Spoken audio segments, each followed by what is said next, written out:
Hello everyone, this is Arman Sudana, the CEO and founder of Nexus Security and SecX. This course is totally going to be practical and it's totally for the people who want to learn something. Why I made this course is every other course in the market just displays a demo environment, they do some sort of labs, but all this course are on the live websites. It's uncut. I haven't removed any part, neither the hunting part nor the reporting part nor the negotiations part. It's totally unfiltered. I tested 10 plus websites on real time. It's more than 10 hours of content if I'm not wrong, and almost every bug which you could find, whether it's XSS, business logic, SQLs, anything and everything you can find on that, it's on there. Every mind map, every checklist, totally unfiltered content, guys, and you are going to love it very much. Don't forget to leave your worthy reviews and don't miss to follow me on LinkedIn. And if you have any doubts, you can ask on Udemy, Q&A session, my LinkedIn, my mail. And hope you guys like this whole course a lot. Thank you. I was hunting on this program, and we need to answer a few queries of the triagers in order to advance further, as they have a few doubts, and we need to clear that out before moving ahead. And we would continue hunting on the same program as we keep on fixing the triager doubts one by one. One report went to a review stage and it's marked as medium. Let's see what bounty we would get out of that. So I'm just checking if I answered all the queries of the triagers, then I would move further with testing the other things. This program is new, so whatsoever I am finding,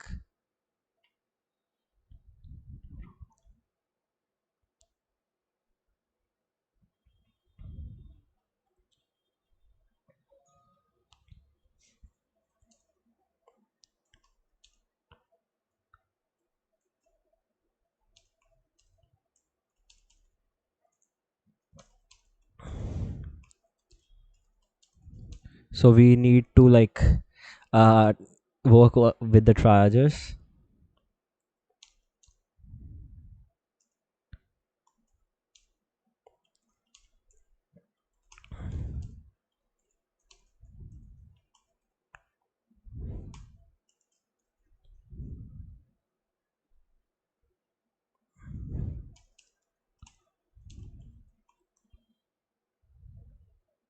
So you need to be very polite and cunning at the same time to deal with these fellows, otherwise they won't give you anything. All right, so uh, I would be using automation on this particular target to get more results which might be left from my eye. We would be testing that even. So we are going to use a tool known as Magic Recon, CD Magic Recon, and this particular tools needs a configuration file to run properly. Like we need to define some things in the configuration files. I don't want the GitHub thing to be run. Uh, the burp collaborator link I must give so it can test for SSRFs if there are any.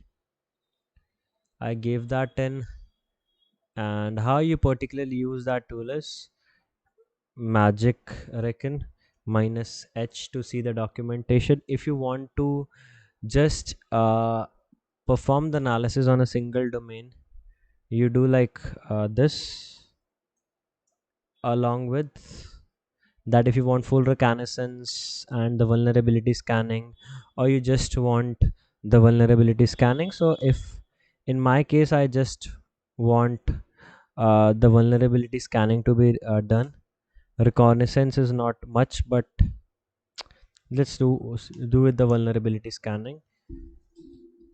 So it's telling me that these headers are missing,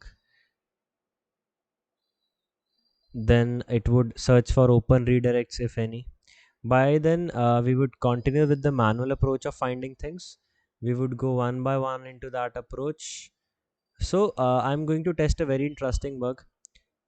Me and my friend like search for it. So for that purpose, you need to see if you can buy something without logging in. If it allows, if it allows to buy something without logging in, then only that bug would make sense. I'm seeing that. All right, so we are not into our account. The basket is right here. If I click on proceed to payment, it says I don't want samples. Right. So it says to finalize your order, please. I am logging in as guest, right? So what error it's giving me? All right. So I am entering a mail which don't really. For example, I'm entering the mail of a victim right here. All right. And I say continue as guest. I continued as guest. It says is email available? Response to this request.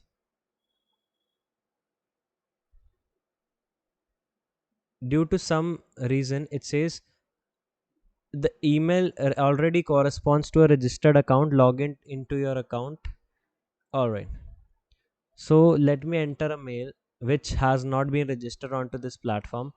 But for this, it also says the email you are using corresponds to account. So it's making it necessary for you to log in first, then do things. So that bug won't be valid because in that thing, you should be able to log like order anything from the account of the victim. So yeah, that won't be possible right here. Now if I log in right here, I enter my mail, the password, side by side, what's the error it's giving? I'm entering the password, it's not picking up this. I guess due to excessive scanning at the back end, it's giving me this particular thing. Now as this is a beta platform, it doesn't have much information with it, that's why it's behaving like this. I had a tool, I don't remember the name of the tool, it's known as Cloudflare. Yep. So if I write like Python 3, let me see the usage of this particular thing. So that is really good tool. If I write cloudflare.py, so that sometimes gives you the origin IP of a particular thing,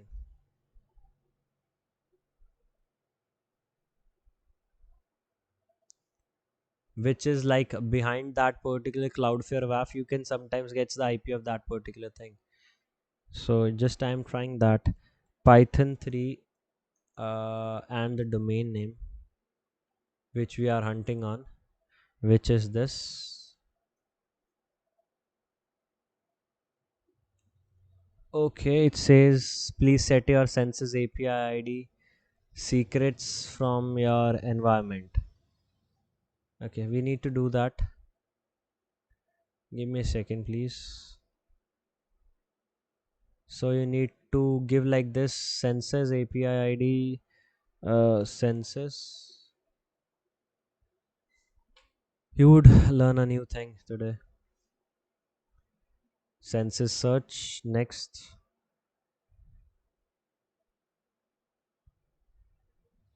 It asks for a password. I click on login.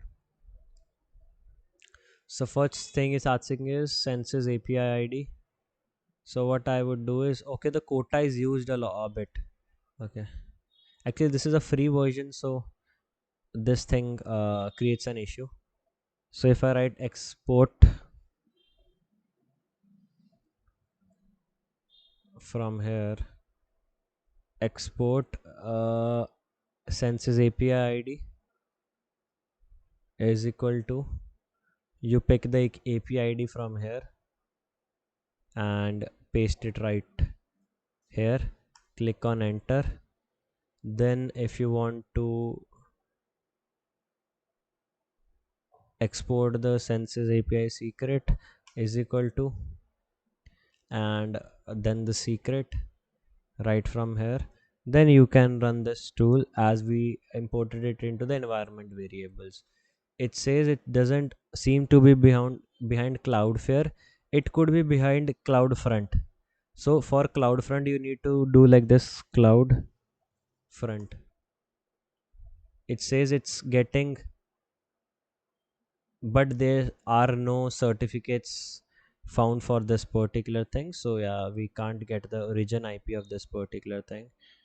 Now if I click on forgot password, it says receive a link by email to log in automatically, but I want a, see, it says error occurred because due to that particular tool usage our IP is blocked for a few minutes.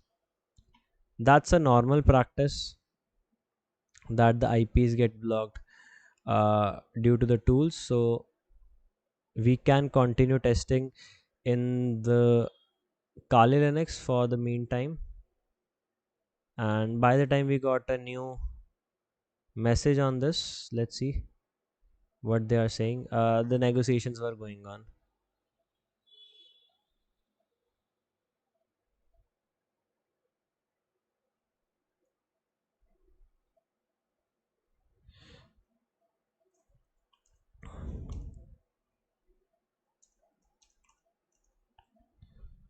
So they say we would call you Gosha as a referee. I say I'm fine with that,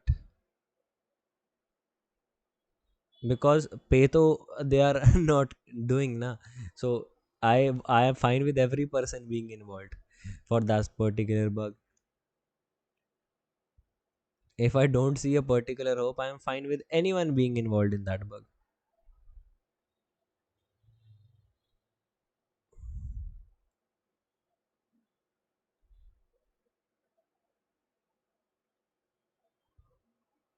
All right, so I see if it's accessible from here. It's accessible. So by the time it's like disallowed from the backend for that IP, we can continue testing right here. Only thing we need to change here is the settings a bit. XY manual proxy. All right, my account. It's asking for a mail.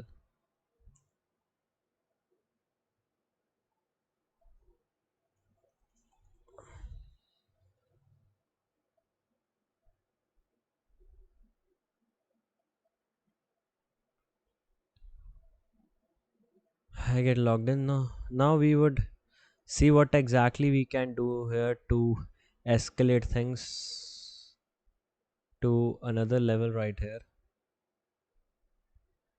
Over here, we have the my profile page. It's not translating good.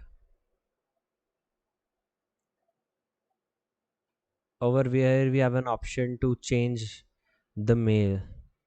If I change the mail, let's say I change the mail over here, Arman Sedana. It asks for a current password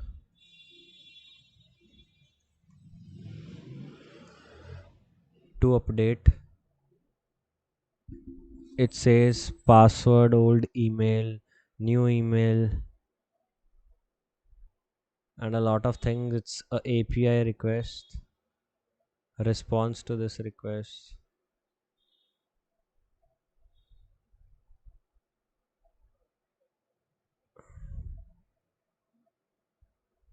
Okay, it says country ID registered, prefix this, email is changed, all good. So do we get a mail on email change? So it says a request to change your email has been made by the customer account. Hello, it says hello first name, and this person is totally sitting up on the report. He's sending updates in a while. I guess Yogosha is would be a referee in this particular case. I'm saying that it's a bug even if on the local level, but this person wants mediation. I am fine with that. All right. So if I go with this particular account, it says bonjour first name, and it gives like you can log in. Is this fixed from here? Because it's for a short duration. Finally, it's fixed because it's very hard to test in Kali because it's relatively very slow. It's very hard to test from here. All right. So if I try logging in using previous mail, it would say it won't allow me. And I would test for some very, very good bugs. For example, now my official mail is this. Just for instance, now I would use my brain to test for bugs. Now the official mail is this, right? I'm agreeing to that point. Now, if let's say I open this website and I open it right here, I generate a forgot password token for this particular mail. Just keep seeing what I'm trying to do.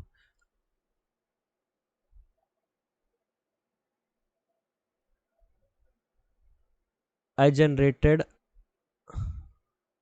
this particular login link for this account, right? It says click here to log into your account. I would use this request, but in the meantime, I changed this mail. For example, I changed my mail to again Sedan Armand 2003, and it's asking for the current password. So technically, after the email change, the access to the email, the previous email for any sort of stuff should be declined. It should be near and nil. But if I am login, I would even have got a mail that this is right, and over here I might have gotten a mail that it's changed. It's fine, but over here I have a mail which says to log in, click here. This token contains the magic link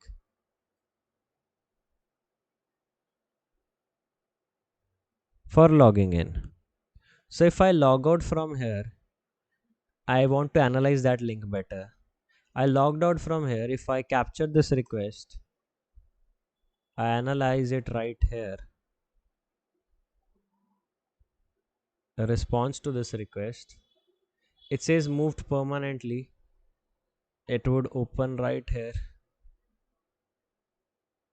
In it, it has the ID, it has the token, and let's see if it logs us in. In the auto login, it has this particular parameters.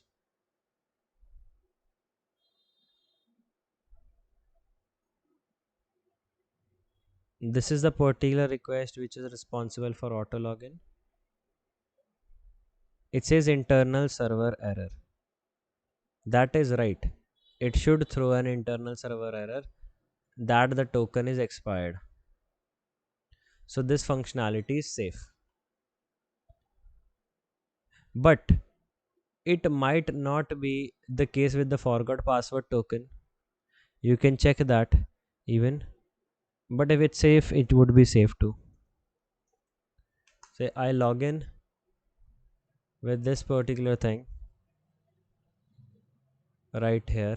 Now I would like shortlist things one by one which I need to test.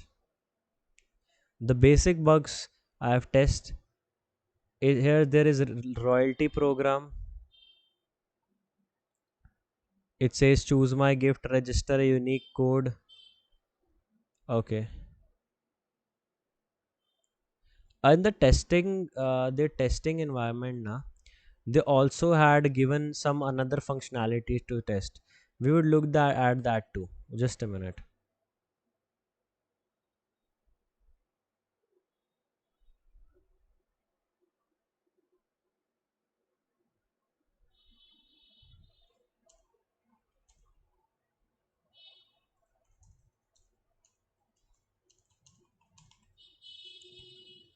Now this person is totally irritating me. He's saying these are bugs. To be very honest, on session token, I say put Yogosha in the intermediary. The Yogosha would decide what exactly would be done in this particular case. Now, what I was saying is that, yep, they have a particular functionality where they say buy a voucher by using this thing. The barcode is to do reservation for online booking. Use a voucher online booking location. To pay, you have two options: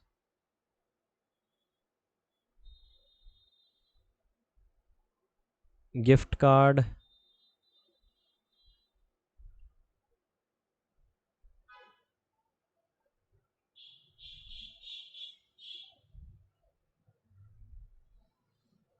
All right, so there are a lot of functionalities.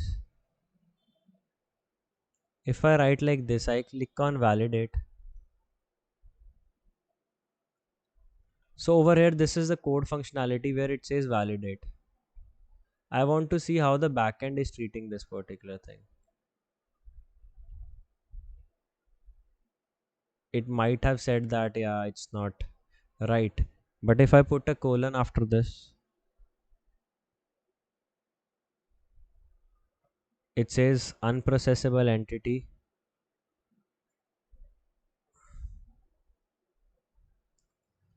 Right, because that this token might be stored somewhere at the backend, and we should use it like this. SQL map minus R. Alright.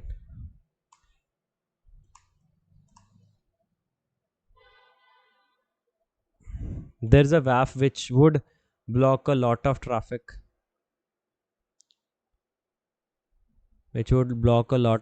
and we might not get results as we want, but this least we could do in this case. Then there is my point score. It says you have 20 points for welcome. For 100 points is one product offered. You get it from here. If I reload this page, it says get customer loyalty points. If I say response to this request, okay.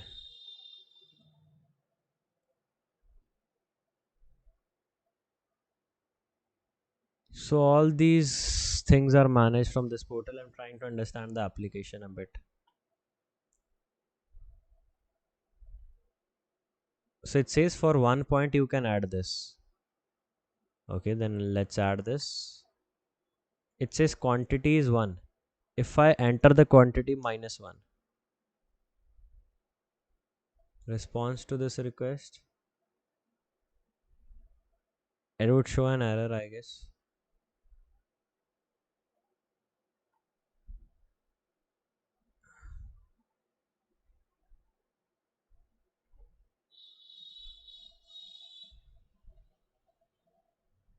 I add this thing up, quantity 1.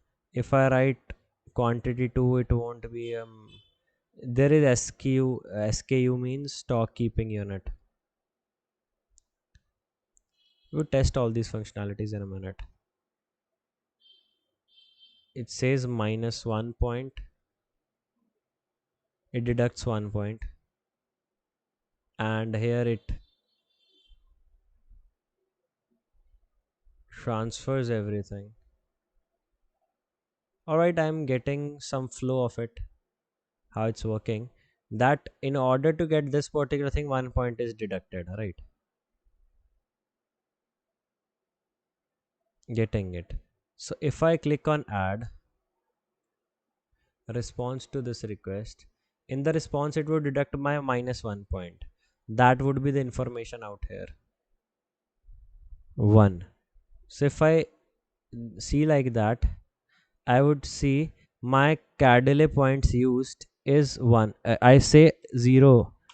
I don't want to use any points.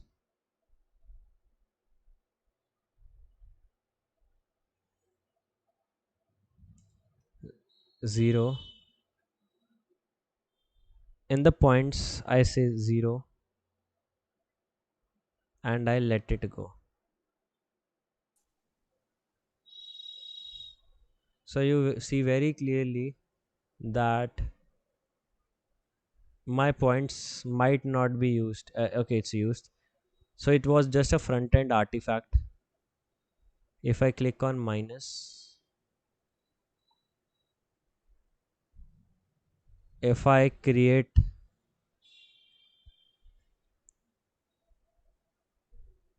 cart item UID, if I take this request somewhere and I try doing things on it,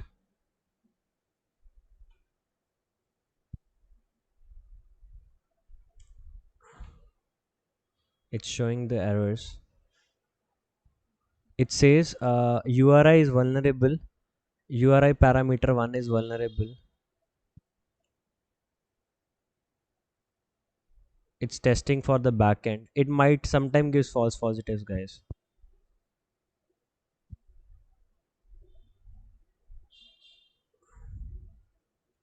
We can't be really happy.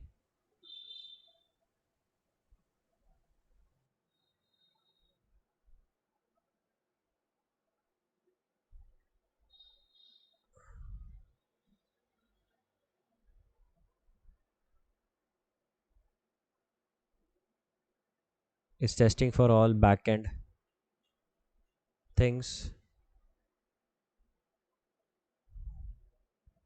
But if it says it's injectable, it would be injectable. Because SQL map gives less false positives as compared to other things.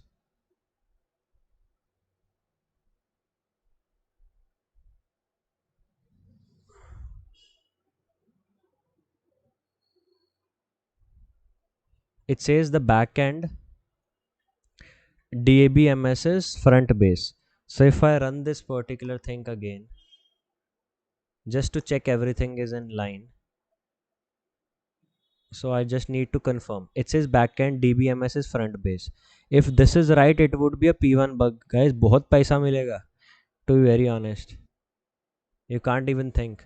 So if I write current DB, if I can even get the current DB, I am money playing in money. Current DB. If it just tell me the name of that particular DB, it's retrieving. If it retrieves, nah, I swear, bros, 12, 20, 2000, 2500 euros kahin nahi gaye. Okay, no cast. I need to fetch that particular thing as a proof.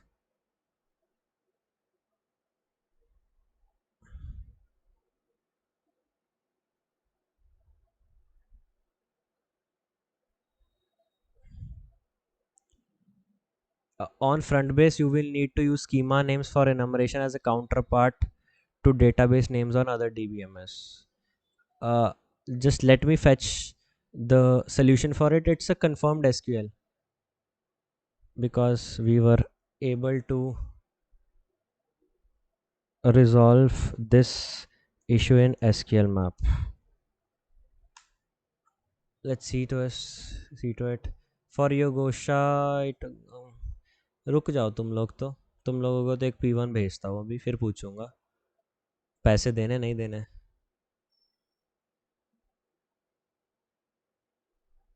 Schema enumeration is DBMS front base. Schema. Let's try. DBMS is front base. Front base. Hopefully it works.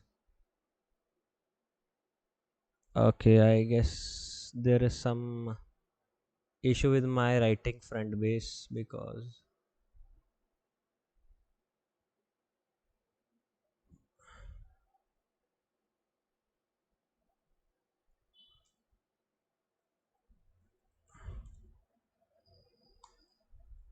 this process is very crucial.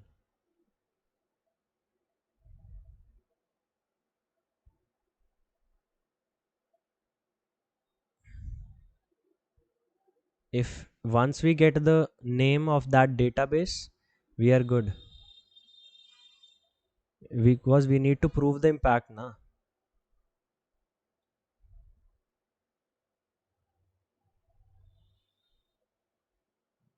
It says unable to retrieve the database name. Let me use my another tool, Gauri.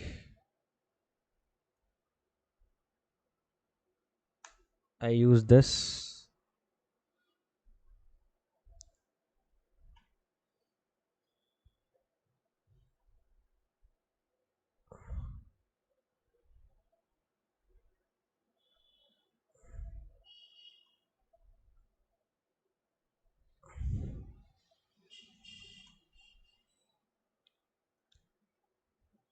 Just let me confirm, bros. Then I would tell you how things are being done.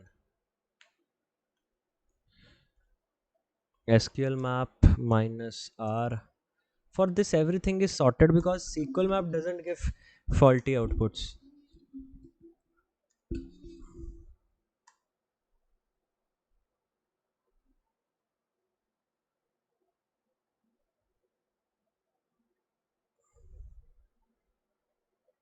Front base, backend is where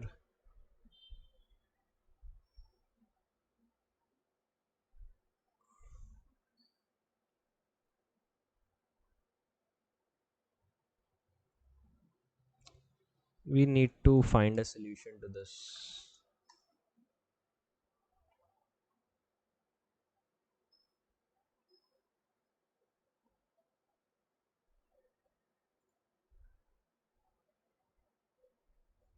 It gives an error, I don't know why.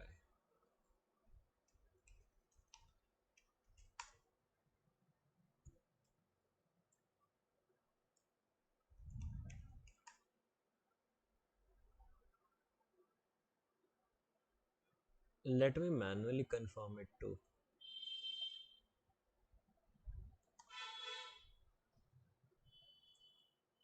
Or sometime it gives faulty positives as well.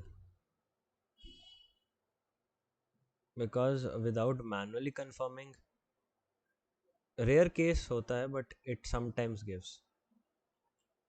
Instead of this particular code, put this thing and see what it reacts back.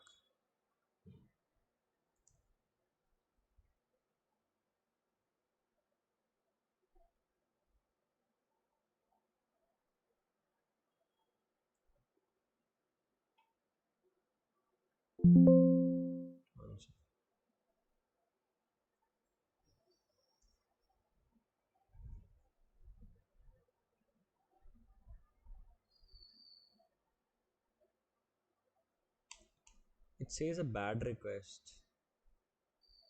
So how it is saying that it's a bug? In front base, you will need to use schemas for enumeration as a counterpart. Let me use this exact wording, then see what resolution it gives us.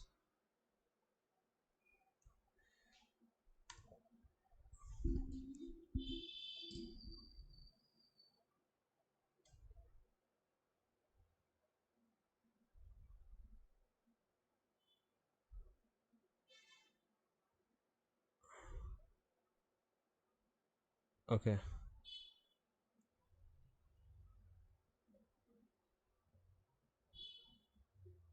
No cast schema. Let's combine this.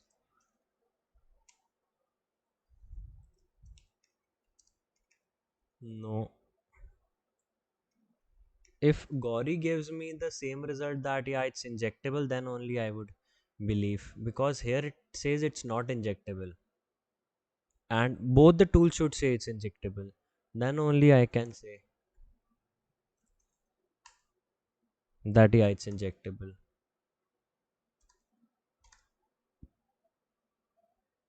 Because these issues arise when things are not injectable. Hmm.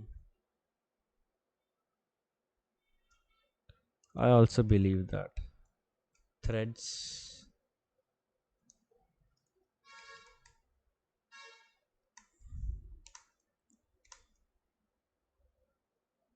No, it's not injectable. It's a false positive. That's why there were retrieval problems. So you should verify all these things. It's part of the journey, guys. You sometimes get very happy. You think, oh, money, money, money. But you should verify things because it ultimately impacts your overall reputation. If you do claims which you are not sure, so that's bad. So always before reporting, you should see that.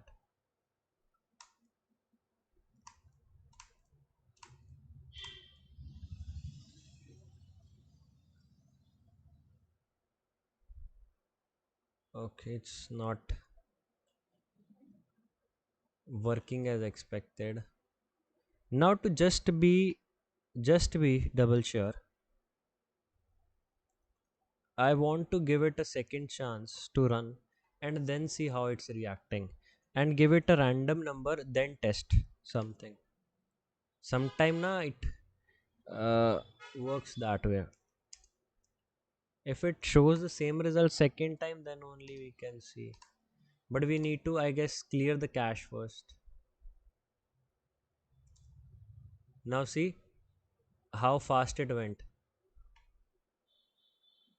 That clearly means in the previous time it was giving a false positive. You can even create a new file to just cross verify.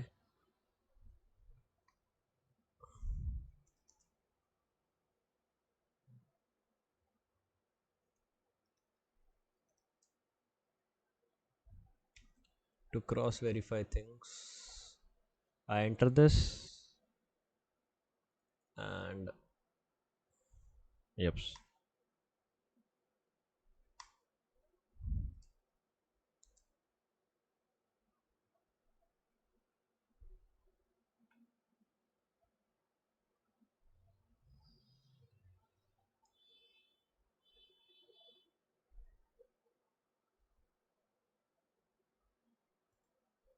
See, it says it's not injectable.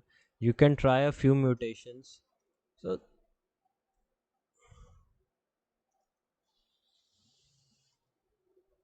yeah, we confirmed it's not injectable. It was a false positive the previous time. Acha hua na, we guys didn't blindly reported it. All right, so we were testing for the bugs right here. So one more way of testing these things is, for example, you are exploring the website now. Just keep this thing on, the HTTP history. You get a lot of requests going on from here. You can see what could be of potential interest to you. So that's this way also of doing things. Then you go to my addresses. Then you can like arrange it using hosts, that which host you are particularly interested in.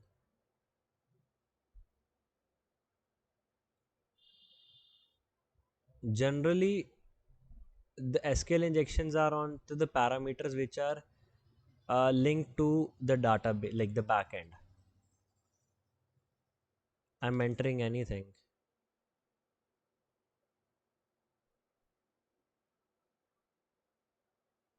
I click on add a new address.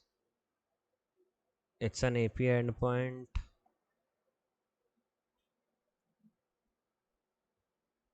On APIs, the SQL injection is not possible.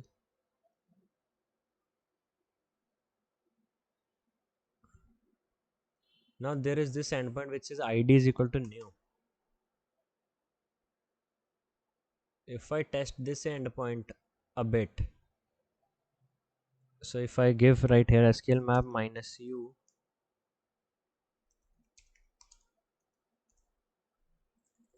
and give it like this, it says and ID parameter is empty, it would start testing on this. It's not dynamic, okay? So you should give some value also if you want to give, because it would make some difference onto the results. Like if I write new, I put a asterisk over here, it would make some difference.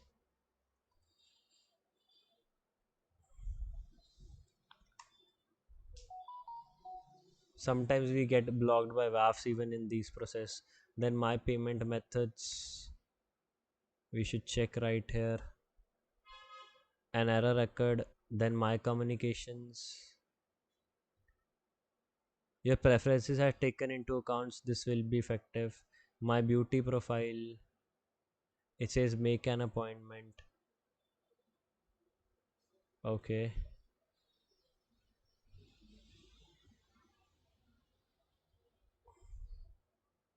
so if I click on make an appointment, how it's exactly seeing this,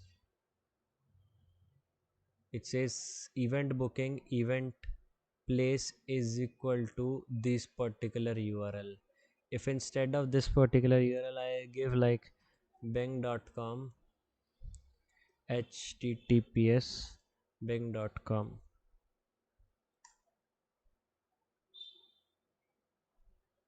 it says bing.com will not allow Firefox to display this page. That means we can open any website right here. If I write evil.com, the evil.com would be embedded right here, which is very, very dangerous. It's getting loaded in an iframe. Understanding the criticality of this thing, that we can load anything right here. So if I understand this particular bug very carefully, so this would be a bug like iframe injection using URL redirection.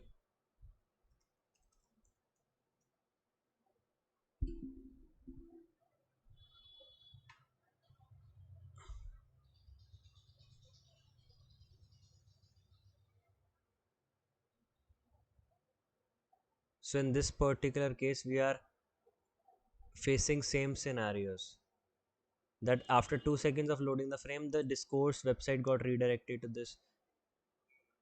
We are able to store anything, but I'm not able to find the exact case.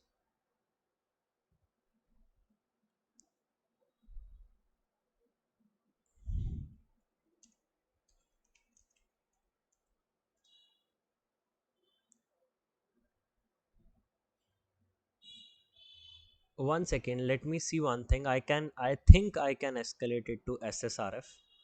I just think, I am not giving a surety, that if I put in my payload over here and I click on enter, it would try loading it. I might get yups. I can escalate it to SSRF.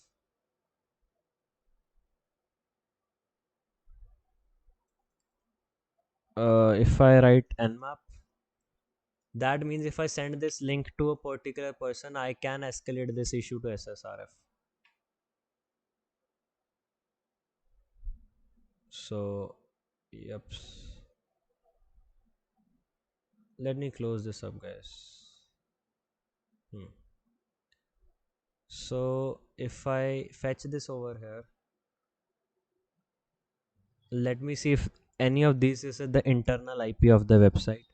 If this is an internal IP, it would be really great for us if the port gets scanned.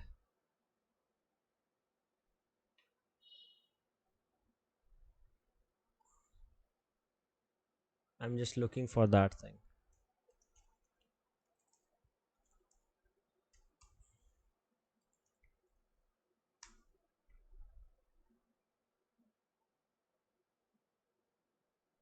172. None of these is allowing me to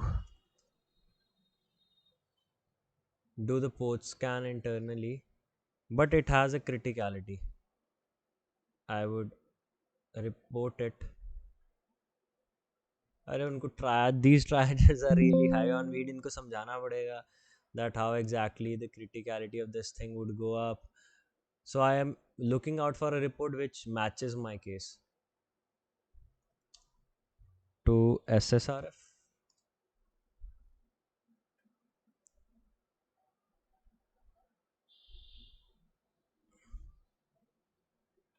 So we are facing some similar issue, right? Where I say the thing is getting loaded right here, but I want something like a hacker one report or something like that I can explain the impact to them.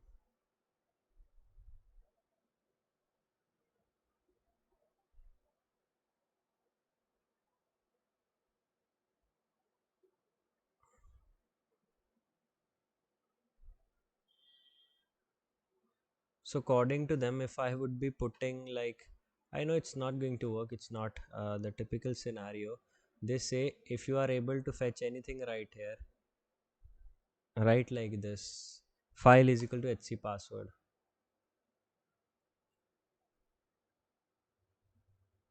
It won't work, I know that.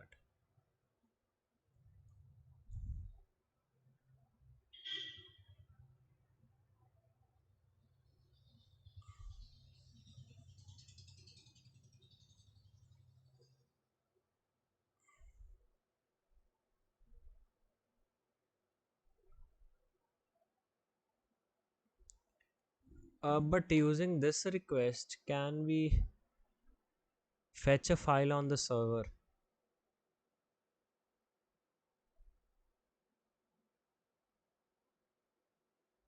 My concern is that can we fetch a particular file on the server?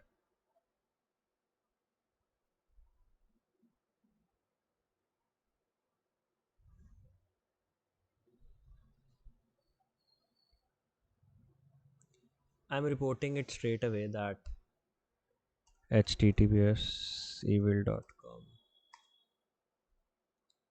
We can load the entire website on this. That means I can load my website on this. So it's highly critical. And it could lead to always SSRF. So, yep.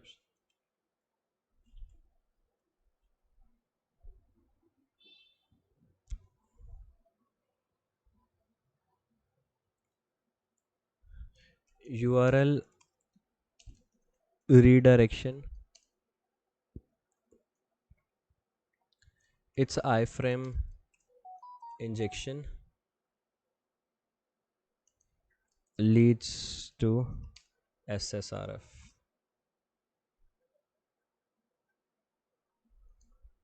Hacker one. Oh, we can try triggering the XSS too if there is a way out from that.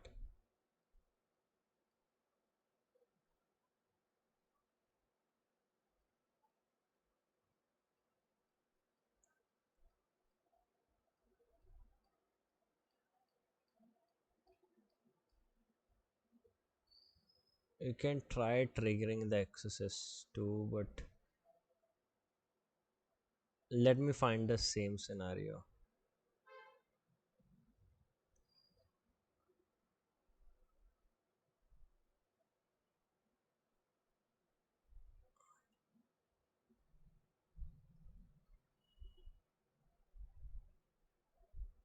An SSRF is for sure possible. I have already checked that. But I'm seeing what exactly I could do to increase the severity of this particular thing.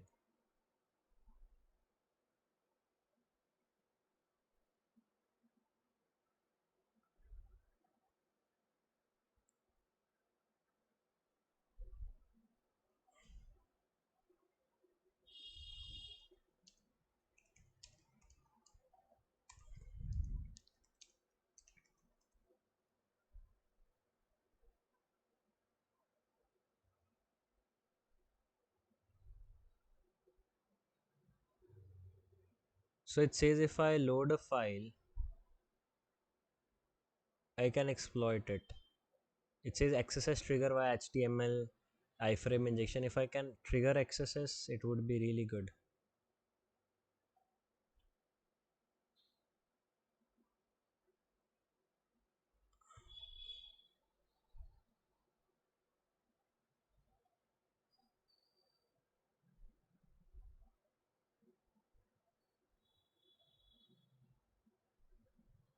Netlify, what's Netlify sandbox server? Let me see that.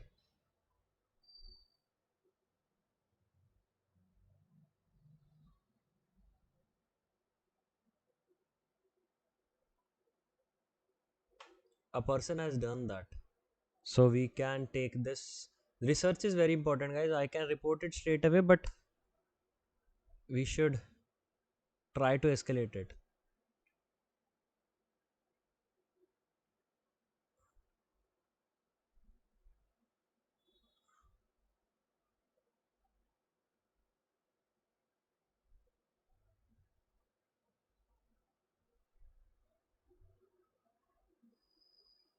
I don't think if I would try putting it up straight away it would work.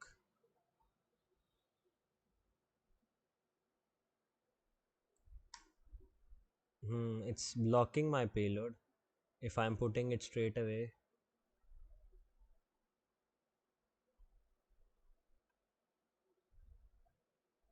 it's not that simple.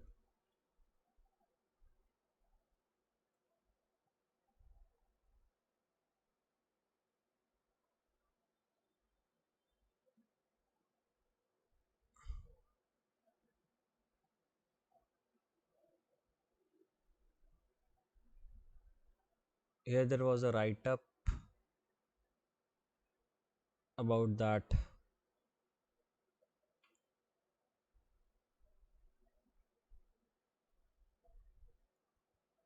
but nothing of them is leading on to something really good.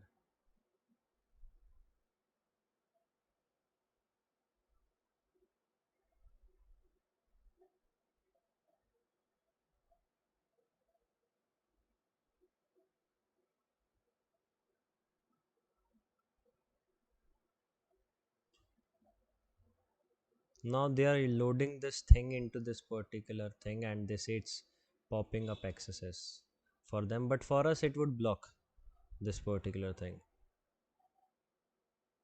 So I would report it like simply.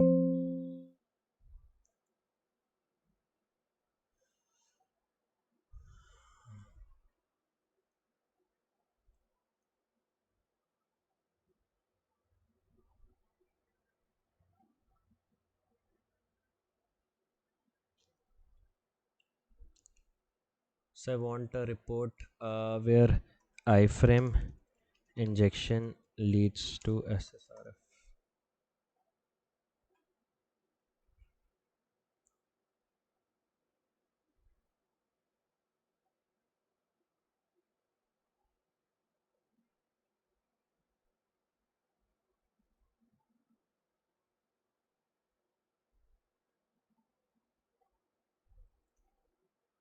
Scope URL is right here.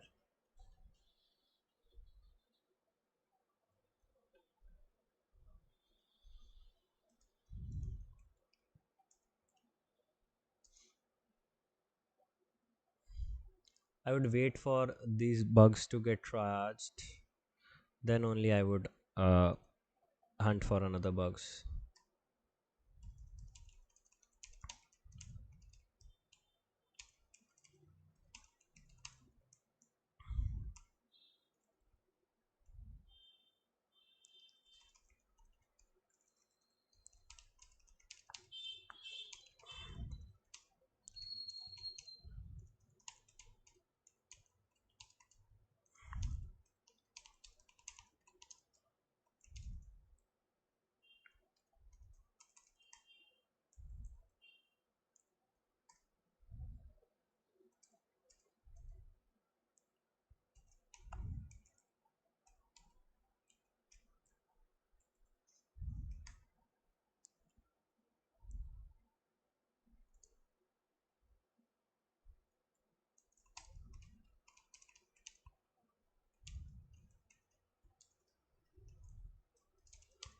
to get IP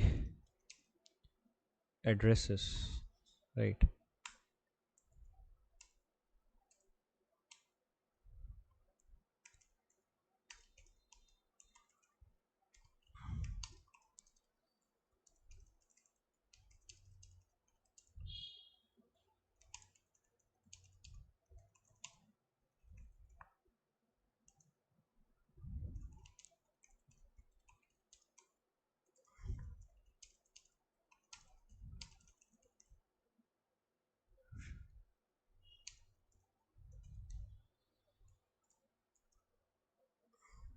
Then attach the screenshots right here, which is 31 and 32.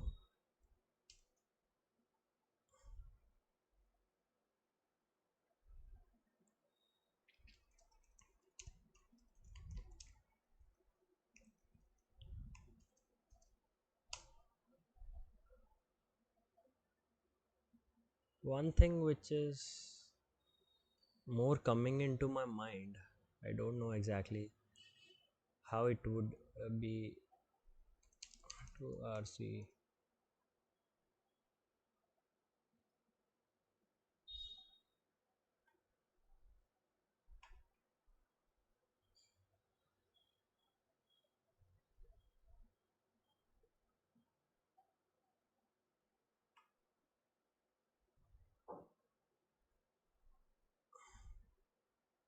I would research about it because I don't want I keep thinking and some other person should report.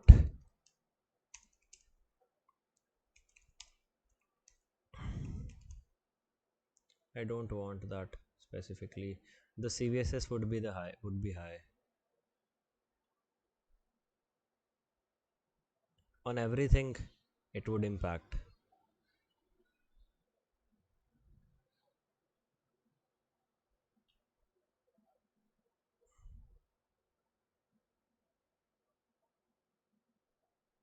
So yeah, that's all for today, guys. Thank you. See you tomorrow. Go to showdown.com and gather if we can get some lead from the, then we would begin our analysis. We write over here showdown.io, we click on sign up, and if I write over here SSL kickstarter.com, it says us to login. Let me log in.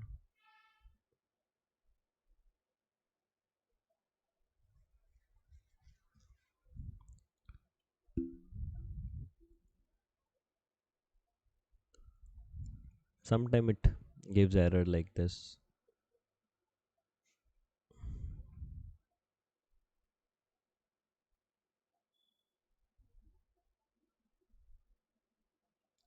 Even though it's login, it shows like that. SSL kickstarter.com. If there would be any subdomains, it's a 404, no use to us. 404. Sometimes you should check 404, but not always, because you might get some uh, leaks from here, like if you do the directory busting, but I don't really look out for them. Then it's EM Kickstarter, that's not our point of concern. If we go next, there's a 302, but it's not of kickstarter.com. It's not, it's inventskickstarter.com. The domain name is changed. No, nothing.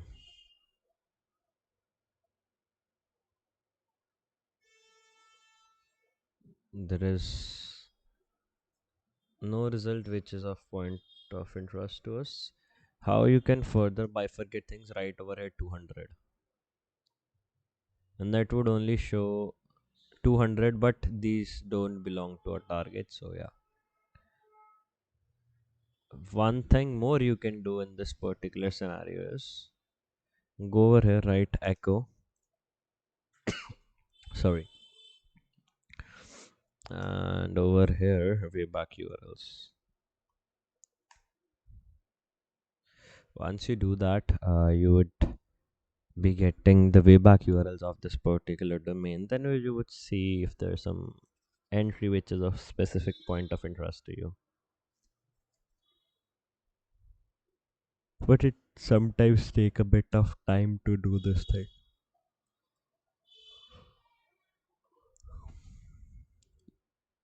Here are the blog URLs first. Then after the blog URLs, there are the discoverer URLs where there are VOI IDs getting sorted. Then there is discover categories, and there are projects which are getting sorted. All right, so what we can do in this case is you can try running nuclei fuzzer where you can do like that. If any URL would be leaking to any SQL injection XSS, it would gather that particular thing. By the time, let's start with our manual analysis on websites like this where the domain is not specifically listed that what's in domain, what's not in domain. So you should always try with the main domain, which is kickstarter.com. Always try start with that. Now here there's an option to log in. I will click on this. There's an option to sign up. I will do that, and yeah, over here it asks for a name. I would write HTML email injection.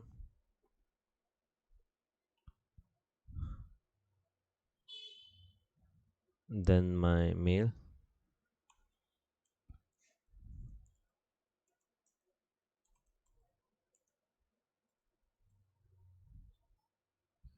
Once I do that, it's asking for a password. I would give a full character password.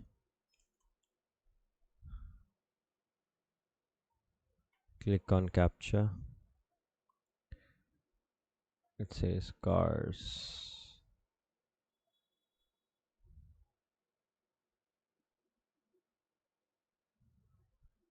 Bicycles. If I first clear the reCAPTCHA history, clear create account, it has this authenticity token, sign up, my gCAPTCHA response, if I see response to this request, it says 200. Okay, it might throw some error. Yep, it threw an error on this particular name of mine. It says only 40 characters are allowed. 40 means 1 2 1 2 3 4 5 6 7 8 9 10 11 12 13 14 15 16 17 18 19 20 21 22 23 24 25 28 29 30 31 32 36. So this should be allowed. By that perspective, it should be allowed if we include the spaces too. Let's see.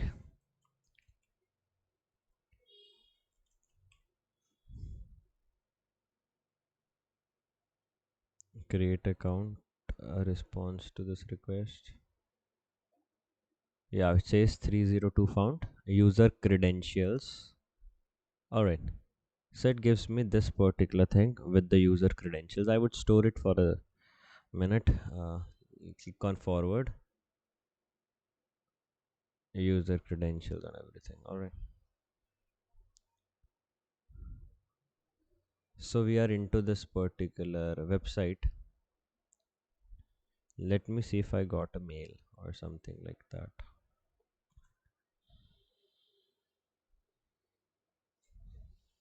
I got a mail where it says verify your email, complete verification, but there is no embedding of the username or first name in here.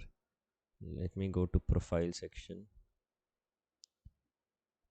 It has this particular image. Settings section. Settings. In the settings, It says edit profile where my name is there. There's an option to upload avatar. Fine. If I try to turn on 2FA, what it says? Profile send email verification. Method put. Okay, so unless and until the email is verified, they don't enable turning on 2FA. What I believe. Hmm. That's why mails are coming. Now, if I click on this, I need to see what uh, syntax is over here. It says it has a token FE68. If I try to find this token over here,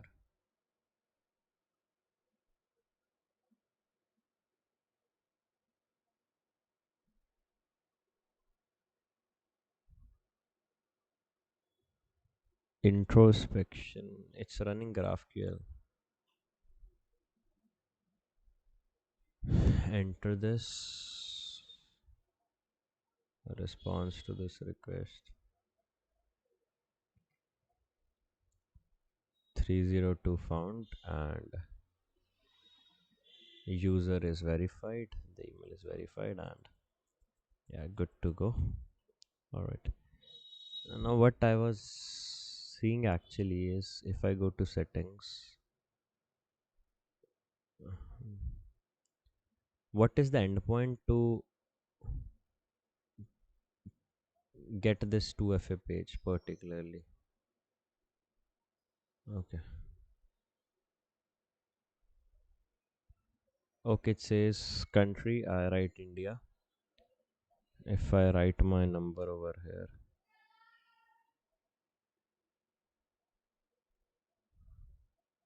I click on start verification. Alright, so this is the particular endpoint for the verification for enabling the 2FA. I take this to repeater. Fine.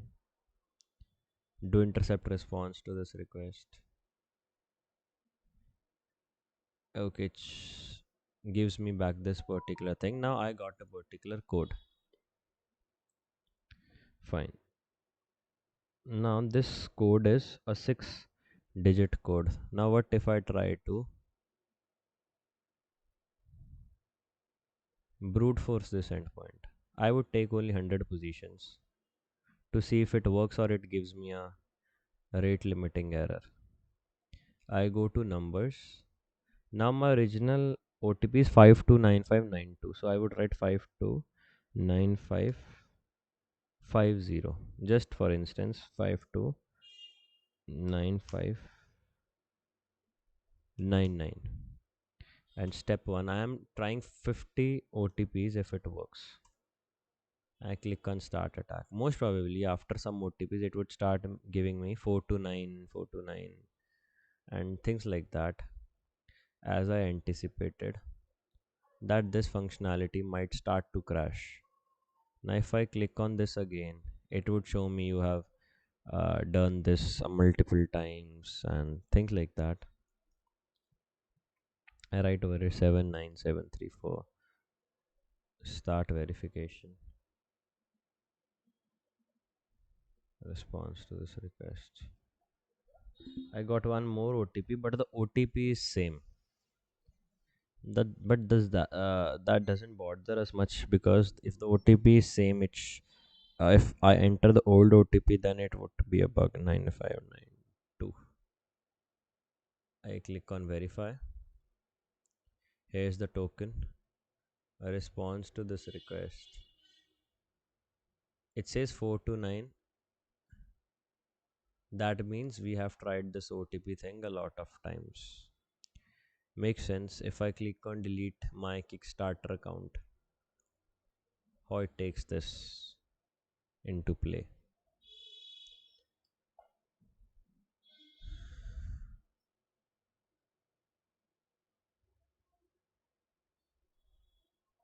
Okay, so it says just enter your mail to delete your account, which is totally bullshit to be honest. If it sends me a verification mail, it makes sense. But if it doesn't send me a verification mail, then no.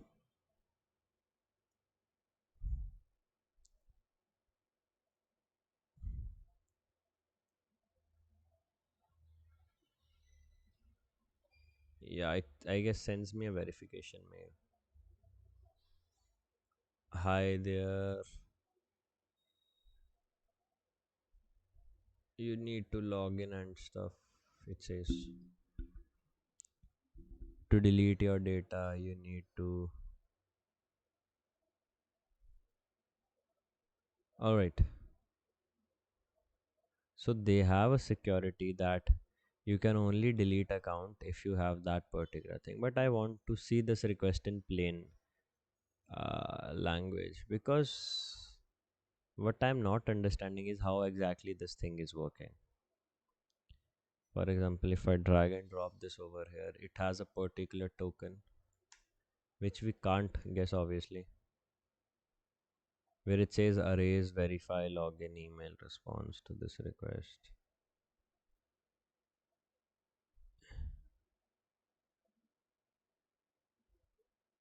The JSON files are over here.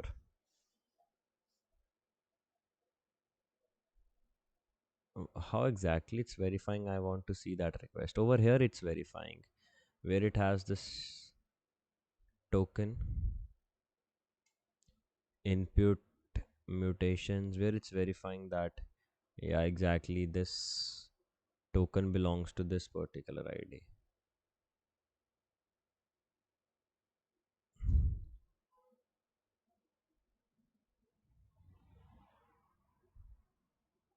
It gives me the JWT token of this particular session to.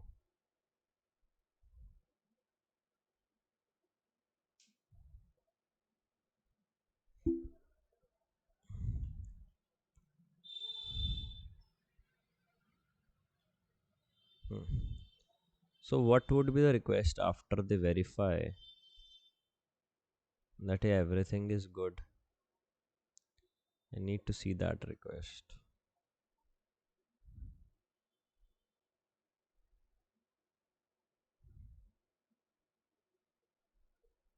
If I click on confirm request, in the confirm request,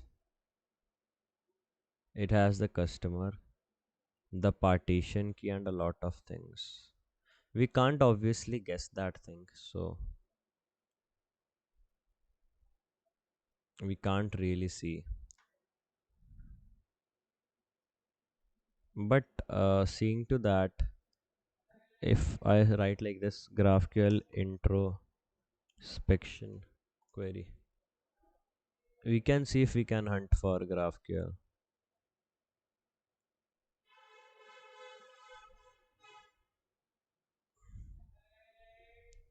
How we do that thing is, if we got, let's say, this particular query out of GraphQL, one second.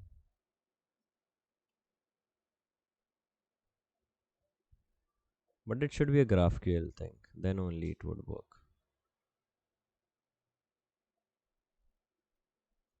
Like over here, if this is the particular request, you need to see if introspection is enabled or not. How you do that is, it says 400 bad requests.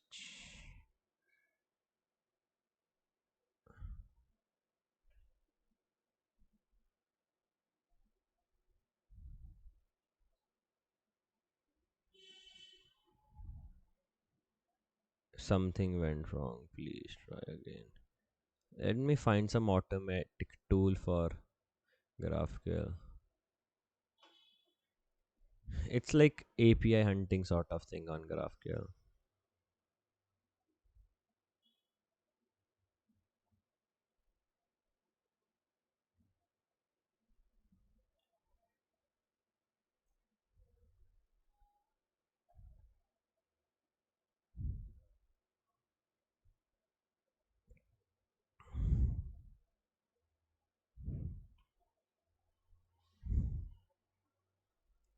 Field schema doesn't exist on type query. It's allowing introspection. I'm not much familiar with this particular thing, so because I don't really hunt on GraphQL, so we can explore this. This would be a new thing for you guys as well.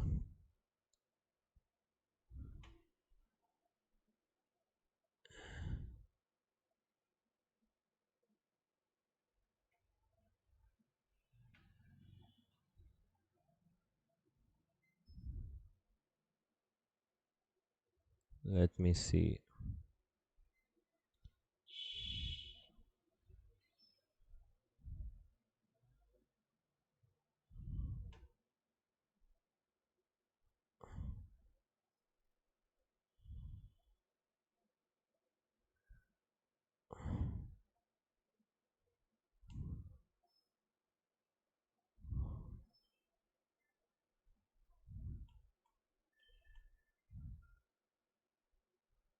What I feel is I should use some tool for this particular thing.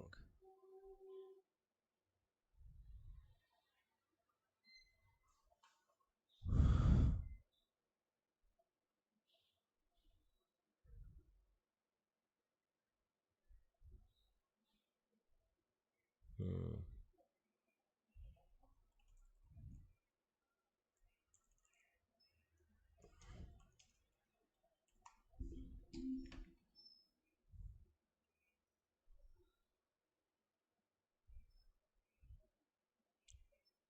Hypograph.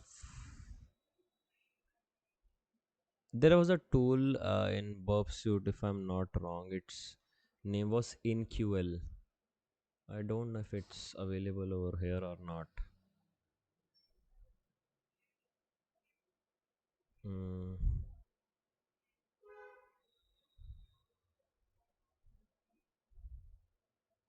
Its name was InQL Scanner. It was available in the store. But if it, I guess this is a cracked version here, it might not work.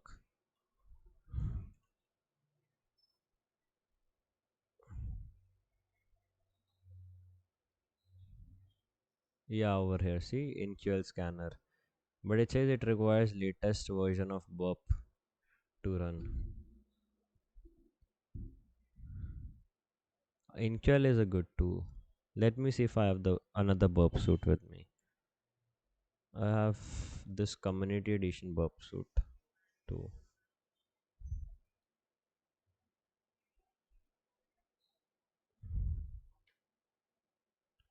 Let me try running this.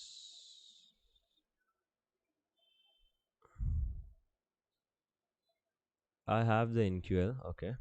So what it demands from us is for running NQL, you need to give the query. Okay. So query means like how it's running. So copy URL like this. It's running. Na analyze. Introspection schema doesn't seem to be enabled on the server. Please provide schema as a JSON file. Okay, so schema, the introspection is disabled, as that's why I said na, introspection is disabled. If the introspection is enabled, it's very easy for us to see. All right, let's try another things.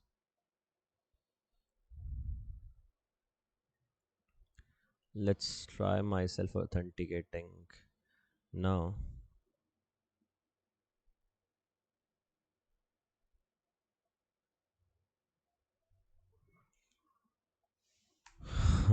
Seven.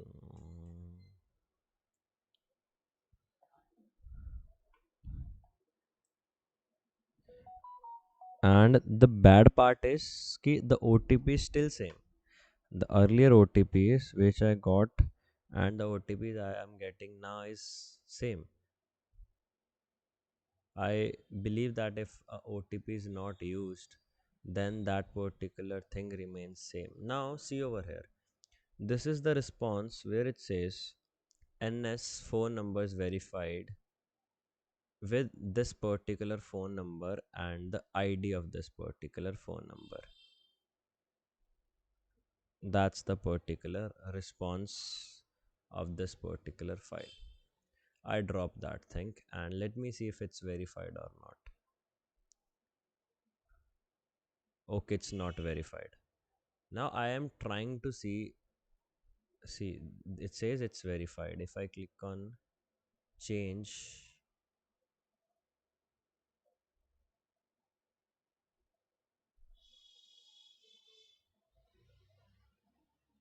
it won't allow me to change. Once refresh.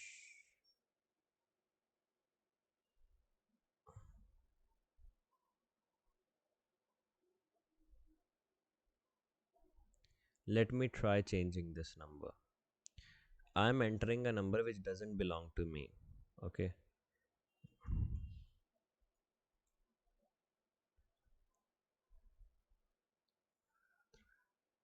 I'm entering any random number. Don't call on this, guys.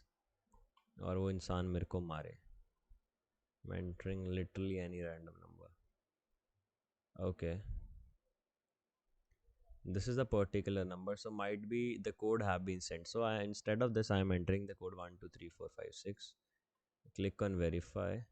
Now I am looking for a token named ID. मेरे को ये देखना है how it got that particular ID. Now this ID number is 1234567 8, and over here the ID number is of 6 characters. That means this ID token is not picked up from here. Now there is some JWT token over here. I'm basically analyzing that how I can bypass this process and enable verify anyone's other's number. I'm seeing that.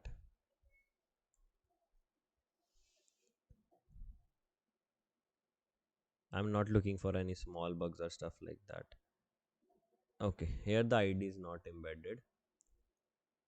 So let's let it go. I say response to this request. It says verification code is incorrect. Please try again. No worries. So I know that if it would be a success, it would have said like this, and this is the particular number. What if I enter that number again or any random number?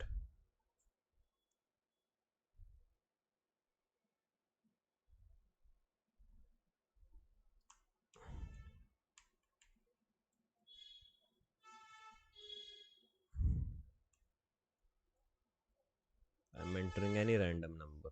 Alright. If I click on next, it says number verify. Now this was the authentic verification thing which was being done. Success, it says success through OTP delivery method phone.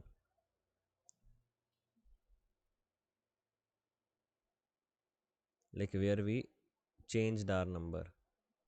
Now I need to see if I am able to.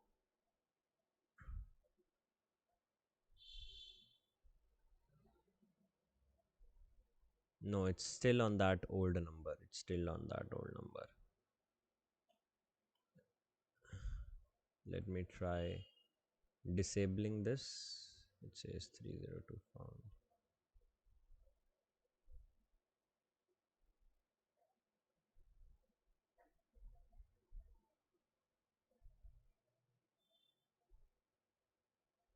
If I click on enable,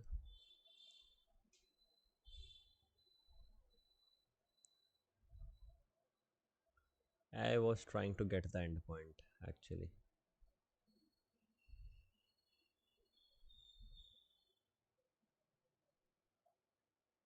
Alright.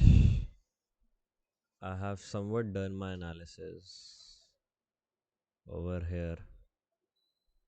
Maybe test other things by the time.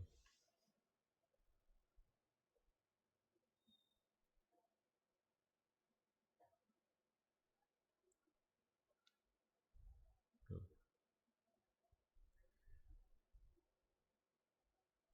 Now, first of all, there is no OTP verification on 2FA disabled, so it's a bug.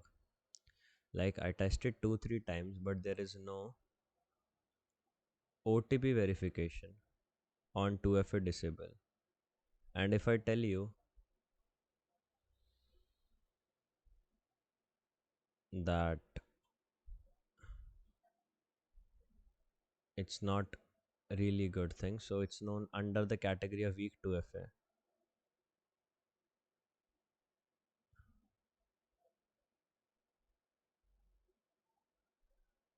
So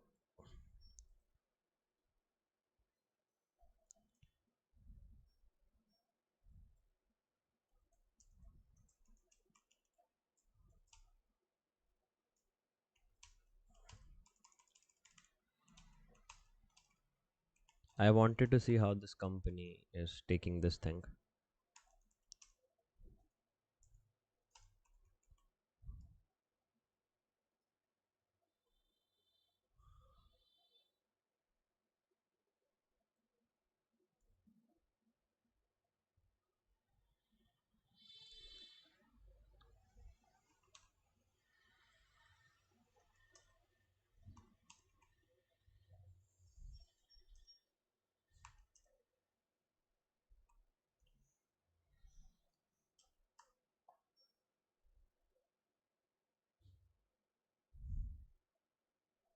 You can copy the report format from here.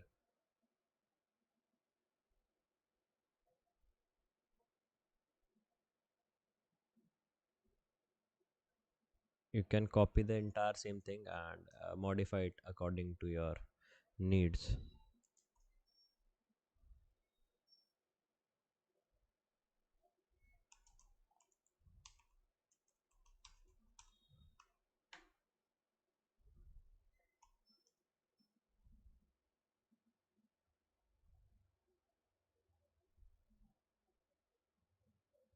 I'm giving the endpoints for enabling 2FA.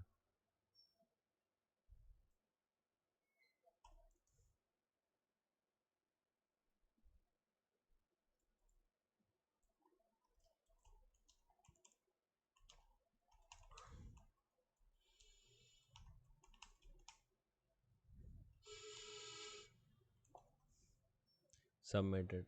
I need to see how the company responds, and if they would be giving a prompt response, we can submit more bugs. By time, let's hunt for another things.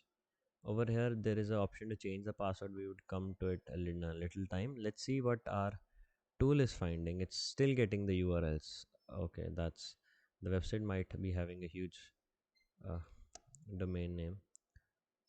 So it says create a custom URL for your profile page, and over here I can upload any image. If I go to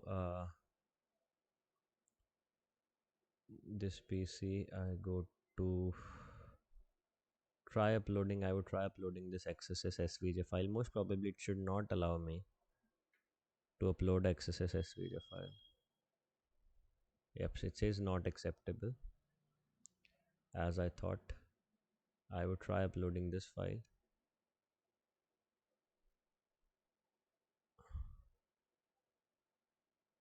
It says 200 okay, and it even gives a URL of that particular file.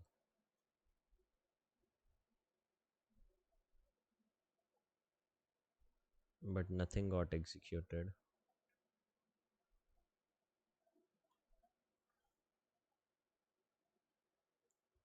If I try giving a file which has a malicious comment in it, does it makes a difference? No.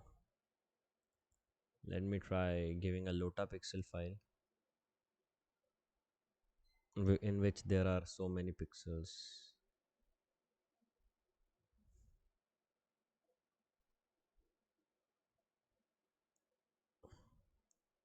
It's somewhat got cracked by the lota pixel image.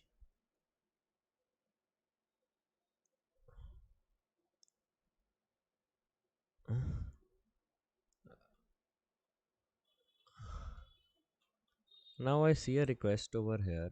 When I was on my early stages of hunting, I got a particular target where I was able to escalate this particular thing to a very good extent. What I mean by that is, okay, 1 second, please.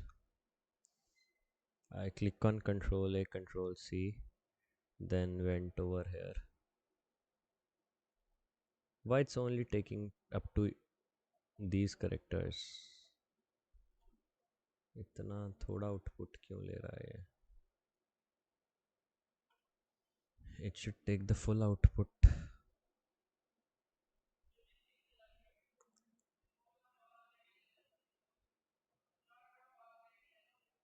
I don't know what's the error with this thing.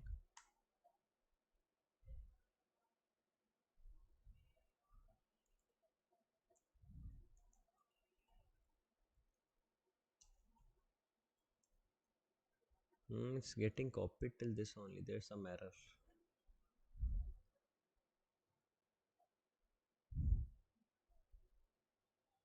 Hmm.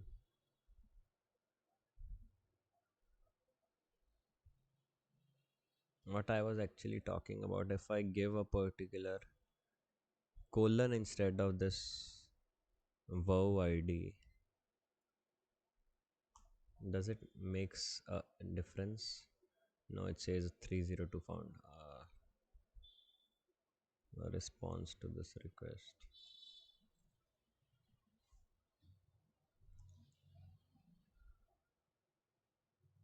It would keep loading. Let's wait for this to save this, because Lota pixel images are meant with the purpose to crash the website, but in this case it didn't did that purpose. So only thing we are left for now is exif images, but I don't think according to the level of security that it would be beneficial to, but I believe I might be wrong.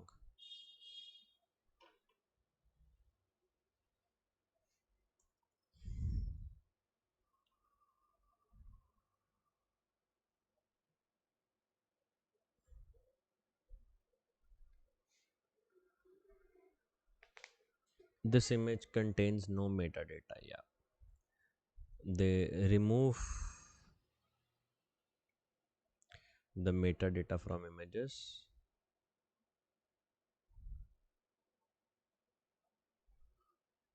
Hmm. If I delete this image, this link is still working. This is a privacy concern bug, but it would be under the category of P4. The CVSS score would be P4, and they have said that they don't reward for less than the severity of that particular thing. Let's see. Cut the report. There's not a problem with that.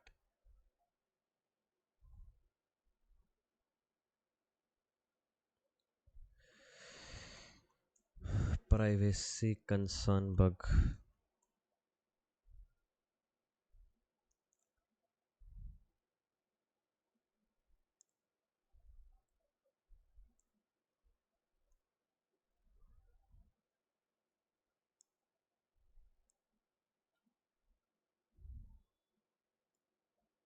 It's asking for a URL where this is happening.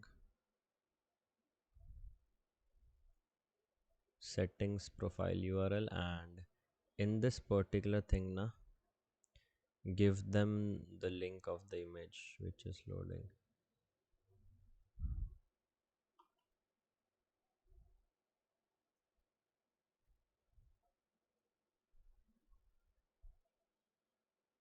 Submit this.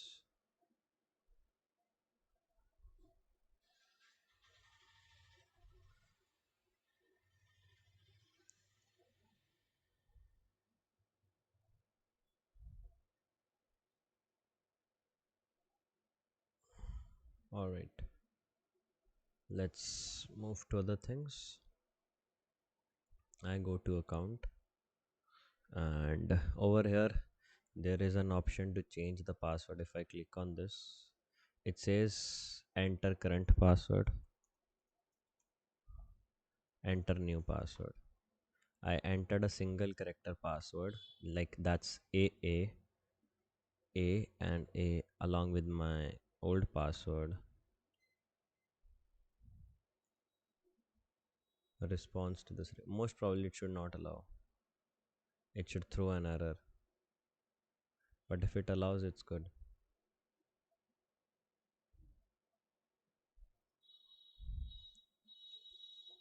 I guess it allowed. No. It gives me an error. Password is too short. Minimum of this character length password is required. Alright. If short passwords are not allowed, let's me give a 10k character password to bring down the website. I entered a very wrong password. I need to see how it treats this password. You can see the length of the password. It should give an error that yeah, the password is so long. So yeah, this functionality is fine.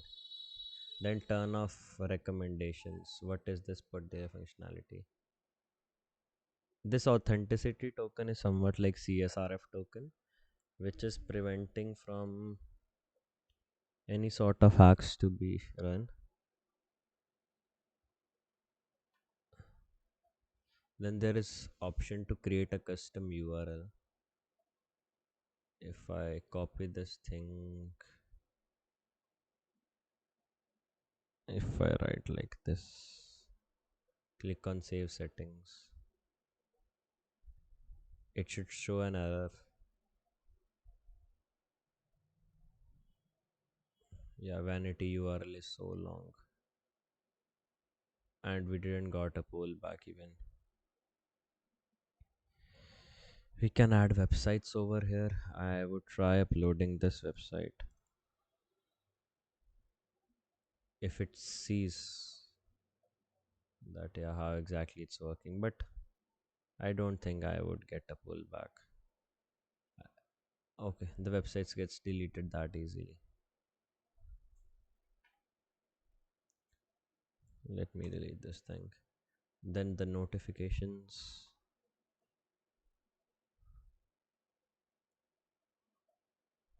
subscribe to all user settings.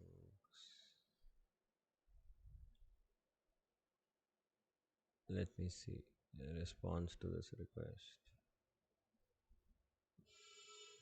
The ID, the auth token.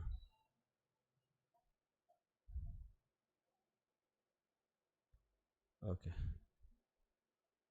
I need to see if I can do a CSRF in here. Engagement tools, generate CSRF, test in browser, drop this request. Now see if it, now it's already subscribed now. If I drop this CSRF, submit this request, please verify your password. It's not allowing me. I guess the session is active for too long, that's why it's saying like that.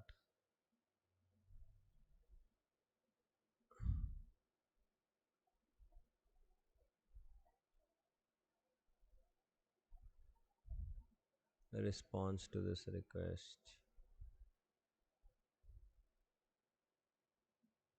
says the password is incorrect. That's strange.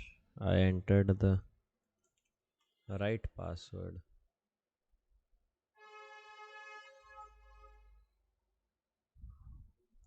Sorry, my caps lock was on.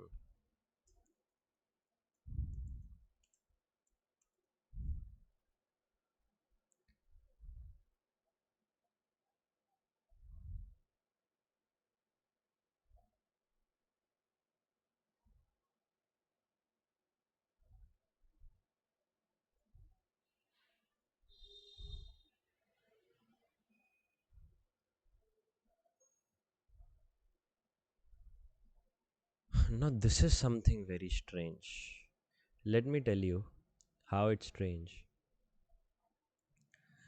For example, let me first test, then I would explain because the relevance of explaining won't be there if I can't prove it that, yeah, thing I'm thinking is right.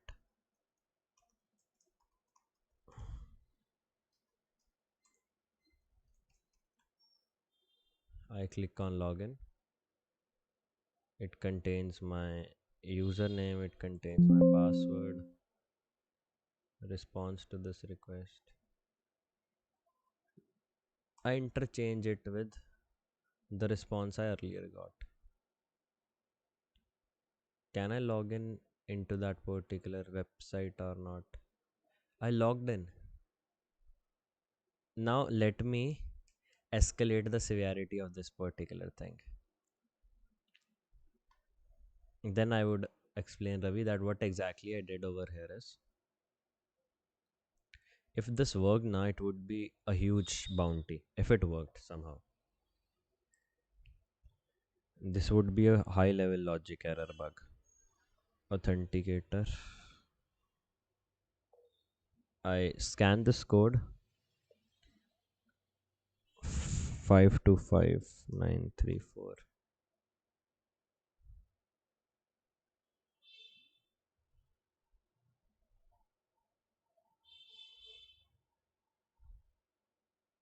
Now, according to them, the 2FA is live, right? According to them, the 2FA is live. Let me see if the 2FA is working properly. So, how does the 2FA works is that if I enter a mail,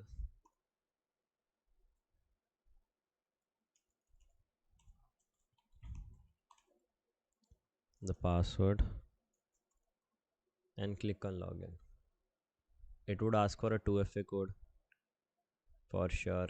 I would inspect this page. Once again, view page source.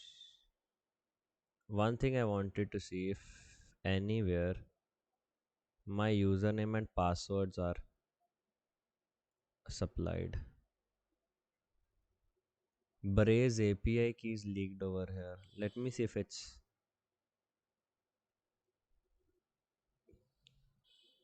sensitive.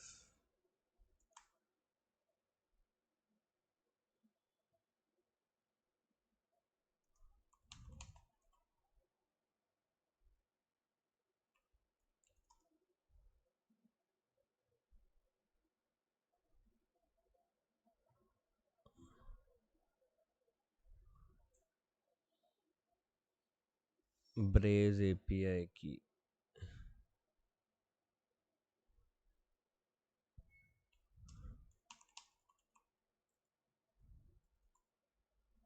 It won't be sensitive. It's if it's like,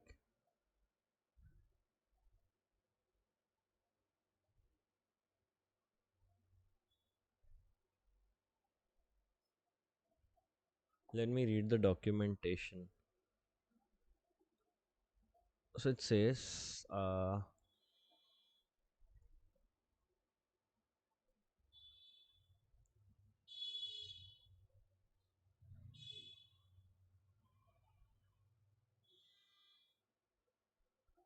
don't get a relevant answer what I was looking for.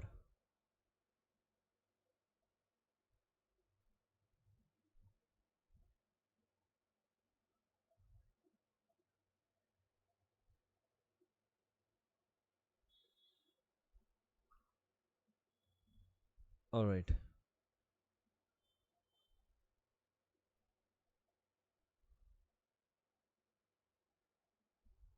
So they didn't really removed this particular Braze API key, which is sensitive.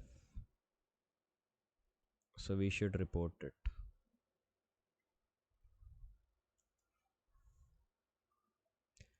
Today, Ravi, are learning a lot of new things, I guess. I would test for that 2FA thing. That's in my mind for sure. Just give me a second. That's in my mind for sure.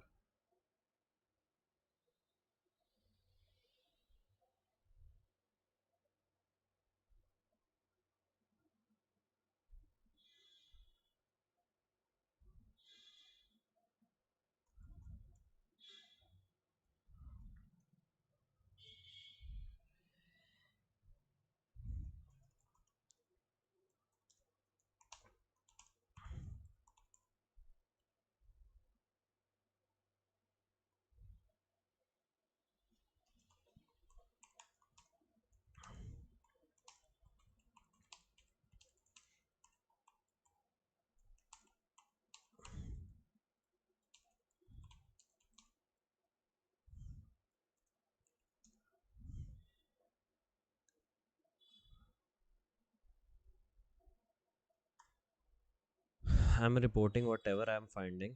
uh, let's see.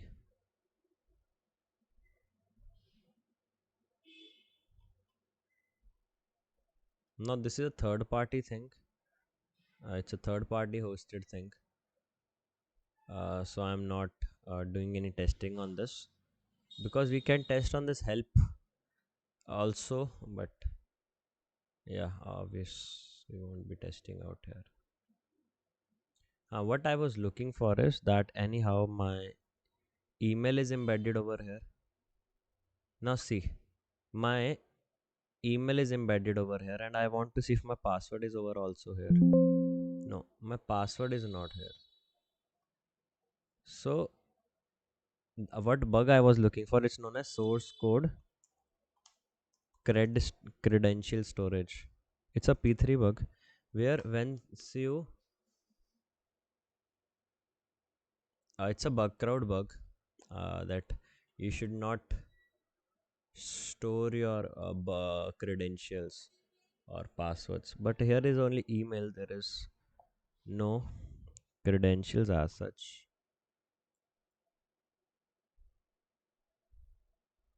Yeah, there's only mail. All right, let's move back. So what I am doing right now, this thing is working. This thing is working perfectly. If I log out, all right, click on login.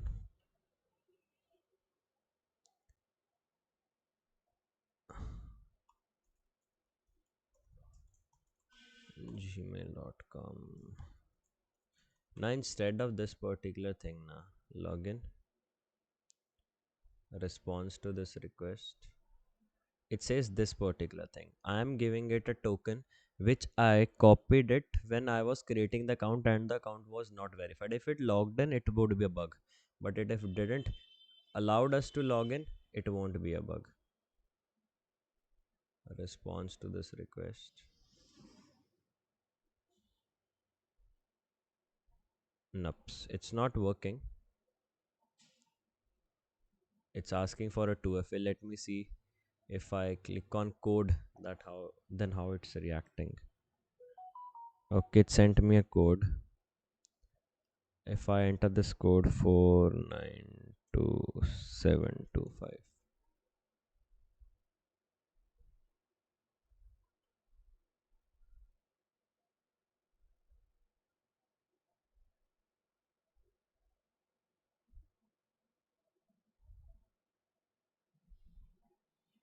All right, so what I noticed over here is, just give me a second.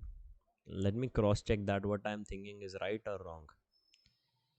Let me turn off this particular thing. I disabled the 2FA.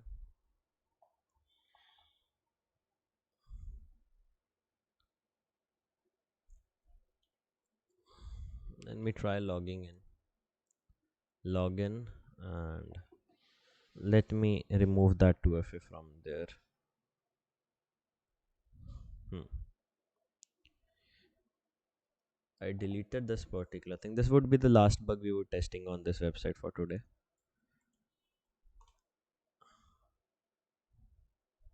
I enter the password, click on intercept on, and instead of this particular session, I'm entering this particular thing. If it logs me in, then it would raise my suspicion a bit. It logs me in, but how the previously generated cookies are still active? If I enter a wrong password, for example, I am entering a wrong password. I am entering a password of a single character. It won't be right, na? You know that. It won't be right. Yes, sir. Clicked on response. If this time we got logged in, then it would be a bug for sure. But because what I'm not getting, we got logged in, so it is authentication bypass for sure. Yes, sir. So how exactly the bug is working? That, let's say, Ravi, I created an account with your particular mail, right? And Okay. I didn't have access to your mail. But Yes, sir. when I logged in first, I captured that cookie of yours.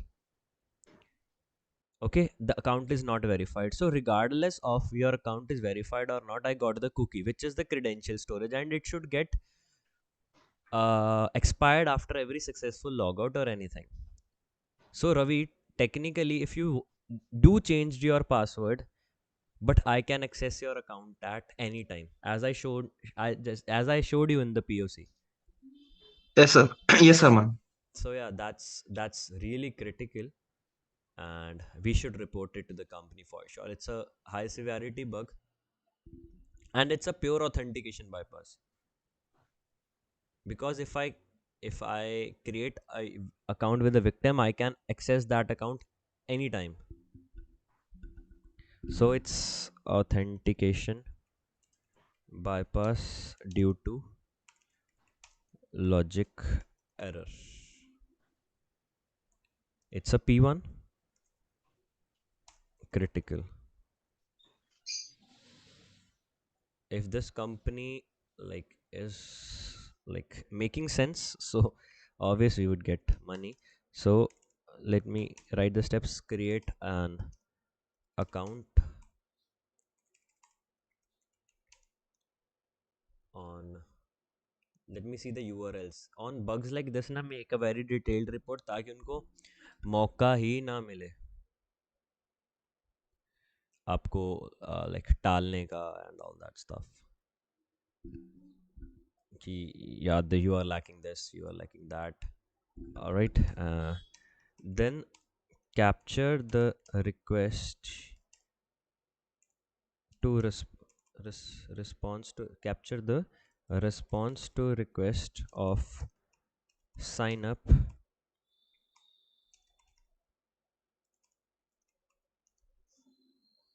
with, right over this like victims mail.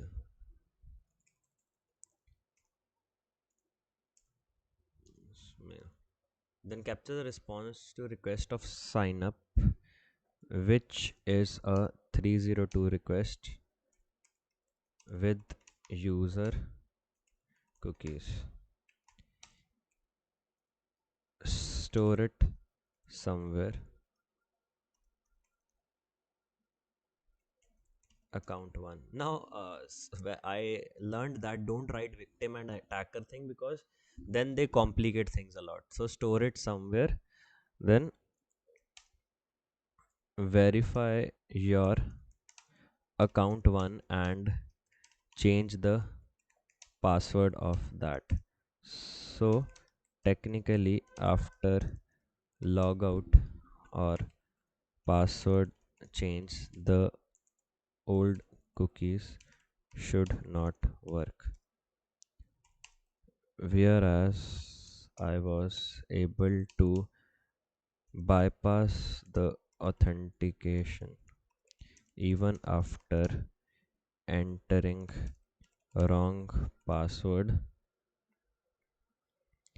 by just replacing the 200 OK error response page with 302 response containing user cookies. For POC, enter email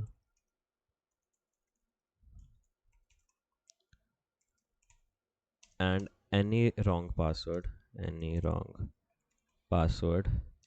and then capture the request. And this was taken before verification of account,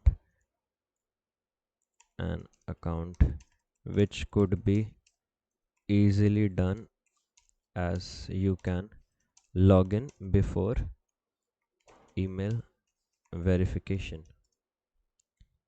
then response to this request and interchange it with this. Now it's safe to give them this particular thing. Boom, you are logged in. All right, Ravi. So that's how you write it. I don't know how responsive they would be, but we would continue Uh, testing it on tomorrow as well. Thank you for your time. okay. Thank you, Ravi. Bye. Thank you. Yep. Recording stopped.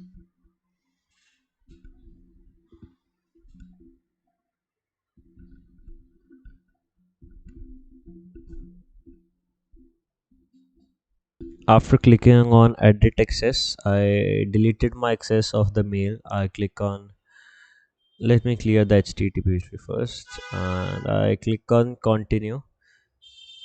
Then, if we move forward, I need to see how it reacts if the email consent is not granted. Would it ask me for a new email address? I wanted to see that. Or it would show login error. See, it says please complete your Facebook profile first because it sends that it's not giving me the email. Otherwise, in some scenarios, it would ask you for a mail and you can take over anyone's account. In most of the scenarios, the company would ask you for the mail and you can enter anyone's mail, so you can bypass the verification mechanism that way. Alright, it's not allowing. And if I try to click on forgot password, I enter my mail over here and click on continue. Post password reset requests. My mail. I see response to this request.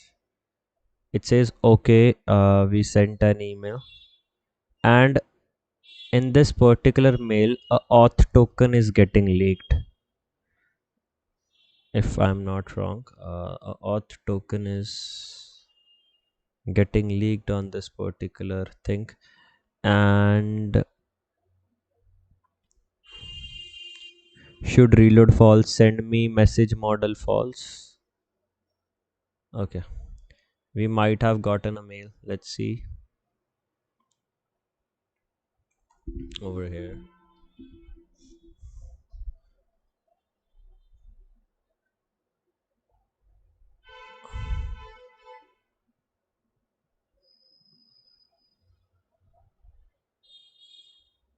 One second.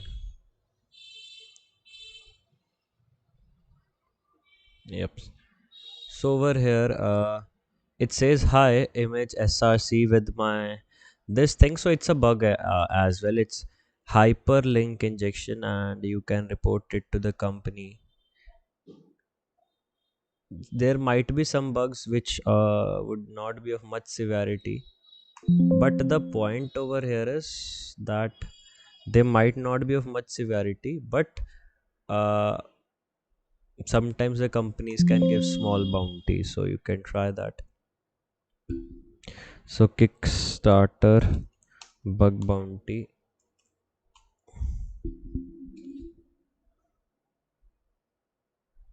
over here.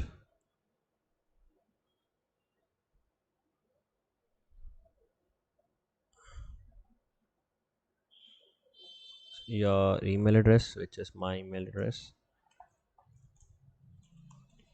and reporting a bug.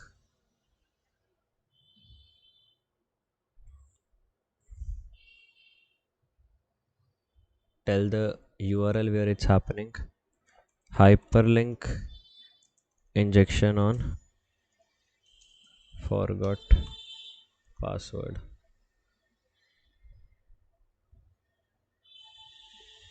leading to redirection. Always try to make the report as descriptive as you can. Only here you need to change a few things. Like over here, you need to change the name.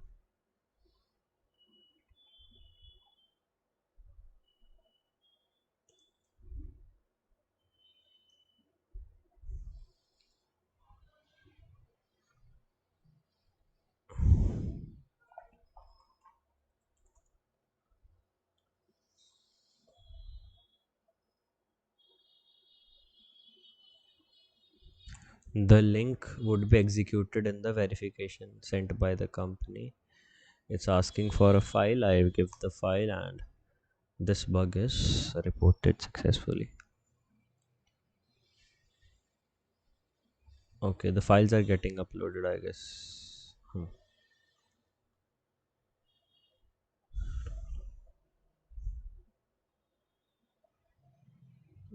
It's still not uploaded. Let's wait for this thing to get uploaded, then we are good to go. Let me reattach it. Okay, it's completed.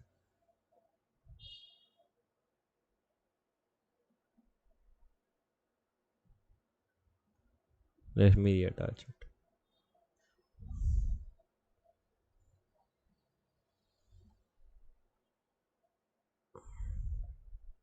Okay, we click on submit and the bug would be reported. I follow checklist too. Let me show you a checklist which you can also use while hunting. This is that checklist.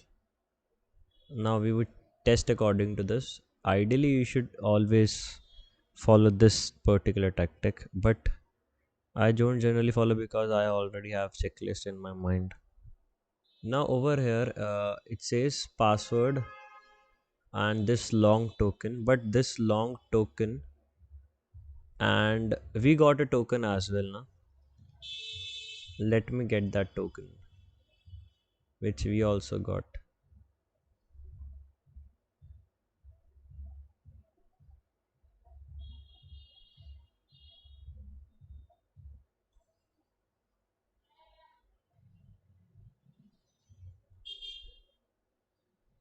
This token which we got, I would see where I can utilize this particular token. So this is the particular token which they say is responsible for uh, changing the password. If I capture this token, it looks somewhat like this, but this token which starts with YN, it don't have matching of either of this thing over here. Let's see where it redirects response to this request. In the response, it gives me a session, but this token is not used anywhere. Let's see.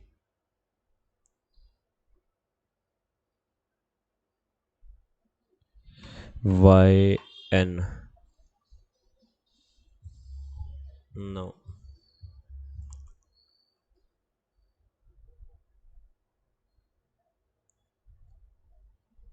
Okay.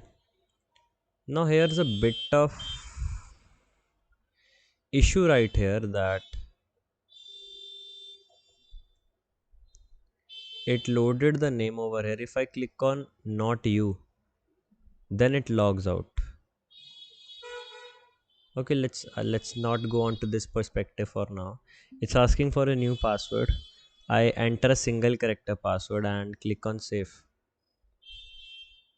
Now it has this authenticity token, at token, the password confirmation token, commit, save. I see the response to this request. It should throw an error that it's a short password. Yep, it says the password is short. Let me give a big password.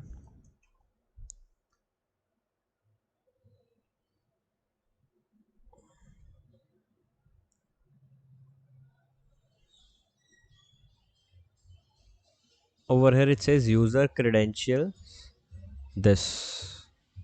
Fine.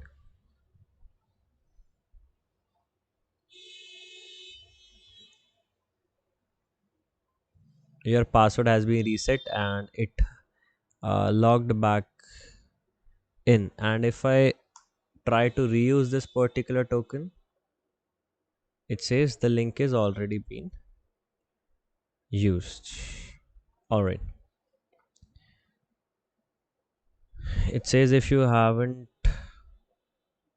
initiated this, you can reset, but we won't. All right. Next thing up, there's an option to change the mail. If you test that, I would try changing the mail to another mail.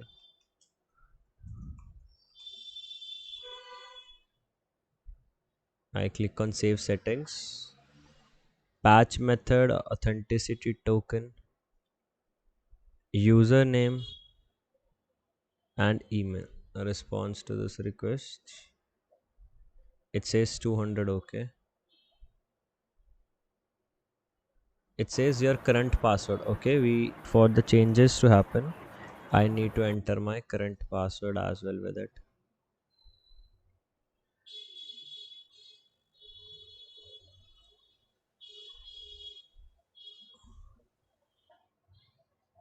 And it sends the email to this particular new mail where it says your email has been changed from this to this. If you made this change, you are all set. If you didn't did this, please click on link below to restore this particular thing. All right, there's a security going hand in hand with all these particular functionalities. My sore throat is little sore, please bear with it.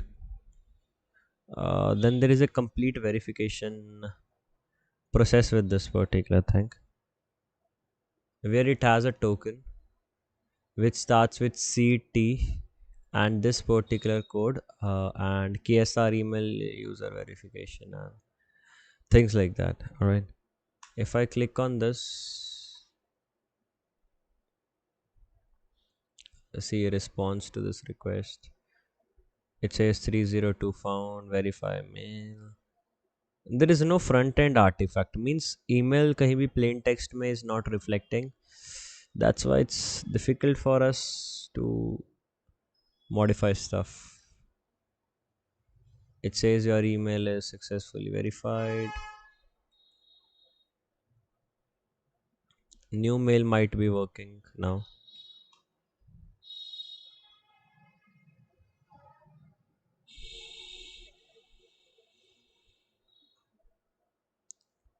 Let me see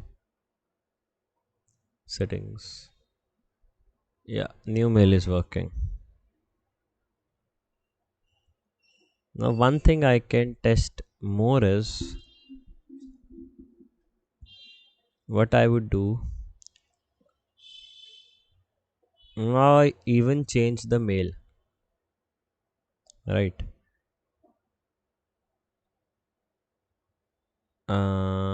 Now this is generally a P5 bug, but some companies consider it as a valid bug. What's that bug? Let me tell you. Just generate a reset password token from here. You generated a reset password token, right? Just don't use it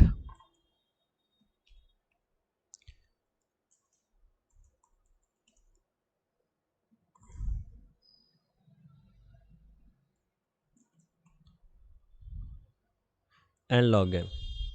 Now the company has sent you a mail where it says ki if you didn't made this change, use this particular request to gain your access back, right? Then try clicking on this link where it says restore email. This particular link responds to this request. It's a GraphQL endpoint where it says fetch user settings, query mutations, scan see reward images, and some other things. I see response to this request. It gives me a 302 response.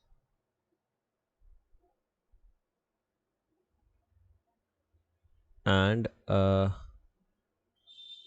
your email address is restored.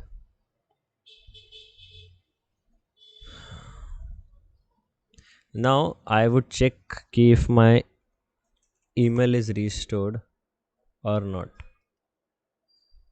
It's restored, but you remember I generated a forgot password link on the new mail. If I try changing the password and it allows me to change the password, then it would be a bug for sure. But see, it says the link is expired. That means it's safe. All right. If it might not have said that it's not expired, it's would be a bug, but it says it's expired. It's fine. Let's explore another functionalities over here. First thing, now follow this checklist. The bug is improper cache control. What we do in this bug is that we log out and then we click on back button. If somehow we reach that particular settings page again and we can see any sort of sensitive info, then it would be a bug. It's known as improper cache control. All right, and let me log in. The another bug is weak password reset implementation. And this, the password reset links are being sent over http, but in this case the password reset links are setting over https, which means it's safe. Then there is a bug known as clickjacking. You can try loading this particular thing in an iframe, but that's not the case over here. Then the 2FA bug is over here. Let's try this 2FA over here. It says use the phone number I have previously verified. If I click on change,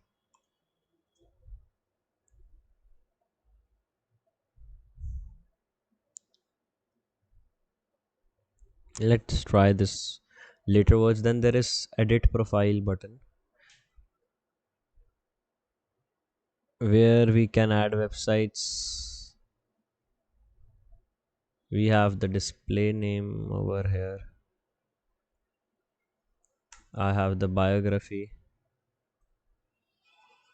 What if instead of this biography I give this tag? Does it takes that input?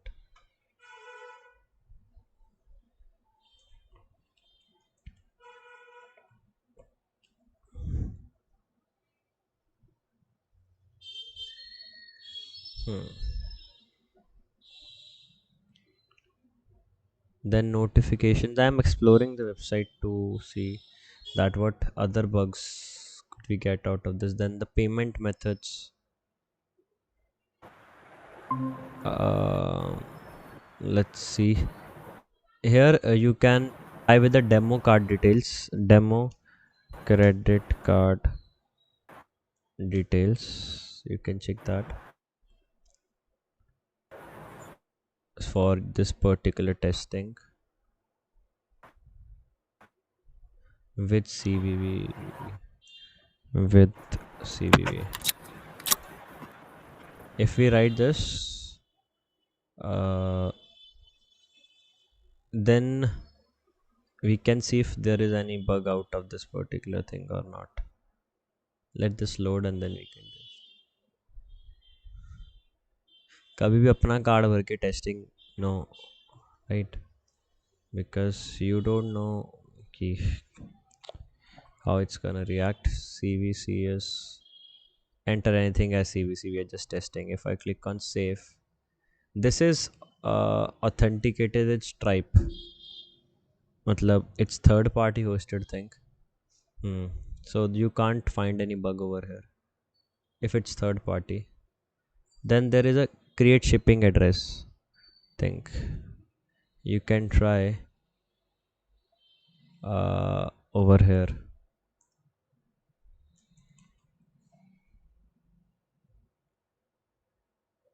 Enter anything.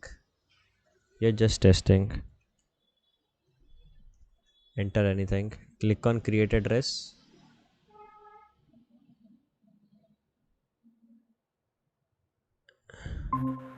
And it's a GraphQL endpoint, so you can't really play with this particular thing because the introspection was off and it created a particular address of yours.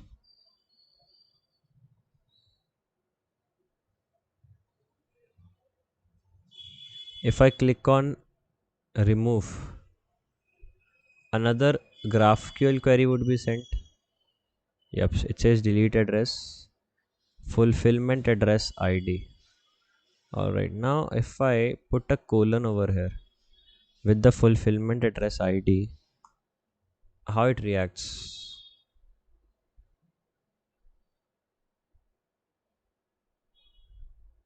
It says delete address null.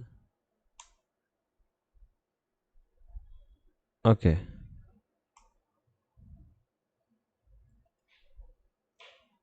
Line 2, column 3. So if I test this, because we can test that thing, that SQL injection in GraphQL.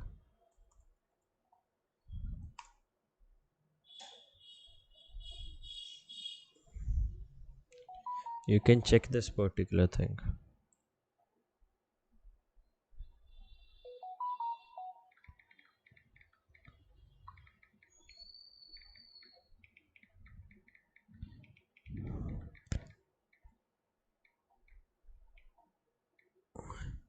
So we would try entering some SQL commands over here. We are going to use a single quote and check the response. Now in this case it was a plain uh, response कि उसने सीधा सीधा like uh, gave a hint that yeah something is wrong, but in our application that's not pretty much straightforward. So we need to see if we are dealing with such case or not. Most probably there is not a SQL injection because it's not behaving in that way.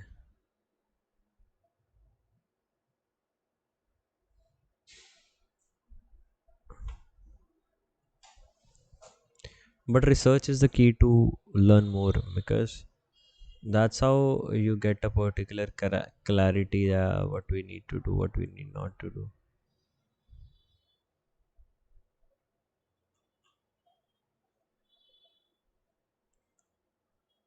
Hmm.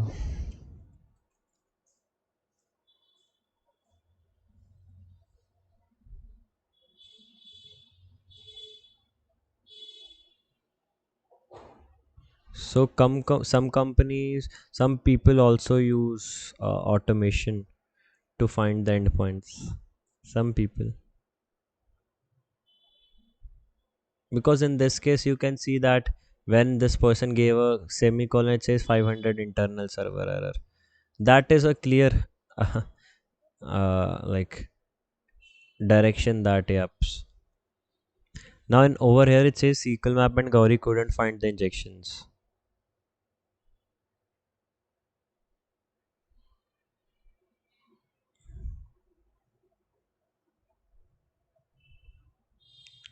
So he put it up this payload over there for the injection. See,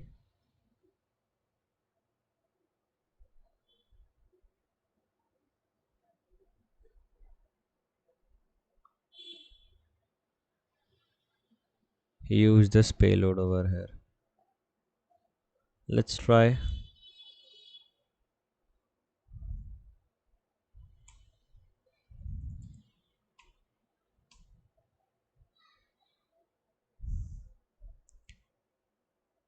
Nope. In our case, that's not right. And if I click on following, it says continue with Facebook. If I click on Facebook,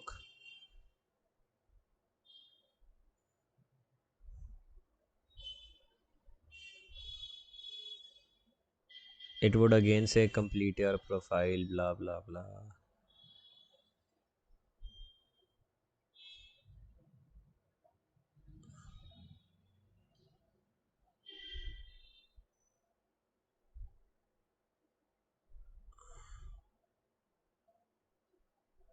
Okay, so this time it didn't give me an error, though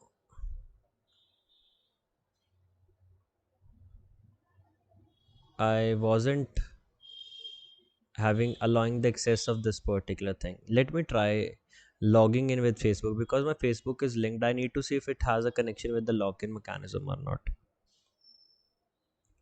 My throat is literally gone.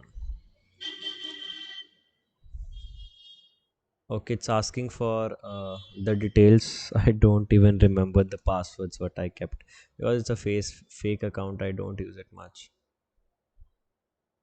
Let me see. Okay, I remember it. It's only for testing I made these accounts. All right, so it says please verify your password to continue.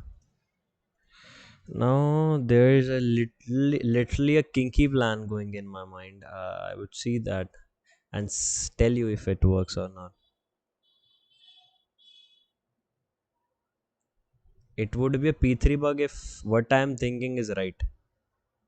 Literally. Now what I was thinking, let me retest it, then I would explain you the whole flow of this particular thing. I log out. If this time it asks for password again, then it won't be a bug. But if it directly logs me in, then it would be a bug for sure. Let's see.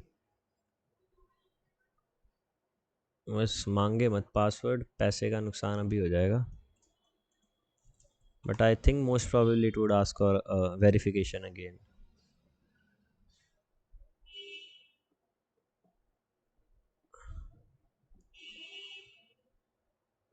हो गया guys पैसे का नुकसान. So if it doesn't ask for a password, so severity of bug was Ravi over here that we can link, we can create an account with a particular email. We can log in without user verification. Then we would link our Facebook account. Even if the victim changes his password, we can still continue using his account. So that was the flow behind this particular thing. But it's asking for a password, so yeah, no sense out of this particular thing. It's known as a Auth account takeover. If it might have worked. Now this is something fishy. You notice something, Ravi, that when I clicked on back button, I am into the account. जबकि I log out clearly. That means it's a front end artifact.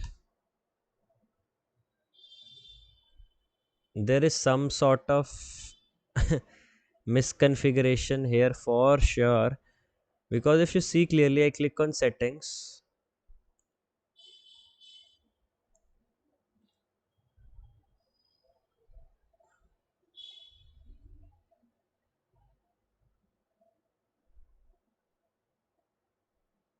If I change this like this,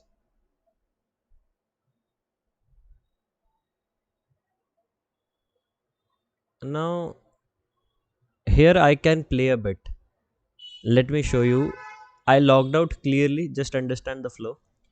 I log out very clearly and we are not logged in. I click on Facebook. It asks me for a password. Alright. I enter this.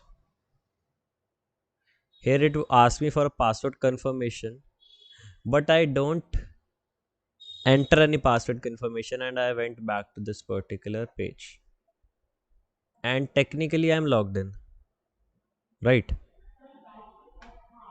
So the security is not good over here. Now I am trying to find a way how I can escalate this particular thing. And I have everything over here. I have the access token. Strange. If I find a way now to access that particular settings page, then it would be a bug for sure. Here I can create projects. It's bullshit. I can create projects. The security is not on point. And let me test this particular flow on a new account. I need to see how exactly it behaves. So if this is working, the website security is very bad. Understood till now, Ravi? What exactly I did? All right. So it's a critical flow, to be very honest. But I'm just verifying that if it's working. I need to just see if I can link my Facebook uh before verifying the account. If before verifying the account I can link it, it's a auth misconfiguration for sure. Just I'm verifying that. And it's P2 P3 bug depending upon how company treat it. I click on create account. Hmm. Go to settings, following, connect with Facebook. I connect this Facebook account, click on login. Let this go.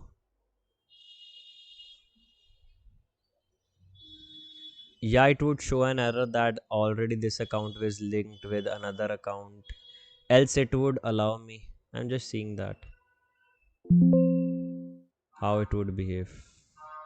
So these bugs are interesting. No one can teach you these things.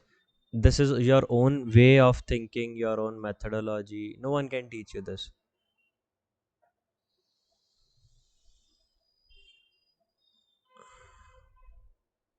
Here there's a code which has the entire thing.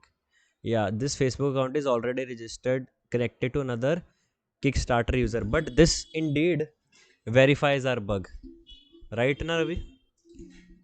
Ki we can create an account with any user and then we can access it. Congratulations. Let's report it.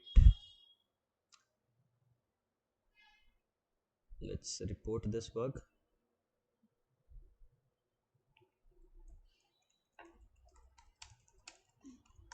I would categorize it as a P2 because even though uh, the user changes his password, it won't affect our case.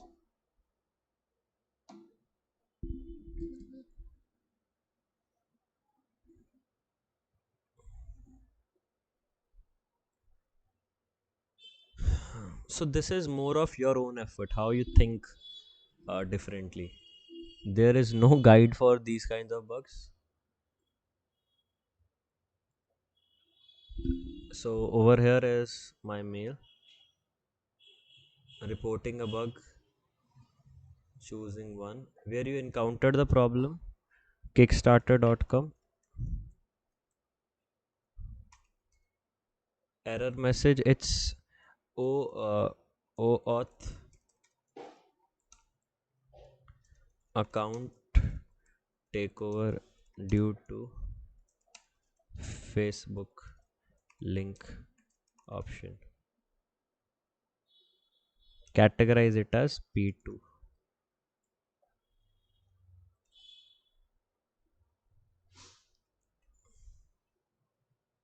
So let me find a template for us.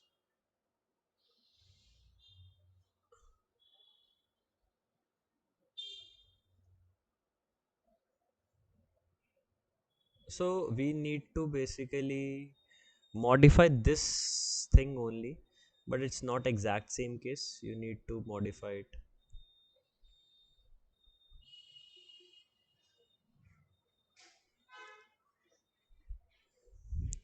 You need to create an account using email of account 1.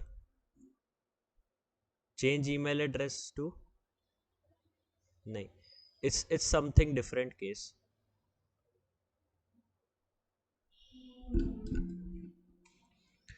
Go to settings and following option and link your Facebook account. Victim tries to create an account using the email address, but the email is already registered. The victim resets the password and uses the account. The attacker can also access the victim's account through Facebook. Now you need to explain over here. Note, when you try to access the account using Facebook, it asks for a password. But when you don't even enter the password and enter the URL as www.kickstarter.com on that very say on same page you get access to portal of account 1 leading to account takeover, and you can perform any action. Understood the point of report, Ravi? So this is the most important part of the analysis, that how you present your report. That's very important, because in pen testings the most important part is how we present our reports. With that being said, I have one more doubt, that if this particular website is working in this way, there might be chances that we can bypass the 2FA also. I believe that. Let's see this. Mm.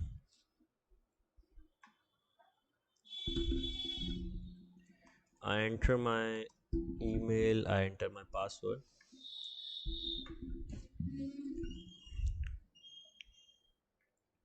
All right. I go to settings. After going to the settings, uh, let's click on setting up this two-factor authentication. I click on enable. It says post settings account 2FA authenticity token OTP secret. Clearly see OTP secret. All right. Verify SMS number token. Fine. We see a response to this request. It says success to OTP method delivered, and it shows me this particular token. Now what we would,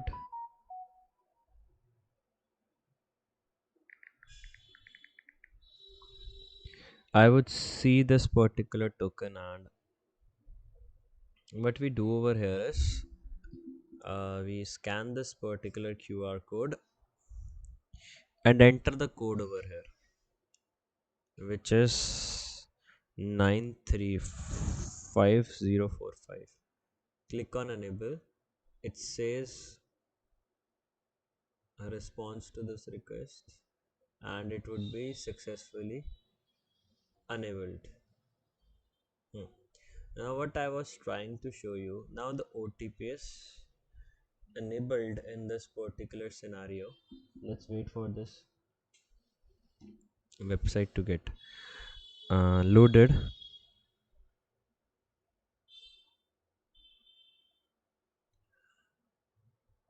Now the 2FA is on. I would click on logout. I would try entering with Facebook instead of this 2FA. अब 2FA लग गया ना, most probably this website would be secure. The Facebook thing would not work now if it's properly enabled. But if this is not properly integrated, then we can even bypass the 2FA. जबकि even though you are logging in with a auth request, the 2FA should pop up.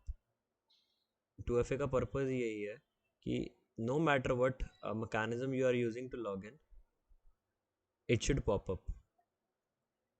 Firstly, it would ask for the password as it did last time. Now see, it's asking for a 2FA clearly. But if I click on kickstarter.com, it again redirects me back to this particular page. it again redirects me. That means the 2f is properly implemented on this particular thing.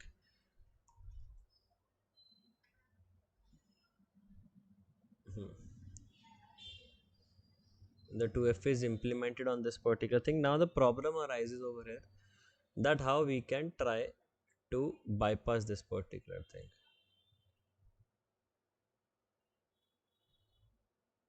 It says we can enter a code to mobile.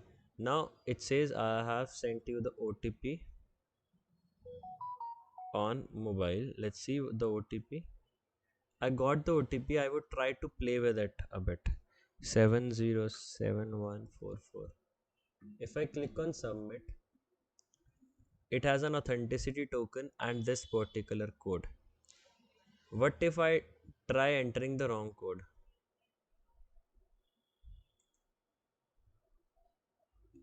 It says 302 found, but it would show an error that nahi, you are this thing is wrong. It's a basic common sense, but you might remember that yesterday we were testing a particular thing, but that won't be valid in this case. The user who said, yeah, that won't be valid in this case. So let's try performing the rate limit attack over here. The right would be 7071144. 7071144. 7071144. So the brute forcing might not work because there might be some rate limits, but let's see. 7071342707155. Only 22 combinations I am taking. It would trigger a rate limit according to me. See, it started triggering rate limit. Too many requests, too many requests. So that means we cannot really play with this particular endpoint a lot. See, key it triggers a rate limit.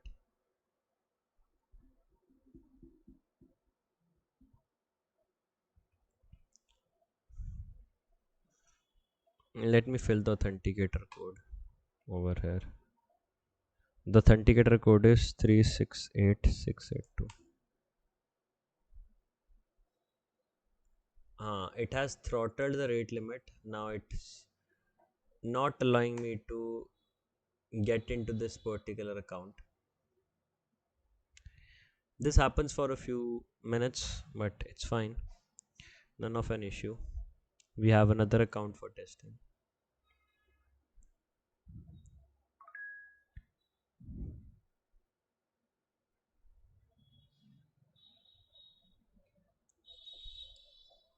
Alright, so I enter a new mail over here. Now we would test on the create post functionalities.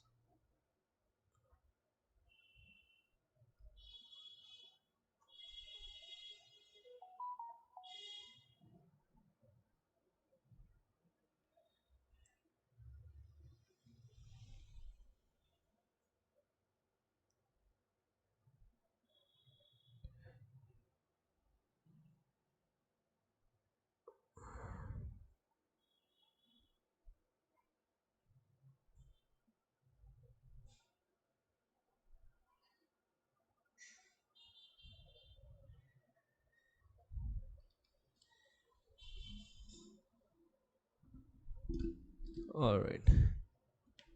So over here, if we see the click carefully, I was testing something else. Bing.com.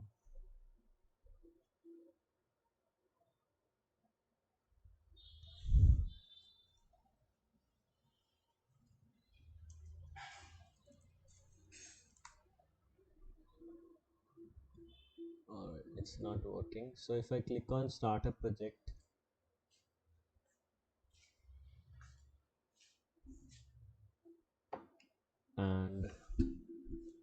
It says what's the project category. Maybe I choose its photography, nature. Then it says me some more things, comics. Next location, it's India. Okay, it doesn't allow India.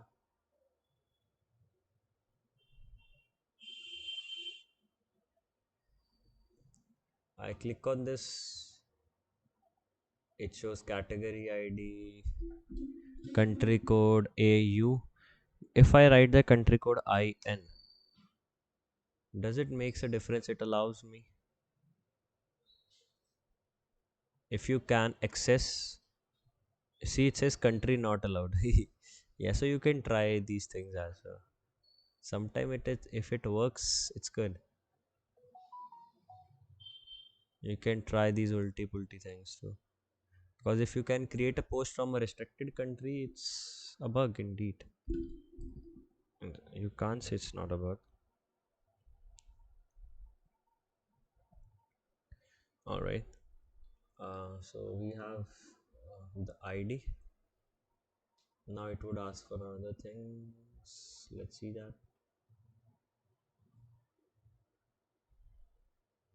Okay. So over here, there are a lot of things. Here the delete project options,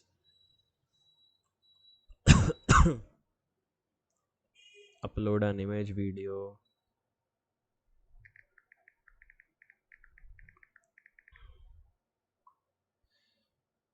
and if I click on this basics thing,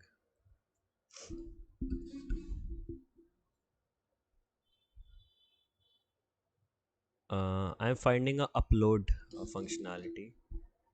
Let's see what things are allowed over here. SVJ files are allowed over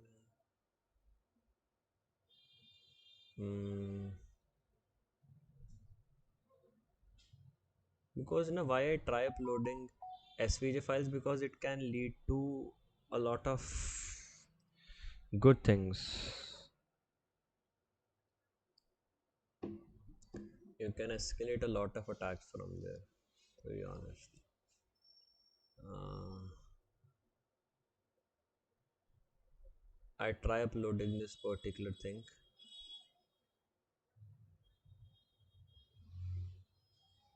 Policy, Amazon security name, the file name, response to this request, no content, it's saved.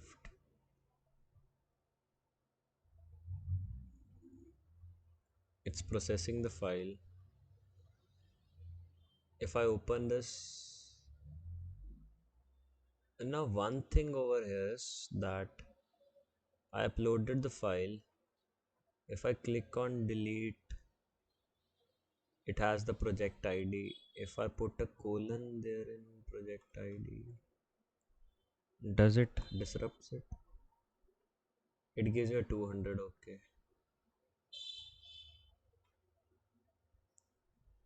that means the sequel is properly implemented. Yeah. Let's try putting a exif image over here, because it's not uh, really working the way it was working for the profile picture thing. Getting my point now? So there might be a chance that in this particular case the exif data won't be removed.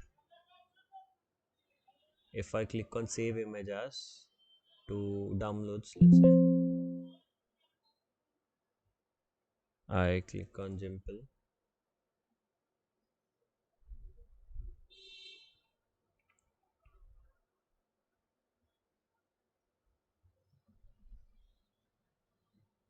Let's wait for this.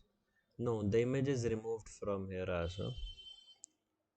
So what I was trying to say is that don't treat every endpoint as same. Different endpoints might be working in a different way.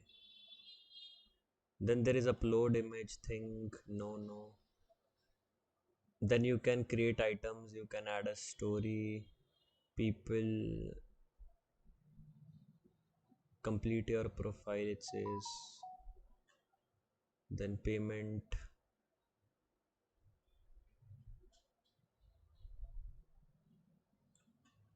then promotion, title, tracking ID, access token.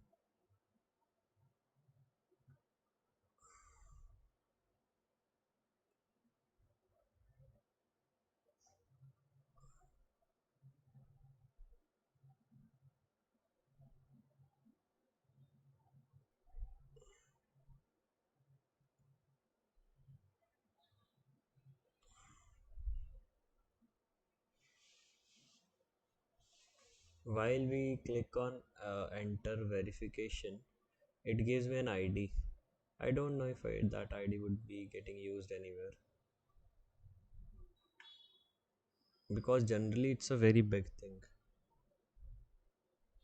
59DAFC, and this is something different. If I enter like this,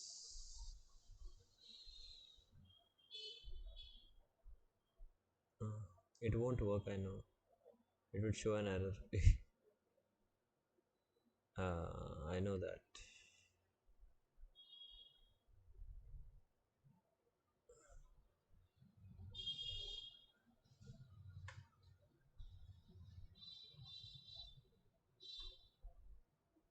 Hmm.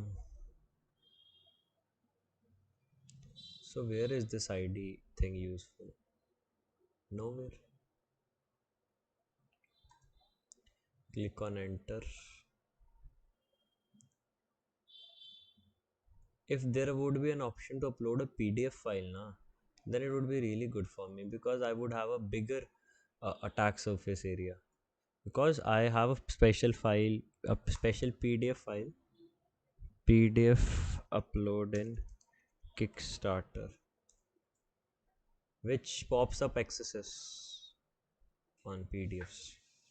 Rest,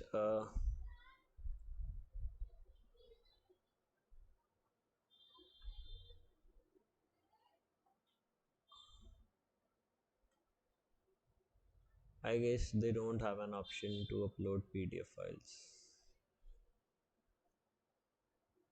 Rest we would test tomorrow, Ravi. I guess we have tested a lot for today. All right. So we were testing on Kickstarter.com, and we would continue testing on that only. We were testing the post functionality, right? Like where we were able to create a project.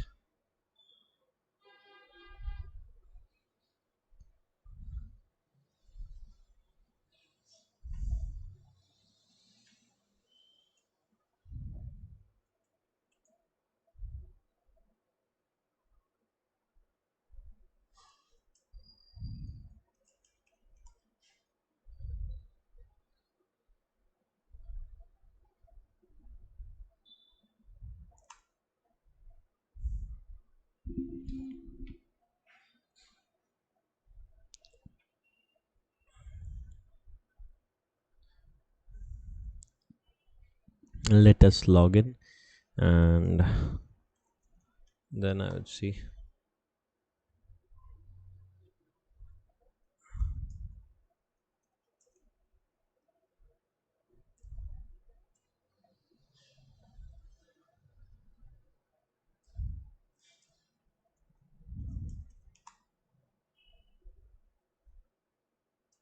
What's the issue with this?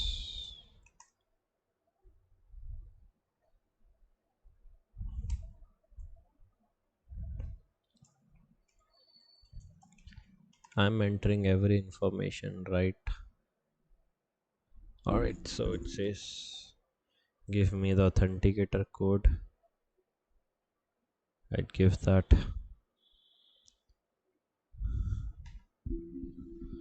And the authenticator code is 617556.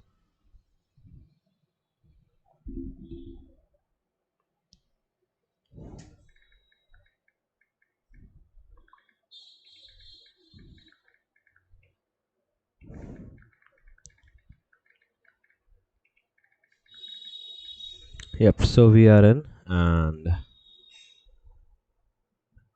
we would now do the testing of these particular functionalities. And first thing, I would turn off the authenticator from here.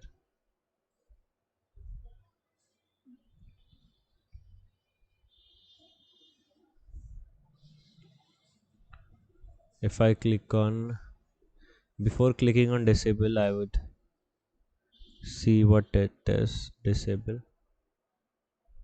It sends a delete token and an authenticity token. If I delete this authenticity token, does it makes a difference? It says 302 found. And one second, please. All right, guys. So sorry. Right. So these are the particular requests which are maybe responsible for the 2FA authentication, but I deleted that authenticity token. That I think due to that we are logged out.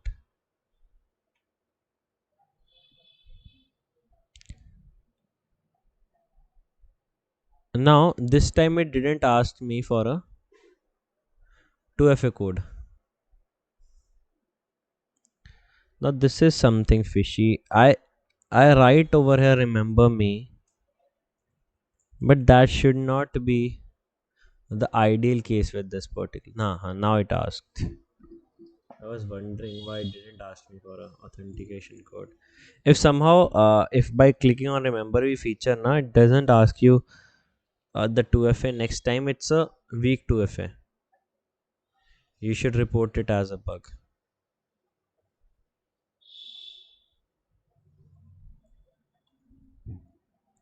I click on disable. Now it's a bug as well, which we have already reported, where the 2FA is getting disabled. It says disconnect this account from Facebook. If I click on this, delete, and we can disable this account from Facebook. Opt in to Kickstarter research. Let's see what's this.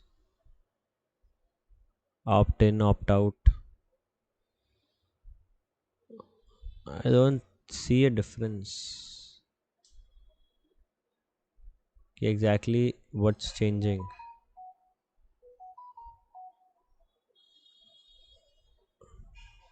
Maybe there might be a difference somewhere.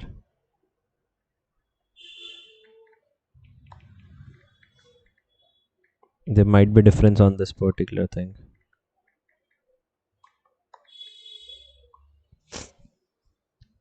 And request my personal data. It's not. Let's click on start a project. If I click over here, it says choose a project. If I say it's of technology, apps,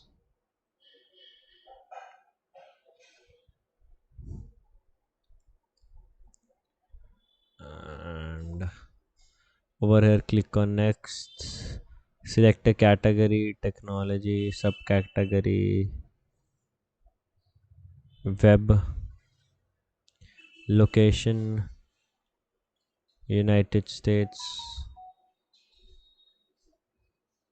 I capture this request. It's a GraphQL endpoint, category ID, country ID, description, and everything out here. It takes us to the onboarding page of this particular thing. We will analyze this onboarding page. If I click on go to rewards, let's see what it has to offer. It takes us to some another page. It says create your reward.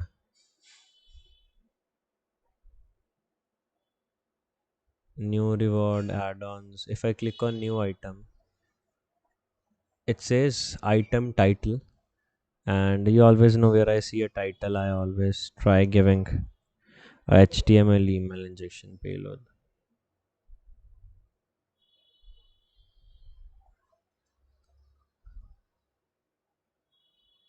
It's asking for uploading a file. The restriction would be here most probably because it won't allow the SVG files. It should give a format issue. Hmm.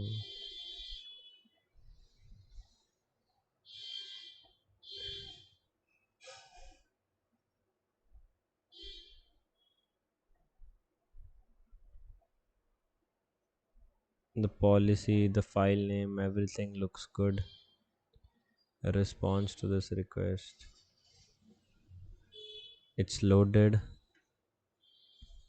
Alternative text.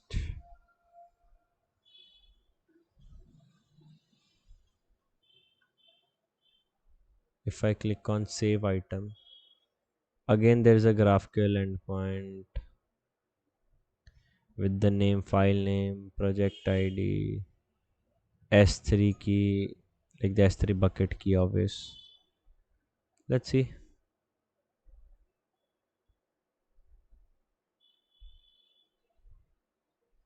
It says the reward count is 0, has backers false, ID and everything. Let's see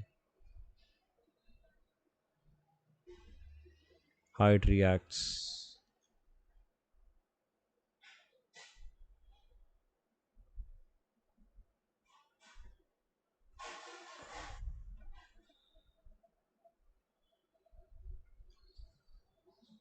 Items is over here. This image, it's not popping up an XSS. If I click on delete over here, it says is not used in any of your rewards.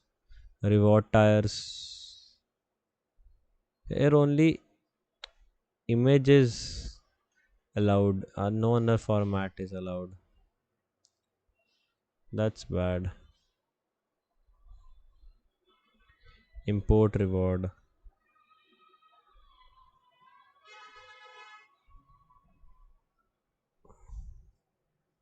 Let's, unless and until we explore the functionalities now, we can't find bugs, to be very honest.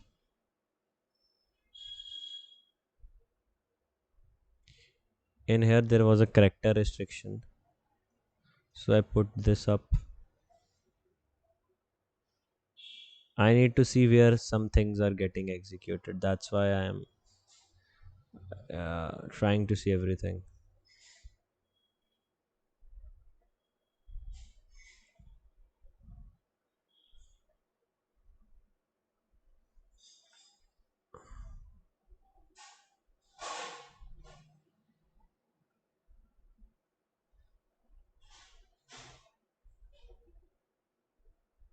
It says you can choose an item.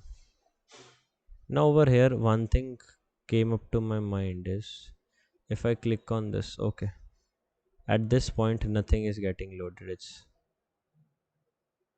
just a front end artifact.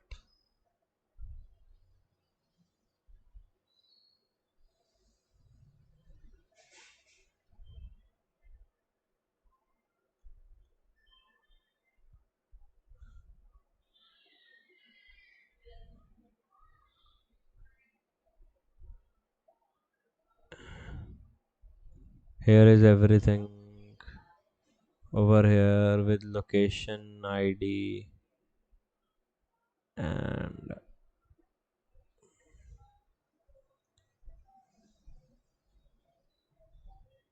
it says it's created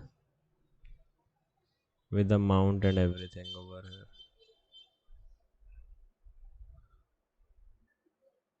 Upload processing.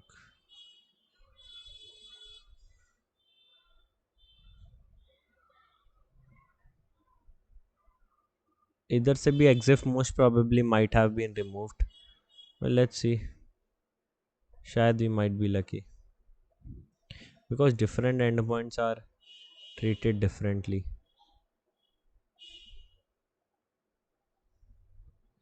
No, the location is removed this time as well. All right, if I click on delete, it's again a GraphQL endpoint where it's taking this ID parameter, and this ID parameter is, if I put a colon over here, it says 200. Okay, delete reward null, expected error, we column error and all.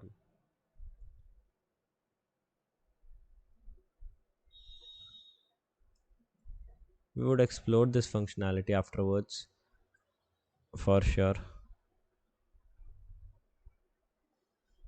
And if I go to the project overview, it's asking for a project image. We have already tested the image things. It says uploading a video.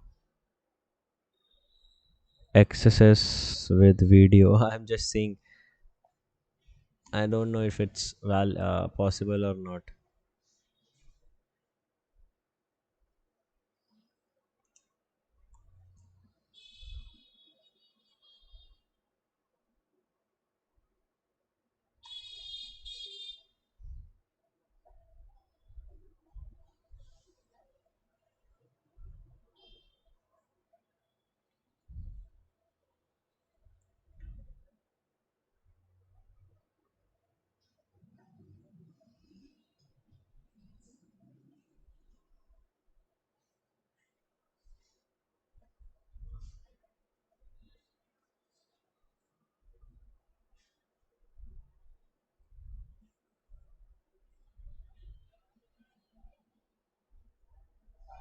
It's something else.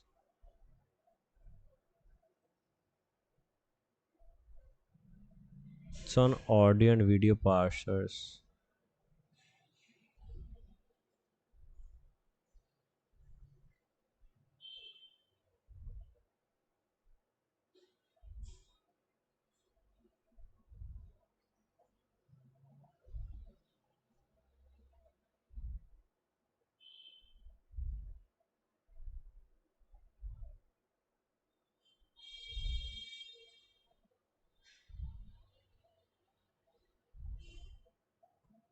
No leads for now.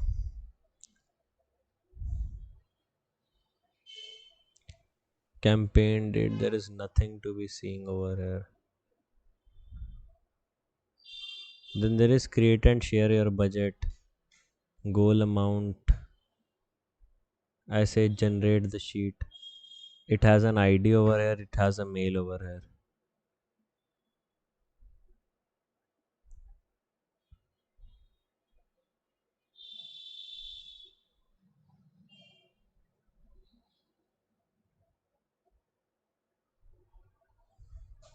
One moment, we are generating the spreadsheet.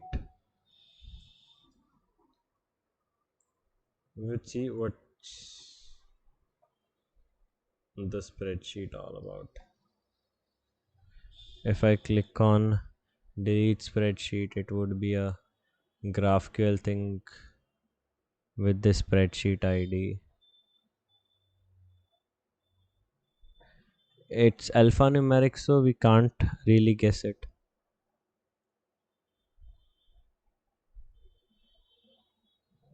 Hmm.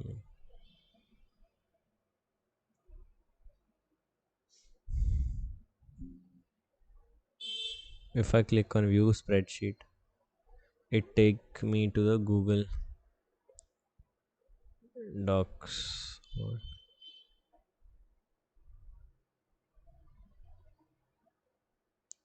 Rewards we have seen, story. Use text, images, videos, or to craft any story. Okay, so here we can put up a media URL. If I put up a burp collaborator link over here, it would load it.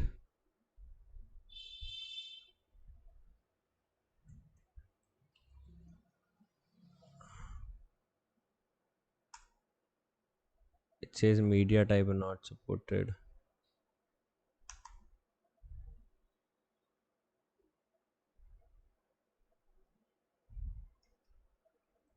Let me try this.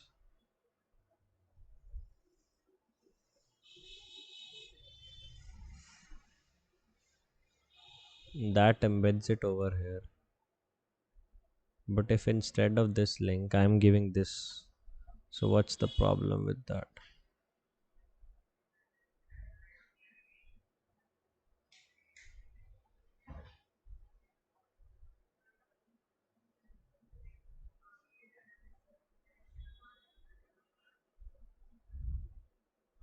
It's not supporting it. If I click on this dex, I don't know what formats are allowed over here as well. This time also these formats are not allowed. Not allowed. If I try adding a FAQ,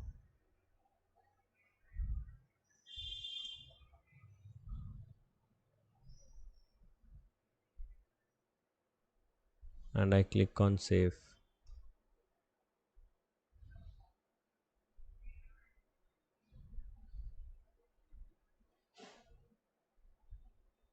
I write ID.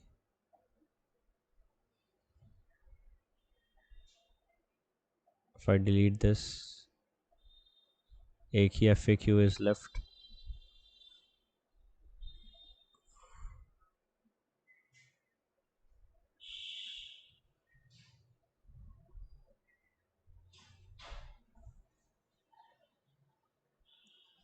It's saved and people. Okay, we can add collaborators as well. If I click on add your first collaborator, I write like this title,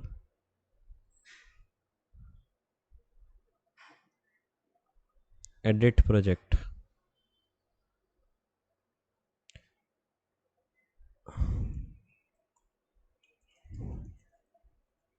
and if I write over here send invitation,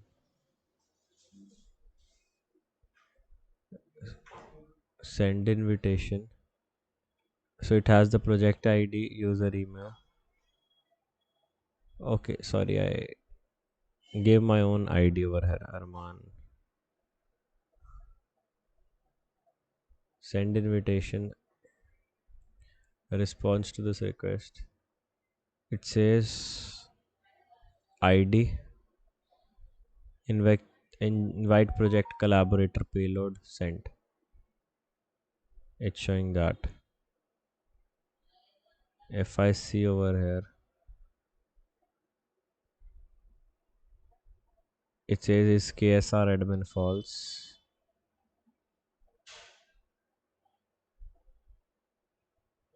And a lot of things, email ID verified true,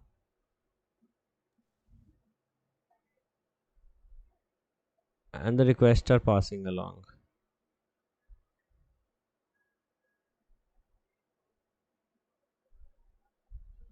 Alright, so I might have gotten a mail as well.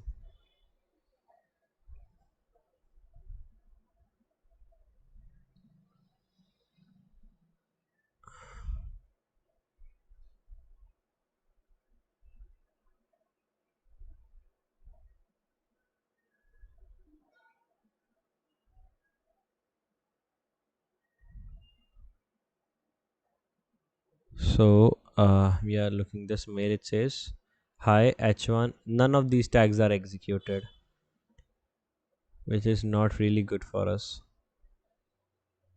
If I click on accept invitation,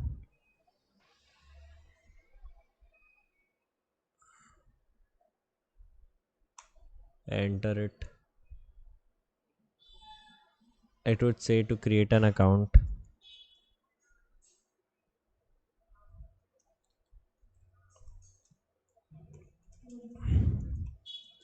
If I do that,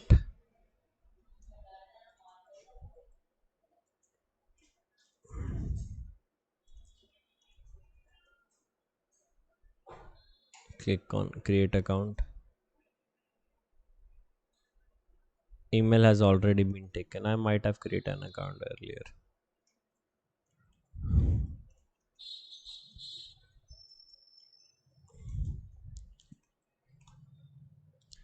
So I click like this.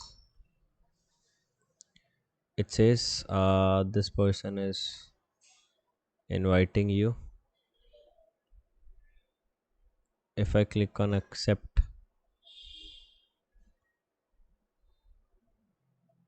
so he can see my this thing, right?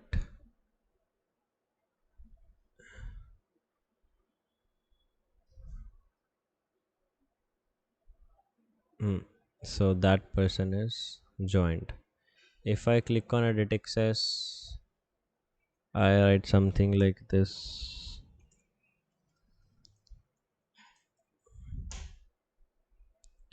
Click on update. It's not getting executed. Click on delete. It has the user ID over here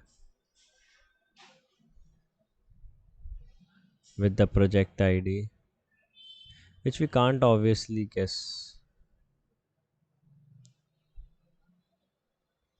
And that person would be deleted from here. And we might lose access from here as well. Hmm. One thing I wanted to see over here is that we got an invitation. It's like not allowing again.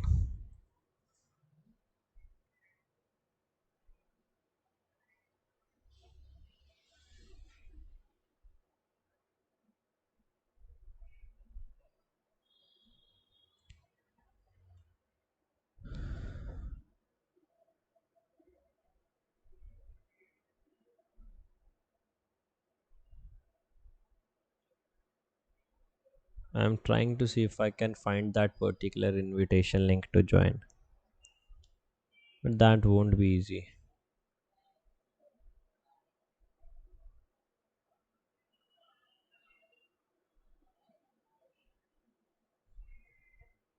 So if we are into this particular website, we are logged in. Where can we see the invitations? I guess there is no option to see the invitations as such.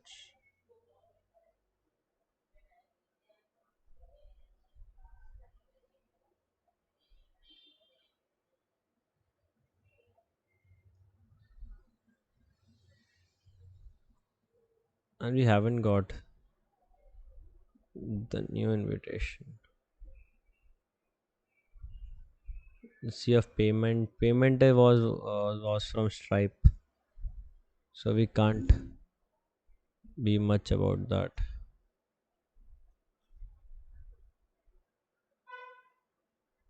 I guess that's all for weekend test now. Other things which might be possible over here would be allowed after this particular ad is live, and then we can test all these things.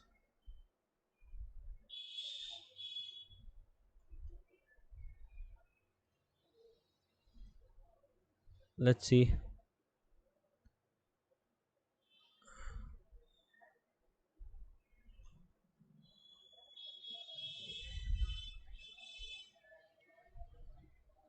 Because if I go to music, for example, there might be another projects as well.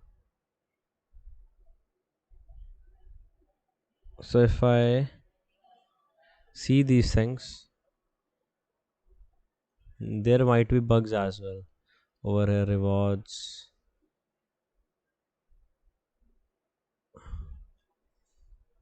FAQ. If I click on ask a question, if I send this payload, ask question. So this is the project ID, authenticity token, the payload, and the messages.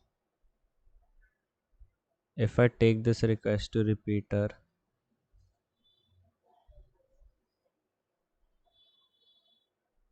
it says your message has been sent, send message model false, and it's giving a auth token back. It says your message has been sent. So if I click on view message,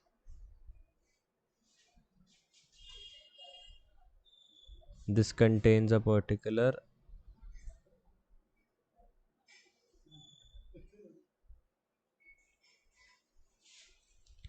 we can see the messages of ours. If we try to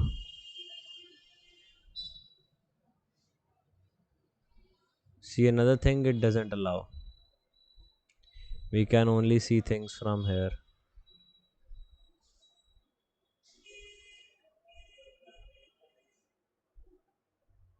See, we can always try performing a no rate limit over here, but I don't know what would be the relevance of that particular thing.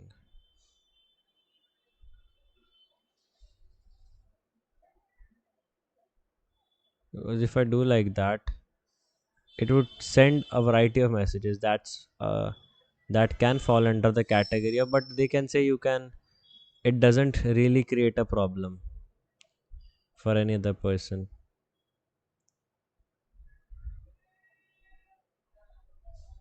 They can say that.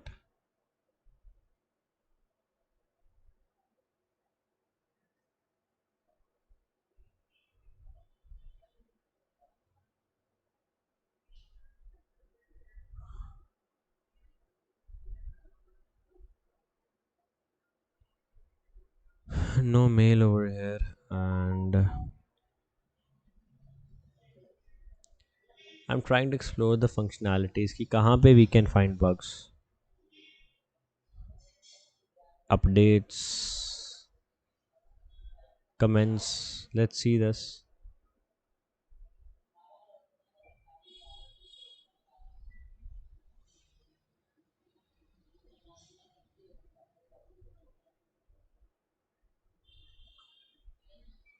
Community,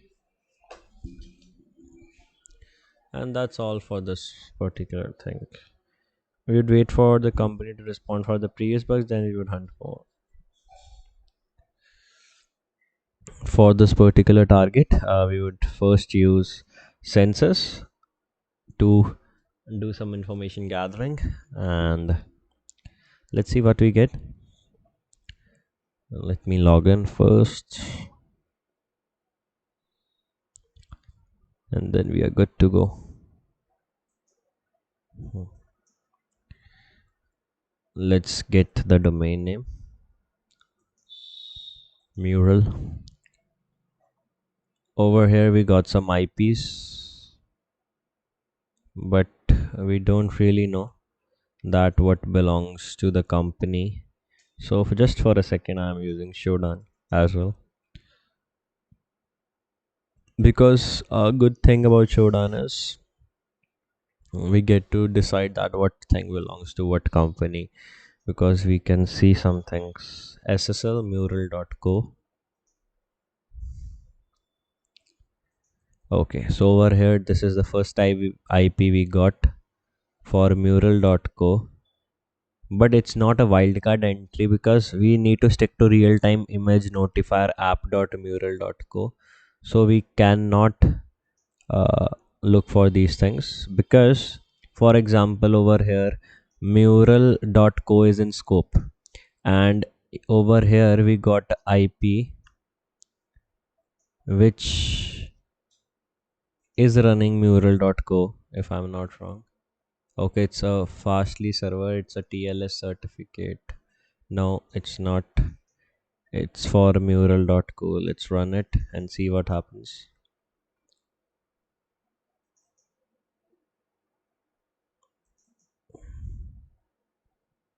It's not redirecting.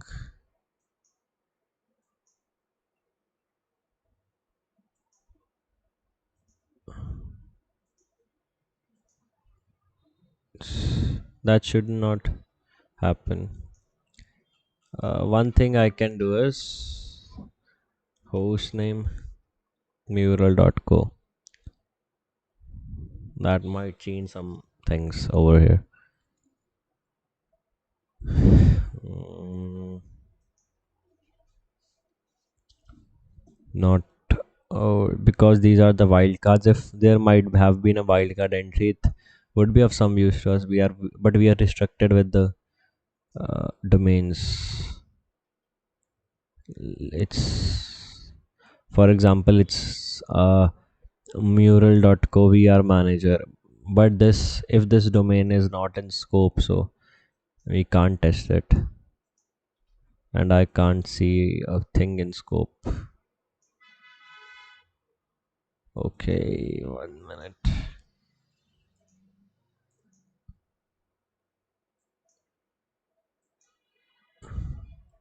It's not working. So yeah, we didn't got something good from here.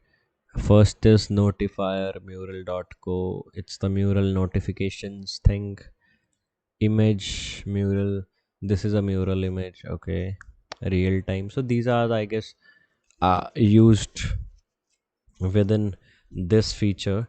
So let's begin with testing of the main website, that's app.mural.co.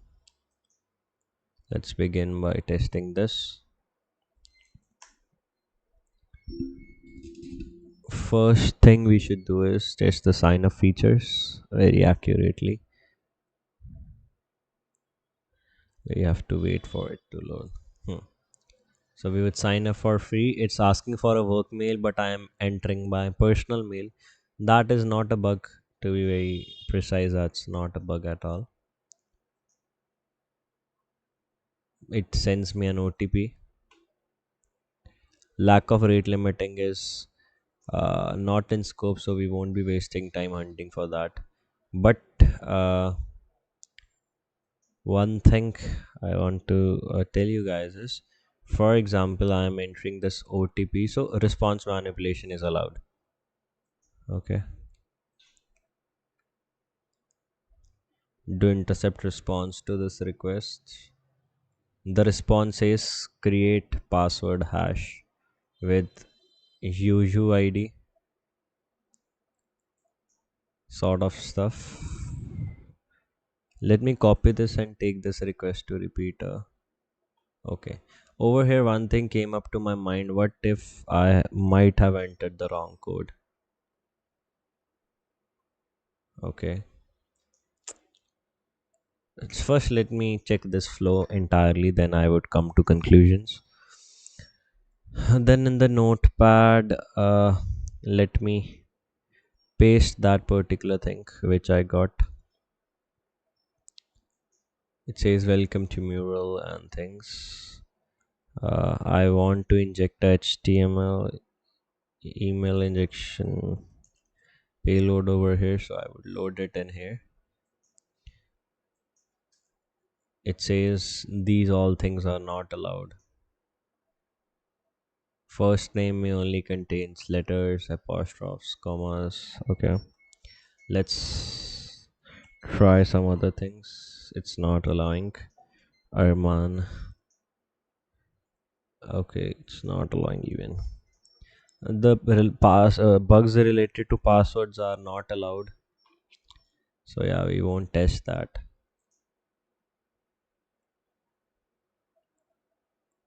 Is first password true? Return URL and things.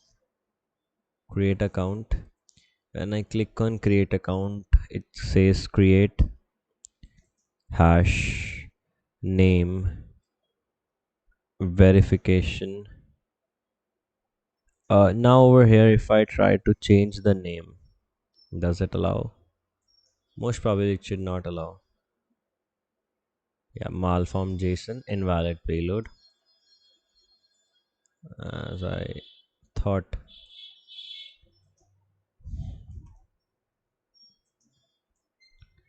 let me give a right password.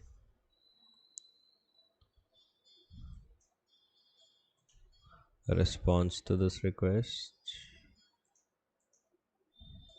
It gives me a JWT token over here. It's the refresh token. This is the token over here. If we take this to jwt.io, it contains username, alias, ID, MFA authenticated. Hmm. What this token contains? Same thing. So yeah. Moving on, seeing through every request which is passing, it has my name. Now over here it has the name. What if we try to change the name over here? At that particular point it didn't allow me, but what if I try to change the name over here? Response to this request. Invalid payload it gives.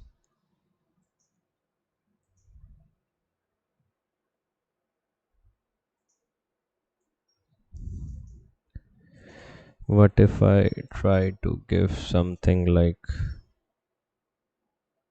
mm,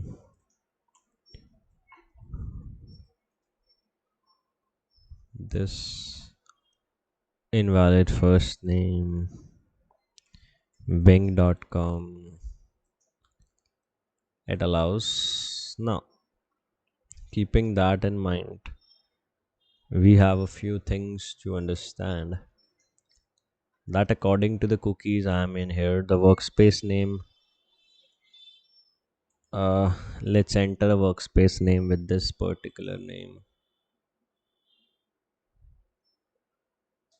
I accept, continue. Post API 0 v1 workspaces. Description discoverable. Okay. A response to this request. Whichever request you see now, just take it with you so that you can understand it afterwards.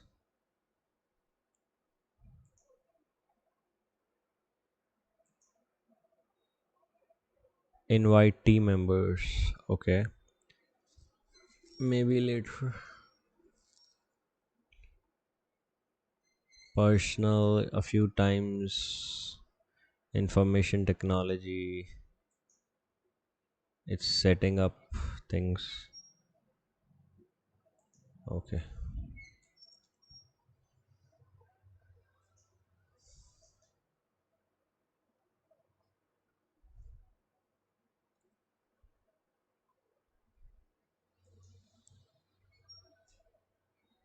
We are logged in, but we need to go back in order to test a lot of flaws. As far as I can judge the website for now, it has a lot of functionalities, which means we can find a lot of bugs specifically. And it's asking for my mail, so I would give my mail to it. Click on login. It sees whether this account exists or not. If it exists, it would redirect me to the next page. See, account status to can access stain and true.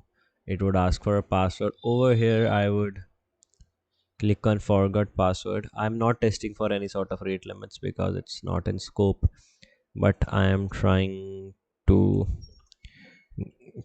do a host header injection attack if I can prove impact to them. It says not found.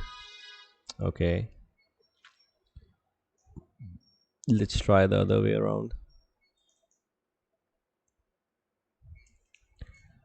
X forwarded. 1 second, please. X forwarded host bing.com. It might not work as well because the security is good. It says 202 accepted. We might have gotten a link for the forgot password. but it makes sense if we have something over here. What I mean by that is, this is our particular thing for resetting the password, and if you see clearly, it has a JWT token in it, like this. It contains the user ID, according to me, the create password hash, right, ID, and a lot of things. Now, I have a particular thing in my mind. I don't know how well it's going to be working. Now, if I try to create a new account, let's say mansudanofficial at the gmail.com, so it might send me an OTP. When we wrong enter the right OTP, it says 200 OK, and we need a particular hash thing to for it to work, right? What I mean, I will let you know just now. So it says 401 unauthorized. So if I write over here 200 OK along with this thing which we got, create hash password, but over here I would be using this particular value to morph this request. I use this particular value, I would be entering it. I don't know how well it would be working. Over here I write test, uh, and I would be creating a password over here. Most probably it should not work because that hash is not generated for this email. See, it clearly detected that this hash is generated for some other user. That means the backend is verifying that what hash is being generated for what user. I wanted to bypass this particular flow, but I guess I won't be able to do that because the backend is verifying. Yeah, exactly. So we can't misuse that. I wanted to see if I can generally use any hash for any ID, but that's not the case. Hmm. So this website, as far as I have seen, it's good. It's secure. Like the basic things, we have worked a lot on the security perspective, but no website is safe. We click enter and create password hash is equal to 0, new is equal to 0, and let it go. It's asking for to change a password. If I click on change password, it didn't allow me. I click on change password, create false password verification, the hash. What if I but it's not in scope, so yeah, hardly matters.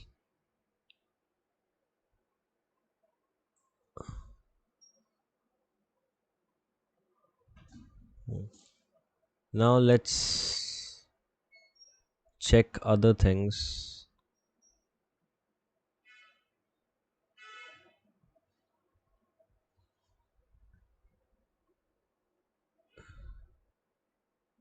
Other things like what I'm trying to say over here is, what if we sign up and log in with Google? I want to see how exactly it treats. Let me log in with this particular ID. It's asking for a password which myself I don't remember. Okay, I would remembered it.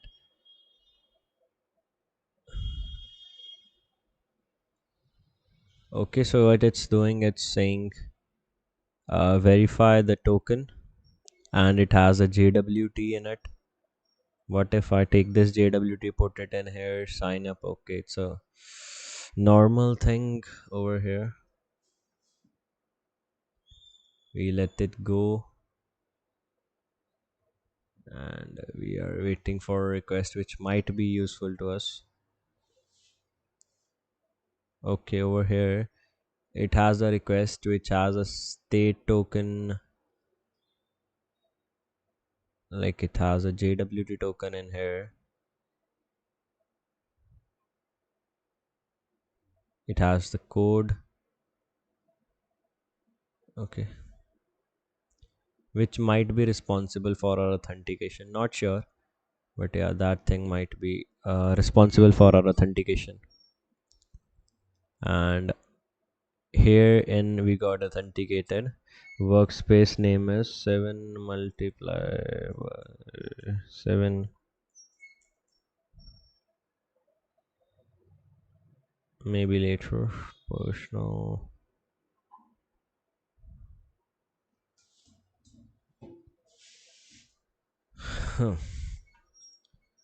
So over here, what I exactly needed to check is I go to my profile,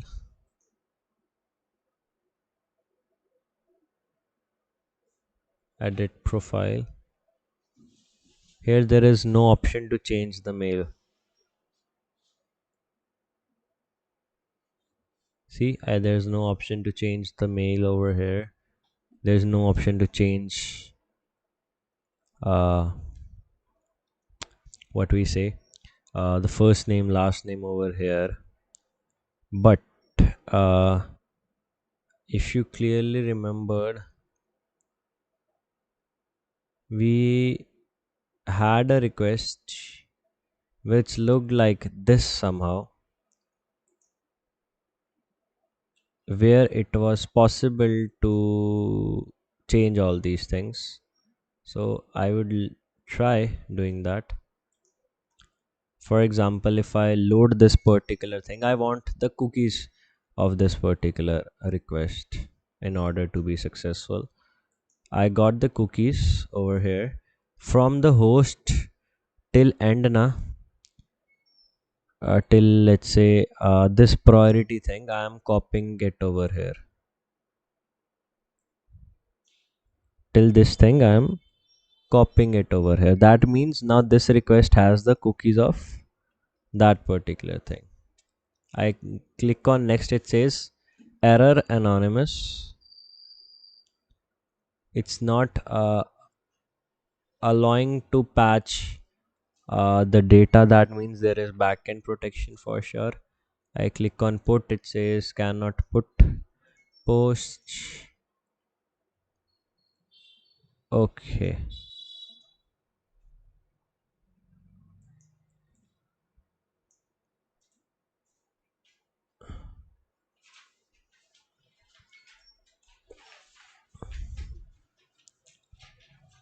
so that means it didn't allow users to change their profile if they are authenticated using Google. If I say I want to change the photo and I put XSS picture over here, post API user avatar, the file name, but I want the file name to be the same file name I am trying to upload. I copied it from here like that. Most probably it should block this particular request. It says created, it's murally blog, the name, uploads, and the link obvious. Let's see, authorization permission mismatch. I don't know why. Okay, didn't popped up anything. Let's try putting a svj file. Most probably we should not allow that, because svj files are might be, according to the security I have seen for this particular website, it's good. So it might not allow svj files.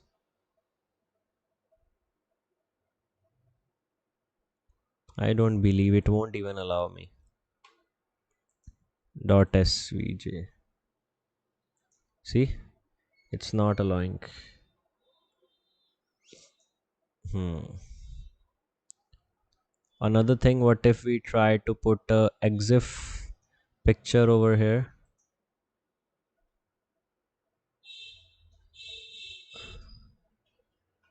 which contains a location, but let's see if that contains like be the same. Most probably over this website I have tested so far, it would delete the location.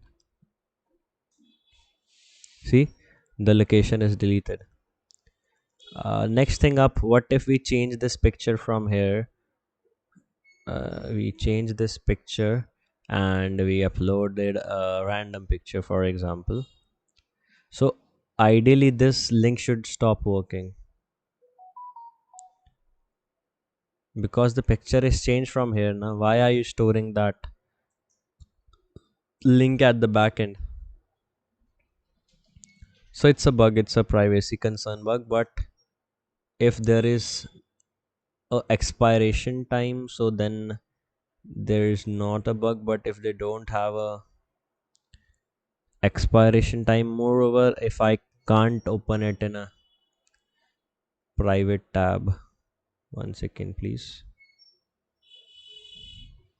control a, control v.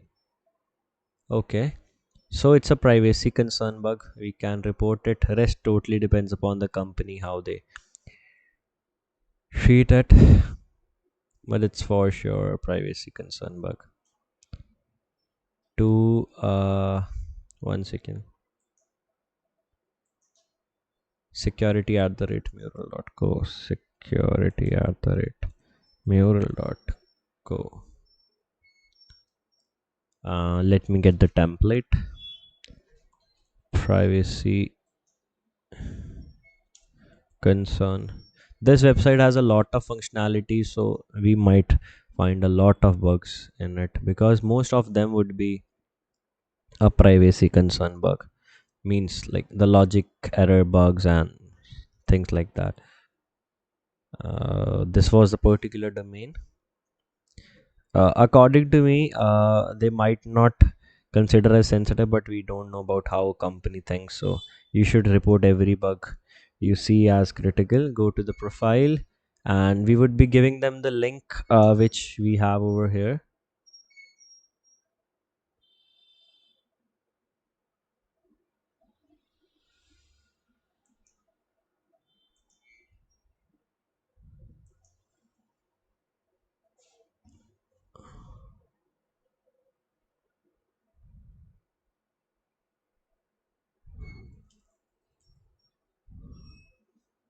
Okay, the first bug we have submitted. The next very important bug, which most of the companies are like accepting, is known as MTASTS bug. Some crypto companies even gave 200 USDT for this bug.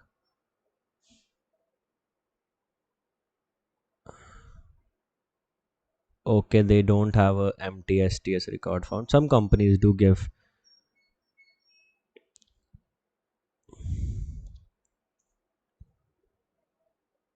Enter domain name. I have already entered the domain name.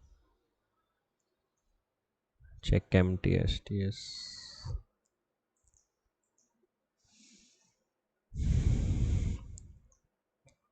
Taking a screenshot of this thing.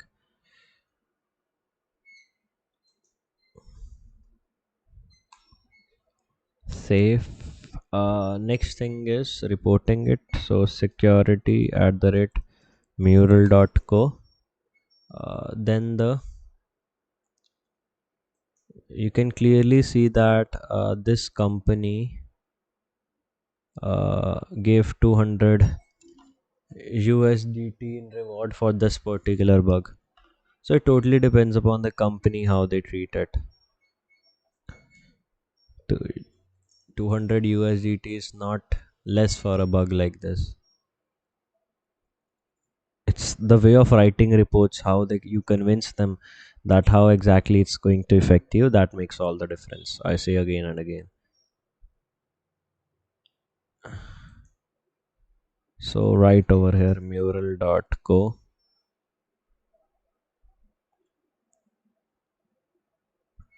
Mural.co.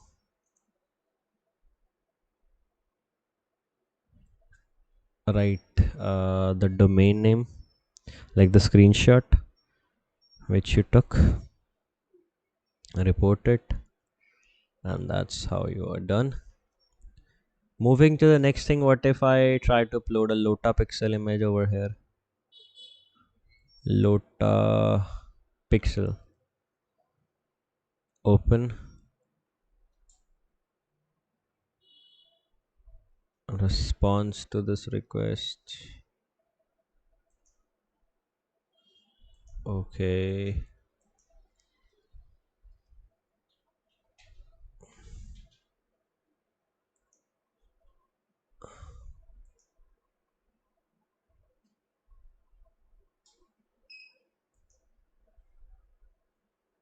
It says created avatar, read the file name.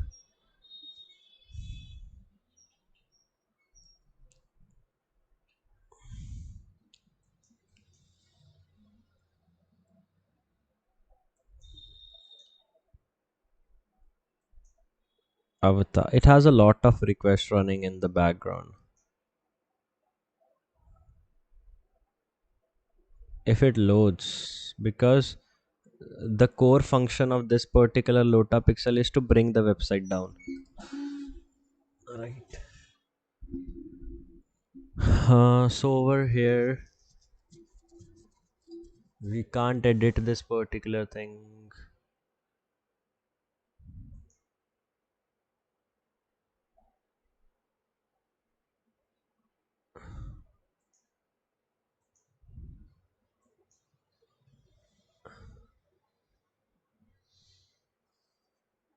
We can't edit this. But if I try to change things over here, let's say I write recruiting, so it would create a particular request like this for patching the user, and if I add a particular entry with it for maybe our first name like this, so Bing, I don't know it would work or not. It says first name unexpected key, invalid payload, path first name. One second. How it writes the first name thing. The placeholder is like this. No.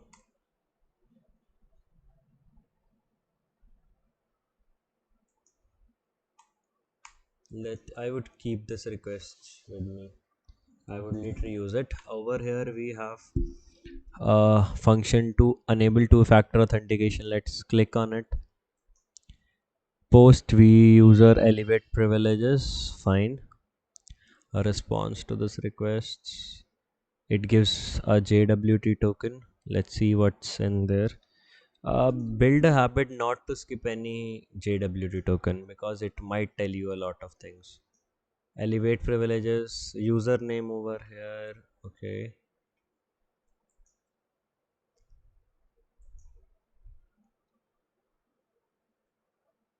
MFA enroll.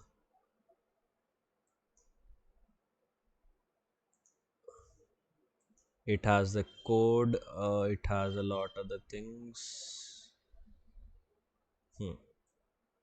So it says in order to enable 2FA, you can do all these things. Let's do that real quick. One second. Over here, I'm getting mails from the company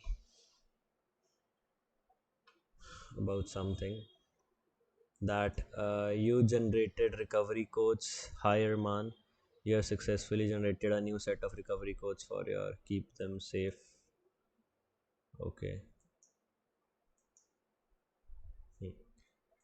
Fine. Let me scan this particular thing. Mm, what we authenticator. I scanned it. After scanning, I have the code over here. I click on next. It's asking for a 6-digit OTP. Okay, I would enter it. Enrollment verify, type passcode. Okay, it says unauthorized. So these are the backup codes. I downloaded them.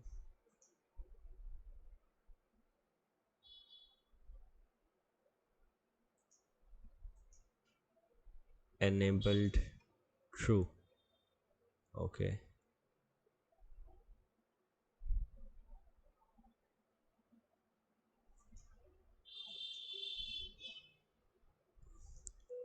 Session refresh. Okay. Over here it says your session has been refreshed and your two-factor authentication is enabled. Now, while doing all the research, I got some requests. Over here it says two-factor authentication true. What if I change it to false? Does it makes a difference? It says 201 created. I refresh this request. My two-factor authentication is disabled. Simple. My two-factor authentication is disabled. Now, a thing comes up to my mind that if I log in again, my two-factor authentication gets enabled or not. If it doesn't get enabled, it's a bug for sure. How it would be a bug, I would explain.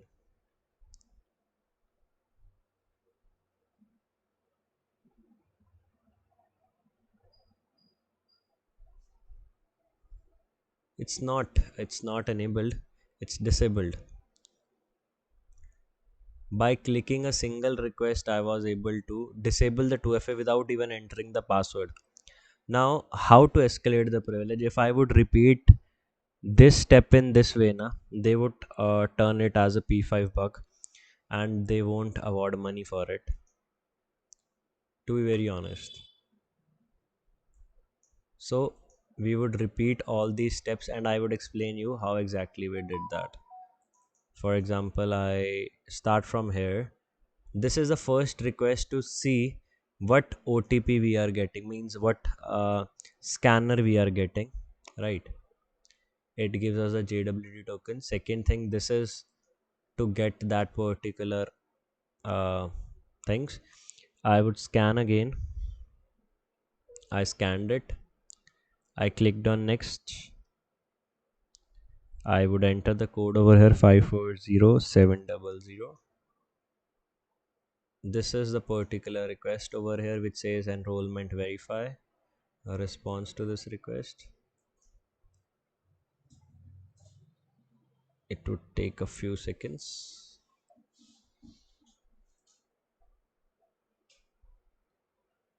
I guess it's lagging a bit.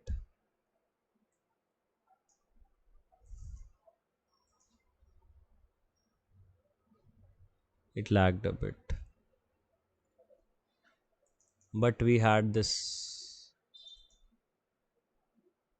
thing saved with us. We might use it. I don't know why it's lagging.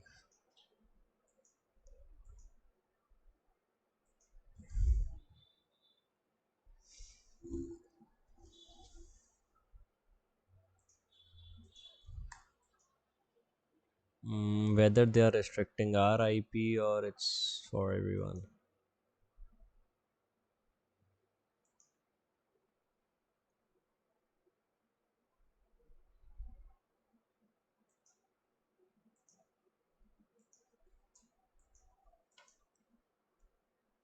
I guess there is some error with the cookies and everything. It's fine now. We were trying to enable the 2FA.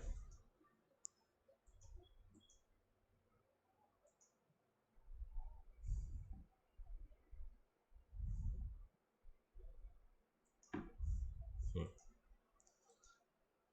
I would scan it, then click on next, enter the code over here.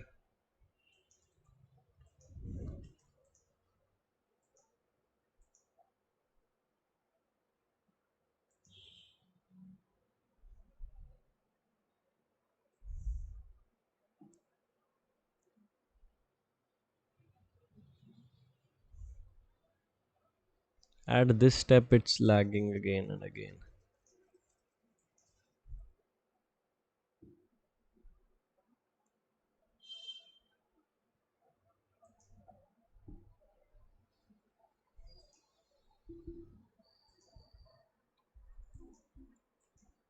At this step only, it's lagging.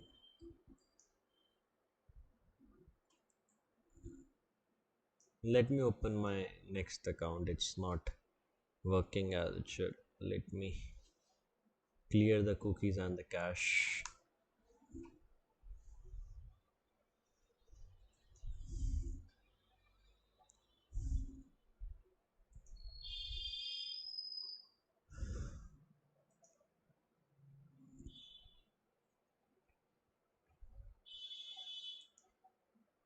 Hmm.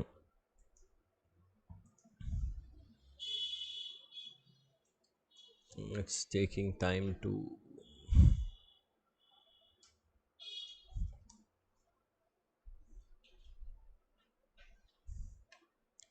Okay, so over here, click on work mail, entering the password in here, login.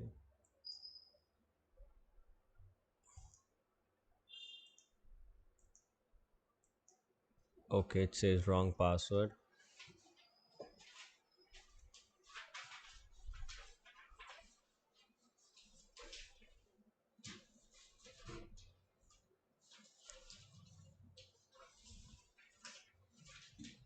Gives a JWT token. We will let it load, and the next thing I'm going to do is profile, edit profile, go over here.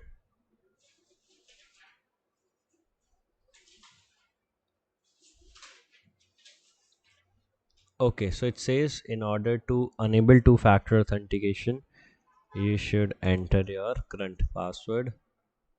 We do that. Password.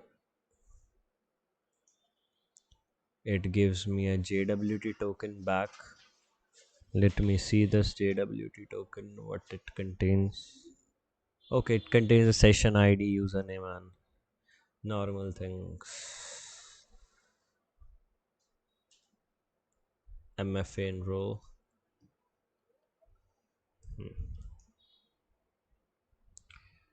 I would open Authenticator again, scan this thing, then I enter 288869. It's asked for a way to do things. I click on done. It says enable true. This was the particular request I was looking for. Now, what if we try to off it? Now it says you have no longer been asked for a one-time code in addition to your password. For your protection, enter your mural password to continue. Now we are assuming that a person has to disable this particular thing. And it says view recovery codes. Again, for viewing the recovery codes, we need the password. Now what exactly we need to do is, we have this request over here.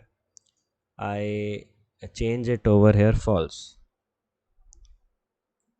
It says 201 created. So we are able to turn off the authentication without giving the password confirmation. Okay,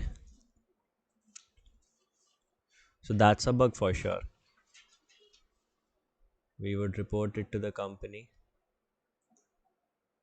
And moreover, one more bug, hyperlink email injection as well. Let me read their scope if they have not excluded it. Hyperlink. No, I didn't have. They have not excluded it, so we would report it as well because it's getting reflected.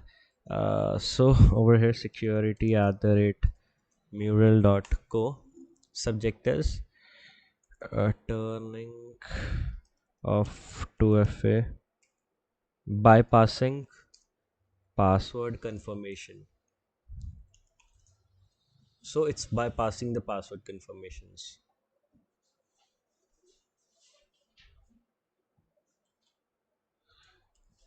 Hacker one.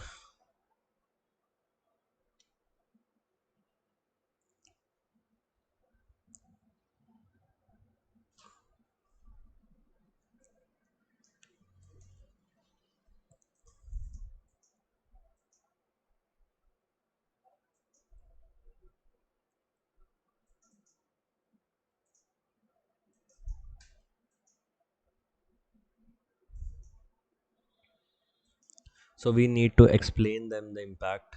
So it's turning off bypassing password confirmation. So we need to give the steps.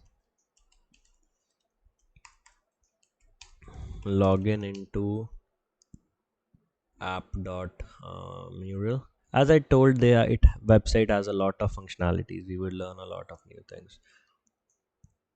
mm, app.mural.co. Turn on your 2FA. Once enabled, if you want to disable, one more thing came up to my mind, but it's a API request. Let me see once again.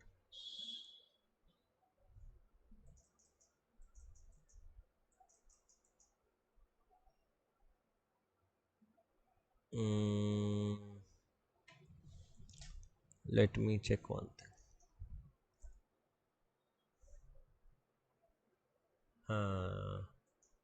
I expected this. Okay, if once enabled, if you want to disable 2FA, you need the password, but we can use this post request to enable to disable the 2FA without even knowing the password,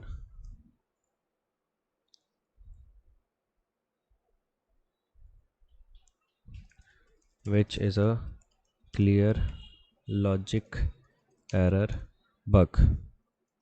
Now we need to give them the request which is responsible.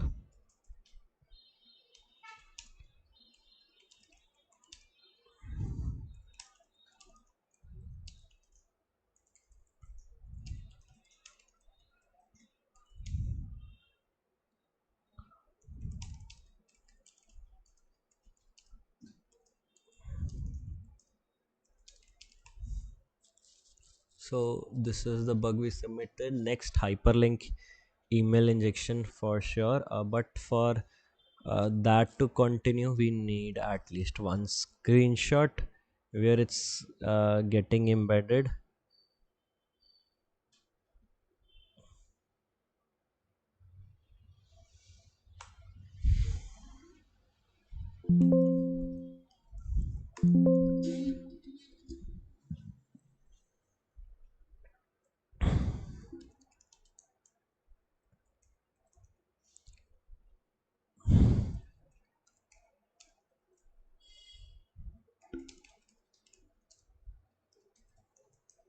Most of the companies claim it as to be P5, and Bugcrowd it's also P5. But yeah, but it all only depends upon how you write the report. Hyper link email injection leads to,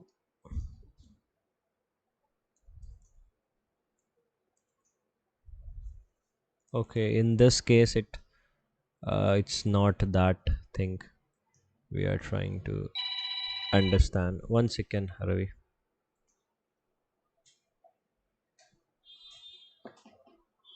Yeah, so over here we need to give the report.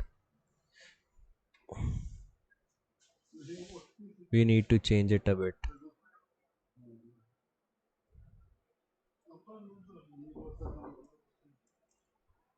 Hyper link email injection.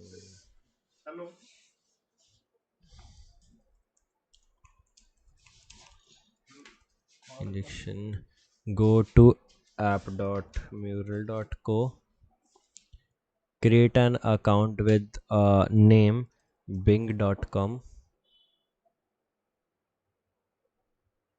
Then you need to explain that enable or disable 2FA.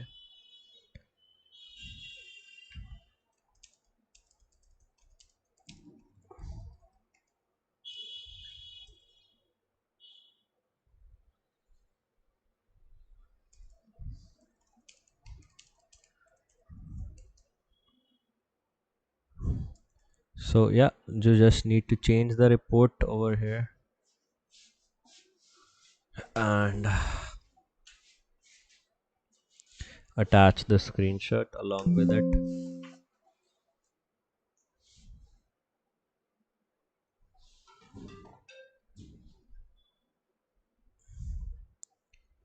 And that's how we reported this bug as well. Moving on. Huh, it's sent. Moving on, the other things, there are another methods of testing 2FA too. What I mean by that is, I would explain you just now. For example, I am deleting the old 2FA, right? I am deleting the old 2FA, but what I am trying to do is, I click on it, it's asking for my password. Fine.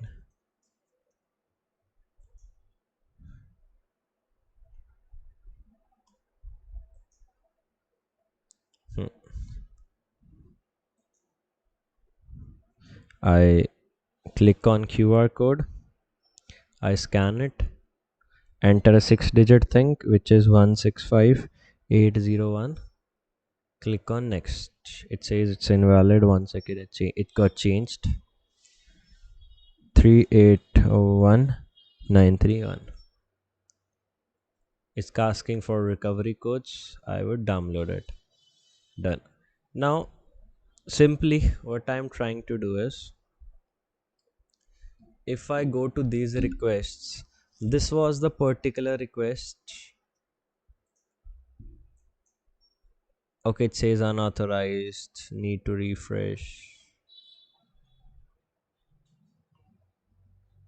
Okay. Hmm. Over here, what if I try to change my name?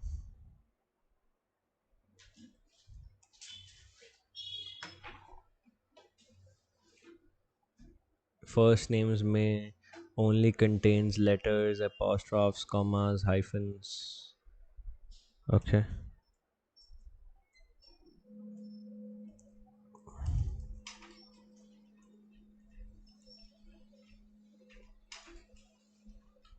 It's not allowing. Let me keep this on.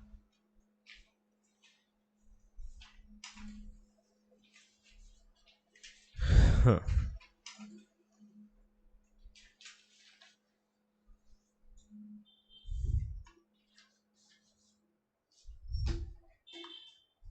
let me log out and then I would explain what I was exactly trying to do with this thing.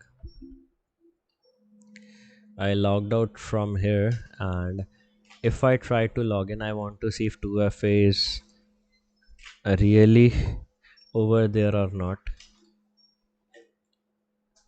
It says your password is wrong, but this was my password.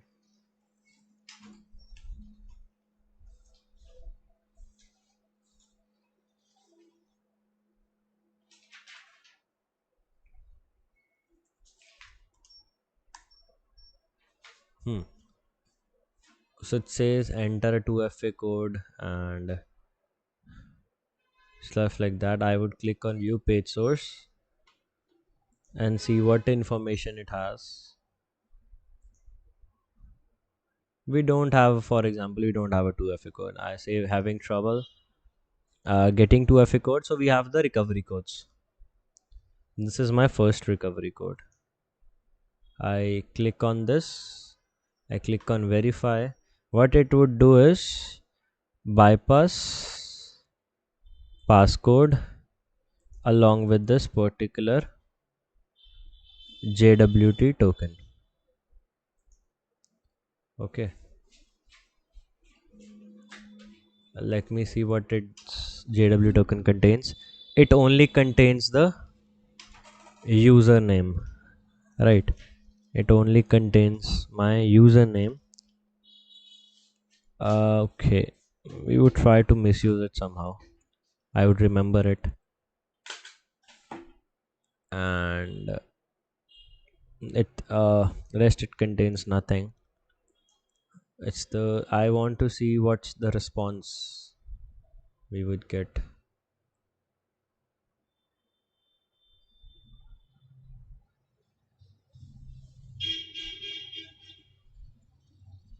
It gives me back the JWT token. Okay, perfect. Now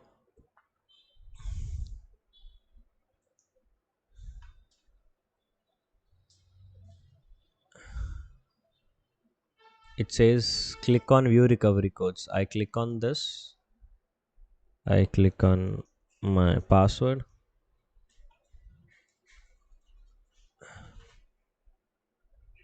A response to this request. It gives me a JWT token.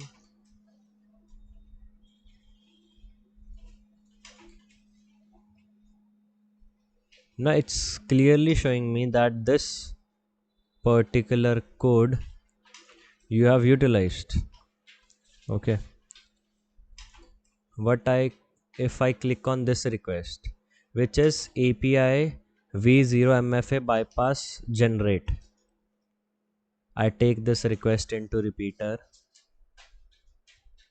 It created the new recovery codes for me. Perfect. Now understand the flow very clearly. This is my 2FA. I want to generate the new recovery codes. I need to enter the password. What if I know this request would generate the new recovery codes? I click on this. I created new recovery codes. As simple as that.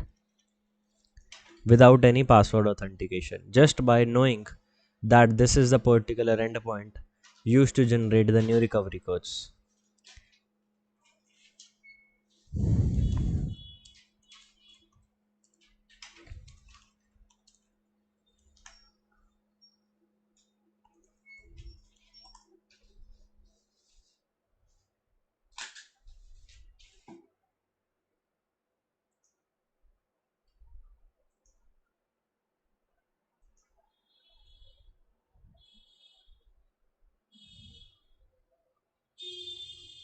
So over here, sign in. It is a bug on HackerOne. It says setup 2FA try to disable without knowing the OTP, which we already did that.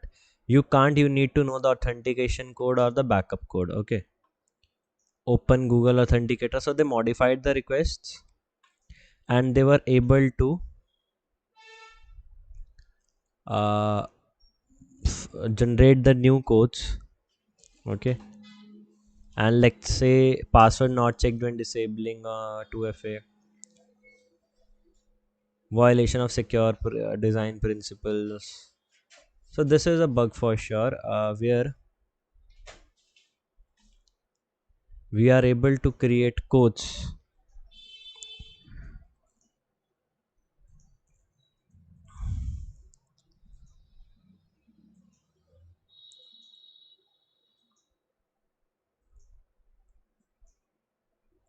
of 2FA. For example, a person has a logged in session. All I need to do is know this endpoint.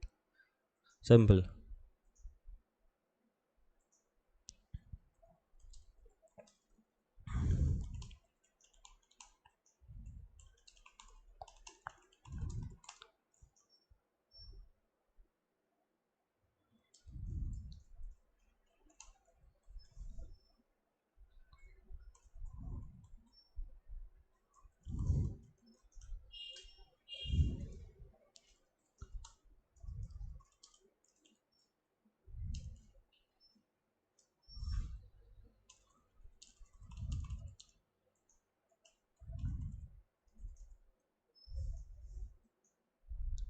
So over here I write app.mural.co enable 2FA, and if you want to get new recovery codes, you might need to enter password, right? Use this post request with uh,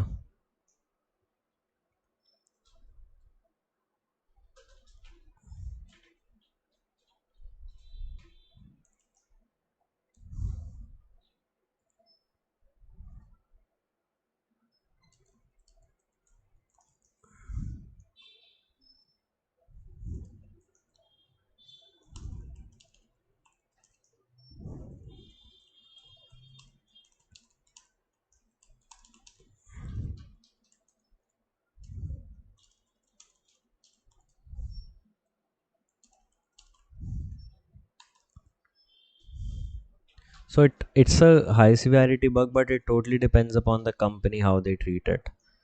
We can't say much on that how exactly they would be categorizing this thing, because all these cookies we can easily get from any user request.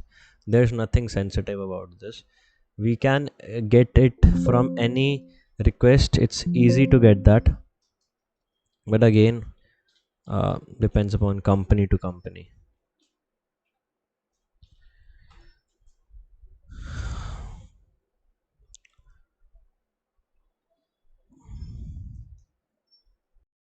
Next up, we would see another variance of what exactly we could find from this thing.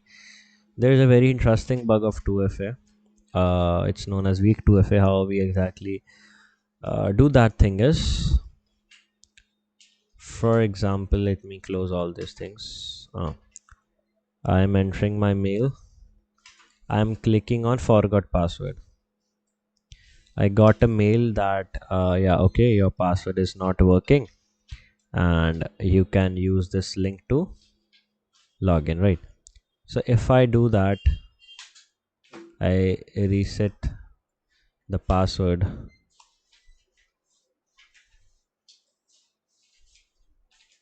It's asking for a new password. Change password. See, it's asking for a 2FA. If it gets off by default, then there is no need for a 2FA.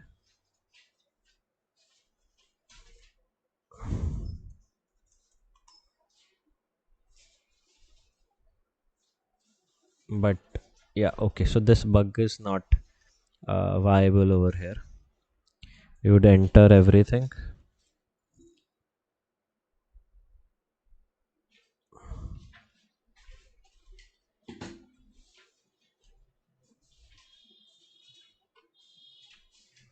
Response to this request.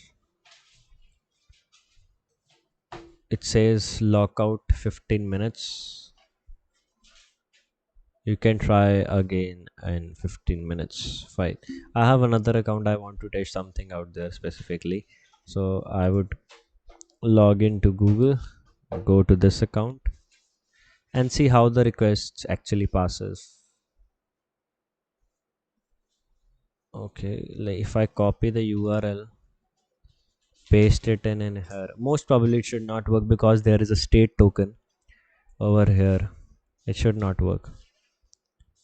It should not open my account. It should redirect me to the login page. It says there's an error, bad request, author, bad request. Fine. Script alert one, script tag close.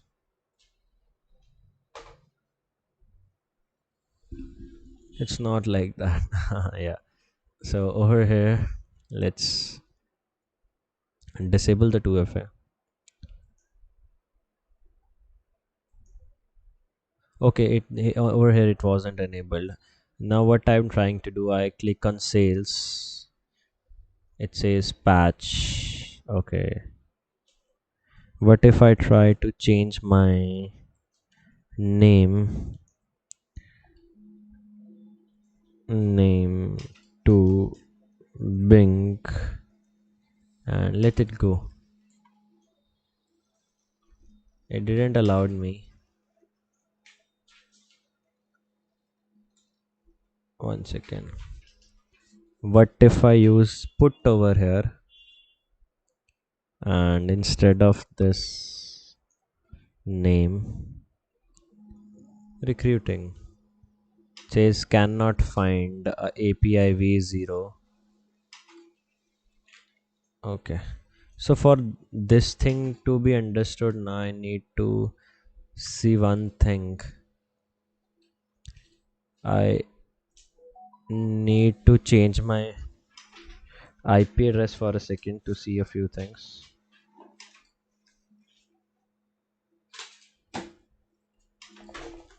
I turned on my VPN, entered this thing.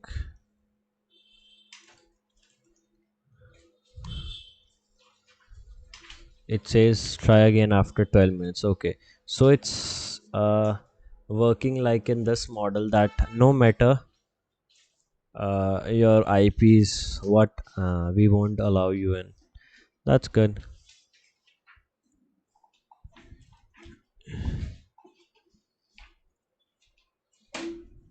Patch.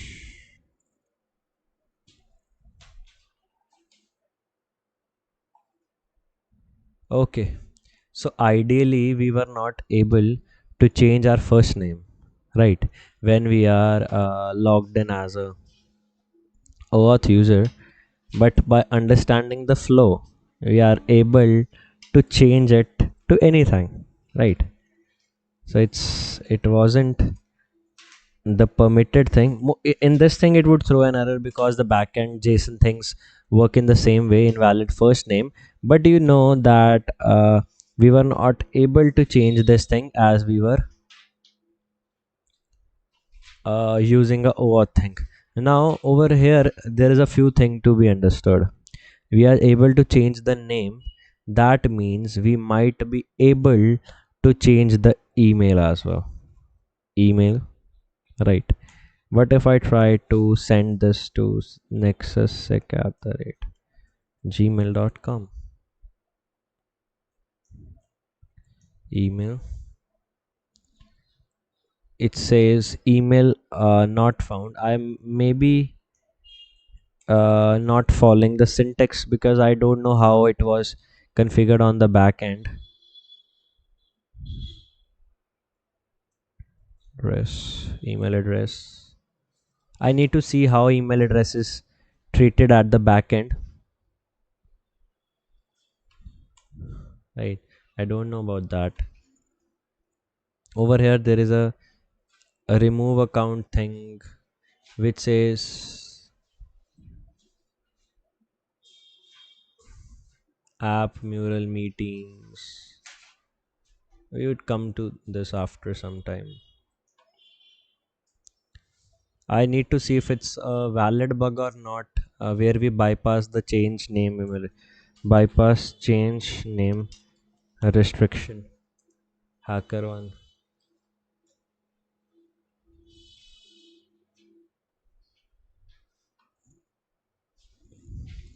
So it's under the category of BSE.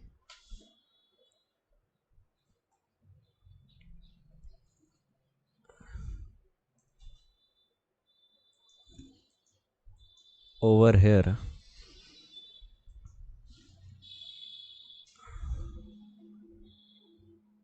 It's not the exact case I'm finding actually.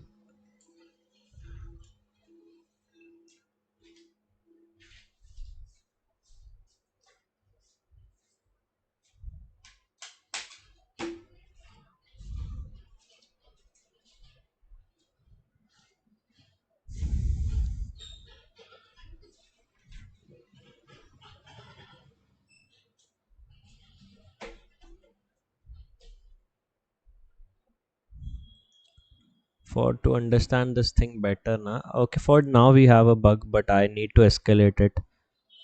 So I'm just waiting because I know I can change the name. One thing more I want to see, if I go to URL encoder and I write over here this particular payload,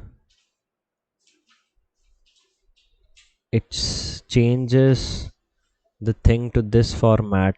It won't be allowed most probably because it has characters which are not allowed. Invalid first name. What if I put this thing over here? It allows it.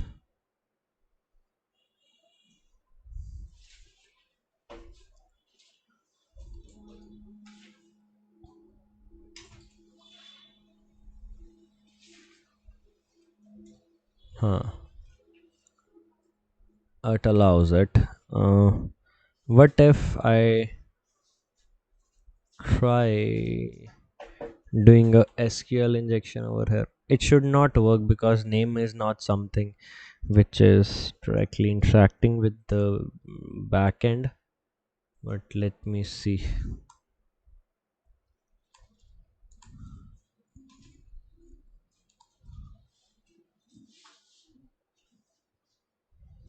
It might not be injectable. I am saying myself that it might not be injectable. Is the restriction bypassed from this thing? 7 minutes. Okay.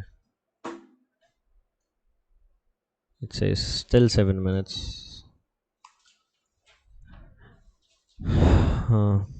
No, this thing was not injectable. I know at first, but yeah, I have a habit to like try things.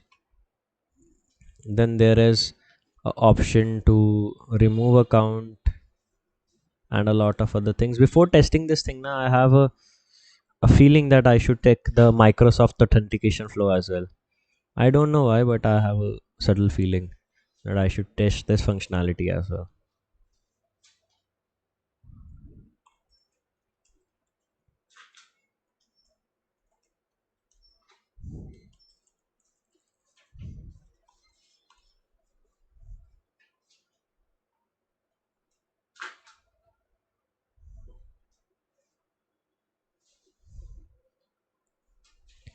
It says let this app access this thing. Before accepting it, we would see what requests are going on. Over here, it has the code, copy URL, response to this request.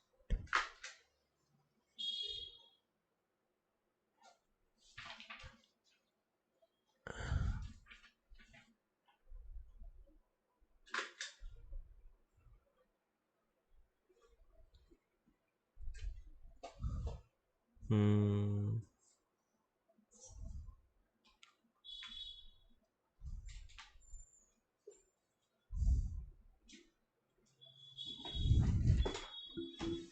Now I would explain you another flow of all these things. Now this is clearly a count lockout bypass because it bypassed, it stopped me from entering into the web application through one way, I was able to get in another by another way. Got it? So this is again a account lockout bypass, but this changed a particular thing. What exactly is the change over here? Because I logged in using this thing. Let me turn off the authenticator. Yeah. Now I logged in using this method. So I need to see if my normal method is enabled or not. In this thing, it's still showing you need 4 more minutes to log in, but I need to see the reports that if there is, it's a valid bug. So account lockout bypass using Auth.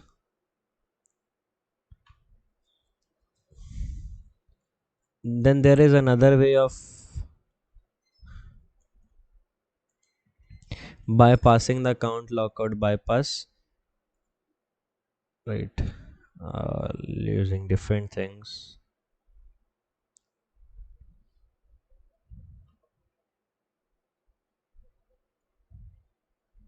Let's try this method also, as they are saying reset password.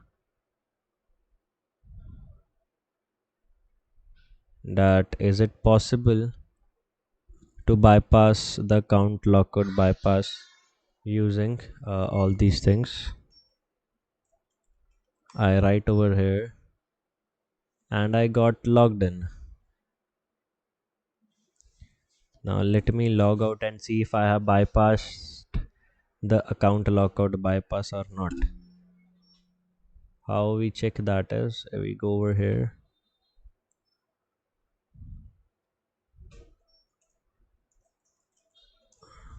Huh.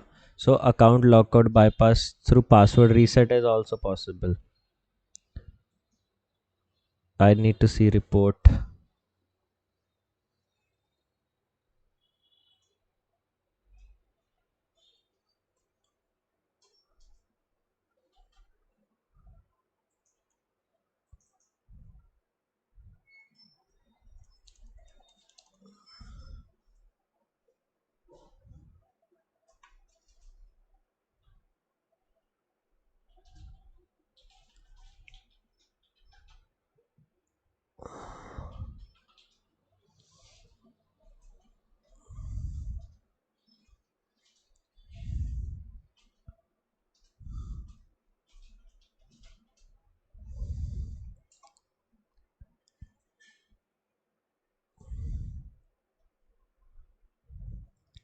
Okay, for now let's not go over these things.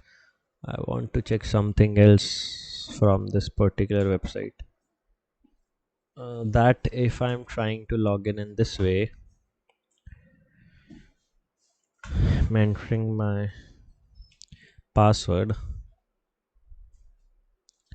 So what exactly is the parameter which is responsible for changing the mail over here? contact.nexussec@gmail.com. I need to see this.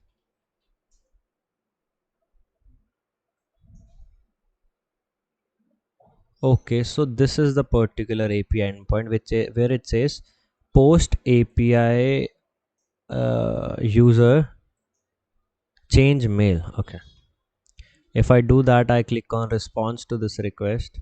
It says okay, and we get returned back to the particular thing. It says there is no registered account with this URL.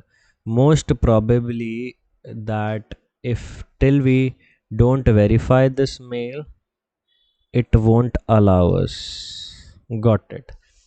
Seeing this particular thing in head, I want to see if I am able to log in uh, using my account or not.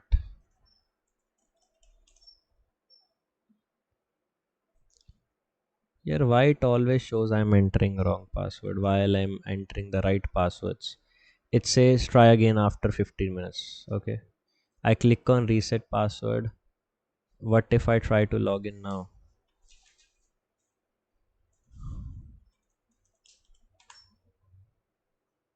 It says login after 15 minutes.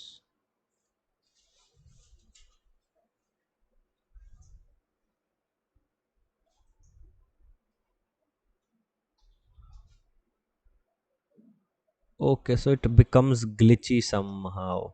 That when we enter a new mail, na, it becomes glitchy.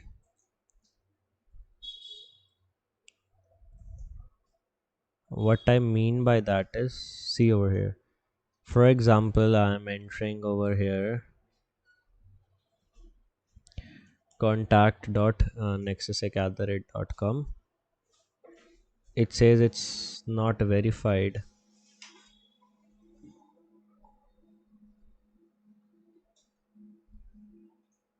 One second.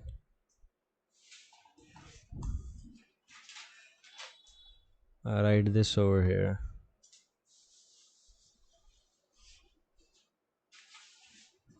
contact.nexusec@gmail.com. It says there is no registered user this with this mail. Try a different one. Now that's above the understanding of my head that why this particular thing is behaving in this way. Okay. So what I was trying to see is I would show you now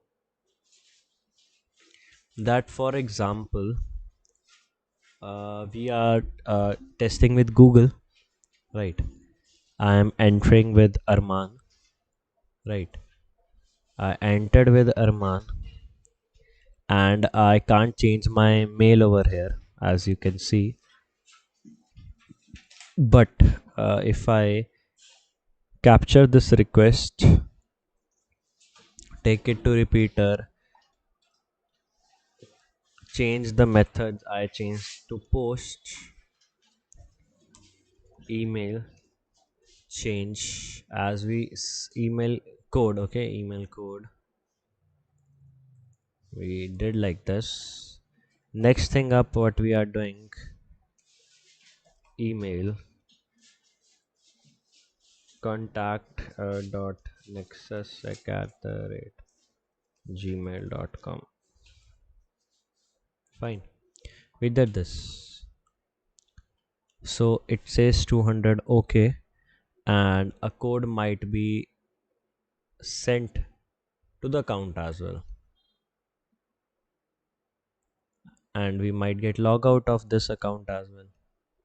Over here we got a mail that contact dot, you are nearly there. Okay, now how the verification email is working in this case, if I verify this, I enter it over somewhere here. So it purely contains a JWT token, and if I decode that JWT token, it's containing the user ID, the email code, the ID, the URL IDs, right? It's only having that thing in here. Now, one another thing which comes up to my head is I'm not using that code for now, but I again entered using Arman Sedana. Okay. Now I would invite another user. I would show you. I'm inviting another user, which is like, what's the issue with this? I capture this request. I choose over here post,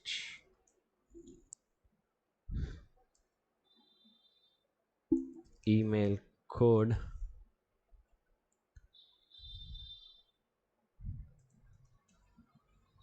and I write over here email I'm entering another mail over here. Fine. It says invalid payload. Okay, one due to this, I guess. Hmm. So it would send a new mail to this third email ID. I would explain what I'm trying to do. For now, I know it looks very distorted, that what exactly is this person trying to do. Just give me a second. I need to see whether I got a mail or not. Mm, whether I have. Okay. 1 2. It's 1 2.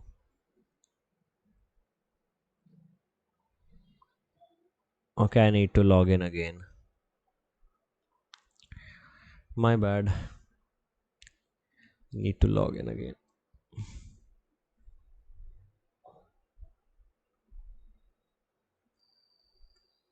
This time I would only copy the cookies.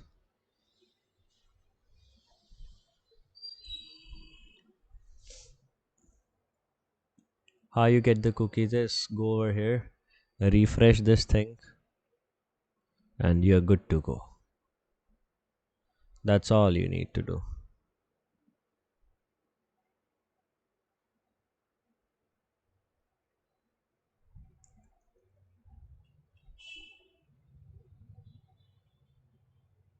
Oh, 1 second. It's not working the way I want. Okay, anyhow, we can redo that thing. That's not a problem at all. Repeater, post, email, code in here, email. It's Sushil Sedana 12 at the rate. I entered this. I might have gotten a mail over here. Okay, so I would see the JWT token of this as well and compare both of them. That what exactly is the difference? 1 second. The JWT token starts from here. Okay. It the ID remains same 30925944. Fine. The email code changes. That's fine. The email code changed over here. The ID changes. The URL ID changes. Fine. Perfect. Now I want to see that I invited contact.nexussec before any other thing.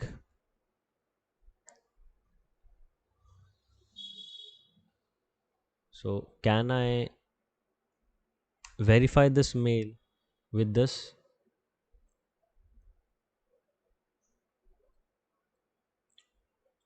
I don't know whether it's verified or not.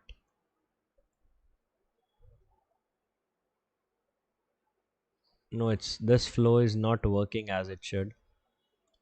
This might be due to the previous, when we generate a new token, the previous token is revoked. Might be, it's my assumption. There might be a backend security. Anything could be possibly over here.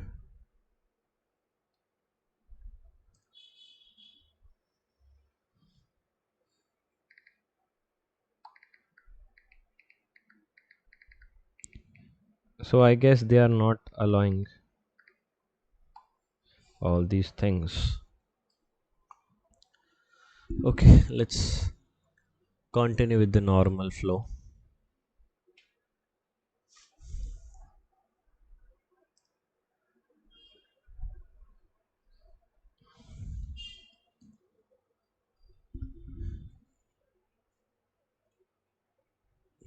But we can change the name, but I don't know how exactly. They would be treating it as what exactly would be the severity.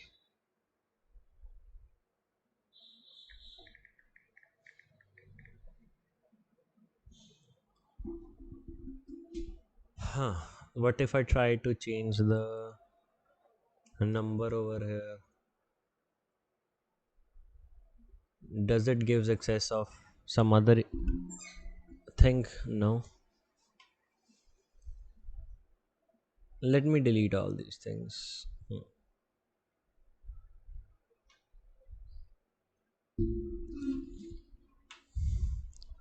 So we go back and now we are exploring the functionalities. Over here there is a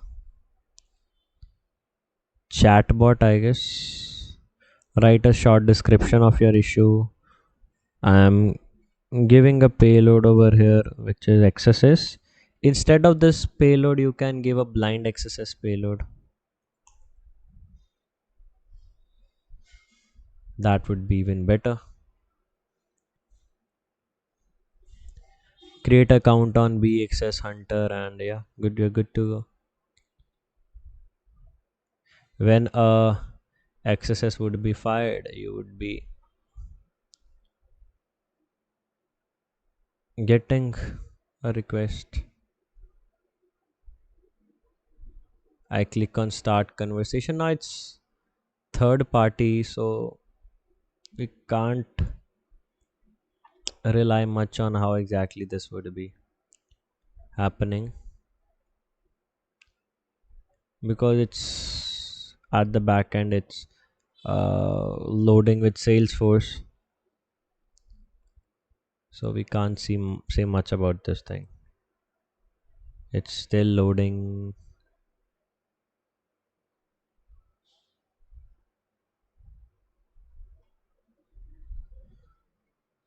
Let's close this. Over here it's there's a functionality of creating this mural will be what's the mural name. Always try these things to create the name which says height, room, name, response to this request. Let's see.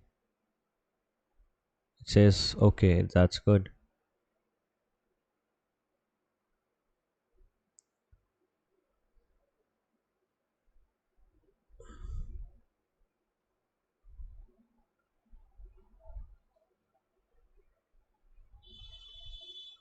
Here's the link of the particular thing.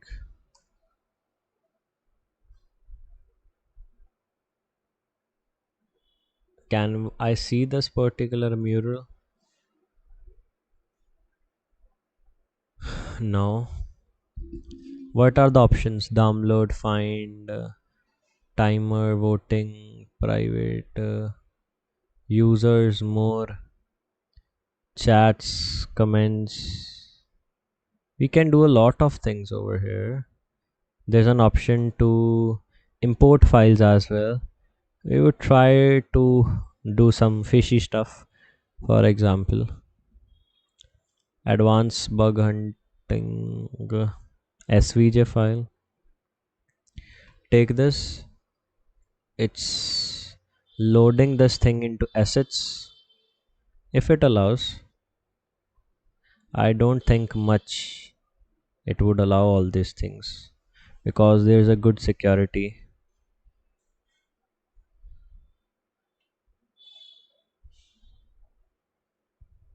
It says it's created. That's good.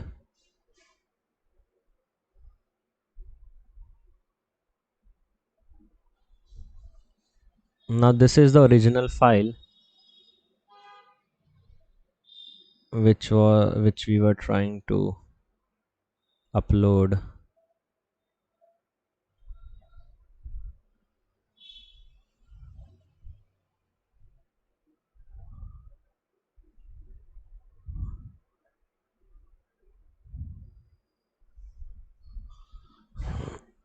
Let it go.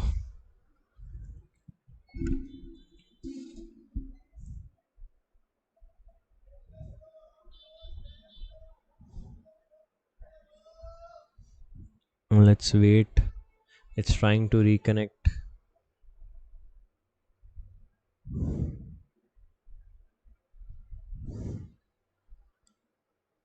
Nothing is loaded over here. It might be possible that it didn't got loaded.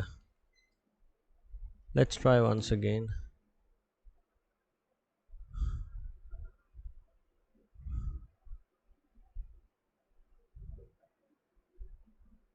Over here it's loaded. But when it's loading, it tries to start reconnecting as it's some error or something like that. That shouldn't happen actually. So in order to overcome this problem, I guess we should manually look for the link where it's getting uploaded. I guess that might solve the problem in here, because we are uploading for sure a very dangerous file over here. So we should manually look out for links. When it would try to upload now, then I would capture the link.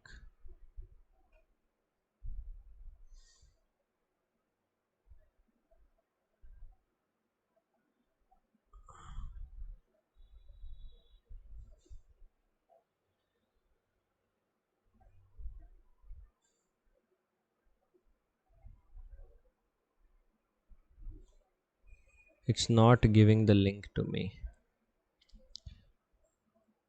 Let me try to put a normal image to see how it loads. In this way I can't figure out thing.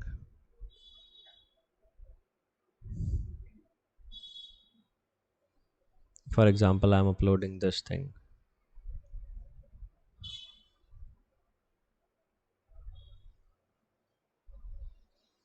Okay, there's an option to put a link. What if I put do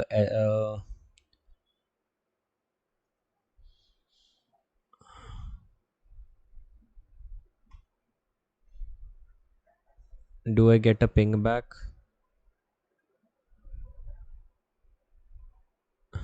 Whenever I try to do a malicious stuff now, this thing starts loading, and that's annoying. How will I do hunting then? Whenever I try to do a damn malicious thing, this thing gets loading. Let me try it with this way.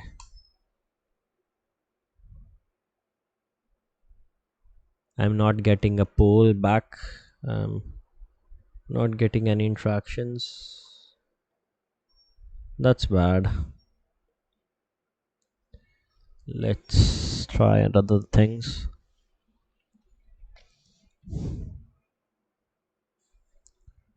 View, if I click on view, open image in new tab. Okay.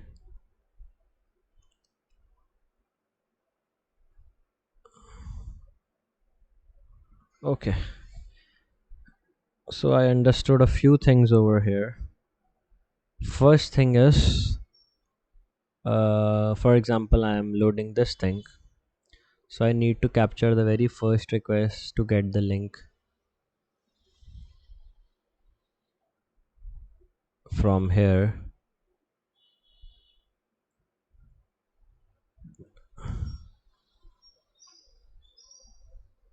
Because at the back end it's still loading, and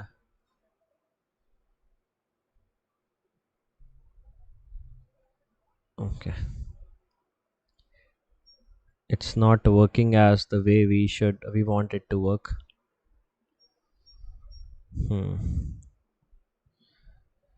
Next thing up is we try some another things.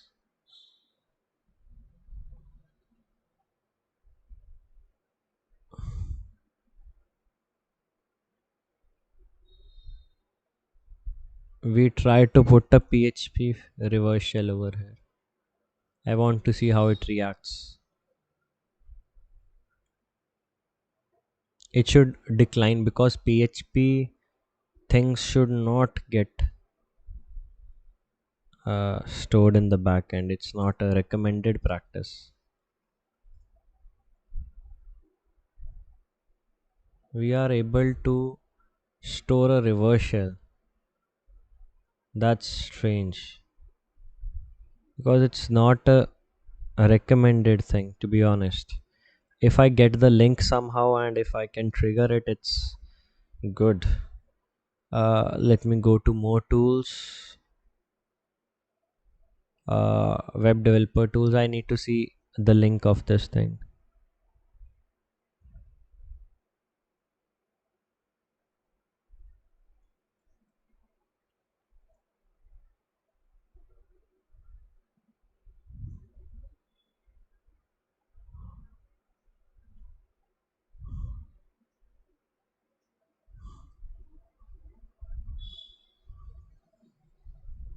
One thing is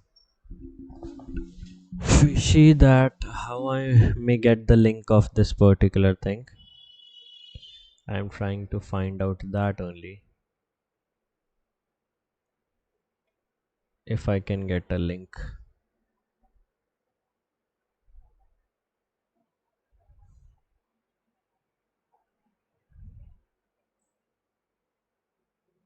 कि path तो होना कहीं ना कहीं. As simple as that. If they are saying download it, so there might be a path for sure.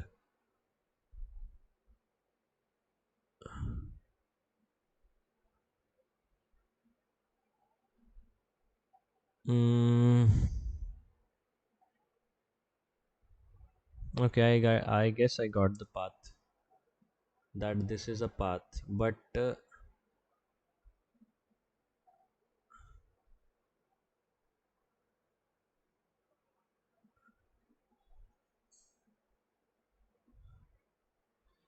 it's over here.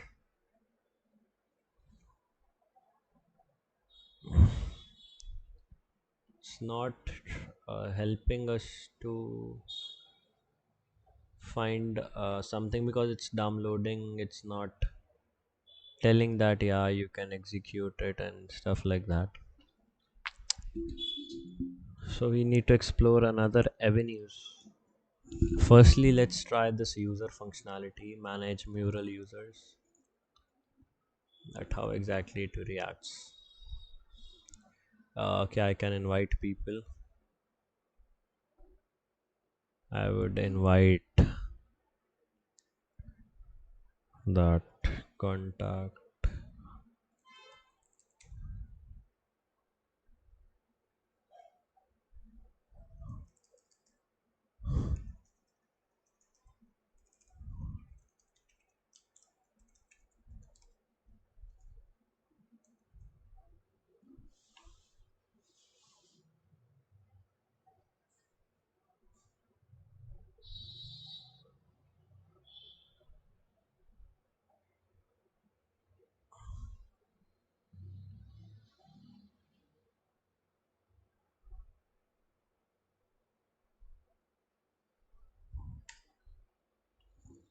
It says you can include a message as well. Okay. In the message, if I try to put a payload like this, does it makes a difference? I need to see that.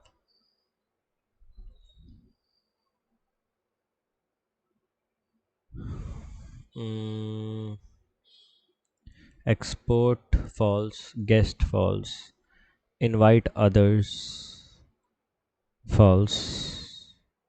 Okay.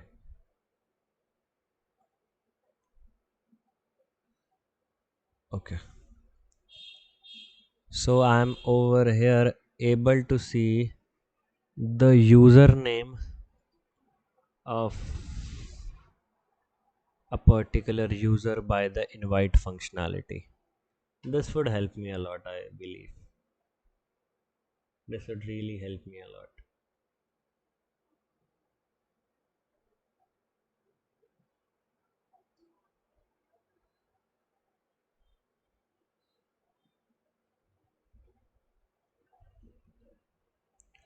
Let's see what mail we got. In the mail we got is Here's a hyperlink injection also over here. It says join mural. Hmm. What's the link? It's again a JWT token link. Let me see what's inside that.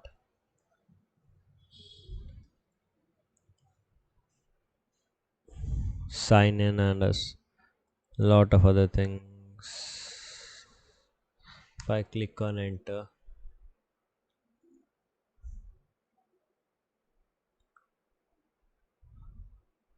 let me log in with Google.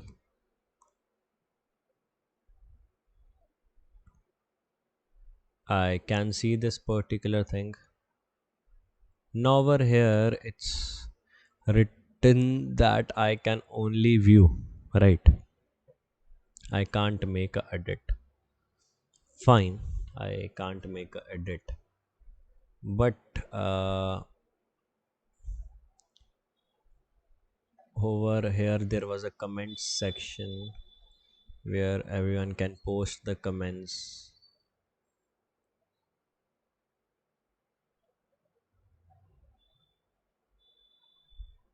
Second, custom toolbar. No, here. Right click on the mural to add new comments. Okay, add comment area.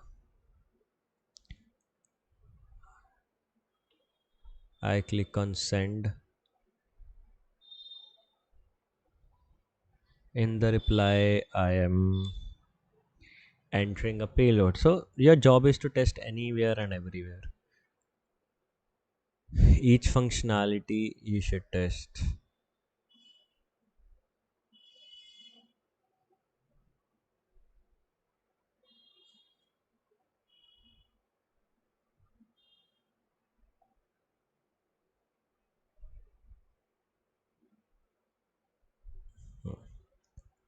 Now over here I got a ID which contains my username.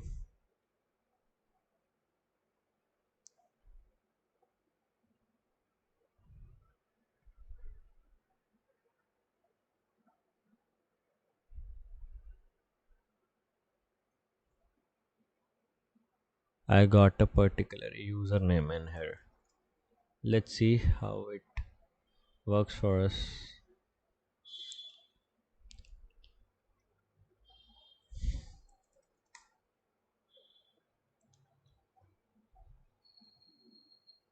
I would put a star over here. Most probably it should not work. I know you would say that why are you saying that? Uh, because uh, things like these are not so bluntly made that it would work in very easily.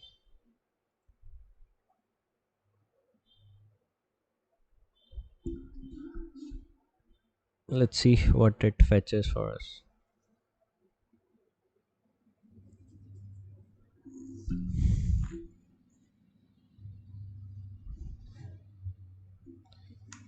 At the end it would say it's not exploitable because it's not, right?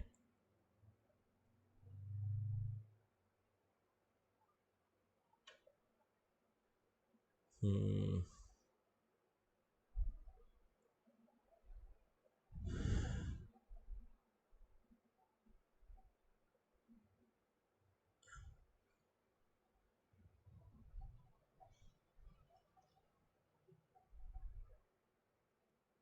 Now we have a different injection payload over here.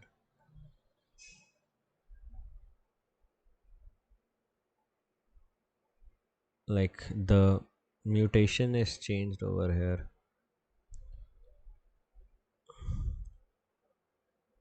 because all these things work well on get and post requests. Over here we have the username. I entered star sql map minus r.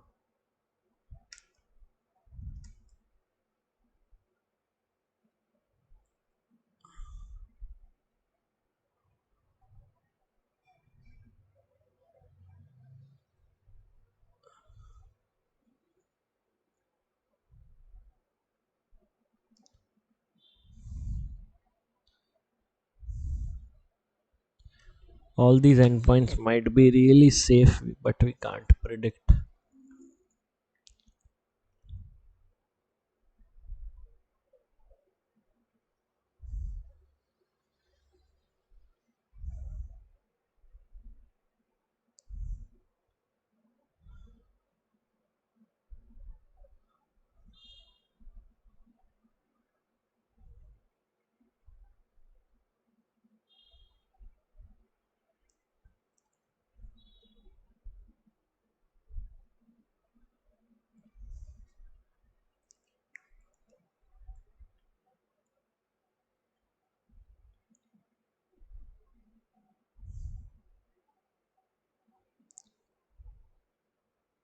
Over here, we have an option to follow Arman Sidana. Like the another account, there's an option to follow, but I didn't got a request over here for follow. If I click on stop,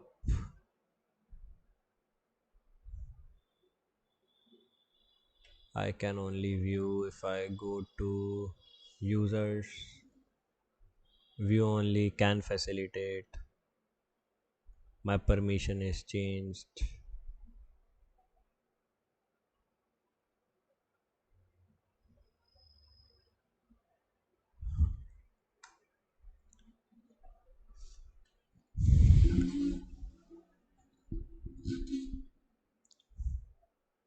Yeah, not finding anything. It says we can now facilitate. We have the permissions changed over here. Now let me show you something. If I'm trying to upload a file over here and I'm trying to add some comments.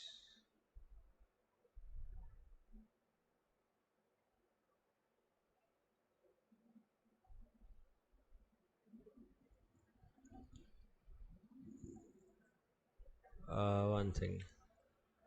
Let me choose it as candidate only, not a facilitator.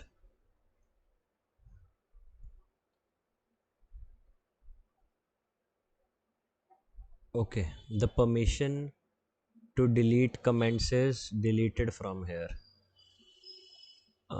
Let me do one thing. Let me open this account over here, like the Arman Sedana account over here, and another account over there, because I have the burp suits enabled over here. We can test a lot of things, and a lot of privilege escalation vulnerabilities will be found out.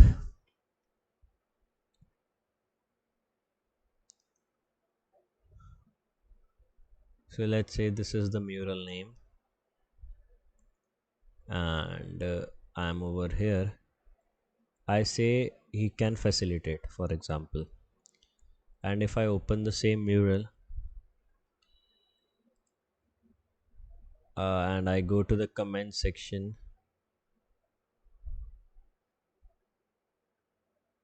where is the comment section? For example, this. I captured the request of delete. I'm capturing the request just like this, but I'm dropping it.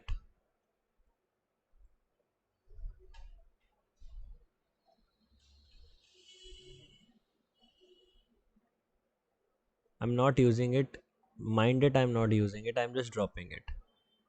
I refresh this. It's still in here. See, the comment is still in here. Fine. I remove the permissions of Arman to only view. Now I don't have any permissions. It's edited. I can't delete it. Fine. If I click on next, it says unauthorized, revoked. Okay. I use this request, get username, stuff like that.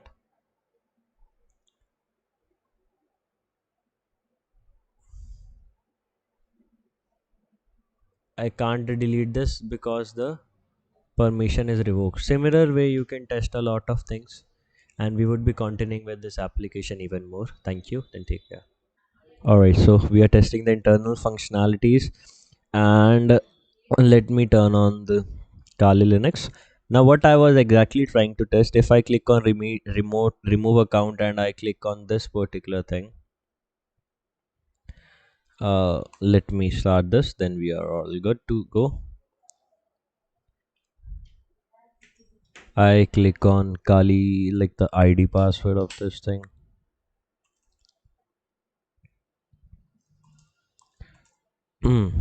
All right. So over here, if I click on leave, it says to fetch the members of this particular workspace. Then I ask me whom to transfer this. So if I completely choose a new person, right? I completely choose a new person. For example, I am choosing this particular email. I hit enter. It's not entering. I don't know the reason why it's not accepting it.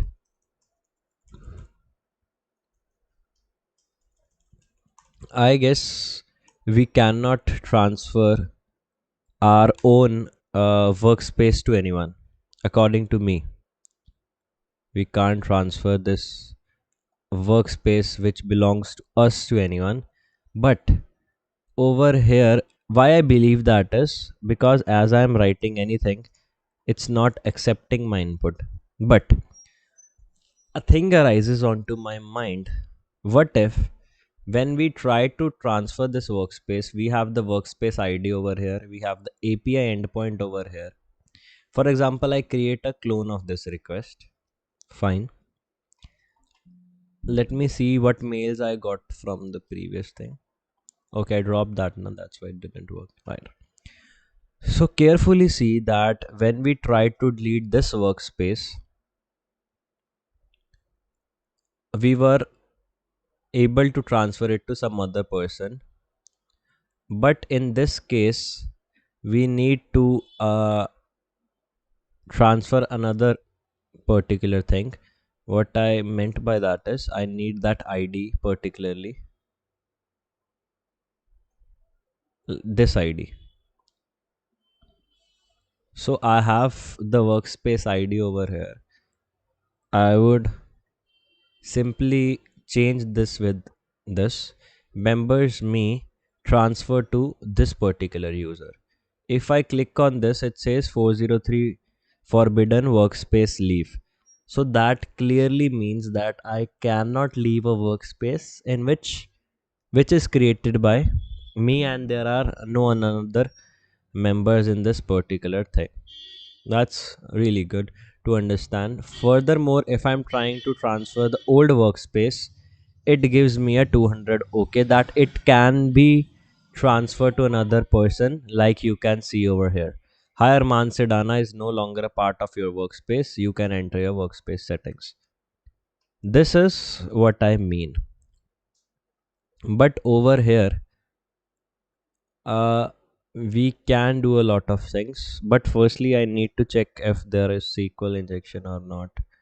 There are another ways of doing that too. Instead of this, try putting a colon after this if it gives an error. It gives an error due to the ID, but it's not a SQL error, which clearly means that this pointer is not injectable. But for instance, for surety, we can check that. It's not a recommended practice, but yeah, we can check it.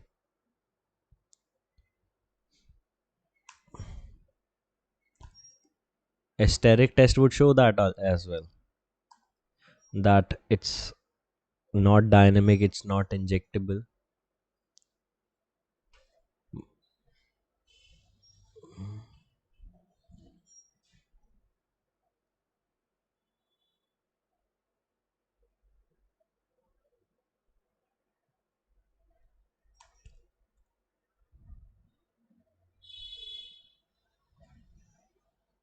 As I thought. Now, this thing is crucial that if I can do what we say CSRF with it, but we would try afterwards. Let's keep that in mind. I am not deleting the request. Over here there is a option for integrations, Google Workspace, and a lot of things. But if I click over here, upgrade to connect, it says upgrade your things to connect this. Over here it says Team Plus account, choose this plan. Okay, if I click on choose this plan, if I click on monthly, it says $12.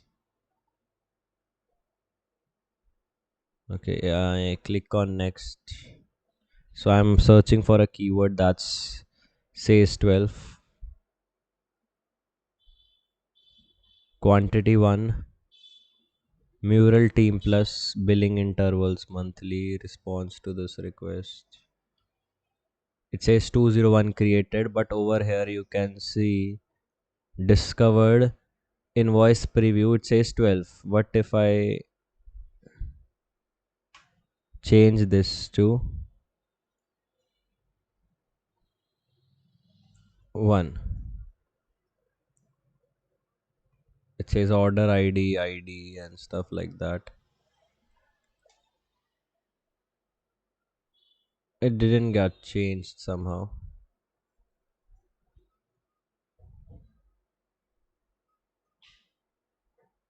One member, 1 month. We can play with these all these things. Then it comes to invoices. You don't have any invoices at the moment. Workspace users. All right. So let's now play with this particular functionality. If I click on edit permissions, what permissions I have? I click on edit permissions. Click on actions. Patch members. Admin true, can discover public rooms true, username. This might be useful request for us.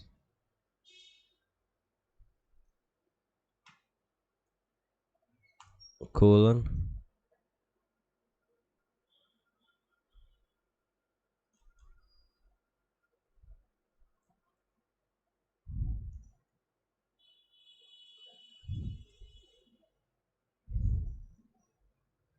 It says unknown member.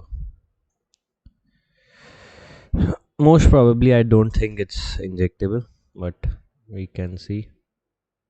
Where it the SQL gives a error now. Most probably over there we have chances of success, not in things like these.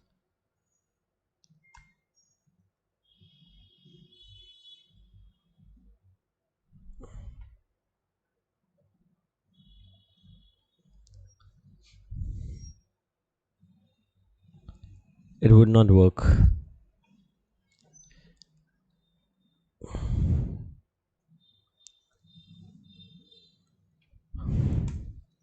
No, it would throw an error. It's not injectable, as I said.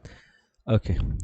So over here we can't specifically do much with ourselves,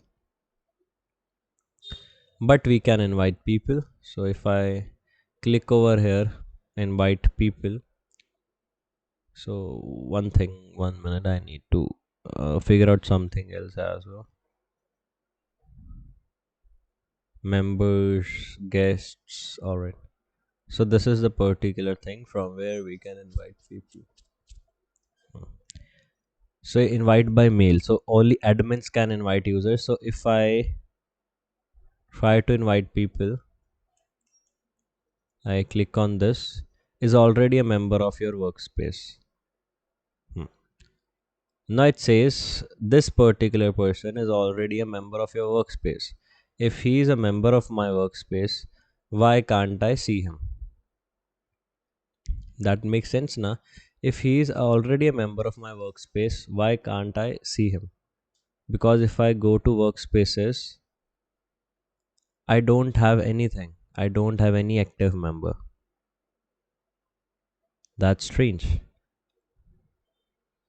Now it's strange because I click say go to workspace users, I can't see anyone. Then there is a misconfiguration for sure over here. Like if I click on this,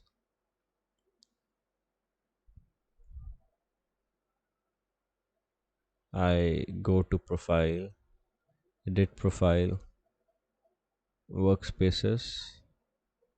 See, I'm member of nothing. It's strange.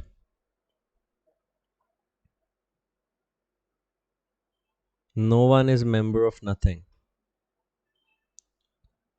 Now that's strange because no user is member of nothing.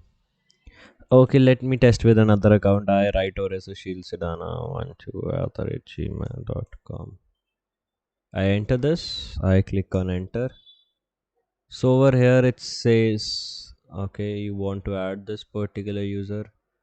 Fine. It says include a custom message for sure. In the custom message, what we can try is like this. If it gets executed, I don't know if it gets executed or not. I click on send invitation. We have the workspaces, the members, link type edit, guest is equal to false, custom text, it's good to go. We say response to this request. It says referral code, email, and it has sent the request successfully. Let's see that particular mail, what type of request we have got.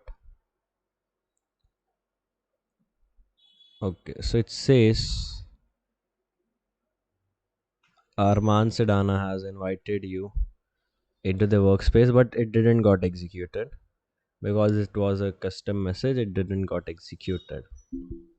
Now one thing I wanted to see that I can see pending invitations.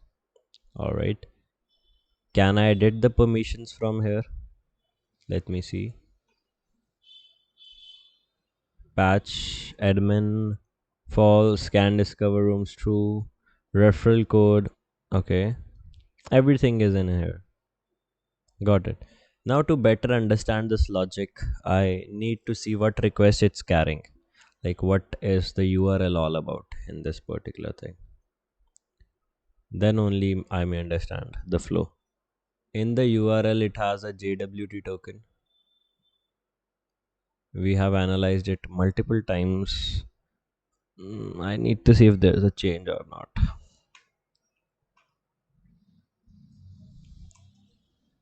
It contains my referral ID, the sender, and some other things. So we can't basically play with it, to be very honest, just because if we carefully look at this, somehow we know about this, the referral code, we know about our username, but we don't know about this token and ID. So yeah, we can't really play with it. So what we would do is we would sign out from here as Arman and sign in as the another user to make it work.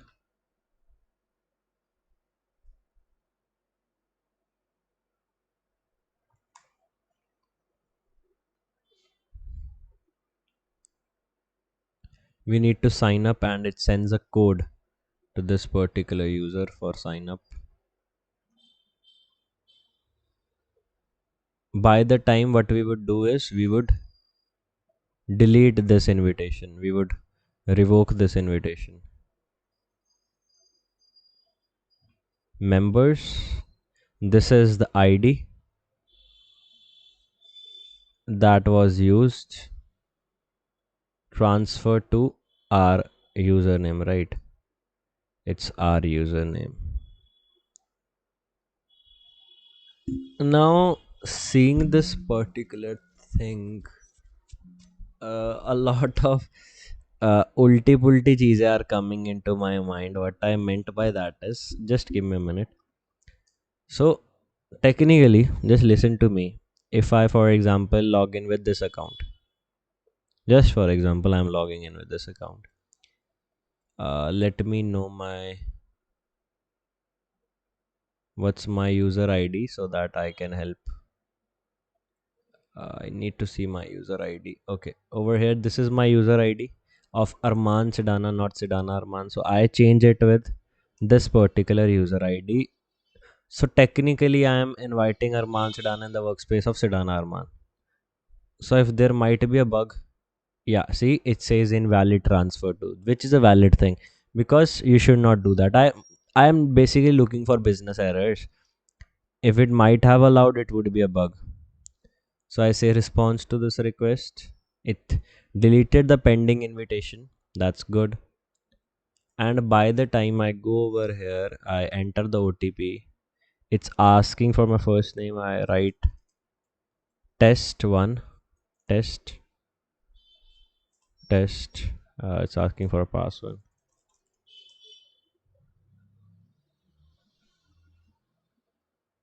Is it? Is I am want to see if this link is still working. Most probably it should not work.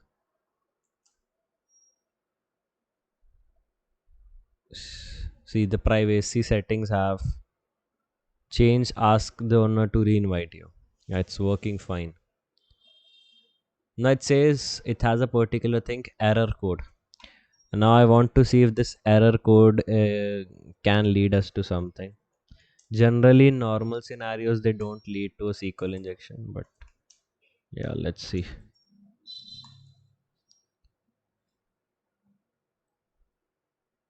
See, they are also saying that error code might not be injectable. So let us do its work, and by the time, let's re-invite this particular mail. Invite.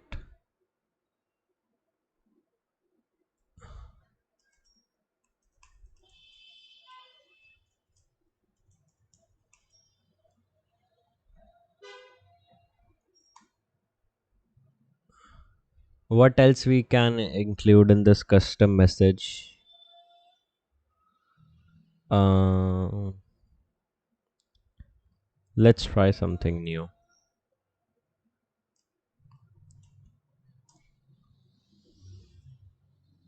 But I need to see the injections, how it's being done.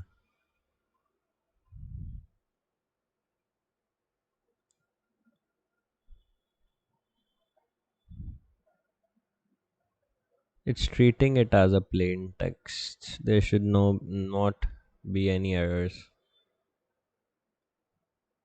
Over here it says, okay, email, username. Fine, fine, fine. Understood.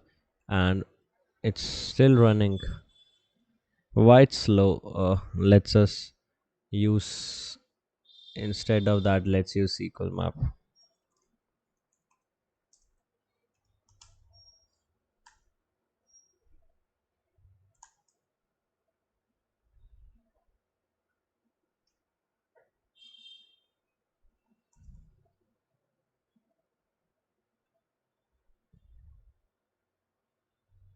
Yeah, I also personally think it might not be injectable.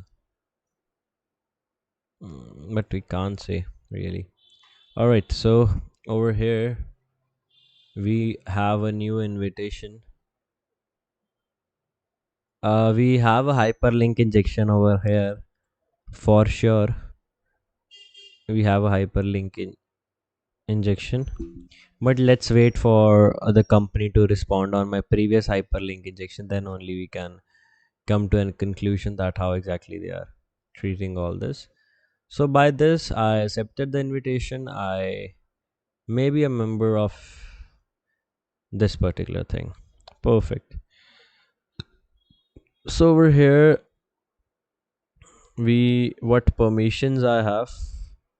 We have the permission to deactivate a user. I click on deactivate. I click on deactivate again. So over here, it's asking for username. What if I enter my own username in this particular query? Who knows? What if I enter my own username into this particular thing? So when you hunt for in these things, na, You should always think differently, because in this way only you would be able to find logic error bugs, that a certain functionality which is not intended to be used in a way you are trying it to.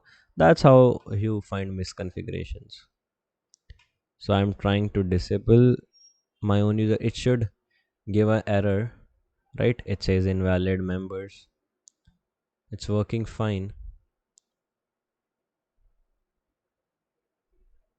This particular request is not of use to us. This also of no use to us.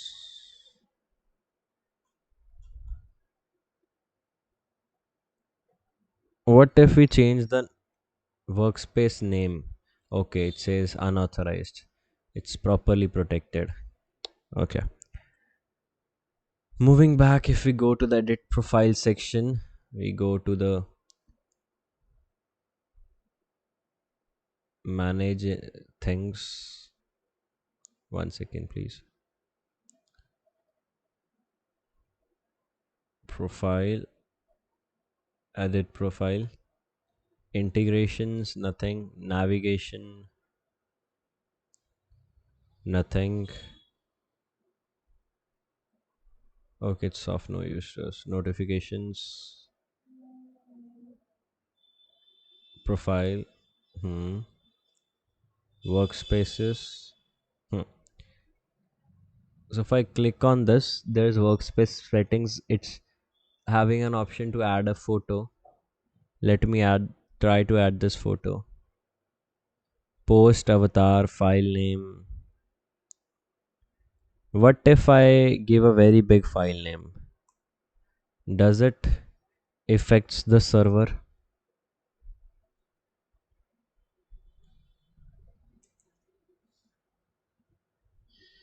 Most probably it should throw an error. Yeah, exactly. It throwed an error. That how the file name could be so big.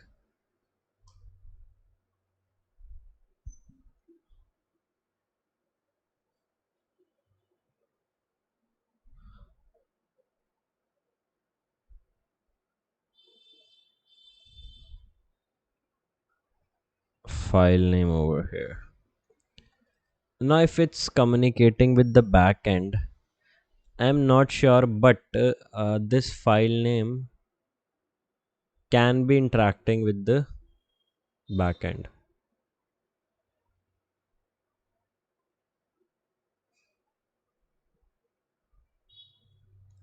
Let me see.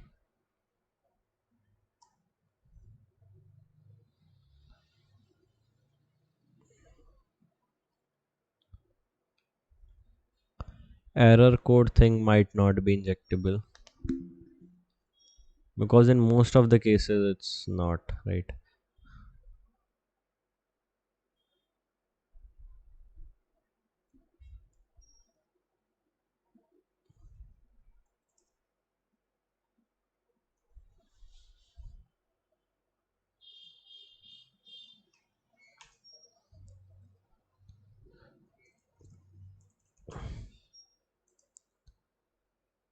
Because this parameter can be dynamic as well, we can, and moreover it's a post request also. Let's see how it reacts.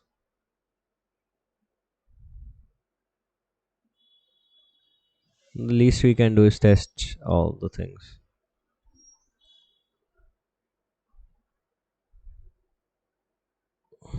No, I guess we haven't found anything.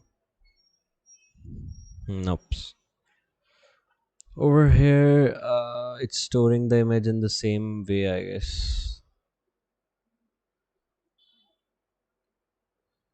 Open image in new tab. It's storing it in the same way. Over here, it's asking for workspace name, and always try entering these payloads in the description. Also, sometime it members can invite existing members. Okay, but if I try to change this permission, invitation links will be disabled. Admins can still invite new members.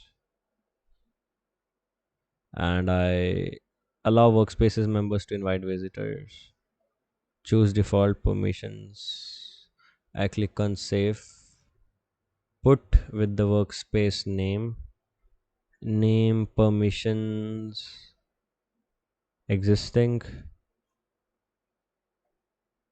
Okay, let's me try. Chase 200. Okay.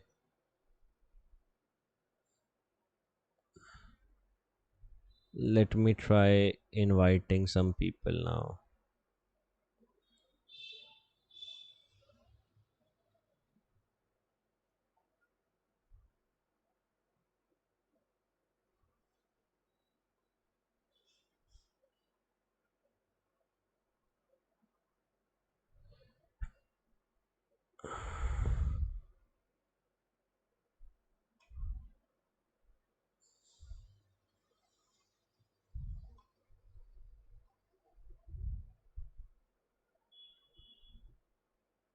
One thing I'm trying to check is that can I demote myself?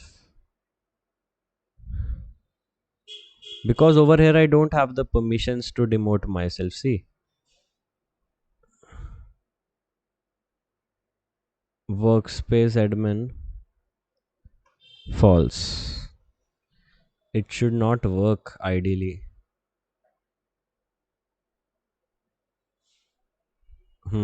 Right. It has proper permissions. I click on remove.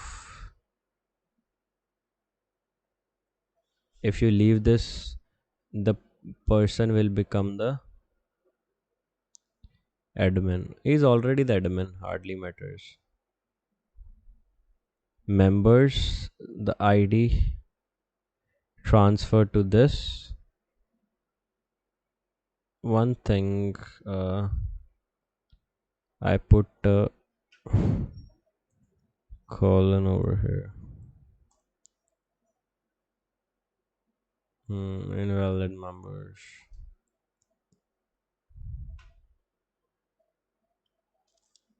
Let me quickly do something. It should also say invalid members. Let me try. Can I transfer my invitation to someone which is not authorized to have an invitation? It should throw an error straight away. Yeah, invalid transfer to. Hmm. I was correct. Response to this request: leave, leave, leave. Okay, so let's re-invite that person. I need to see if when I have changed the workplace settings, did that made any difference?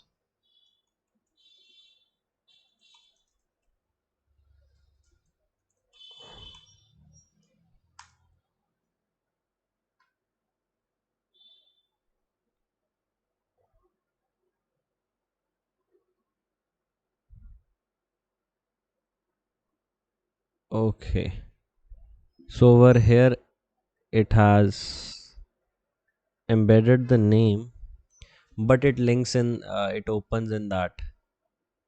Hmm. Bing.com.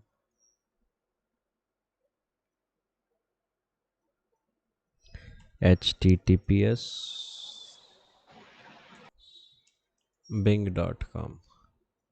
I click on login.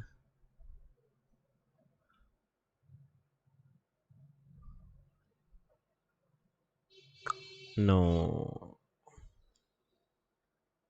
it didn't created much of a difference. All right, let's move to another functionalities. Workspace users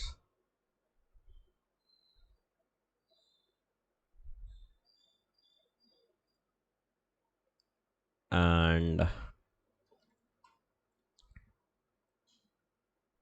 apps. There's nothing over here.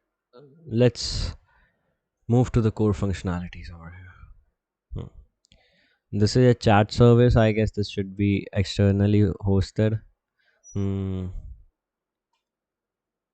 Then there's an option to create a new mural. It says all members can access every mural in their workspace on our free plan. Okay, to create a secure mural, upgrade your plan. I don't want to upgrade. What should be the mural name? H1 Arman. I'm giving HTML payloads. Mural location. Okay. Create mural. Width. Room. Title. Okay. So this room thing, if I try to play with this a bit,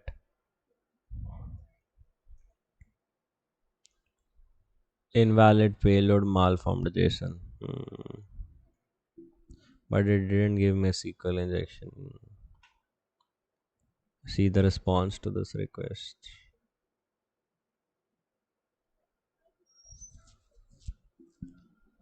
Okay, it generated a mural for me. Fine, let's find out bugs over here.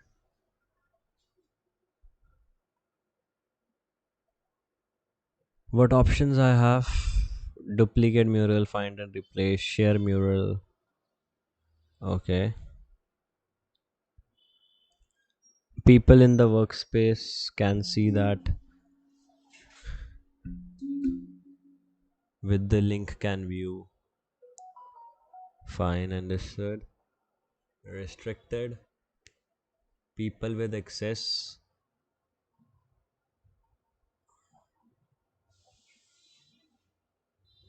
Embedded. What's embed? Okay, perfect. I might change these things. What if I do this thing? It's not allowing me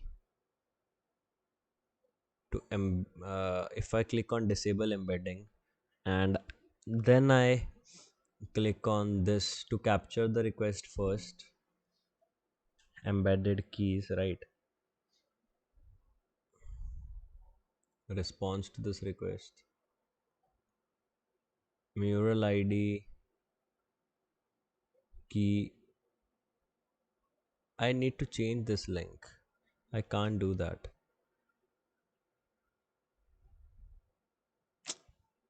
Is there an option to change this?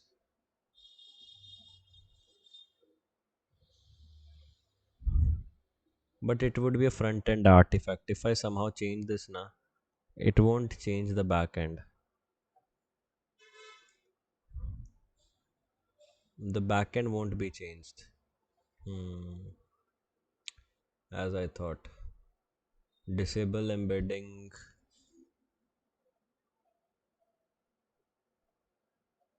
Okay, it's of no use. Manage mural users. No, we have already tested that. Share mural. Only people with access can see that. Manage access in settings.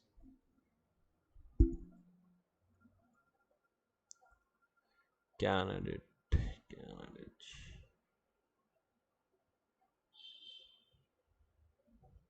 In this, there is nothing. Mural settings. The mural name. The music. The canvas. Save settings. Sender ID. What other settings it has? Enable AI features.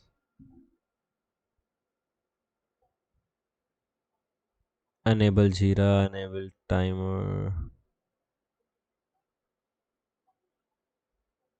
Okay. What if I say over here? Enable AI features to true. If it is a premium functionality and we can get it for free by response manipulation, it would be good. It's saying updating changes, mural access, naps. Mural info created by Arman Sidana, location and things. We can download this as well. Click on download, which says export as PDF, export ID. One second. Repeater. If I change this export ID,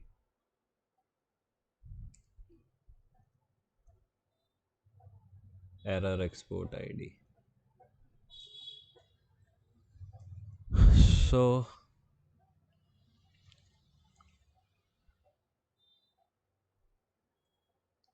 let me try this.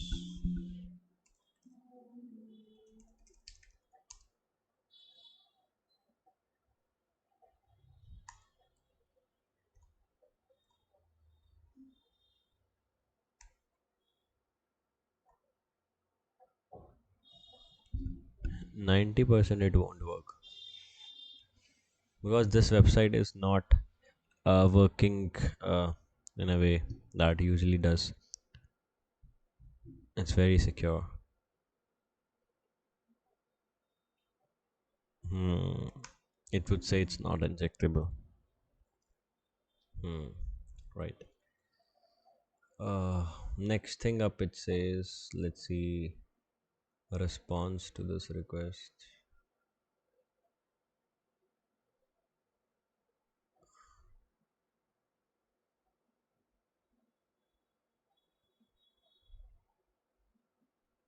Then it says, email me a link to export PDF channel email. Okay.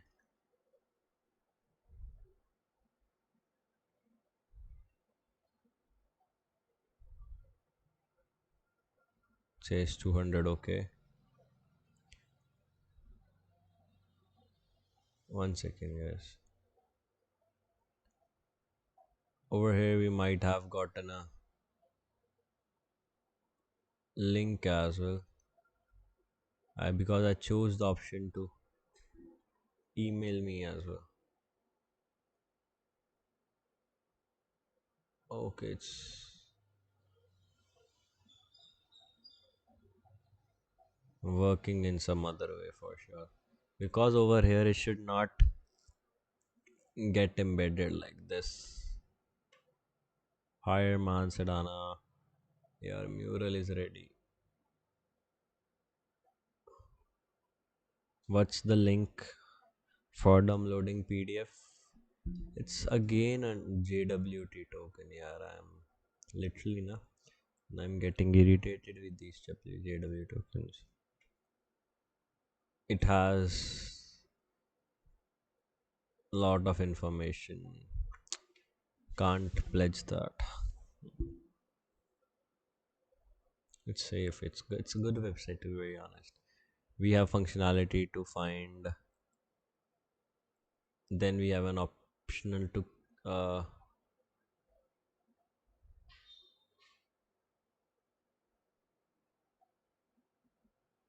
facilitate open image panel. It has an option to like see things. I'm exploring because this might find bugs, right? Open find a panel. No, no, no.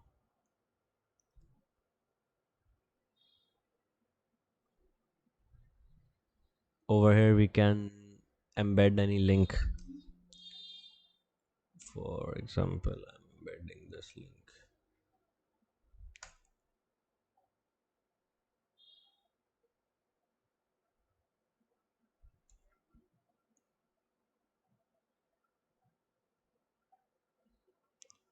Nope, it's not really working the way we want. Then what are the other things?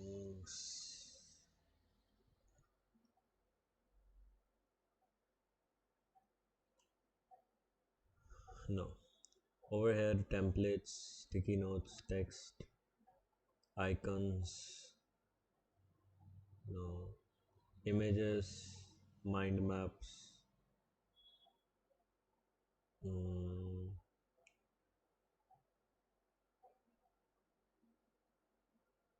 content library, import files. I try exporting a SVG file.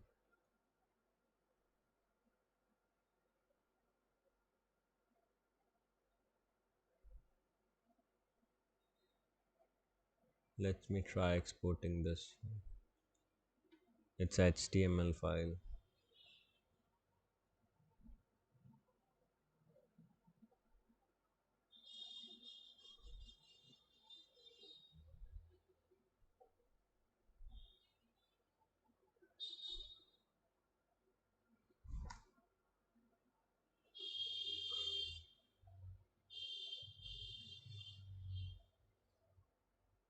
It doesn't give me a link to this file. Why, I don't know. For these things, it says just open these files, and I'm not getting the link to these files. In order to escalate it, I need to have the link to these.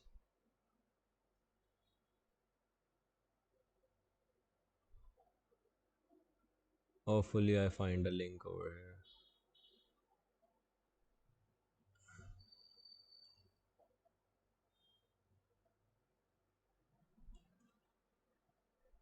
So I'm seeing the request everywhere where I can find a link.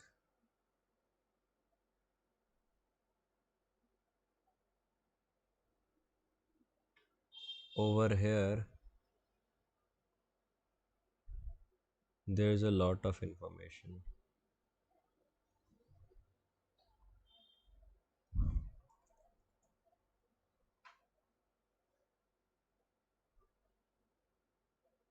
I'm doing this to find the link to that.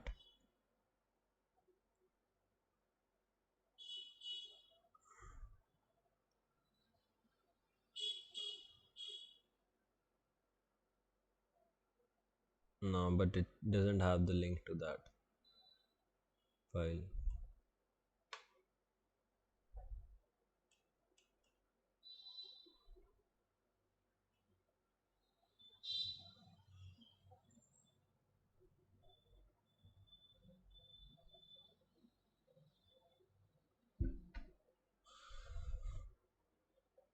Let me use inspect element. Hopefully, I can find a link. Because downloading is not something I want to do over in this case. Because this is the link we want. For example, we don't want to download these files, I want to view them. But as soon as I click on this, they start downloading. What if I load a picture? Does it behave the same way? Load a pixel.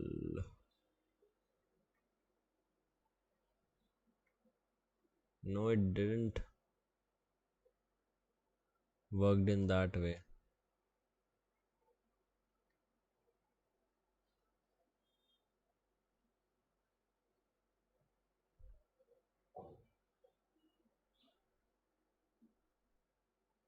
But it didn't brought the website down, so it's again of no use to us, because you can see it's loading, and it would never load.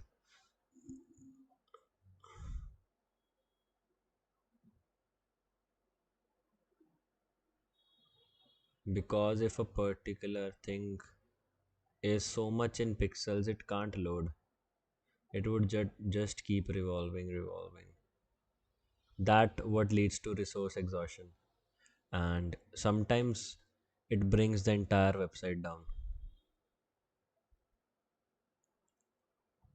I'm waiting, because if it's loading, then it might bring the website down.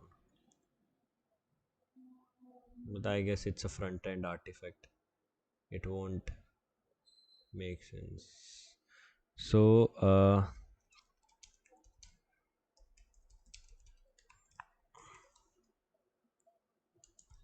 So over here, they might. What if I try to upload a PDF file? How can I forget that? But it would always, I guess, it would give me an option to what we say, download that file.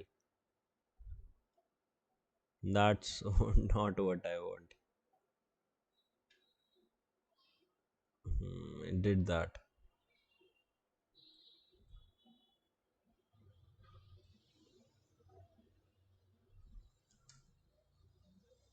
See,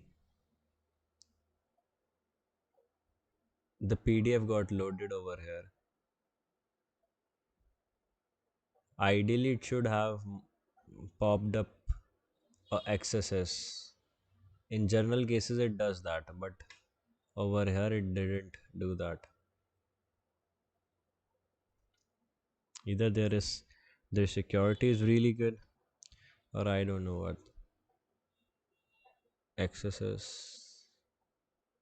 one dot docs. Let me upload a document file.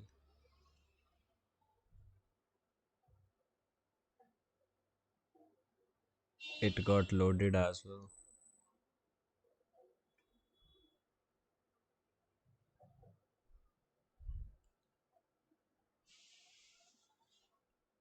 When it's uploading now, let me see that how exactly it's taking the input.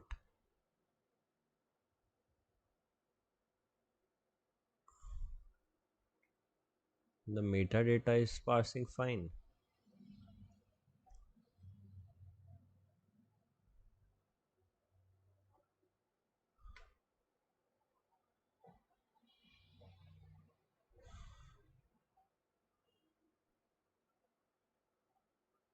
It's not popping an XSS. Nope. It's safe, it's safe. What else we can do is it says that it restricts a XSS file, and that's not the case over here. Let me try to upload XSS file. It doesn't even load that file. Exe. No, okay.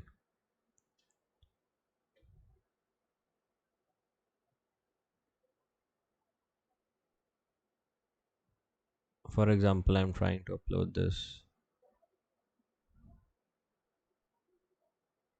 See, it stopped working and it doesn't allow to upload this. It goes to a reconnecting phase.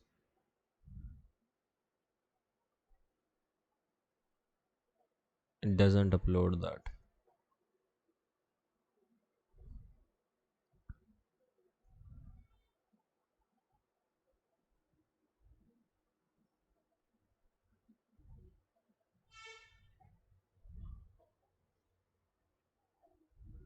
So this person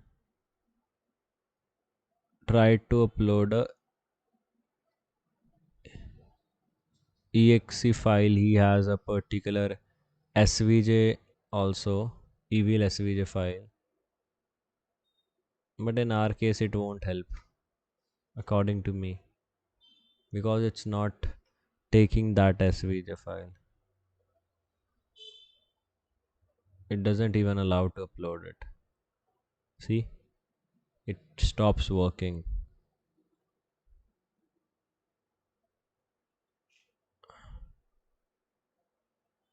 Hmm.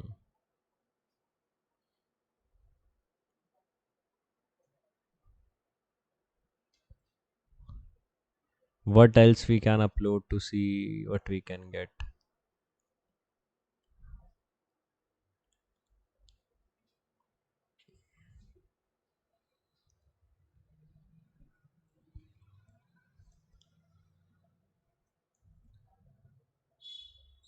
h.html file, it's not allowing. We have already seen that.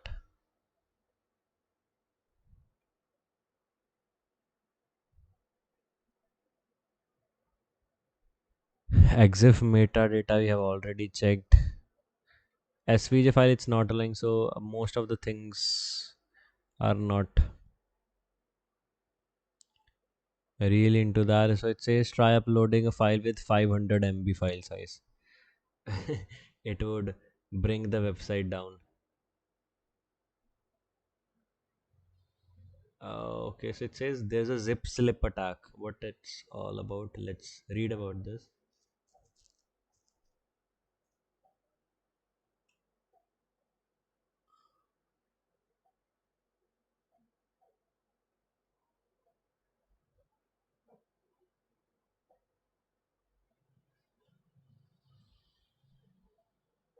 Image tragic.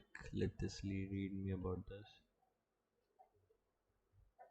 It's a CV, na? It's not of use to us. File over right now. CSV injection. What's this?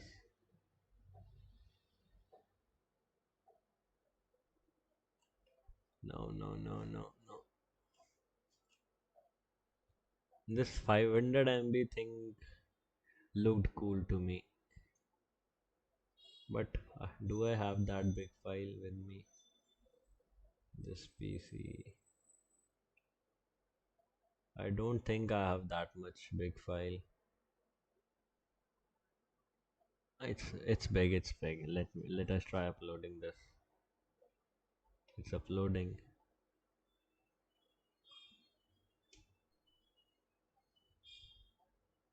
By the time it's uploading, let's do a bit of research. And I guess that's all for this particular web application. After this, uh, what other uh, formats we can use?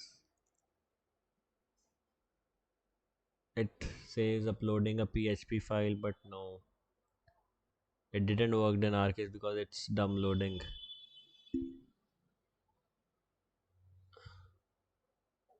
It's downloading that file, it's not executing that file.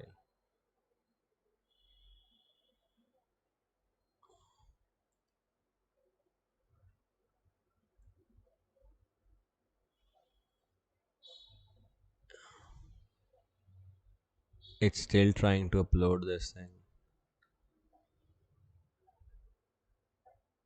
Let's see if it loads or not.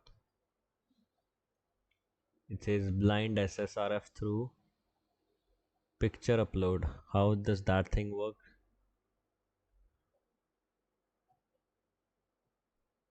Okay.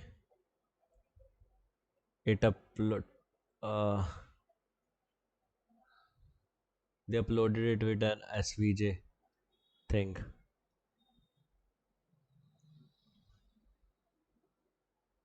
So what exactly they did is by the time it's uploading app.mural.co,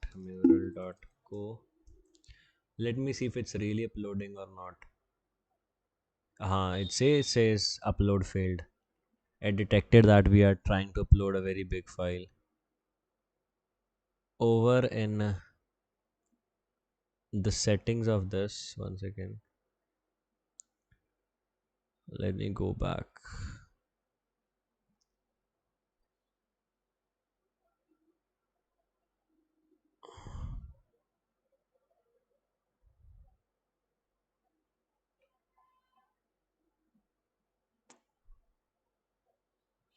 Workspaces,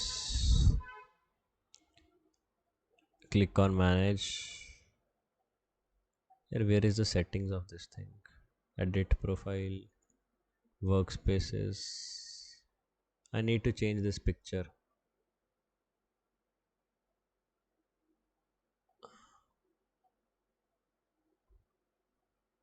So instead of this photo, I take a random picture. This is the last bug we would be testing on this thing. The data goes after this.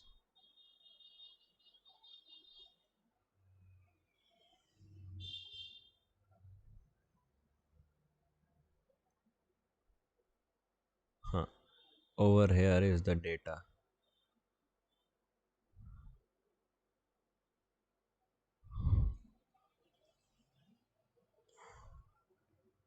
And in this particular thing, you copy the clipboard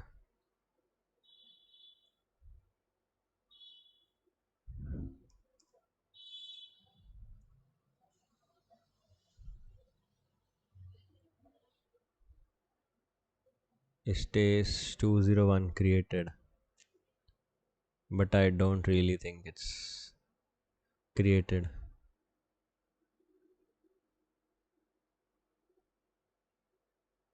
Yeah, it's not as I thought.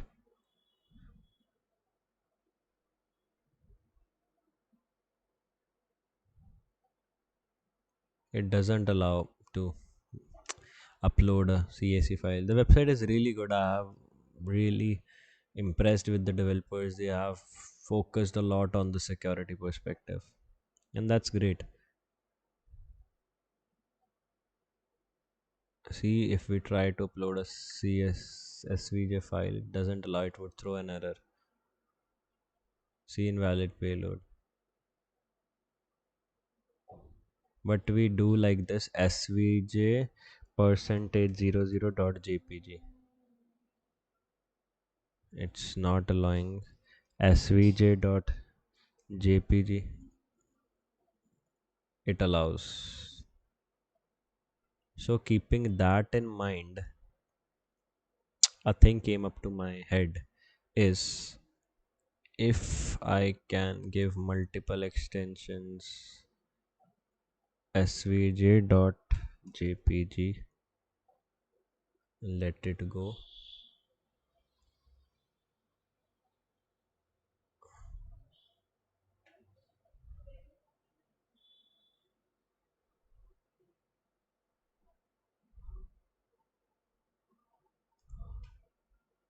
and I do some tampering over here,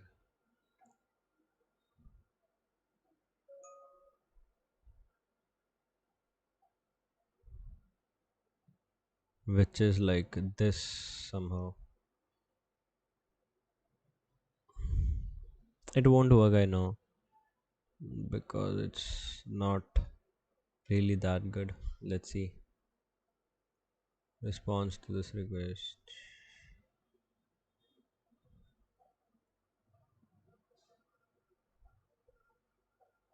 It says 201 created. Post avatar read the file name they are giving. Response to this request. It says created. Do we got a ping back? No.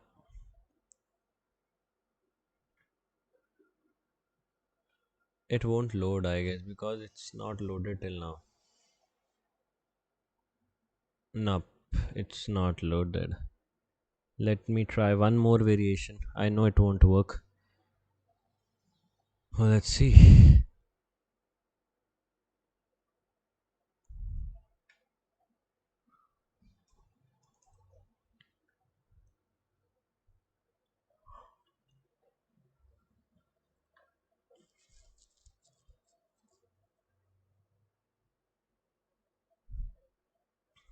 Hmm.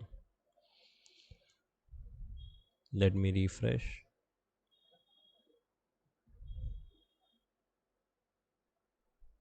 No. Alright, guys. This was all for this particular website. And yeah, thank you. We would do testing on a very famous app, and I would try to break the logic of it. And the app name is LMK. It's a very good social media app, and it's for the interaction. And it says LMK won't work on your device. Let me get the latest emulator working, or we can download its APK from here. LMK APK. I won't be reporting it anywhere. I won't be reporting the bugs anywhere. I would just find as much as bugs I can find on this particular application.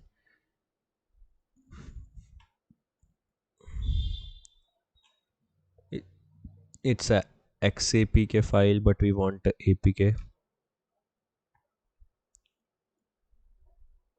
I guess it's XAPK again. So I need to download the latest emulator.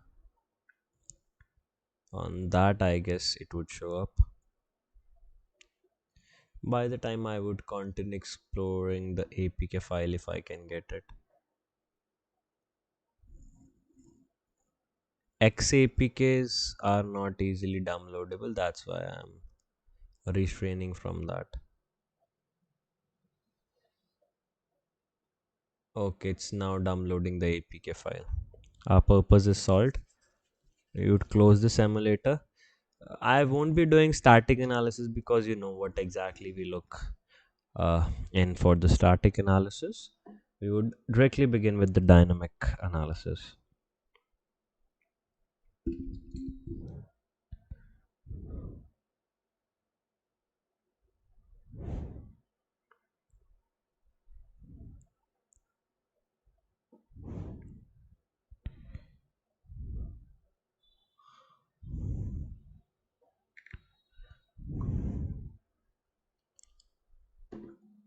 Once the application is downloaded, then we would start testing.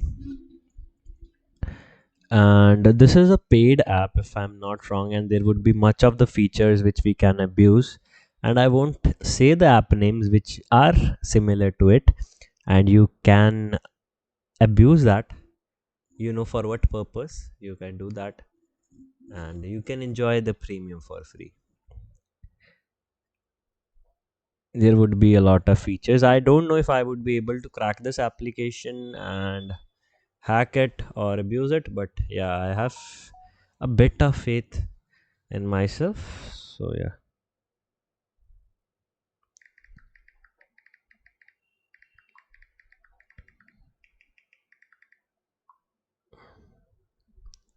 All right, it's downloaded, and I would send it to the mob folder.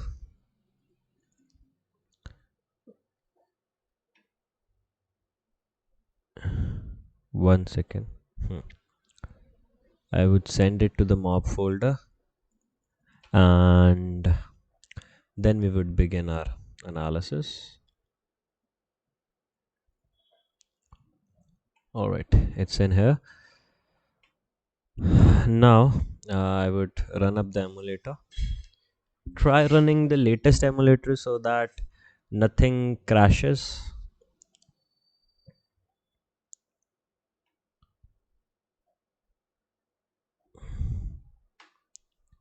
Okay, it's nice and running.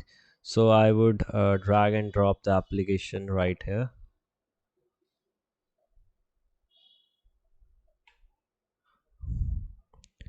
And see if it works or not. Then we would do the other things. Hopefully it should get stable. If it's not, it would be really a mess for us.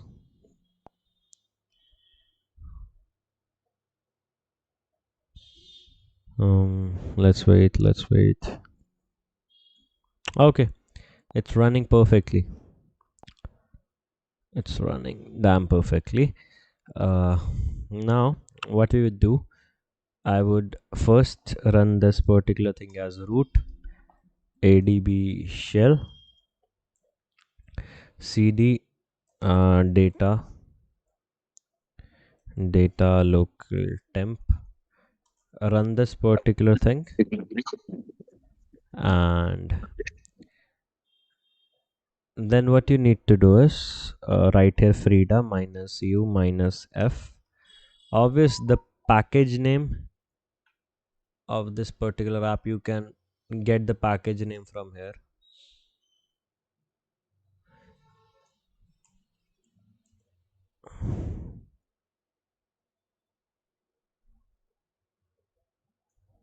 Minus L for the script. Before running on next, do a few things. Just see if the proxy is nice and running. 8082. It's running. Success. Now click on enter. It started intercepting the traffic, but right now no traffic is captured from the app. We are waiting for the traffic to arrive from the app, then only we can say that we have successfully Done the SSL pinning bypass. Till then we can't say much. Yeah, we got from that you can see the authentication is going on. It would show a sign up page. After all these things, we would start. Hmm. So there are multiple ways of logging in. I would use this particular option to log in. I choose here India and I am writing my company's number to verify. Now you would see these informations in plain text going on over here. Firstly, it says country code, phone number. If I see the response to this request, it says 202 accepted. That means you can use this code. Now from the backend, I got the code. If I fill the code over here 5285, see very clearly the code is over here 5285. I want to see how the verification process is going in. It gives me a access token with ID, the phone number, the first name, the profile URL,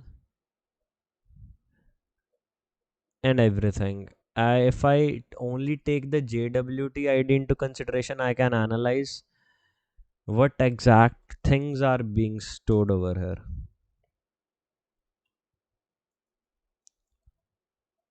If you see over here, it only has my number, the user ID, and the signature is not verified. That means I can try editing it. If I write 60668080, I'm using alternate number. If I try dropping this over here, most probably it should give an error because we manipulated the JWT token.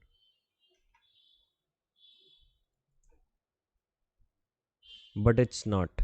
If I click on resend code, over here the code is not getting reflected.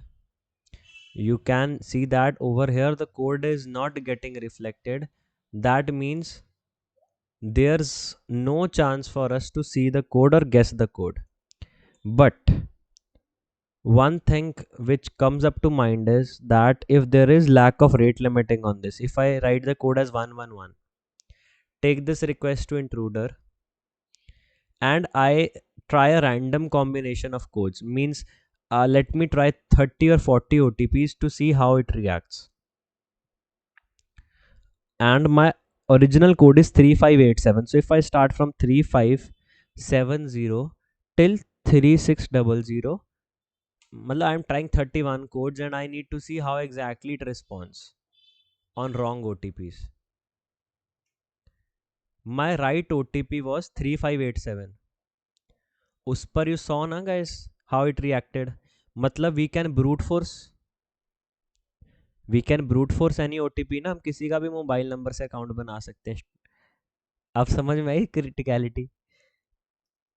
If I can make an account with anyone's phone number, so I can do anything. I moved that request further and मेरे को बस वो code दोबारा से बढ़ना है. That's all. If I write over here 3587, it would log me in most probably. Interesting, guys. Now let's redo this process. What I would do this time, I would hack a number which is not in my direct control. Finding it interesting, guys? Just let me know because I wanted to know. Arjun and Gaurav, finding interesting? I would use a number which I don't have access to, and then I would create an account using that. You can see how bad it is for the company's perspective that they have left such bugs in there. Now the OTPs of 4 characters. That means it can range from 000. अरे एक बार तो test account बनाना ही पड़ेगा ना गौरव. Test account से आपको पता लग जाएगा how exactly it's behaving, and you are good to go. अब in this case the issue we are facing is उसने वो app cookies में store कर लिया है वो data. तो what we just need to clear the data, and I won't report unless and until uh, I verified, because हो सकता है वो 100-200 OTPs तक error ना दे, but after 100-200 OTPs it might start giving errors कि वो वैसे काम ना करे. So yeah, you should always test very thoroughly. Just don't be in a hustle fussle that yeah we need to do that. ऐसे नहीं होती testing, guys. Because if you are reporting something, you should be not 100, you should be 200% sure.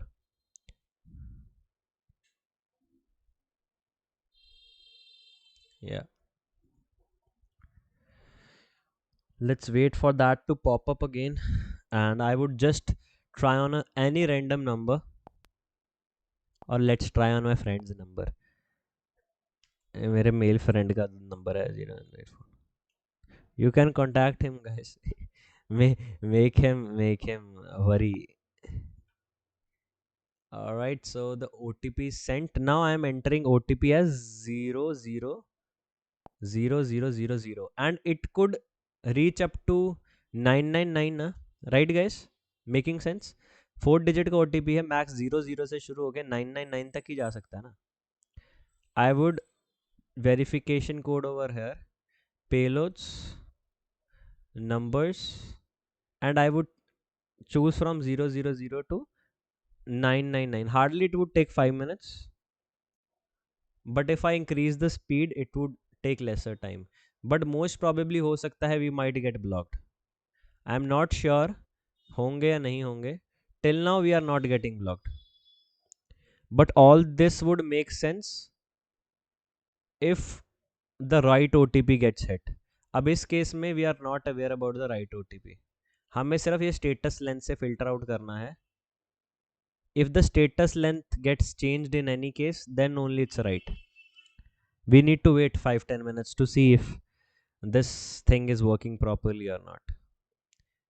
In general cases now you start getting 4 to 9 rate limits, and you can use more threads. Even you can use 500 threads even to that particular thing if your GPU supports that. For example, mera GPU supports a lot of threads. I can even give 999 threads. 1000 से ऊपर ज़्यादा नहीं दे सकते. So it would speed up your process of cracking the OTPs. See, but it can trigger the rate limit also. ये भी ध्यान रखना कि वो प्रोसेस तो स्पीड अप कर देगा, but it can trigger the rate limit also. Sometimes it do that. So we are waiting for the right status code. If we can crack that, अगर इस प्रोसेस से वो क्रैक नहीं होता then the bug makes no sense. In every response it's saying invalidation code, but it's not saying anything else. Let's wait for the results. There was a bug in Facebook. It was a P1 bug. I was reading a report. It was some sort of similar bug where you can crack the OTP to create account with any number.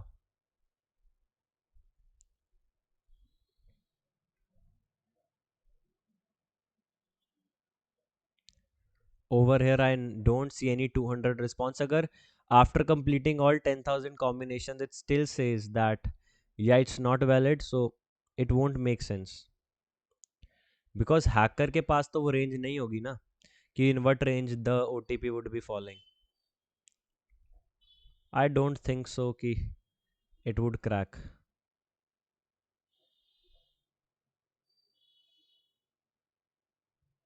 बाकी let's wait.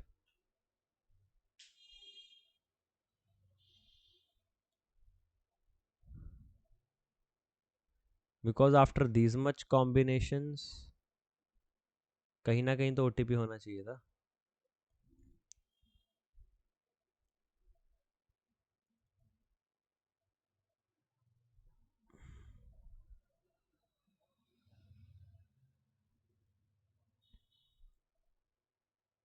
There might be a backend limit, guys, कि backend से it prevented the this particular attack. Backend say it prevented this particular attack, and we were not able to do that. I बस just बता रहा हूँ कि वो maybe 20-30 OTPs पे it's fine, but in this process it's not fine at all, right?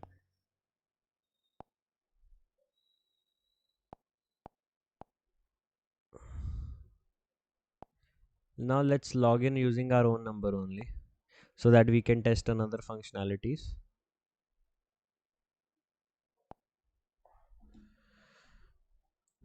It would send me the OTP again, most probably.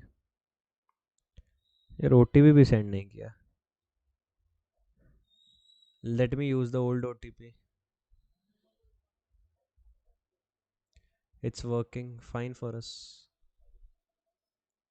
Now over here it says get user with extra true.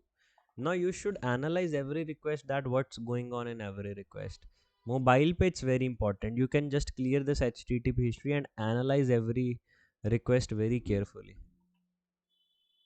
Because यहाँ से बहुत bugs निकल के आएंगे guys. It's asking for my first name. If instead of my first name I give like this 7 multiplied by 7. Let me open my SQL map too. Let me open my SQL map too. Let's take things on different scale today.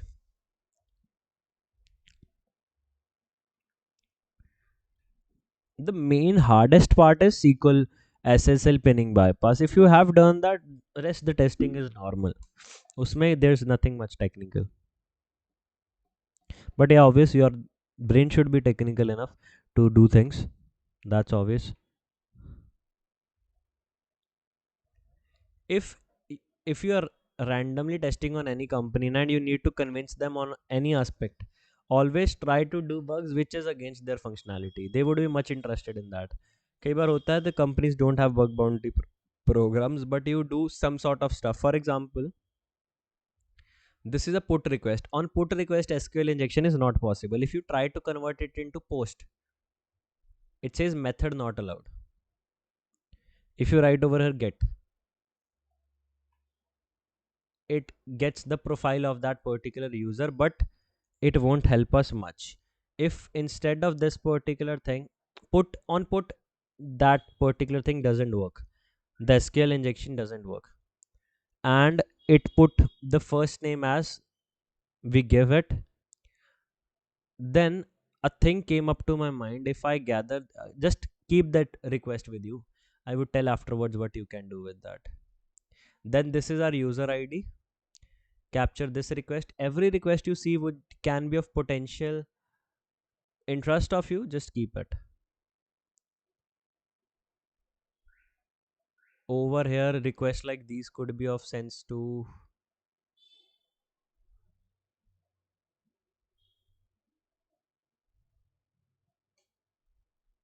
I would analyze all these requests once I see this particular thing. Now this is, it's communicating with the Firebase URL to basically run the app and everything. That communication is going on.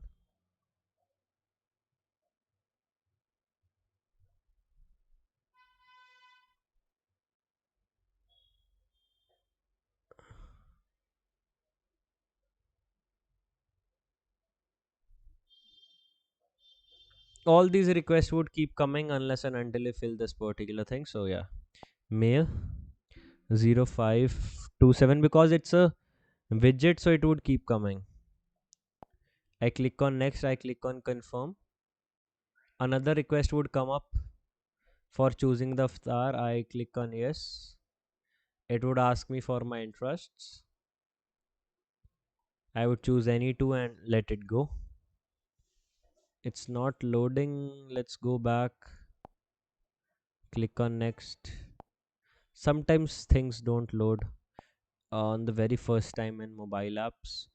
My age is 21. अरे कुछ भी guys, झूठ मूठ भी भर देना, it doesn't bother that app. So over here it collected all the information where it says avatar file over here, and then category ID, mini onboarding, profile message, ID number, and lot of things. Just store it. Portfolio request, but it won't be much of use to us, but yeah, store it. It says to upload an image. I won't upload any image. I agree. Now here's an option of gems, and there's a feature to claim the diamond. If I click on claim, it says post user journey mark completed with zero number, right? With zero number, and I guess this particular request would give us one gem, है ना? Completed at one, and yeah, it would give us a gem. Now technically I can't collect the gems of another days. I can't collect this gem na, but I have this request over here. If I click journey 1, means this would be this na, day 2 would be journey 1. Does my gems get increased? Yes guys, who increase? Yes or no? Who increase? कर दिया hack? I am good na? Then again I write journey 1, it doesn't work. Means one thing is meant to be redeemed only one time. If I write journey 2, it might add more gems, right? Write journey 3, add on it more gems. Journey 4,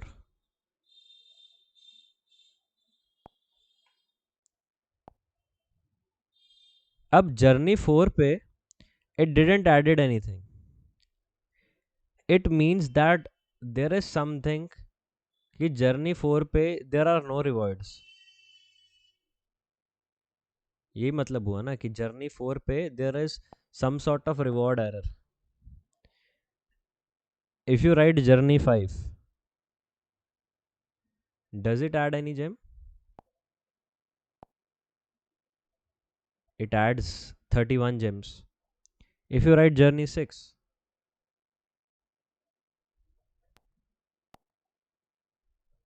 इस पे didn't added anything. Journey 7,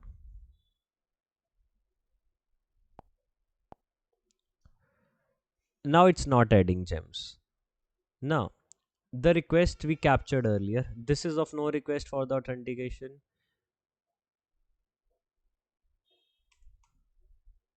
I'm testing for SQL injections if I can get it. Now if you go over here, can you edit your first name and everything? You can do that, but over here you can see there's a no option to change your phone number.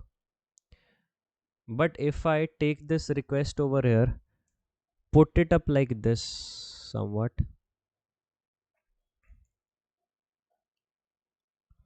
like this, you should know basic syntax making for this process. That phone number, just randomly give this request, it says 200. Okay, if I edit the number, most probably it would not work because these numbers are controlled by the JWT token itself. See, अभी भी number तो वही आ रहा है, but you can test things like these. My purpose of saying is that you can test these things.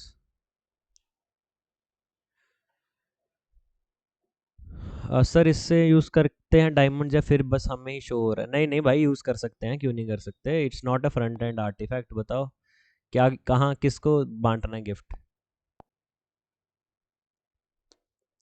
For sure we can use it. For example, this is a dating app guys, so यहाँ पे use करके देख लेते हैं. अरे यार, we need to add photos. अब I don't have any photos.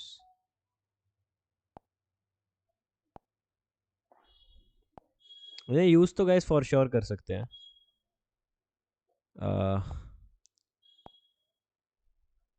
हाँ मतलब वो फोटोज क्रिएट करनी पड़ेंगी, but I don't want to use that. तो ये वाली option is no sense to us. ये भी नहीं. Over here it we have the user ID of us, from where we can see a lot of things. If instead of this user id I put a colon, it says internal server error and it gave me a java error, right? If I copy this entire thing, for example, I do like this. I copy this particular request, put it in here, and marked asterisk on it, means a star on it, and I use it with SQL map. SQL map minus R.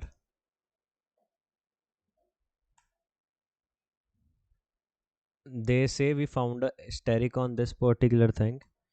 Do you want to continue? If there would be any chances of SQL injection, na,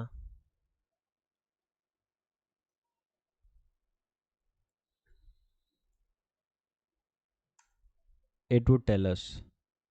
But over here, it's not possible to do that, because it when we modify the information, it shows something else.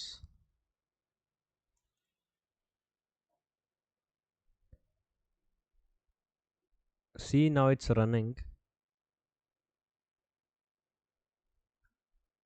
But when I manually did that, it showed the 500 internal server error, whereas it should show some other sort of error.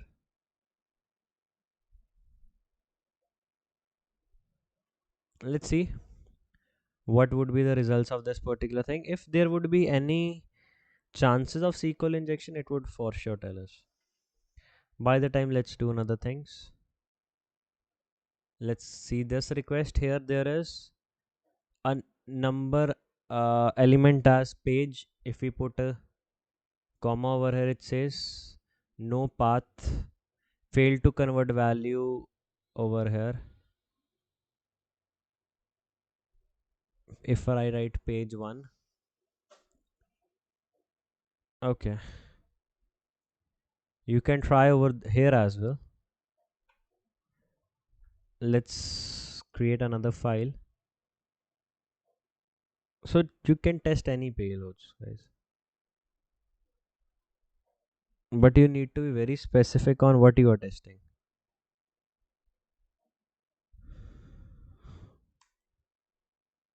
In this case, I don't believe there would be any SQL injection found. Yeah,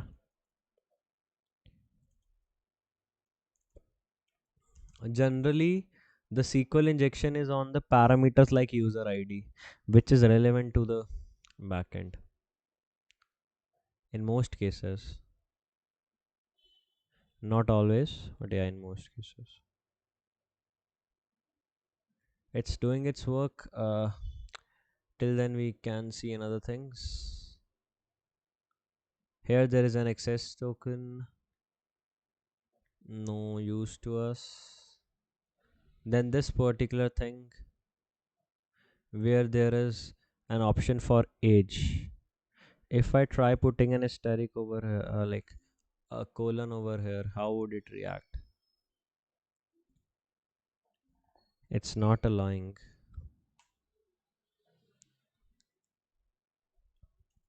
It says cannot patch the user.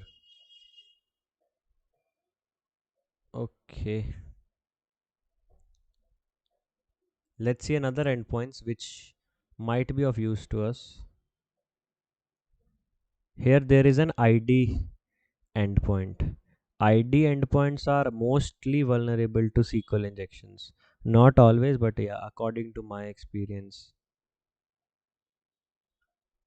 But you need to modify it in some ways. Like if I take this request, for example, people are wild in this app. A person named Babar has created a room and the room name is Please Aja. कहाँ ये नहीं पता. Peop- Another room name is धोखा. Free लोगों की भी कोई हद नहीं है वैसे.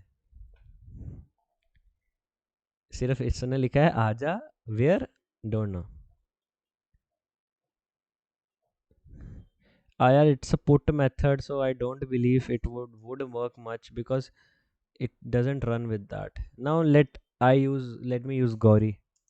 It's a tool and you can use that. It's equally good as SQL, but its exploitation is, according to me, its exploitation is personally good than that.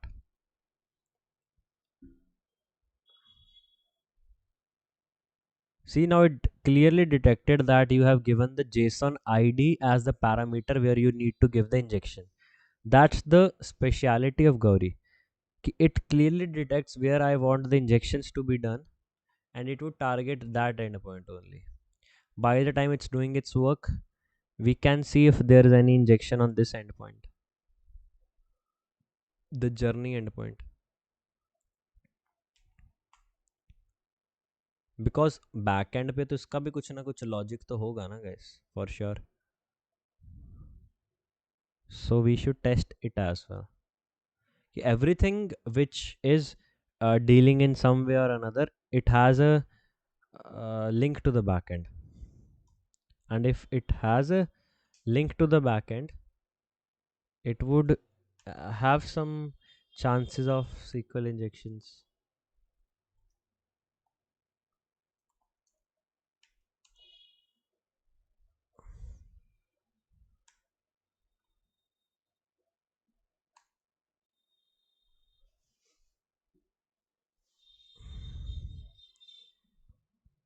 Now over here it didn't work because it wasn't working properly. Now the reason why it's not working properly is, I guess, missing integer value, because there wasn't any value over there. And sometimes this Gauri also gives false positives. Rarely, but yeah, it gives. So yeah, just manually verify things. No, it's not working on this. Let it run on this endpoint only. Now let's explore another things to find potential bugs in here. Now here's an option to change the name. If I write bing.com, save, it would be a put request where it says first name bing.com. This request could not be like इस पे CSRF नहीं हो पाता, and if CSRF is not possible, the severity is low. Now over here, is there any option of gems की option है कहीं पे guys? हाँ, gems की option तो है.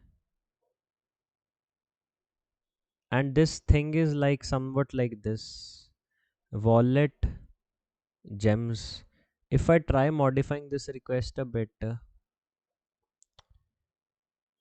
for example, I take this request, मैंने request ले लिया, then I do like this wallet gems 31.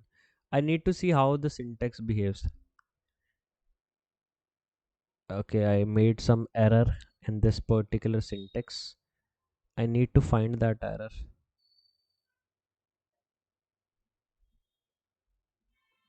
Nah.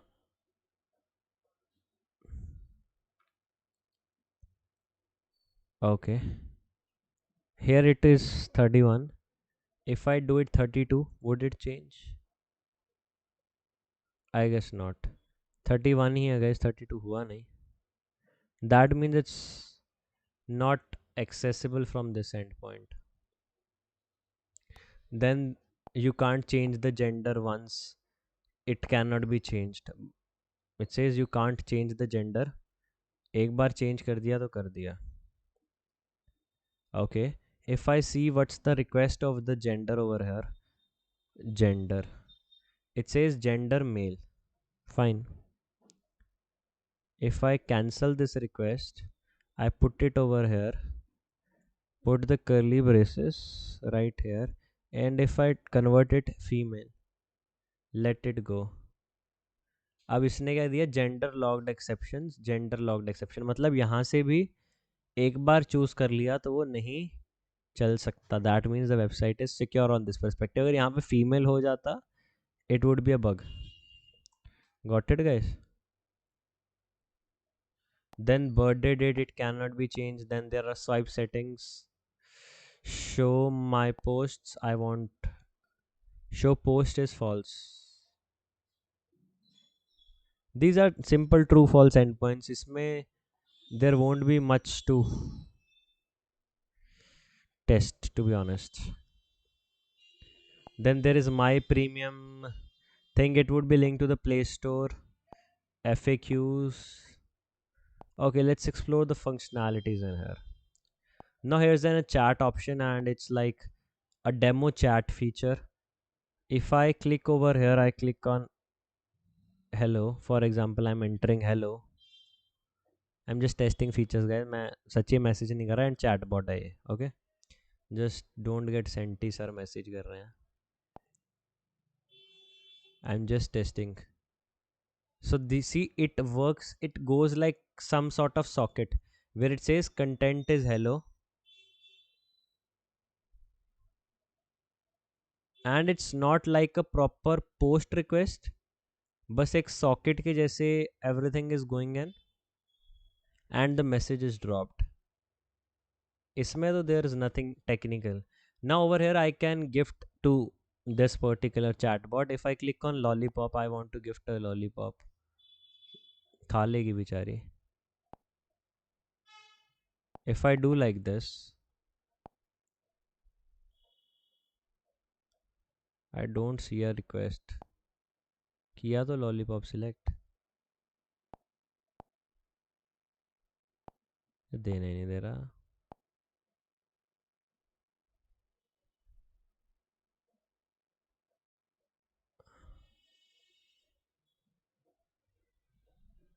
I guess वो option slow ना हो.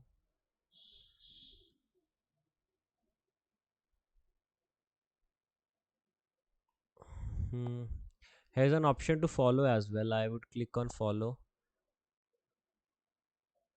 Here there is follower ID as well.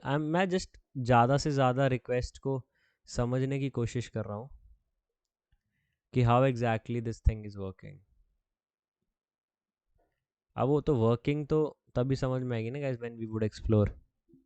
अब instead of this follower ID I give this, it would show an error.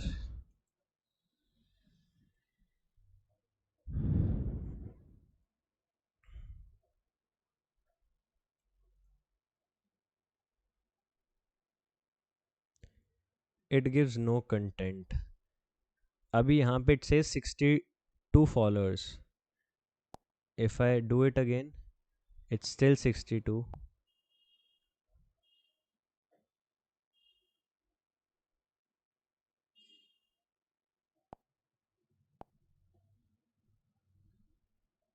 If I change the ID a bit, would it make a difference?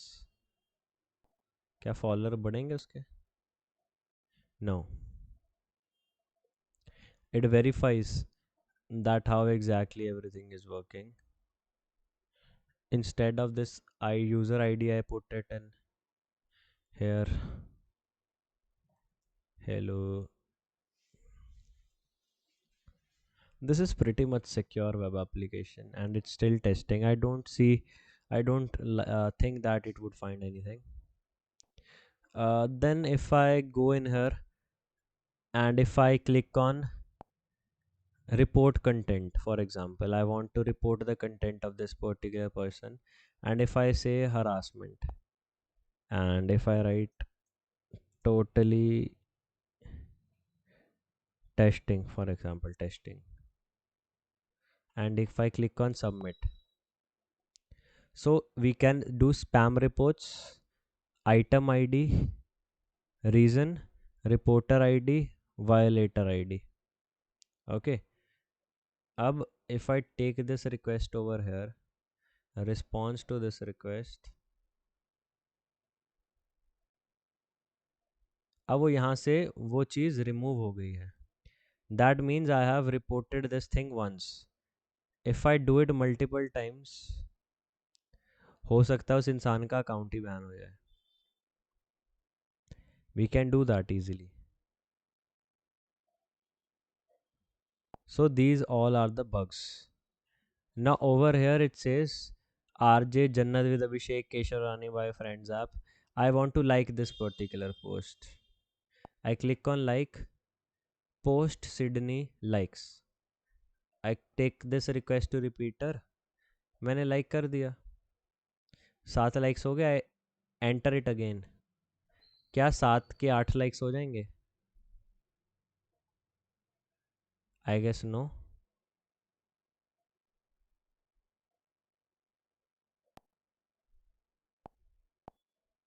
अगर 7 के 8 likes होने लग जाएं, so that would be a rate limit 2.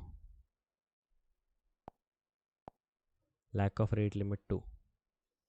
Now if I am trying to post a comment out here and if I write hello, मैं guys पहले ना मैं delete करके जाऊंगा, टू वेरी ऑनेस्ट. मैं ही ऐप डिलीट करके फिर ही बंद करना. I write over hello.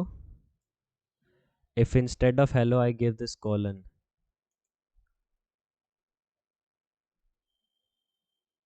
तो आई गेस मल्टीपल कमेंट्स बनने लग जाएंगे या वही वाला कंटेंट एडिट होगा?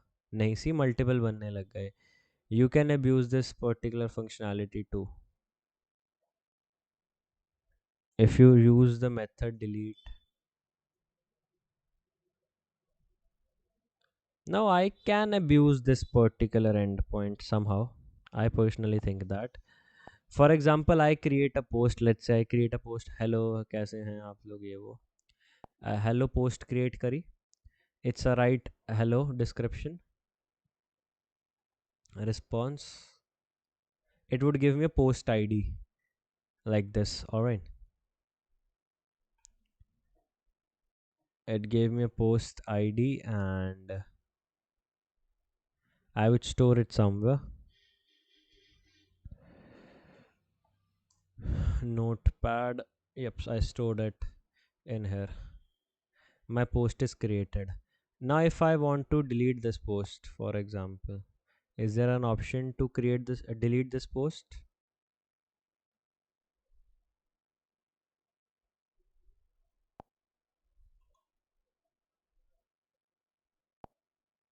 Huh. I have this option to delete this post. I would write delete my post.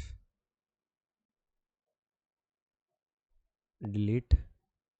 Now it contains delete the post ID and it would be deleted. Simple.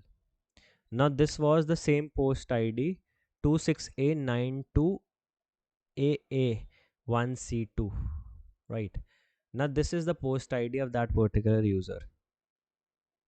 If I put that post ID over here, it says 204 no content. देखें उनकी post delete हुई. क्या नाम था उनका? जन्नत ना? Yeah, let's test on it. Let's test on this particular person so that we can see. पहले ना फॉलो कर लेते हैं guys, so that we can see कि वो डिलीट हुई नहीं हुई. If we can delete that, it would be gone. I need to just have the post ID of that particular thing.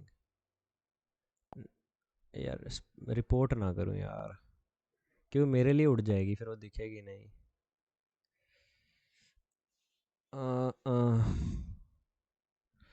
Just let me get the post ID of this भाई. He is looking very handsome. Like करते हैं इनकी photo Pankaj बाबू जी की, फिर इनकी post उड़ा के देखते हैं उड़ती है कि नहीं. So this is the post ID of him. I dropped a like. I use this request. It says 204 no content. Let me refresh it. भैया की पोस्ट उड़ गई है आई गेस, है ना? ओ रे रे रे रे रे, भैया की पोस्ट उड़ गई. चलो इन भैया की सारी पोस्ट डिलीट मारते हैं. I am liking it. मेरे को बहुत मजा आ रहा है. Like it, just capture it and you. It's really critical bug. मैं मस्ती मस्ती में करी जा रहा हूँ गाइस. बहुत क्रिटिकल बग है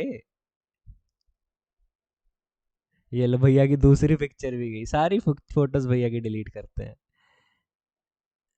ये वाली पिक भी डिलीट करते हैं. बिल्कुल अच्छे नहीं लग रहे आथू.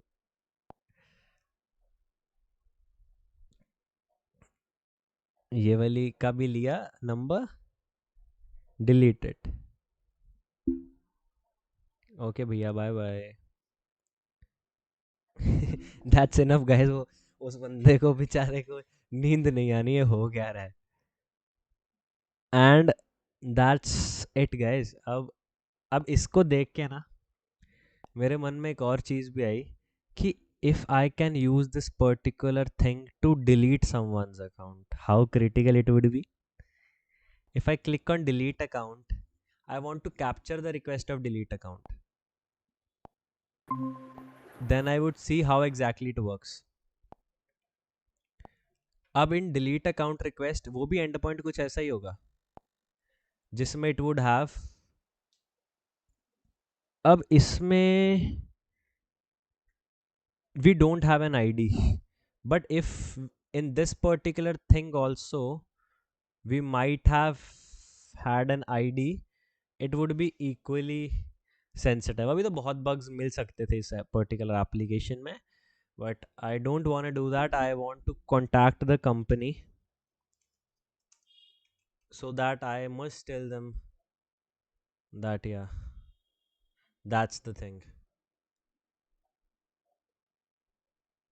LMK app. I am a responsible person.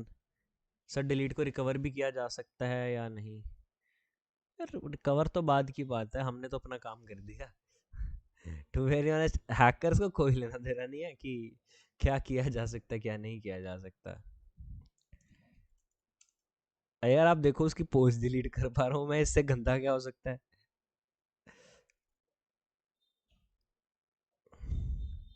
अभी तो और भी बहुत होगा. अभी तो हमने ध्यान से देखा नहीं.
ऑलराइट गाइस, उनको बोल दिया है. सर इंस्टा पे भी यार, इंस्टा की सिक्योरिटी बहुत अच्छी है. होने को तो किस में भी हो सकता है. बग्स तो यार हर जगह होते हैं. बट या अब इसमें बहुत बग्स होंगे. मैं my perspective of telling all these things was to make you understand guys कि नो एप्लीकेशन इज सेफ. कुछ चीज़ सेफ नहीं होती. It's just your mind set, how you hunt for things. My purpose of telling was that. अभी उसमें मे भी हो सकता है I can take over the account of any person. Even in this particular app there might be numerous bugs on this particular thing. क्योंकि अभी तो मैंने static analysis भी नहीं करा उस particular application का. I didn't even check the logs. There might be insensitive information storage, right? There might be a lot of other things as well. So I didn't check that for now. but there might be other things as well. If you have some doubt, Gaurav, you can ask me if you have any doubt. All right, thank you for your time. You may leave. Thank you, Gaurav. See you tomorrow.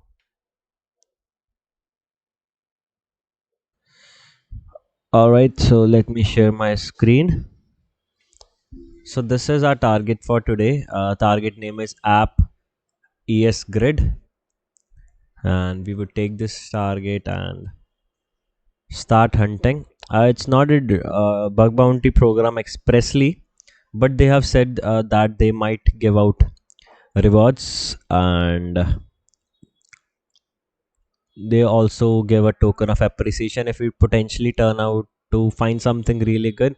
So that gives me a thinking that yeah, we might find something good, because on programs like these we have low chances of getting duplicates, because people not really go out through these things much. So yeah, country of registration would be India, and company registration code, enter anything. Then let me clear the http history first. Okay,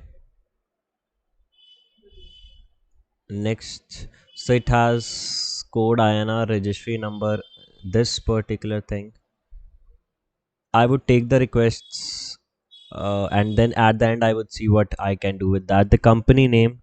So instead of the company name, you always know what we try to put in most of the times. Industry sector. It's information and communication maybe. First name, again the same thing. Work email address, enter your Gmail if it allows. Then it's asking for the phone number. So let me send my phone number. Like that's a company's phone number. The password confirmation. Once we have everything nice and clear, click on sign up. Auth sign up. This is a particular request. It has the company name, the first name, the email, the password, the token. A response to this request. Company already exists. Means the company name already exists within their database. That means someone has used this particular payload to sign up for the company name. That's not really a good sign for us. Sometimes if it didn't allow special character, so it gives error like this.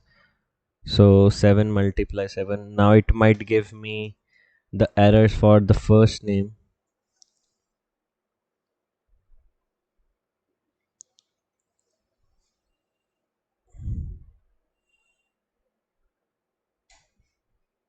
I knew that it would do like this. So instead of doing that over here, yeah, Ravi, want to say something? Yeah, I think it's a due to improper error handling. I Huh, think for any exact. error, it's showing like a it's Hmm. already exists. Company, no, it says company already name exists. Yeah.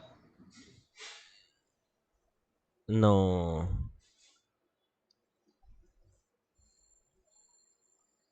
Let me change my first name too.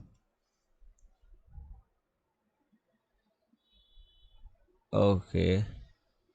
It says company name. So let's, what we do is, let's not do any sort of tampering for now.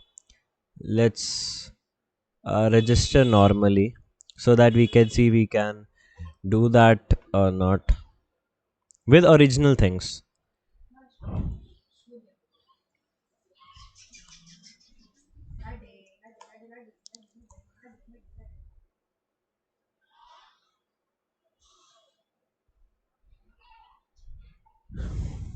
I would fill the right information out here.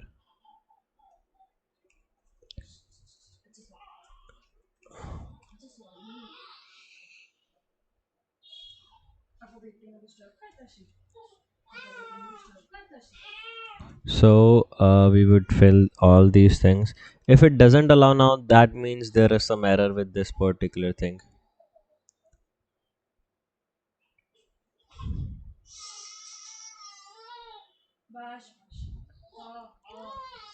Okay, it says 201 created, and let's take this request with us. It says click on verify your mail. We got a mail, and over here my first name is getting reflected. I need to see if I can send multiple mails. Okay, I can't send multiple mails. Okay, it says null. The rate limits are properly implemented over here, I can see. If we click on verify email address, it has this particular thing. Click on enter. Response to this request. In the response, it says sign up verify token. This token is not similar to this token, so it doesn't make sense. And it helps in verifying this particular account where it has a token. So it's verified, I guess.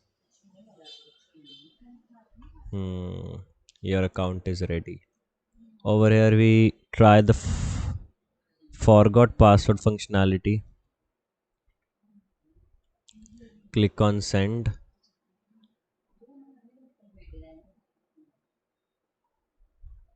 A repeater. A response to this request. It says nothing. What parameters get reflected? Hello, Arman. Arman, like the first name is getting reflected on many places. In the verification to, can I resend this request with a different host name? Bing.com. It says 404 not found. X for forwarded host bing.com. It says 200 okay, but it's not really valid unless and until we can see the link reaching us. If the link is not reaching us, it make no sense. And in this case, it's not reaching us. What this link contains, I need to see that. It has a token, which is the forgot password token, most probably.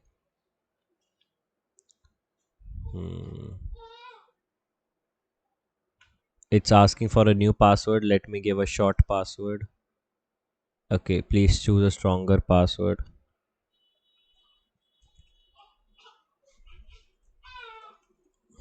When I choose this password, I click on reset. From here, I would make the password short. It should not allow this. It should give, yeah, it shouldn't allow this. So we would let it go like this only. Okay, so the token gets expired once we use it. Good. So over here we would try logging in with normal credentials.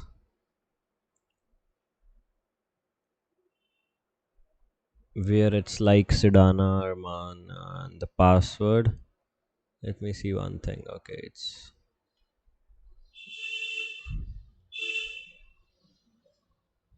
it says email not verified, but we have verified the mail.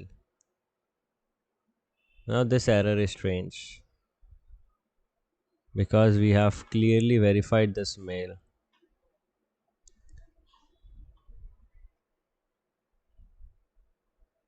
I don't know why it's saying the email is not verified.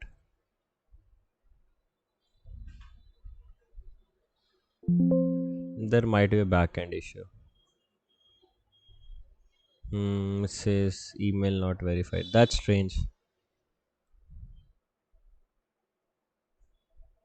It should not happen.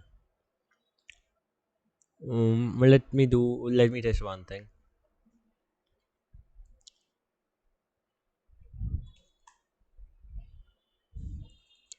Now our man was getting reflected onto multiple places. So what if I write,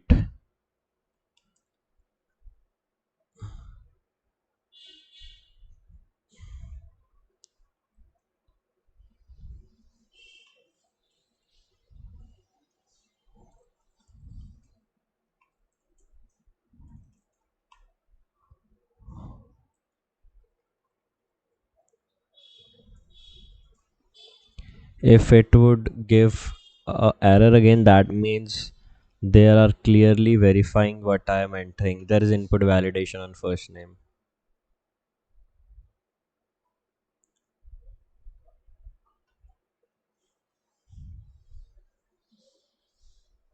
Okay, it didn't give me error this time.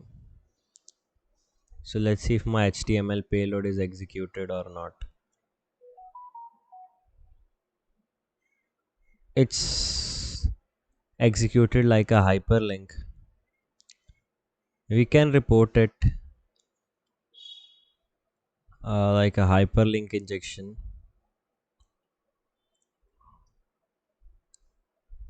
Let me try logging into my account from here.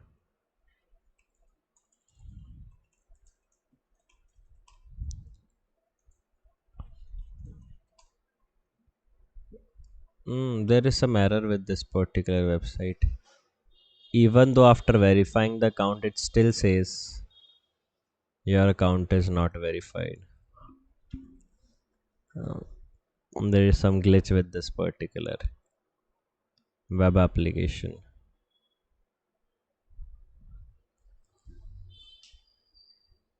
So let's report only this bug for now to the company.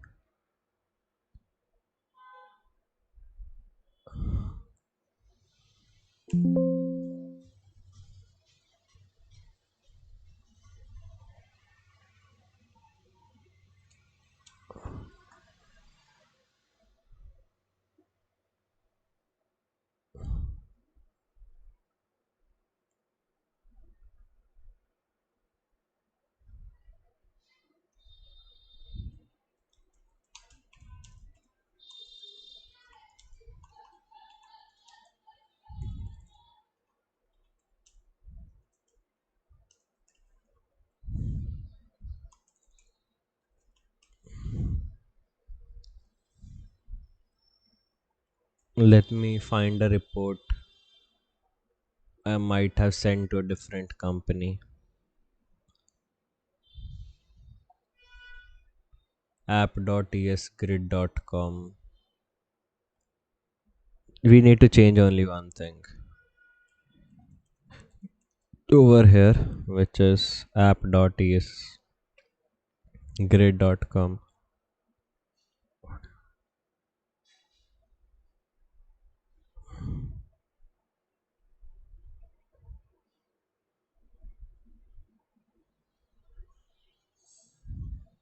We would attach the screenshot, and from that mail we can send a mail to the particular company to verify the mail.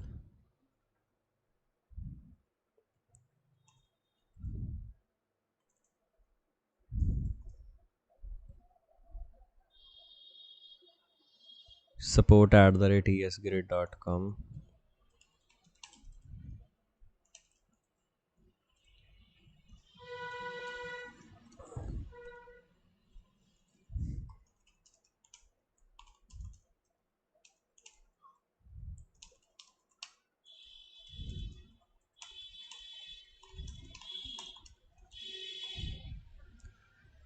So I wrote them this particular thing. I don't know whether they would accept that or not. One second, please.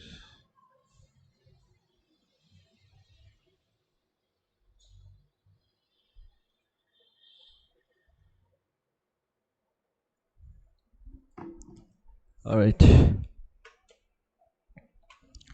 So, if we can't log in, so we need to find another program for doing our analysis. And there are two new programs on this, which is Atlantic Frantic.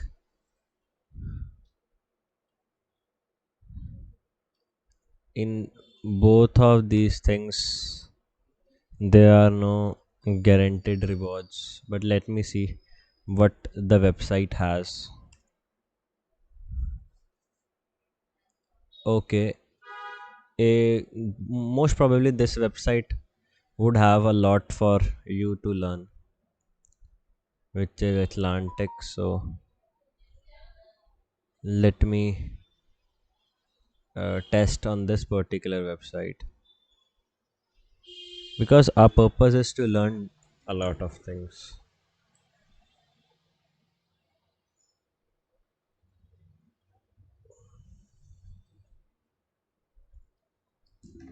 All right, over here there is a sign up functionality. We won't be reporting bugs. I would just show you what bugs are over here and nothing else. It's asking for a name and the surname. So in the first name we would enter this particular mail. In the work mail I would be entering my personal mail because it's not rewarding us anything, so I won't be reporting any bug. I'm just showing you for your knowledge that what we would potentially find. If we click on sign up and start now, it's S1 easy cargo. Over here is in iframe, the name, there's no phone number, service agreement true, and let me see response to this request. It says 500 server internal server error. I guess it's due to my name and things, most probably.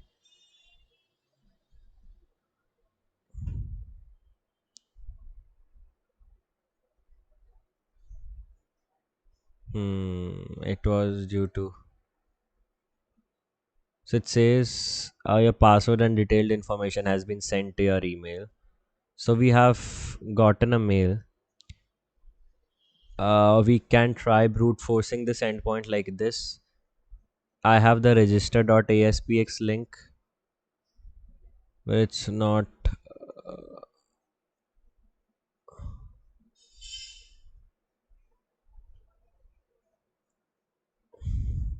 allowing, so it's not applicable. We got a username and a password, so we would try logging in. Go to application.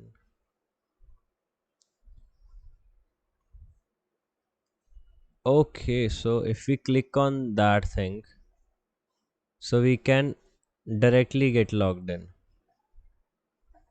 So that's a bug for sure, guys.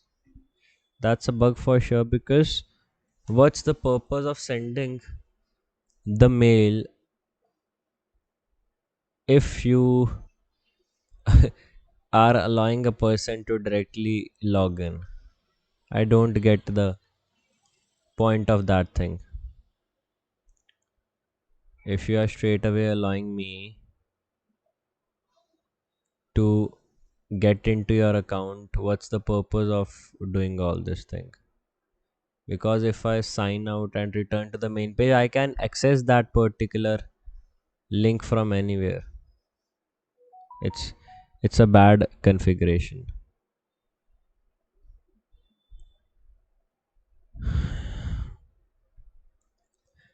Sedana Arman and the password they have given.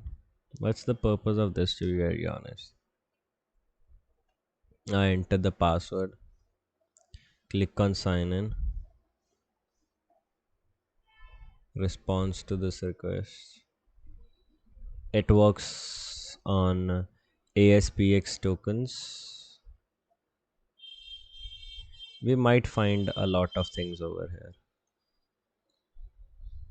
First thing, if we try to do directory busting on this web application,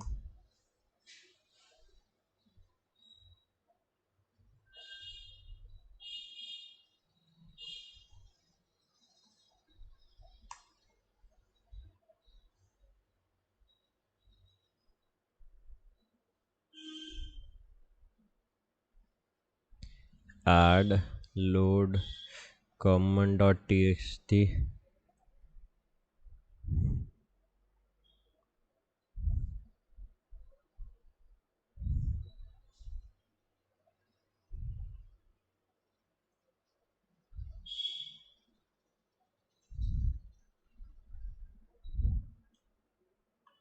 For now, we are not finding anything.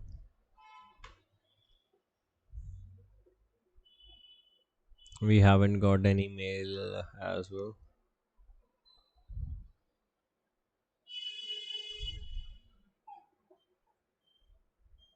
I don't want to bring this website down, to be very honest.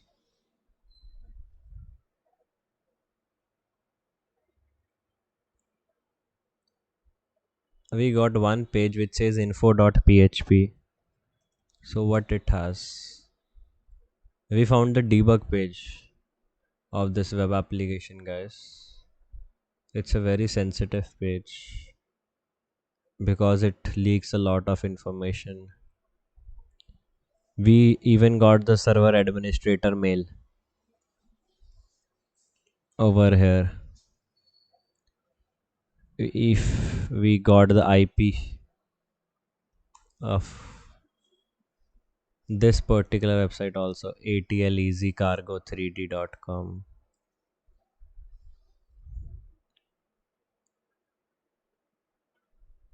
It's bad, to be very honest. This page is very sensitive. We have the server name, we have the server address, remote address we also have. We know the server admin.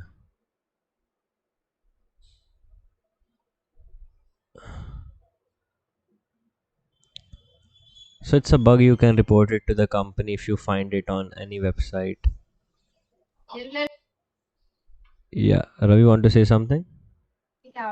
Yeah, actually, I found this one on one website, but I haven't reported. Nine, it's a sensitive thing. You should report it Okay. because it contains a lot of information.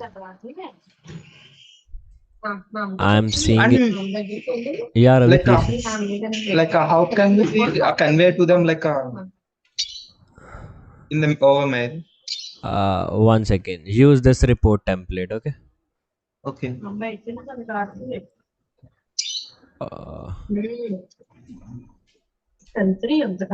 Uh, I would send it to you.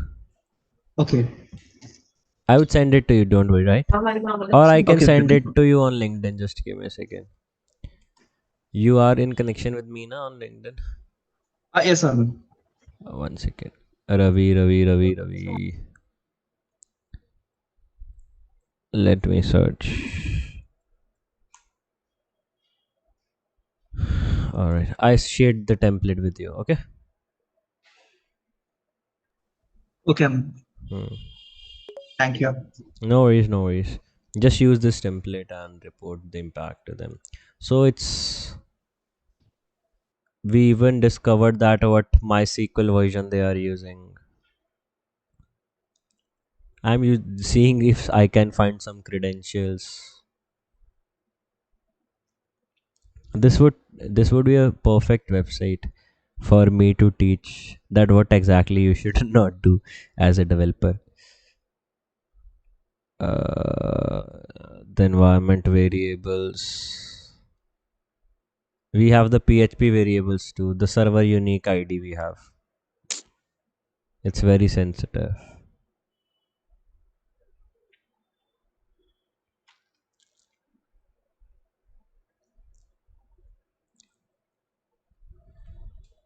All right, let's continue our analysis.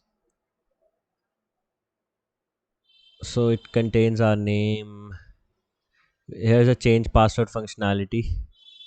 Here's a option to Upload the company logo. Fine, let me try uploading a SVJ file. Most probably it should not allow me, but let's see. Upload. It should throw an error.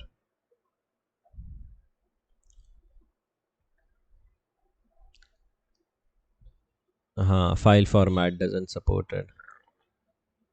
Let me try uploading this file.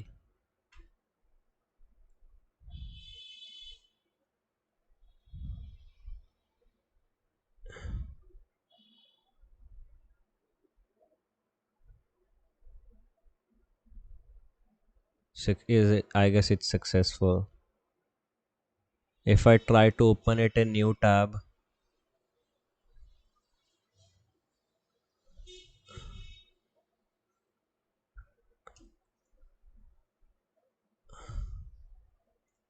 it doesn't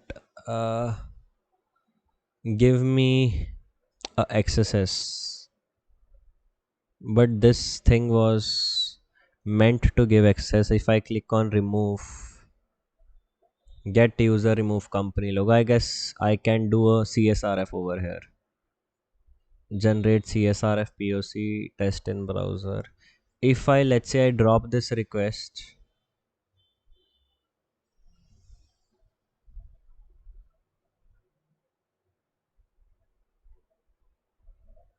if I drop this request, let this load, then I would show you. And you can see the logo is here, and if I use this POC submit request, it says success. And if I refresh this, most probably the logo should get deleted. See, the company logo is deleted. That means if I send this particular request to any person, and if he opens this link, his or her logo would be deleted, right Ravi? Yes, sir. So this is a CSRF bug. If you find it on any endpoint, so it would be really critical. Then over here I would try to upload a Lota pixel image. If it brings this website down, because Lota pixel images, yeah, it says upload failed. Okay, there was one more method of like XSS with EXIF data that we can pop a XSS by uploading a comment section over there.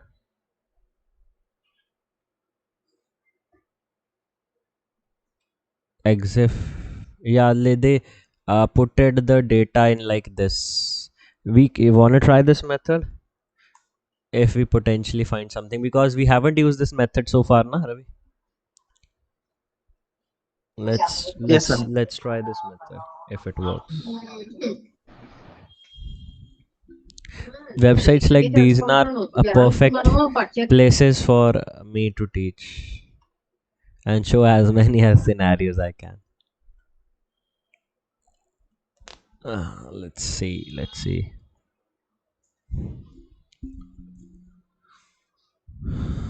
Hmm.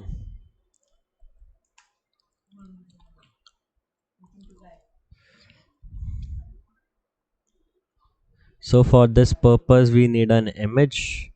First of all, we might get it from desktop, no worries on that. So for this particular thing we need an image, so that we would get from here. Let's say I'm taking an example of this image. I take it to desktop, and if I try to see what data this particular image has, so it would show me that this is the particular data of this image. Now what exactly I need to do is I need to add a comment section on this image. How I do that is exif tool comment and this particular payload. Let me get a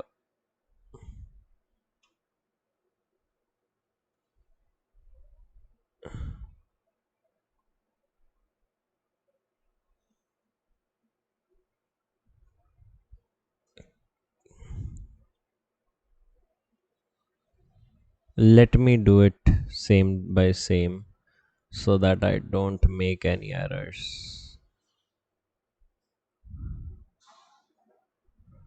So if I take this into account, I need to write exif to comment is equal to single dot slash image src is equal to x. We are using a prompt of on mouse over. If I would run the mouse over is equal to alert document dot domain and close this thing, then the file name in which we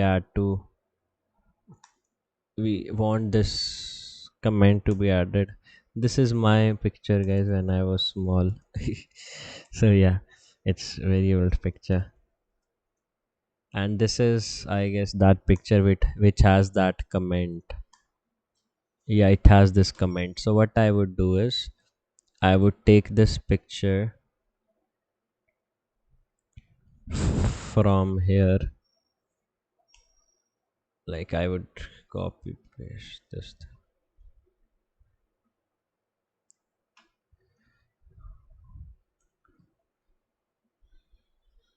I pasted that picture over here, and now I would try uploading this picture and see if XSS pops up. Most probably, I don't think it would work, but yeah, testing is the key. I click on upload.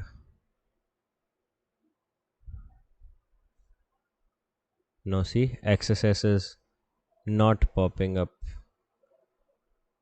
No. So it's not working. What else we can do is over here, here is our first name.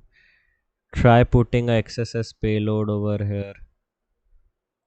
Try putting other things like HTML payloads over here.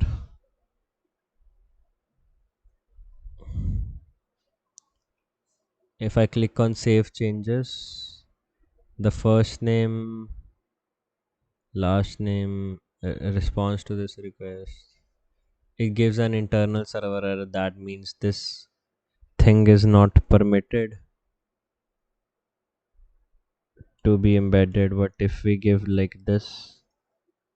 Is it allows? But it's not getting executed. The 7 multiplied by 7 should get converted to 49 if this is getting executed. What else we can see is, say, if we click on order more tickets, it requires a payment method. No, here there's an option to mail. This won't work as well. Let's start from here, the users. So if here there is like option to send a new password, if I click on send new password, post localization reset user key, response to this request. Do you really want to send a new password? Yes. User ID over here.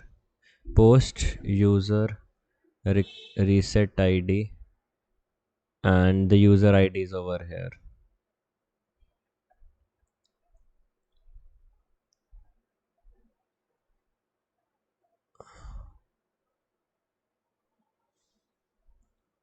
A new password has successfully being sent. But if I put a slash after this user ID, it shows a 500 internal server error. So if it shows an error, there might be a little chance that this might help us.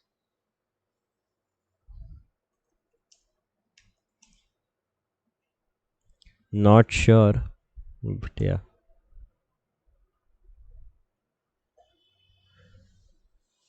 For now, it says user ID might not be injected, which I personally think too. that it might not be injectable as such. We might have gotten a new user ID password. It says, Dear Arman. It's executing it. It's executing this. This is your new password.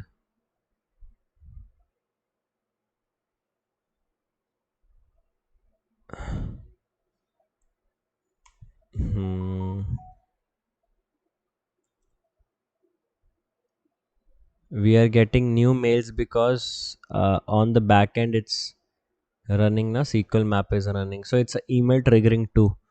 Keep that in mind. It's a email triggering too. If I try to create a new user on that particular thing, we have a limitation of not choosing things like these, but over here we can try to choose. And my email would be Arman Sidana official @gmail.com. User type would be user edition without license, and if I click on save, get post user grid edit new callback agreement and a lot of things over here. It should not allow me, it should throw an error because in the first name I am giving something which it initially declines to accept, but we can't say whether it would accept it or not.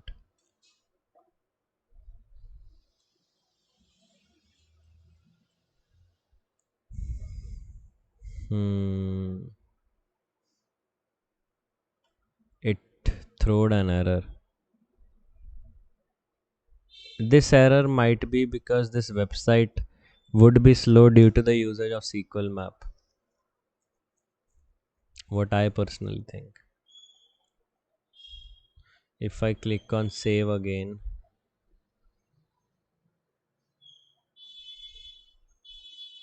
it gives an error.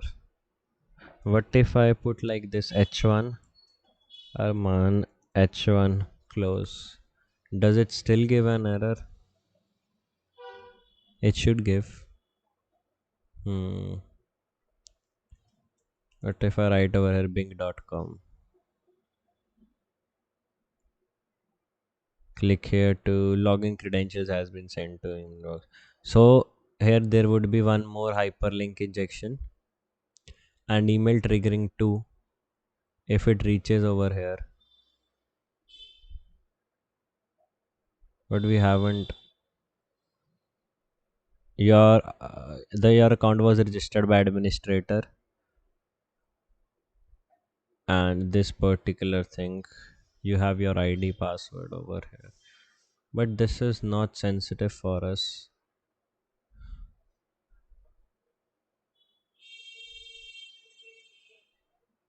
What if I try to edit this user somewhat? Can we do that?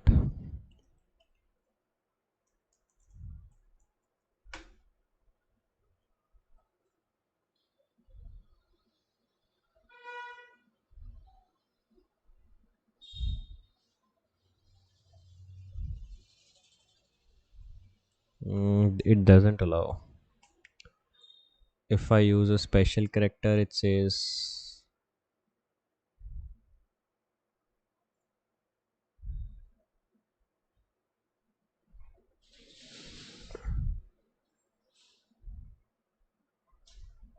it doesn't even take this particular thing.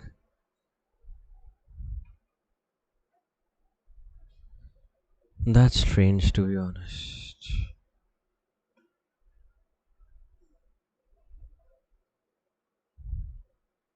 Let me refresh. So they have a WAF running on the website which is blocking my traffic, and that's a good practice of blocking things.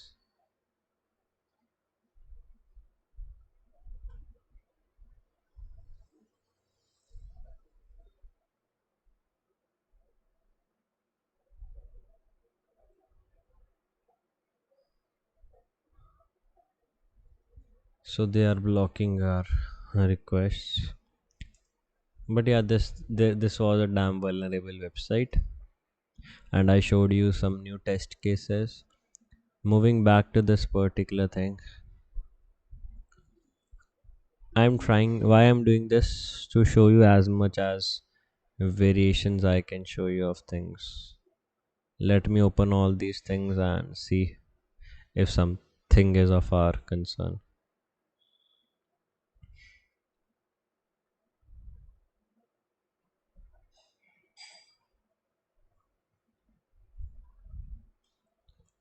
This website is kitchencardle.com, and it says we do uh okay, let's test on this. They might have a sign up functionality too, but it's very hard to test on a web application which is not in your language because it takes a lot of time for the processing to be done. Then there is website known as 82 Cook. It's also not from our country. Media artists .de would not be our language as well. So I'm finding a particular web app which might have some potential rewards.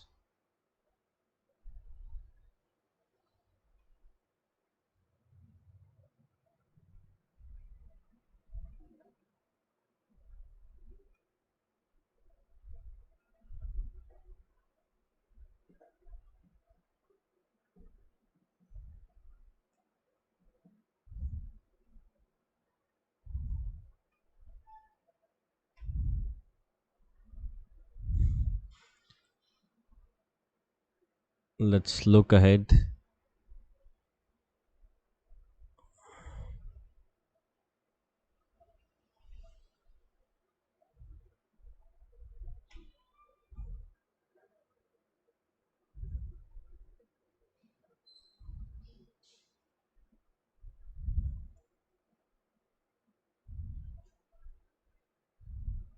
Okay, this website gives rewards. So sci-fi, they give rewards.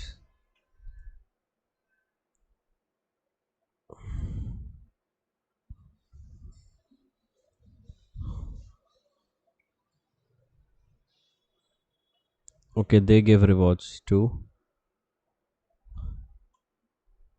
Clean plates. So we would take uh, Ravi, if we take this class long of 2 hours, no worries, na? If it extends up to 2 hours. Yes, sir. No worry. Okay, okay, yeah.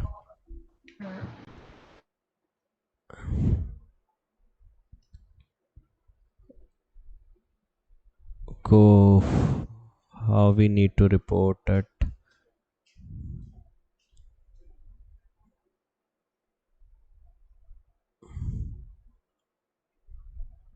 Mm,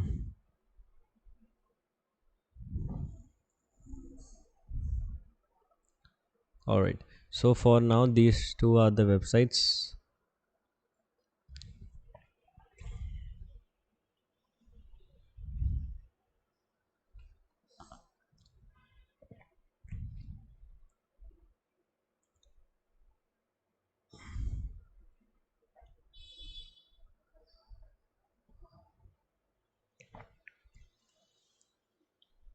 So let's start with testing this.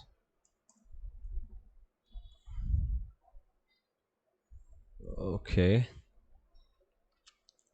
So before doing anything else, we would do directory busting.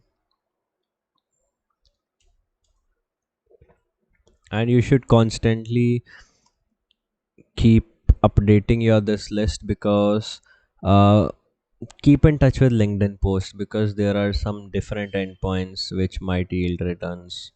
It might be good for you. So yeah, it helps.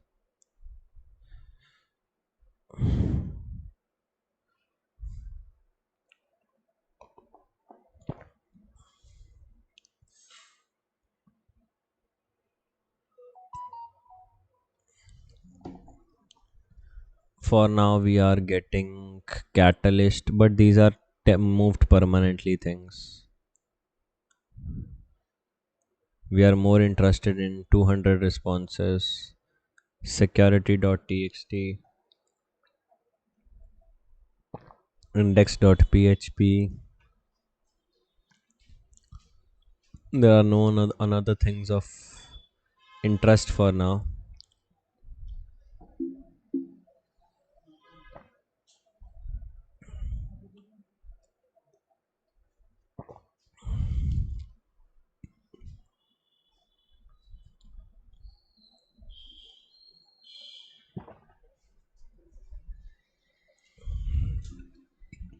So it disallows admin. So let's see what's there in admin. Okay. So over here it says new registration account. Then it's asking for a mail.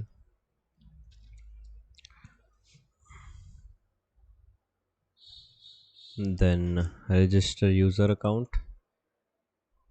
Mail terms, yes. CSRF token.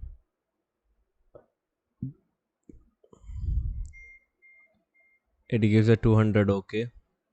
That means it might say that we have sent you a particular instruction on this mail,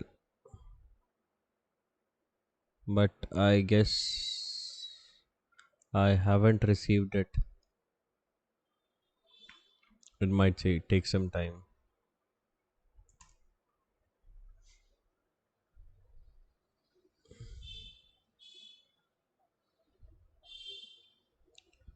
Let's try registering with this mail.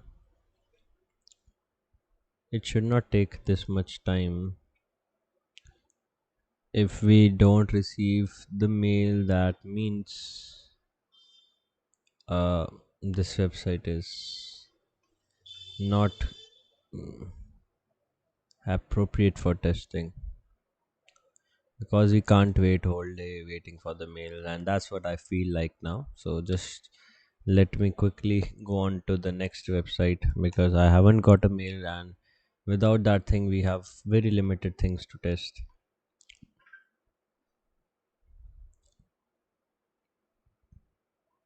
And in this particular website I don't see a login and sign up page.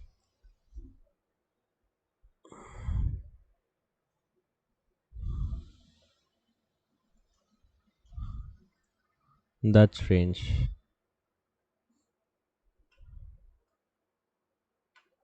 So for websites like these, the first thing should always be directory busting.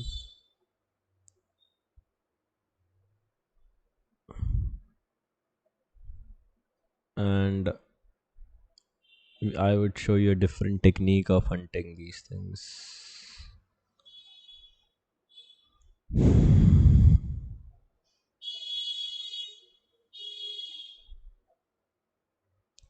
We would be looking out for 200 responses or 302s, if there would be any. By the time it's doing its work, we can see for any information from way back URLs.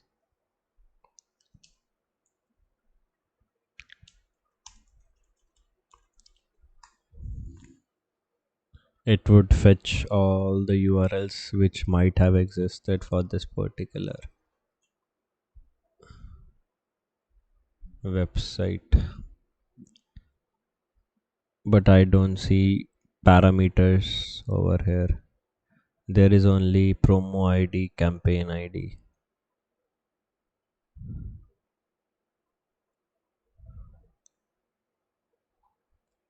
There is nothing apart from that.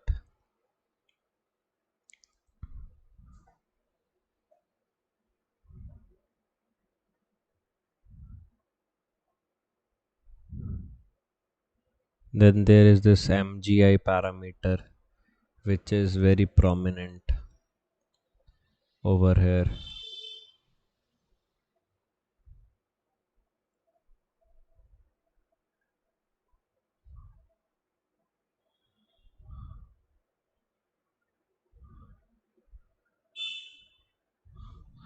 What I can do is I can run nuclei.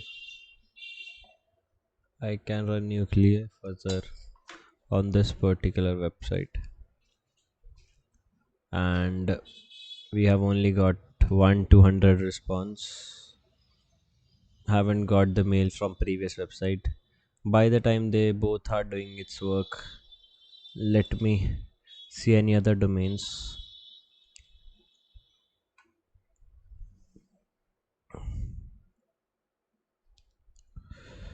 That might be of use to us.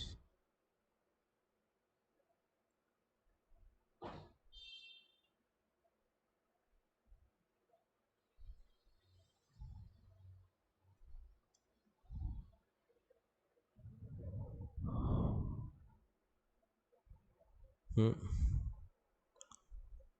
Let it open, and 761 URLs are sorted, and if there would be some generic bug, this tool would let us know.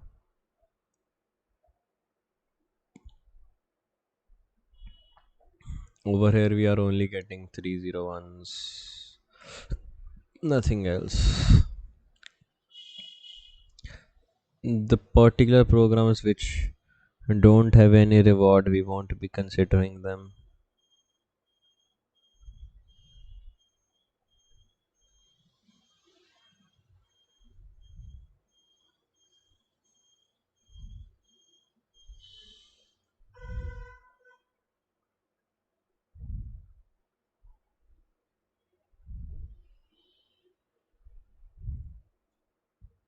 $5 bounty, very much, guys. I can't really test for that big amount.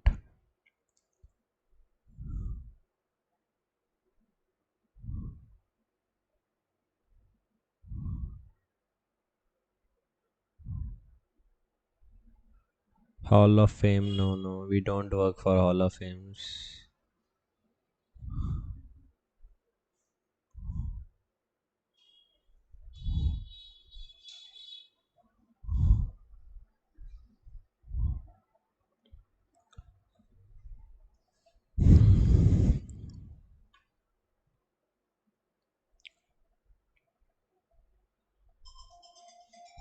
Let's see. Okay, over here they have specified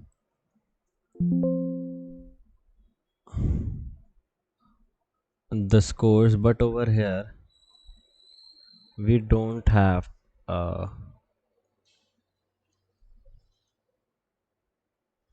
way of connecting to them. We don't have a security mail.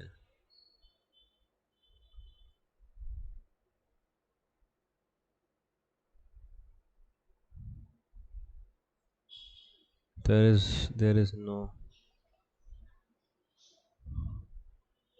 point seeing in that, because if I say motion TM bug bounty,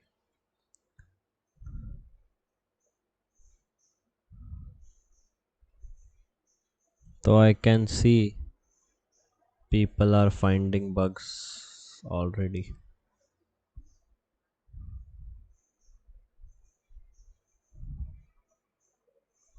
and it's very recent.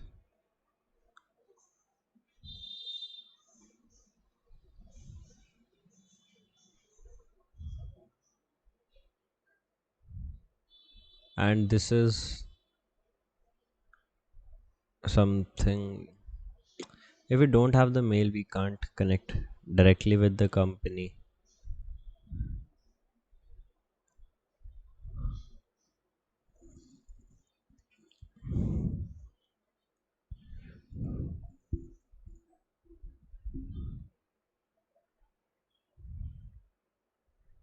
So I guess that's all for now, because there are no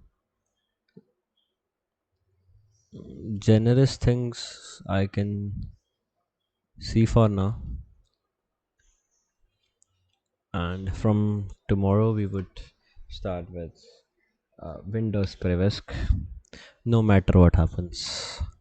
Yeah, Ravi, Okay. if you have any Yes. questions you can ask me.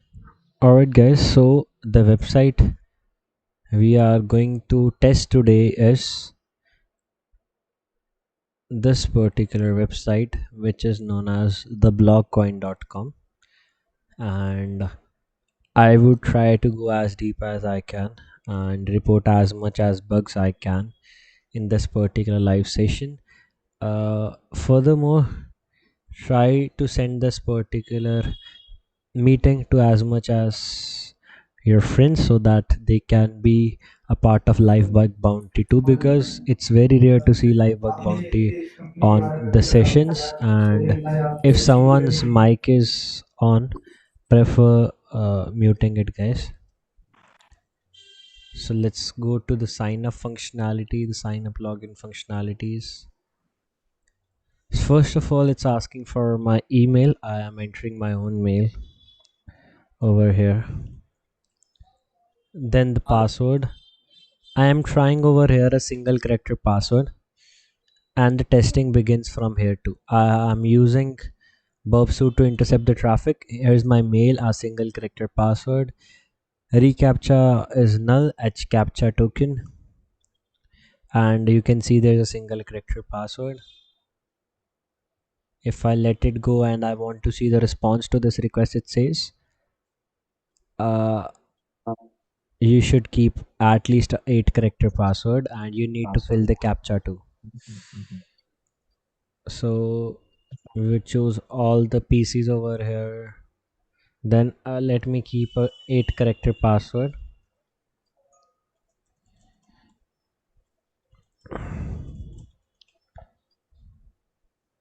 Intercept on, sign up, and this would be the particular, it would ask us for a captcha.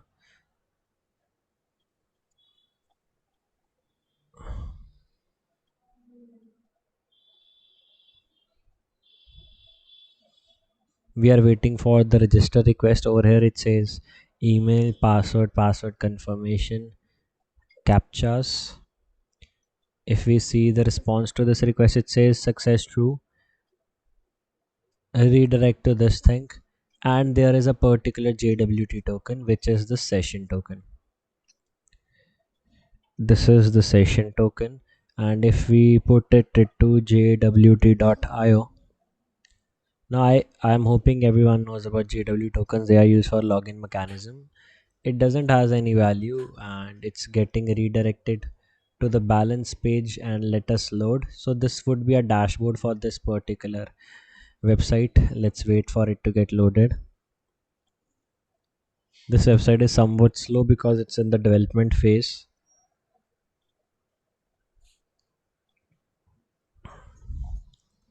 It should not take this much time. Over here, let's see if I got a mail from this particular company for the account verification. No, I didn't got a mail from the company for account verification.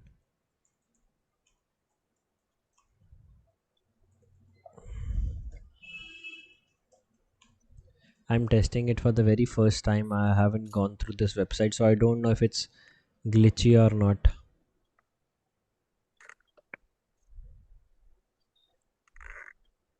I filled my login details, and over here it says 302 redirect.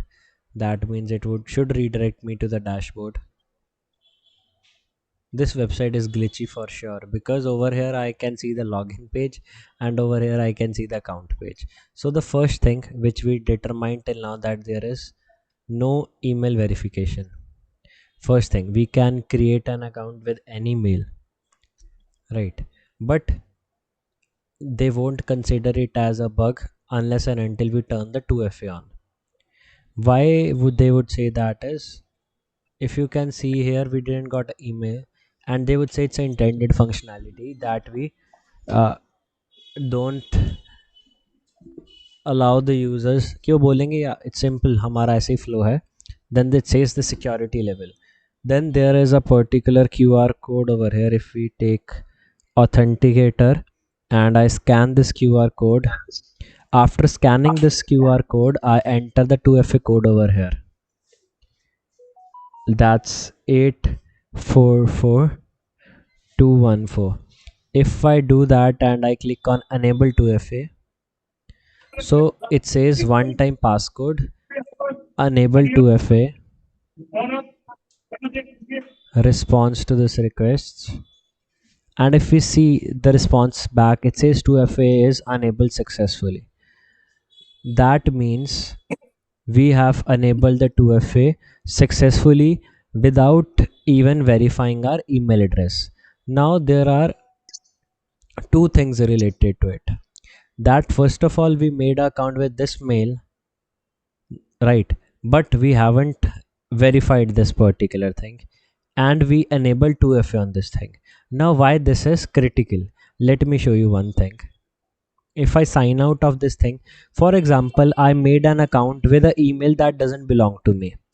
If that person would try to create an account with the same mail, it would show an error. So what that person would do, that person would use the forgot password request. He would try to forget the password and reset the password now, because he doesn't know the password, because it's not being used by the victim or stuff like that. So over here there would be a option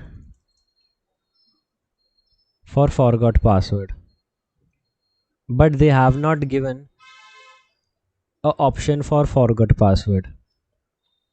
So that means a person cannot ever use this particular account because no forgot password is taken. And somehow if he discovers the password, that what is the right password over here, he cannot log in, because they would ask for a 2FA code. See, they would ask for a 2FA code that the person won't be having, because we know this particular 2FA code. So this is a logic error bug, that we can make an account with one mail which is not belonging to us. Secondly, we can create a DOS on victim.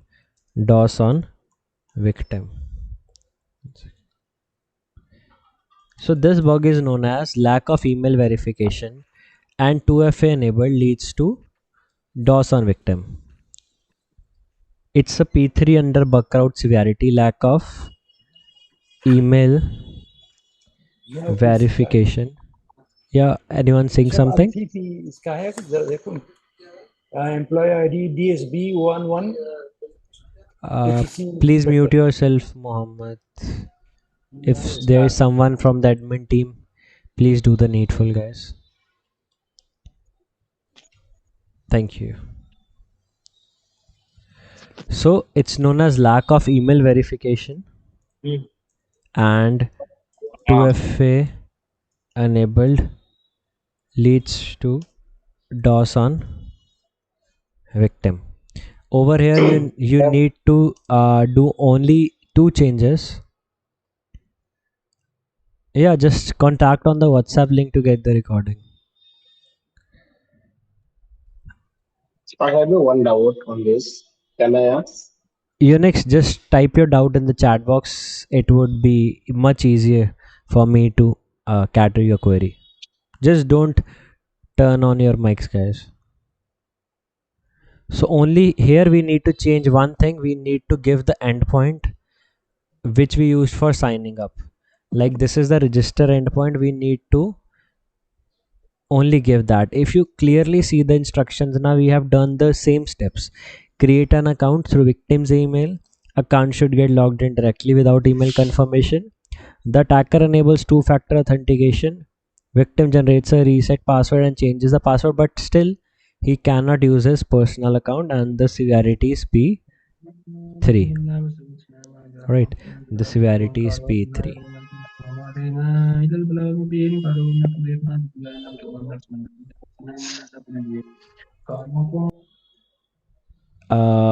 The host team, please mute everyone, guys. It's literally a distraction for me.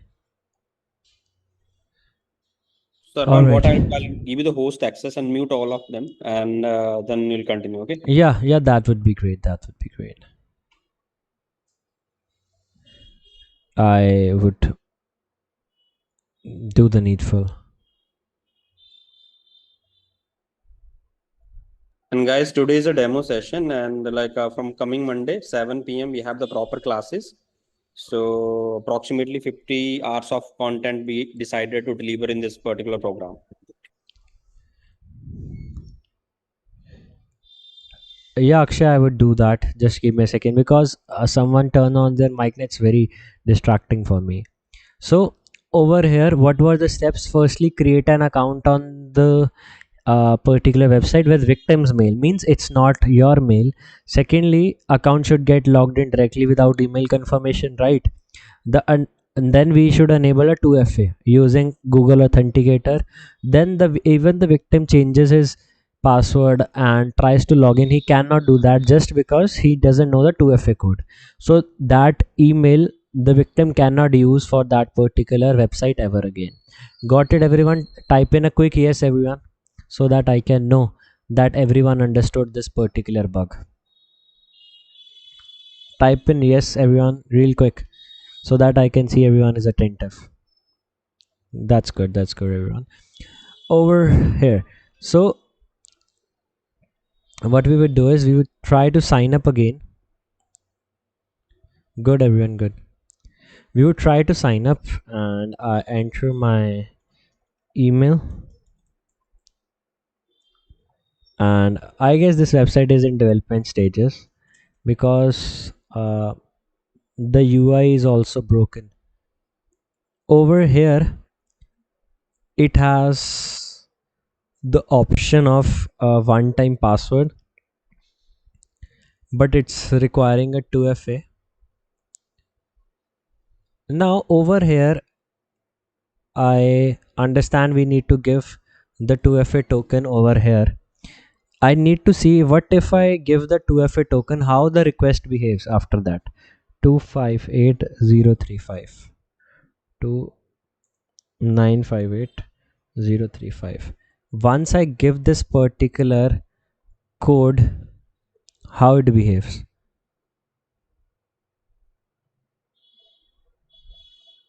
I need to see the response basically.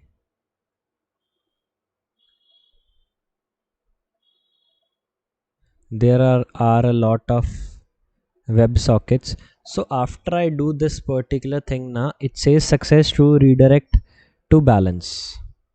That gives me an idea that I hope that it's relying on this particular response to go ahead.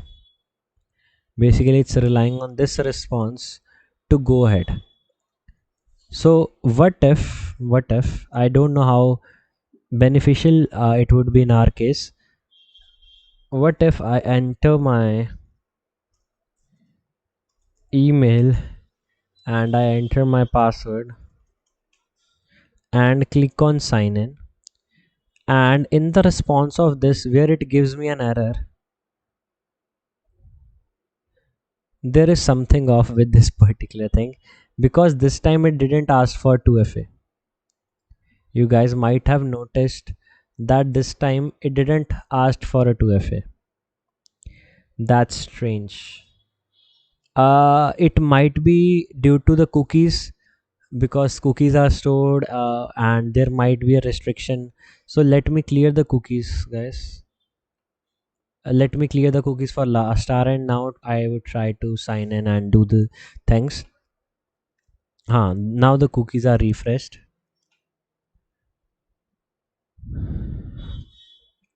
Because ideally it should every time ask for a 2FA, but if it's not asking for a 2FA, then it's a weak 2FA for sure. Weak 2FA is a case where 2FA is implemented but it's not that secure. Now it's taking a lot of time to load. I firmly believe that this website is not in operations right now because it's a bit glitchy. If I click on intercept on, this is a particular request, a response to this request, and it says one time code error and a lot of things. What if I replace it with this response which shows after we give the one time password true as well. So if I give this, it's not redirecting me. That means response manipulation is not successful in this particular case. So Unix is asking like website login sign a functionality. I log in with the email, after that I enable 2FA. But when I reset my password on the account, 2FA is automatic disabled. Yes, it's a disable. See, you are half right over here. If by only sending the link, for example, you generated a forgot password link and then the 2FA gets disabled, it's a bug itself. So it's a bug always. Yeah, from Monday, the advanced concepts would be started. As a beginner, which platform? As a beginner, you should prefer open bug bounty. That's good for beginners.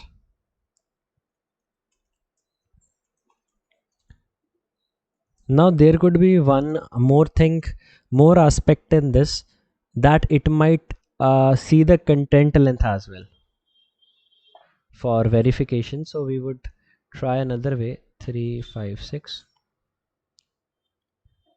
You should never copy the cookies, copy the another things of the response. Like never ever see the cookies, like cookies के नीचे वाला you need to copy, because if you would copy the cookies it won't be considered as a response manipulation. Most of the people do this wrong. They copy the entire cookies and then try. Now once again I would delete the cookies from here, so that see that response manipulation is successful over here or not. When I would refresh, it should get logged out.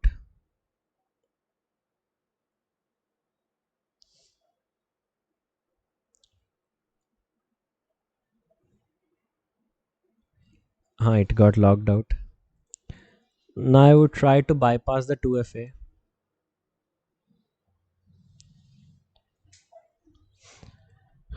This website is a bit slow. Let me, it takes some time to load.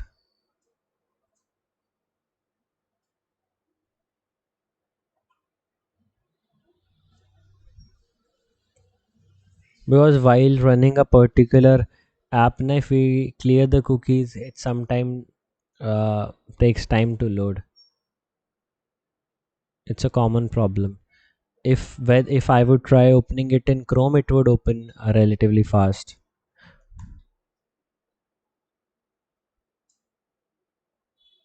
as compared to Firefox. So we need to wait a while. Or okay, so sorry, which platform did you say? Open bug bounty, Mad Max. It will be paid. What will be paid? Open bug bounty, some programs are paid, some are not. How do you decide or find platforms?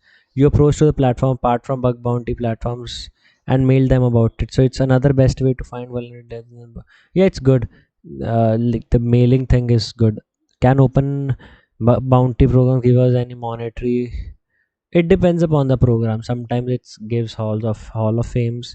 Sometimes it's giving you bounty rewards, totally depending upon the program. Like this program is very slow.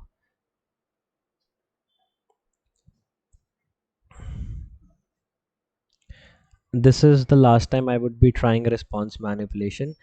If you can see very clearly, this is the first time that we are able to see this background. Earlier it wasn't visible. I enter this, I enter the password. Now enter any wrong one time password over here. I entered 123456. Then it says it's invalid. Now what you need to do over here is copy from here, enter this particular thing. Most probably it won't work, guys. I am saying myself, because the response manipulation doesn't work this way.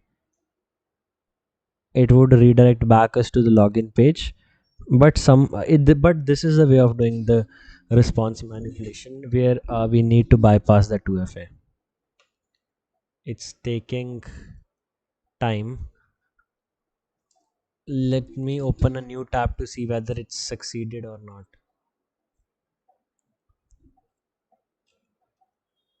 It's not, guys. It's not.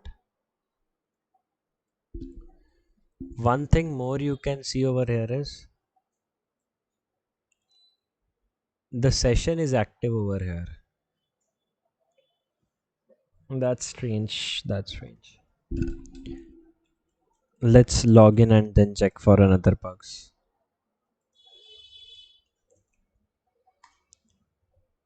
It's asking for a 2FA code.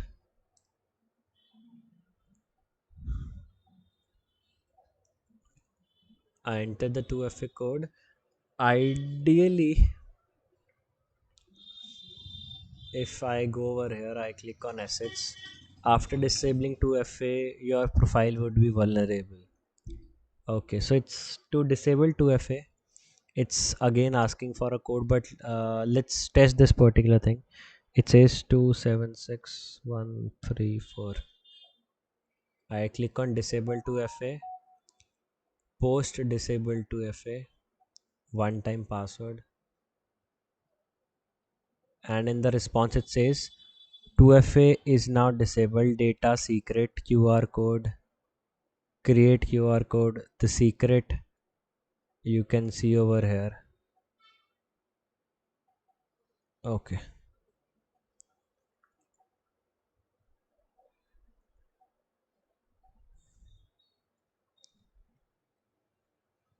So one thing I want to see is that whether the secrets gets changed or not. Now what's the secret? This QR code has a particular secret embedded in it through which this particular 2FA flow is running. How we determine this particular thing, that whether the secret is being rotated or not, there is only one way of doing that. 651955. I enable the 2FA, then I would try to disable the 2FA. If I click on disable and see the response again, if the secret being disclosed over there is same. Now earlier the secret I was starting was first from 4 5 and things like that. Now it's B. That means the secret is getting rotated. If by any chance this is not getting rotated, then it would be a P4 bug as well. This the classes will be starting from Monday. Yeah, that would be paid, Malik. We perform here CSRF with changing the victim. We can do that, but CSRF on change password won't be applicable because the triager would ask you how you know the current password of the victim. That thing you won't be able to answer. That how you know the current password of the victim, right? Everyone. So it makes no sense because you won't be able to prove the impact to the victim.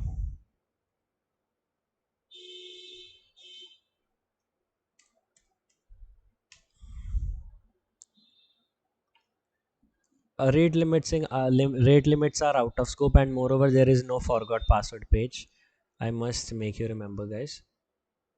And over here there's a XSRF token that won't allow me to do a CSRF. If you see over here, if I click on generate CSRF POC, it won't allow me to do that. It would say unauthorized. Let me show you.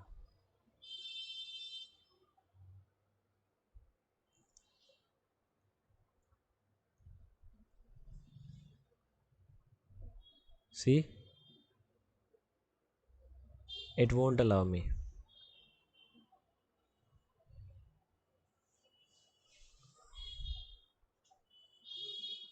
Country field is required. I write over in India. If any other field is required, the city field, Ludhiana. Let me enter everything.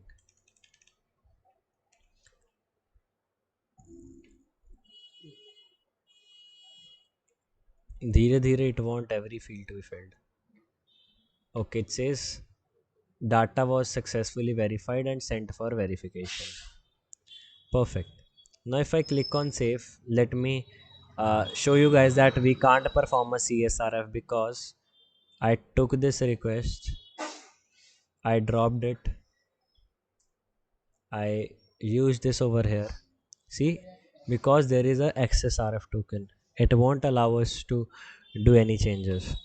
Now, furthermore, I need to see one more thing, that whether I can do a SQL injection on any of these endpoint.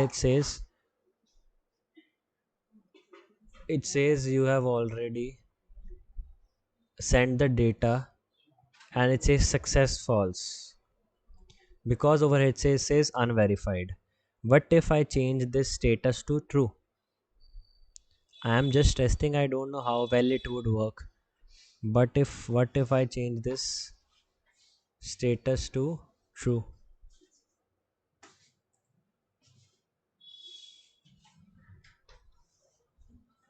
Once I do that, over here it starts revolving. Most probably it shouldn't work because there should be a backend authentication verifying that whether the verification is actually done or it's just a front end artifact.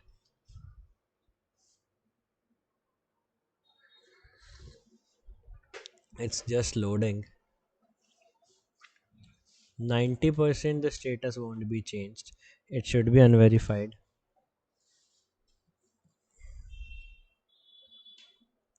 See, unverified.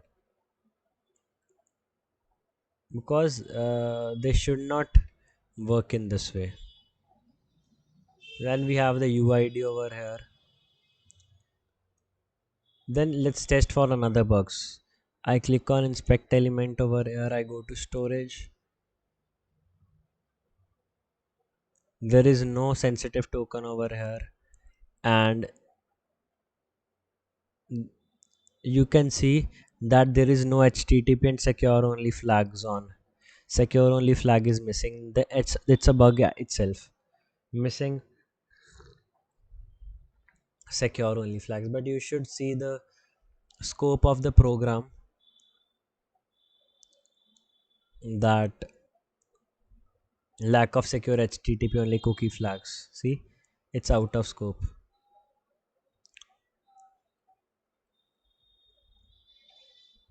They have given it as out of scope.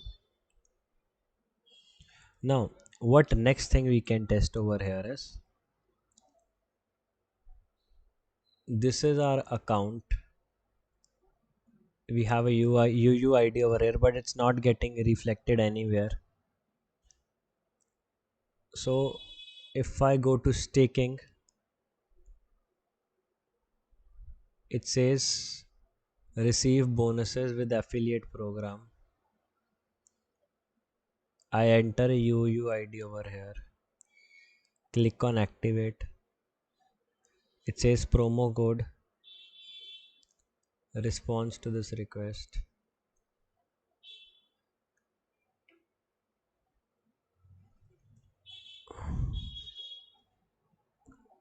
I change the success to true. It should not work. See, it says system error. That means along with that particular thing, along with success, there is something else that it wants in the response, but we don't know that. Over here it has, we can create a new ticket. It says the category of this ticket. In the subject I give hello, and in the message you can give a blind XSS payload.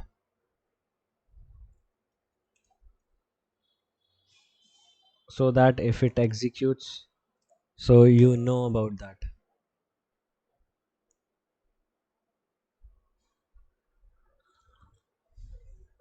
I click on login. You can give a blind XSS payload over here.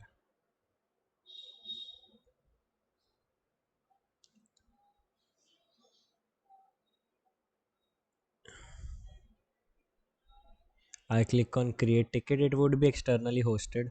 Okay, it's internally hosted. It's on blockcoin.com. Category subject hello. We can try rate limiting over here, but as I have told you, it's out of scope.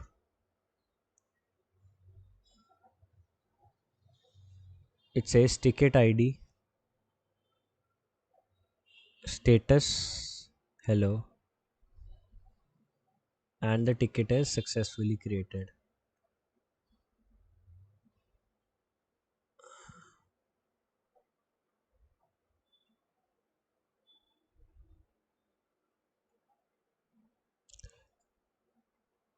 Now this is how you can resume that particular ID over here, and it has through docking. I got the program through docking. So over here you can clearly see the whole transcript of the ID. What if I try to change the ID number? It should show me an error. No query results for model app tickets. It should show me an error. No query results app tickets. That means I can't see the ID of other persons apart from me. That's very prominent.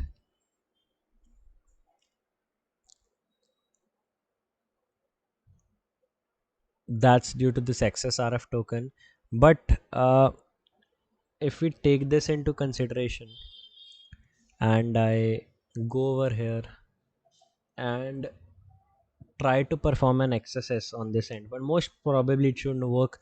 It would block my traffic. So we would test this at the end. Over here you see a functionality. We can upload an image to explain the support staff our problem. So I click on this image and I would try to upload this XSS image. I click on open, new message, post ticket, new message.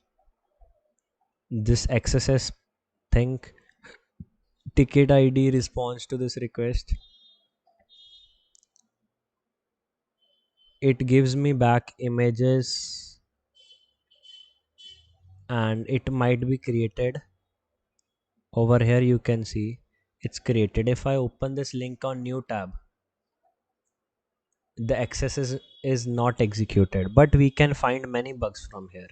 What I meant by that is, for example, I'm giving an image which contains a location in it, which is known as an EXIF image. I give this image over here, it would load. It would take some seconds to load.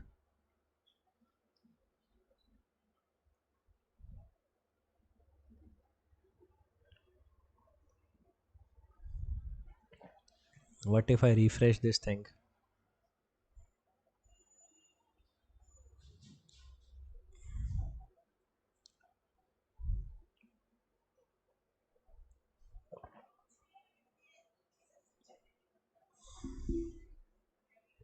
This website is very slow.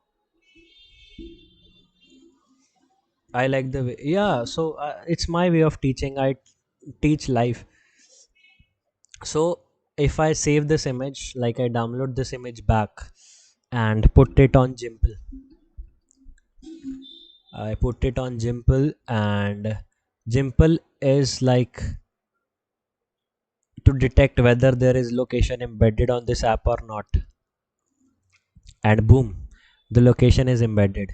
This is known as EXIF geolocation manual. That means if a person is uploading a file, it should delete the location of the user once you upload it on your database. But in this case, they didn't deleted it. That's a bug for sure. So it's known as EXIF geolocation manual. So you need to explain them the bug as well. EXIF geolocation manual.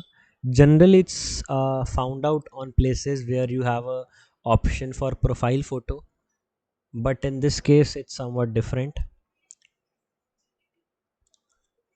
We would tell them to go to blogcoin.com, then go to upload option on the website in support option, ticketing service. Explain them, upload the EXIF image, and we are good to go. Just click on send and you reported another bug. Now, one thing I would try on this as well is that I would try uploading a SVG file. What I meant by that is I don't think it would allow me because that's not a allowed format. But let's try it. I would go over here and try to upload this file. Most probably it should throw an error. I'm trying to upload this file. It should throw an error.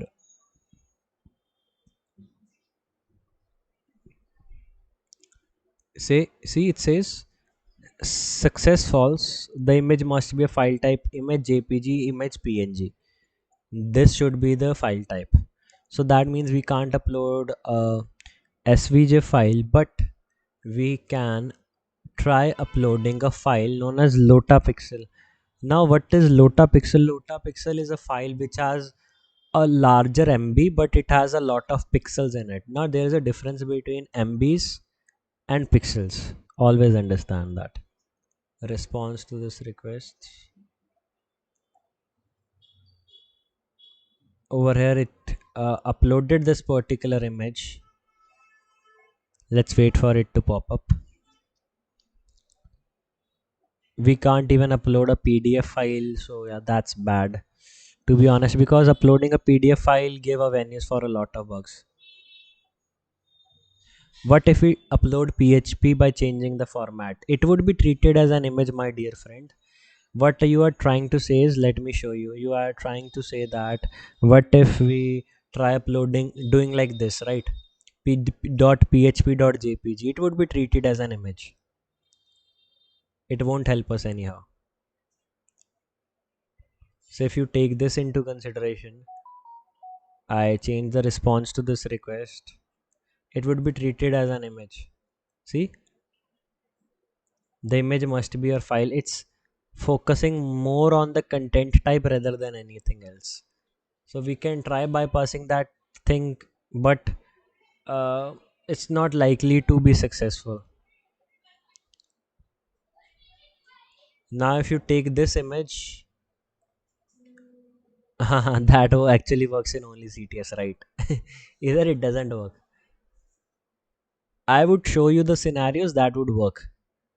I don't flaunt कि हाँ भाई ऐसे करो वैसे करो. I only would show you the scenarios which work.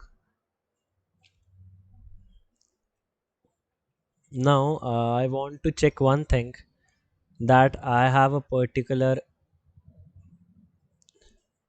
request ticket over here, how it behaves. I want to see that I understand that there is a particular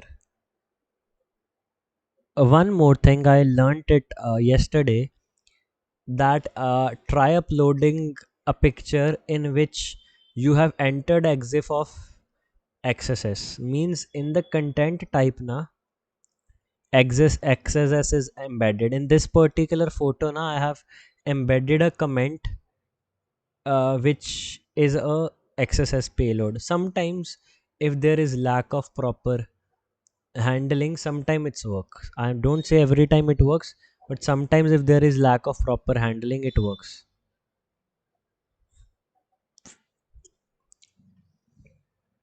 So if this functionality might have been externally hosted, we should not try for these things.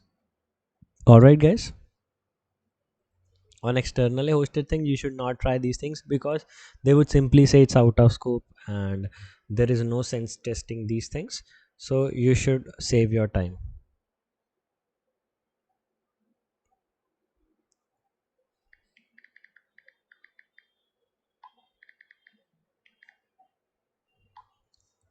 So what if we change the file extension? वो भी करके दिखा देता हूँ. No worries, I'm only trying these that things those which would work. I know what works, what not. This image is still loading. It's still loading. So what you are trying to say over here is, see, you are saying that if we upload a PHP shell, by changing the file type, for example. Upload हो जाएगा, no worries. For example, I change the content type to image JPG, for example. I am doing this.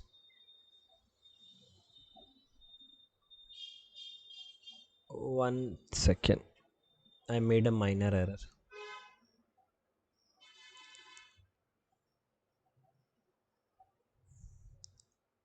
I am changing the content type to image JPG.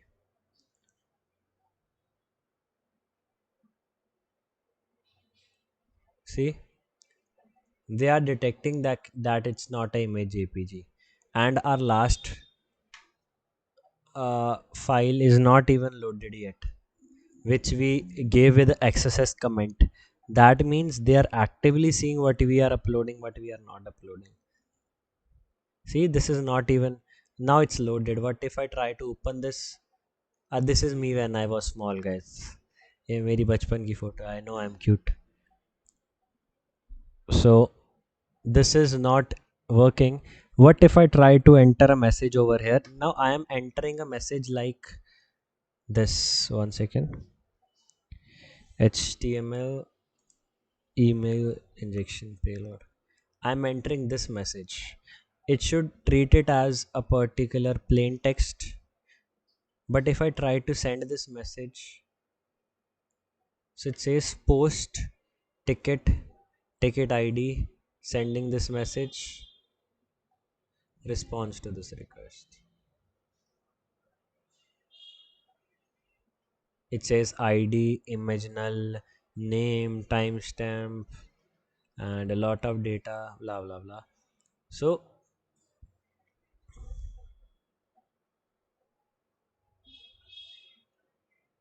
how would you do stored accesses, my friend? Tell me.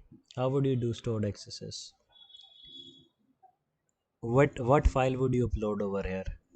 I have already tried the file of stored accesses with both of the methods.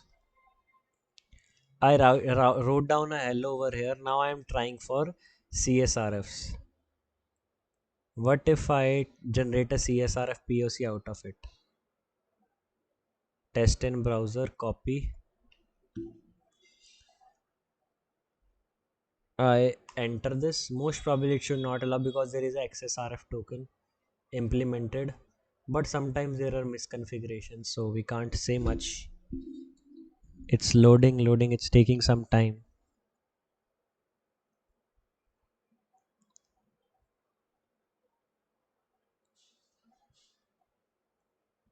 Let me refresh this page. Till then the page is not loading.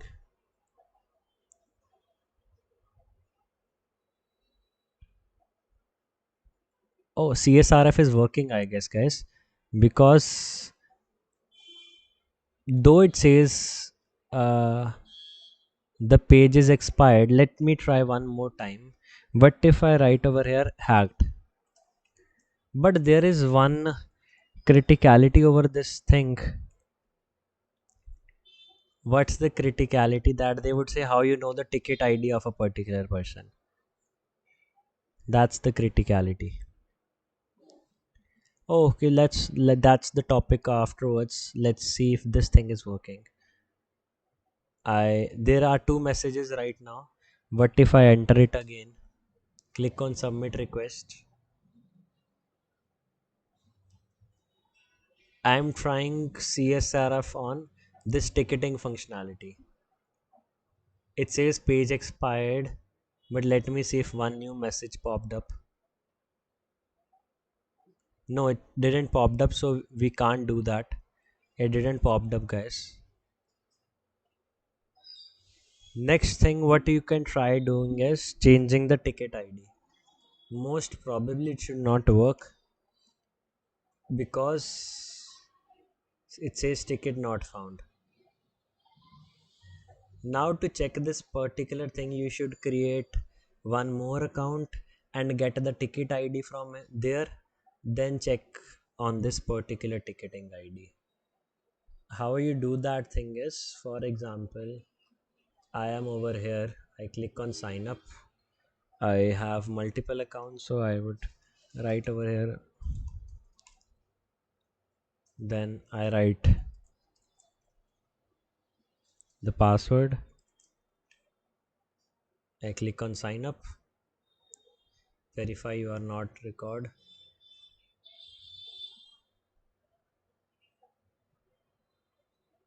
It should directly log me in. I would try to create a ticket over here. All I want is just see the ID of this particular ticket.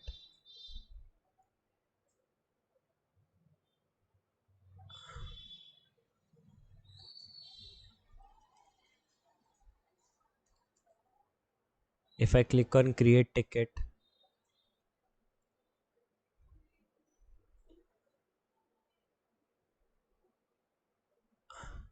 the ticketing ID is 443953. 443953. So what if I write over here 5353? It should say, it says ticket not found, but we know that ticket is already over there. What if we try removing this XSRF token? Because this is the thing which is stopping us from doing some tempering. CSRF token mismatch. So that means we can't see the tickets of another people. That's very clear over here from this particular thing, that we can't access the tickets of other people.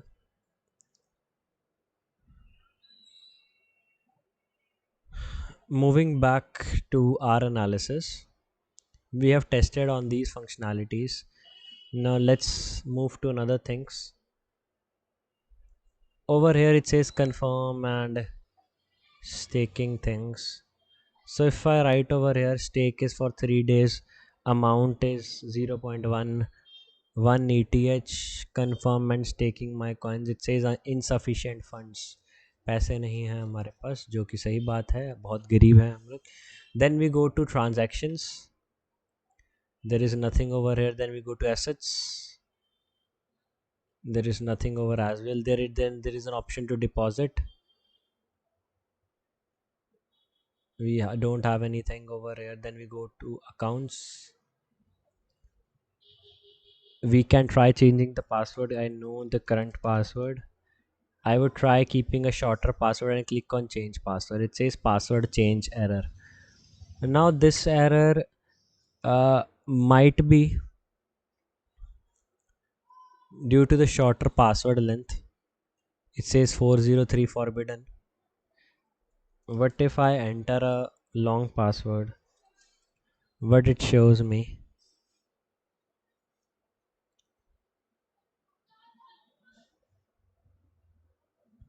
It still says forbidden. That means this functionality is not working properly. Then this thing is also not working. Business logic,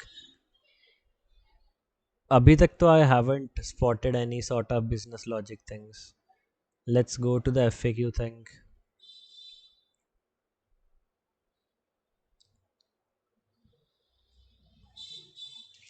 For now I haven't spotted any business logic errors. Maulik, that's a good approach, but I need to teach you guys, na? So I can't be doing that way.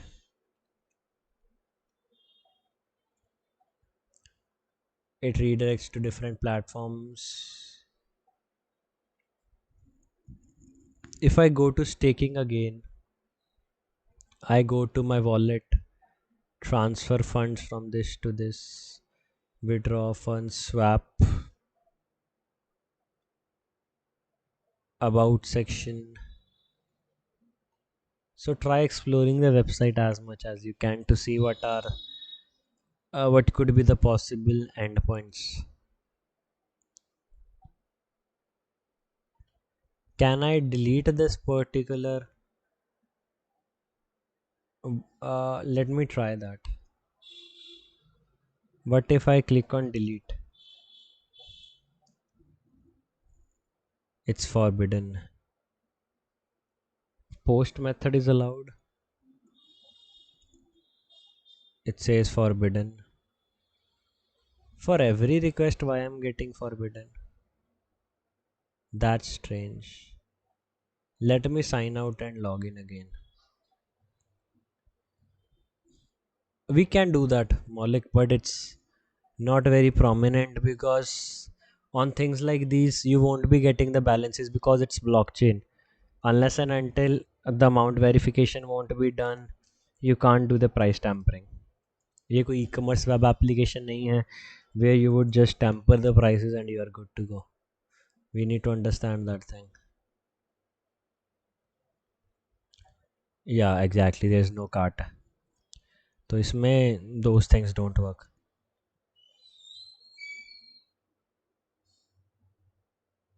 It says redirect balance success true.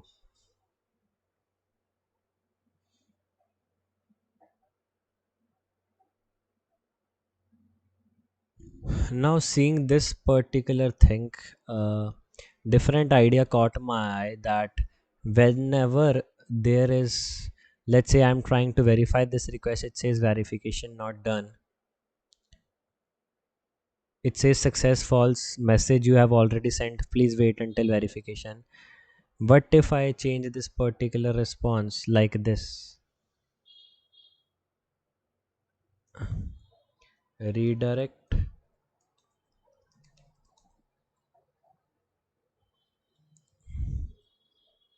balance, somewhat like this.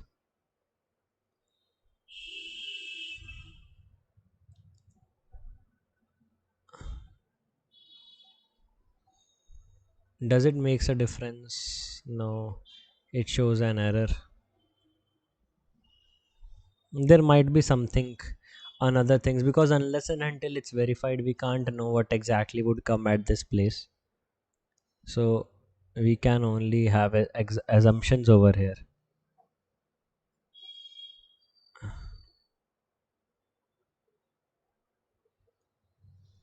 One thing which I saw more is if you look over here, it's the WebSockets and my UUID is up there.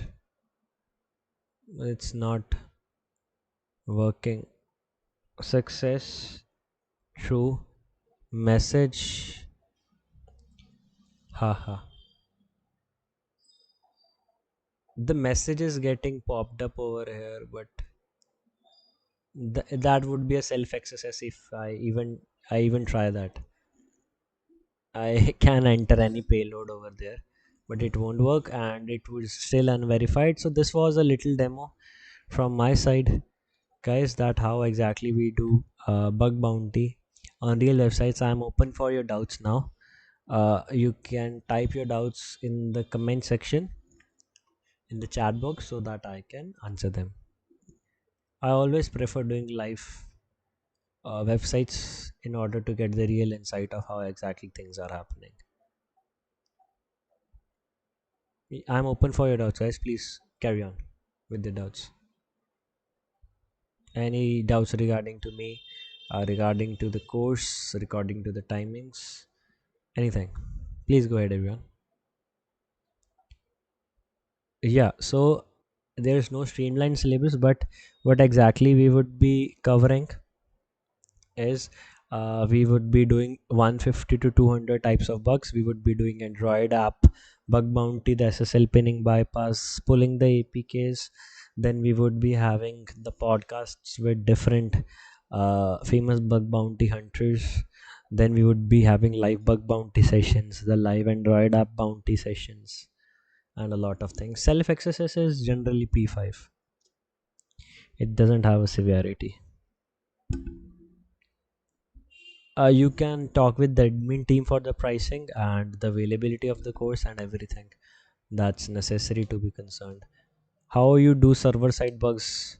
Oh yeah, from server side I remember one thing, that I shortlisted a particular bug over here which I said that I would try at end. Uh,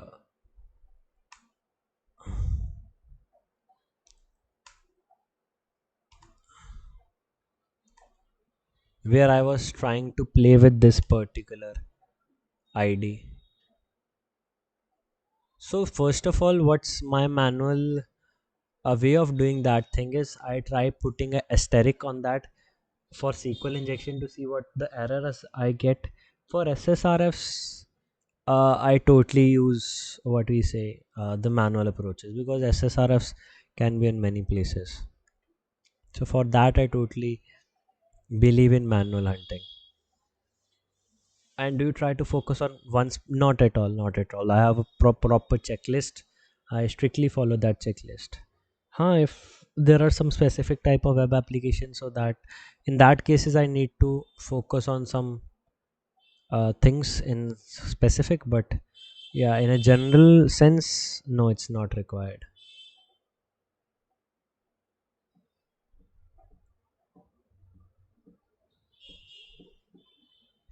Would having a web dev background help in regarding? Yeah, it might help because you have a general knowledge of how the application is coded. That would be a plus point for sure. Any good checklist we can use as a resource. You can check on GitHub. There are different checklists. Different checklists are, but different people according to their mindset. We can't say that this checklist is good for us. That's not good for us. It's totally depending upon us how we perceive that. अब मेरी checklist हो सकता है it doesn't really help anyone else, but it's good ना. So it totally depends upon your applicability. Thanks.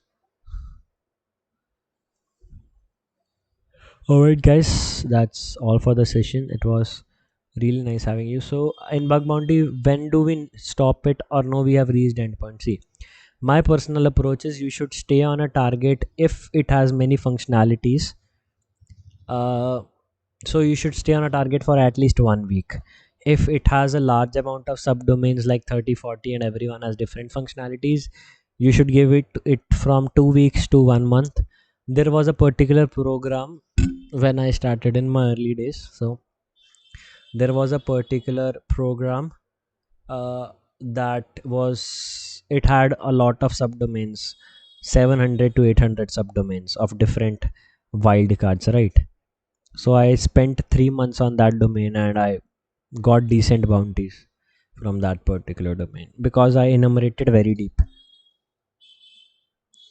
uh, Personally I don't like bug bounty field. It's not a stable source of income, but it's ultimately, if we change the term bug bounties penetration testings, so for experience sake it's very good because ultimately you would be doing the same stuff in the companies as well. There's no difference in your work, but yeah, the term I don't like because it's not a stable source of income. All right guys, everyone, take care, bye bye, and thank you for attending this session. Welcome Ananta, it was nice having you dear. Thank you Molly, thank you Vijay.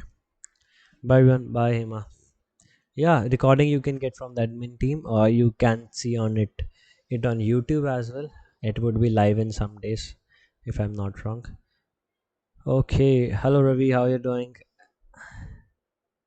I do a lot of bug bounty with Ravi. So yeah, he knows how I approach things. Yeah, you can subscribe networking's channel. So Sandeep, if you want to, everyone want to be in touch with me, you can just follow me on LinkedIn. Thank you guys. And if you want my LinkedIn, you can just write my name and we can see that. We can be connected over there. Thank you. Take care everyone. Bye bye. And see you in the batches. Bye bye. Thank you.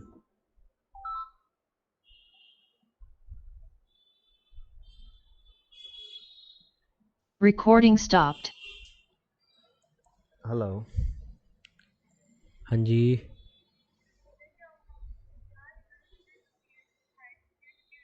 हम्म. कौन सा कौन सा master programme, किस चीज़ का master? हाँ.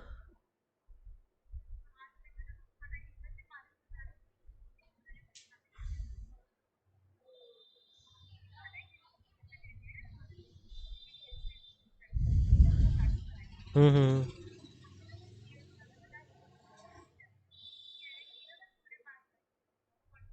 Hmm.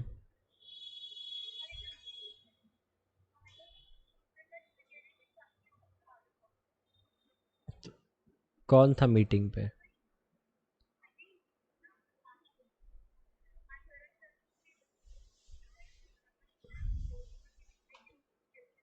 Hmm.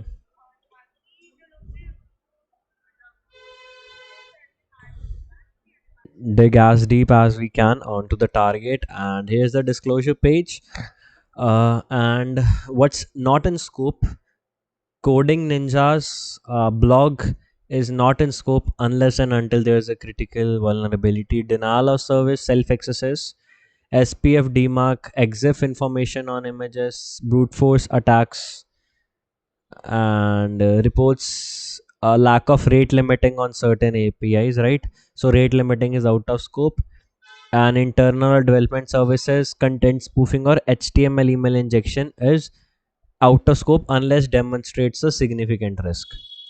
Over here, what's in scope, the coding ninjas website, the coding ninjas android app, the ios, and a lot other things. So we would begin with this particular website, the coding ninjas.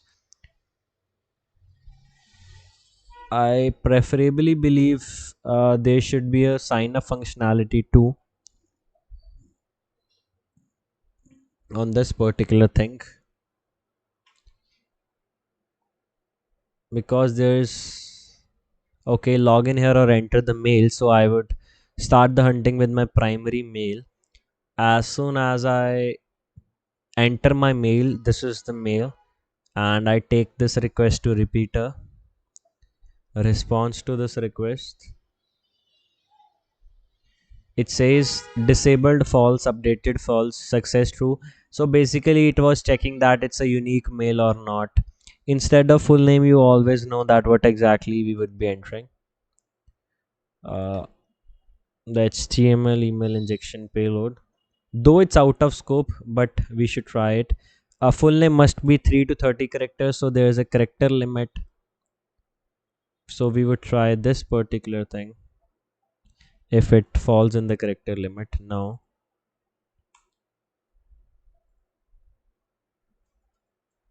okay, it's not allowing all these things, like the input is properly sanitized for now.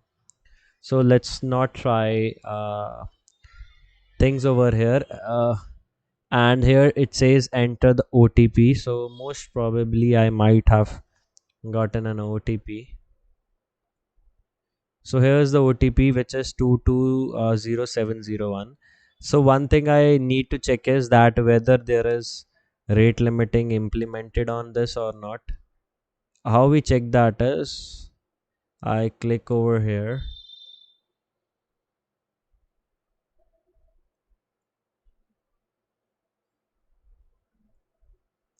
Over here, it says name, phone number, country code, passcode over here. So if I take this request to intruder, I want to see that if I can brute force this OTP or not. Add, and I know the right OTP. So numbers. If the right OTP is 701, I would start from 670 till 720. That would be enough to show if there would be any rate limiting implemented, it would trigger it. So I can see one code with different status length. Otherwise, the status lengths are somewhat same. You can see the right OTP was 106 671, but there is proper rate limiting implemented, and it says try again after 9 minutes. So that means these things are properly implemented. What if I click on resend OTP? Does it send me an OTP again? Okay, so they placed a restriction for 9 minutes. What I am trying to see is how they are identifying me. based upon this cookie or based upon my user host agent. I need to understand that, or due to my mail, due to my IP address. What I would try is I would go to history, clear recent history, and yeah, last hour. I deleted all the history. Now I want to see something that how exactly it behaves now. If I write over here, Arman Sedana official @gmail.com. Enter it. Does it sends me a mail? I need to see that. It does send me a mail. So that means the rate limiting was based upon your ID. Okay. So over here we have the OTP. Now I would try to see response manipulation. I entered the right OTP in here. Click on login. This would be the request which is responsible. Response to this request. One more thing, I would try to tamper the name over here. Sometime there is front end security, but there is no back end security. So it accepted my name, right? Yes, Arman. And points, it says 0. What if I change the points to 100? What other things I can do is my mail, phone number, we didn't fill the country ID, rules, and there's a lot of things. Let's let it go for now. One thing I wanted to see is that how it. So the first bug which I possibly recognized over here is that it's not properly implemented. How I came to that conclusion is, let me tell you. For example, we there's no settings page over here. I can't edit my profile. Over here there is a ninja assistant. I write on others. Please enter your country. I am trying to upload an image, and this image would be an XSS image. If I try to open it in new tab, it's internally hosted, so we can escalate a lot of things from here. How we do that is this PC, then advanced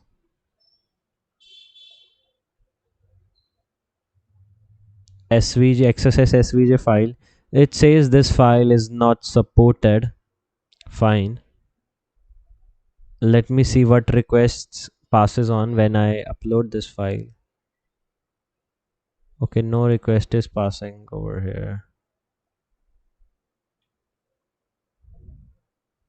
No, it's third party. It's gupshup.io. It's a third party thing. So we can't test much on this as it's a third party. One thing I can do is try to upload a Lota pixel file over here. Lota pixel. One second. Lotapixel.jpg. It's for the denial of service attack that this picture would keep on loading until the web server crashes.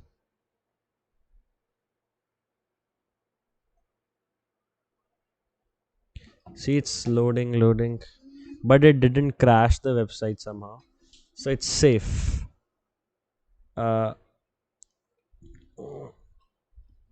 We can try uploading a PHP file, PHP reverse shell, if it allows. Most probably it should not allow that. It's not allowing. Then we can try uploading a XSS PDF file if it allows. It's allowing, and we got a PDF. Like we got XSS now,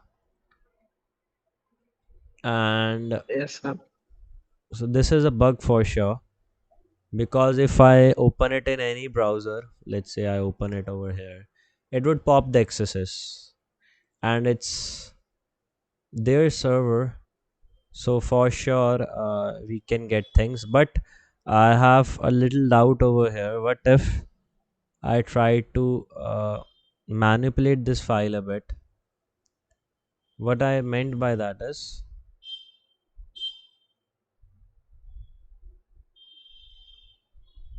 I can report as it is, it won't make a difference. So let me report it first. The security mail is over here.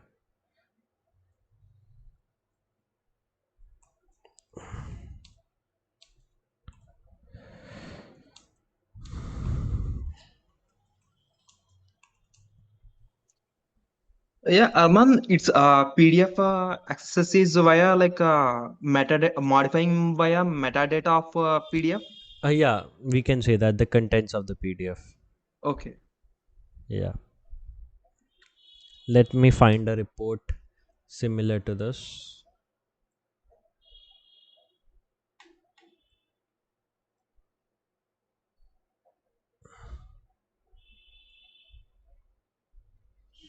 See, they are telling the same things, like you can do stored PDF. I'm finding if there is a way to fetch document.cookie.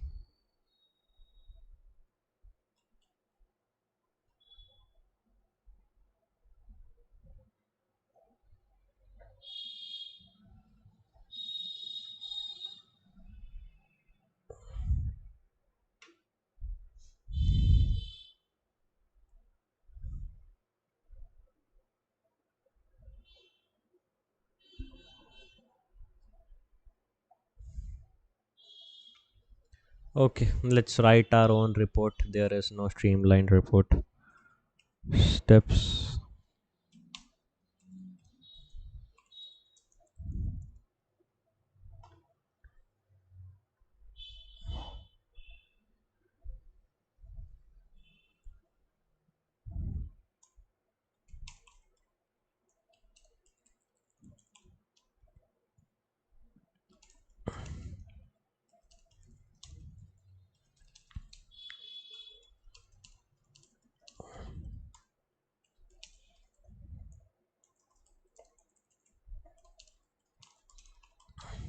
Over here we would give the file link of the PDF which we already have, so that it's easy for them to triage the issue, because they can open that and it would show a pop-up on their server as well.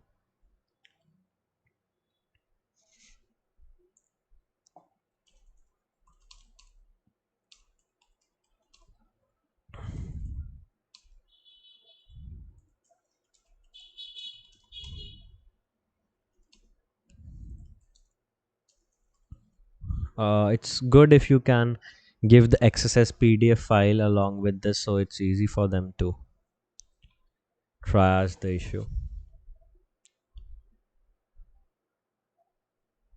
Okay, it won't allow me to send this file as such. So in that case, we can zip the file, right? You can upload it in a Google Drive and Okay. then send it. Simple. Sometimes Google Drives also delete these kinds of files,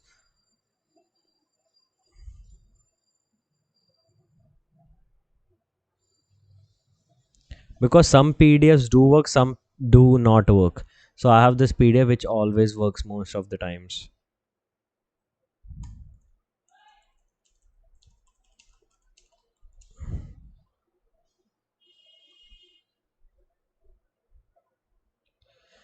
So we reported one bug. Moving back to the normal things. Uh, there's an email confirmation for sure, but I need to test more things on here. What if I enter the mail Arman Sedana, official @ gmail.com. It asks for an OTP again. Okay, so they have a active ticket receiving system. That's good. That clearly means payload. I would share you the PDF link. Don't worry, Ravi. Over here, if I enter this OTP, does it shows my name somewhere? No, it doesn't show my name. Over to the next things, I enter the OTP over here. Click on login. It says email, phone number, passcode, and I exactly need to see the response to this request.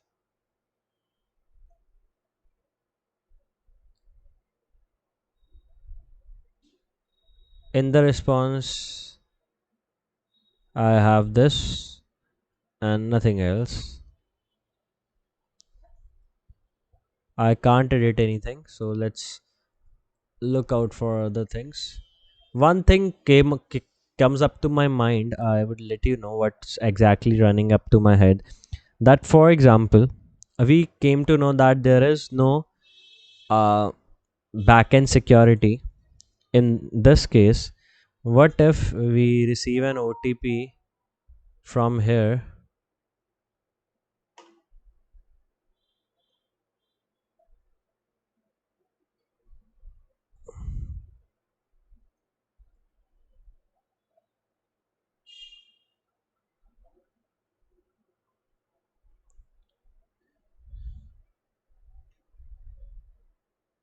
So I entered the OTP over here. Now what exactly I would do is I would manipulate the contents in here.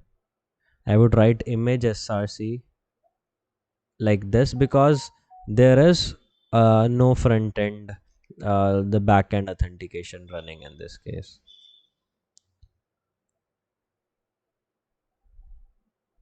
Now in this case,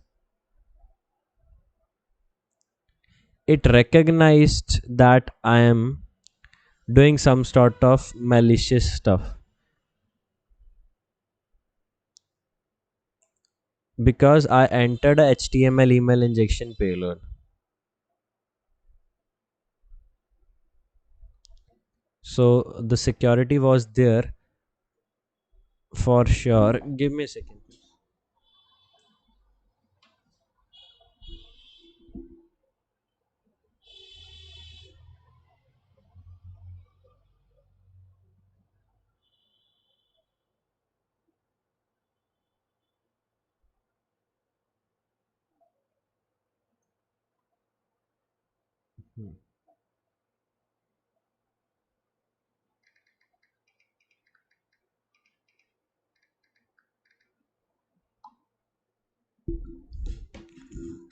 So what exactly we would be trying is now we would be trying to reach things with Google, that how exactly it behaves in this scenario.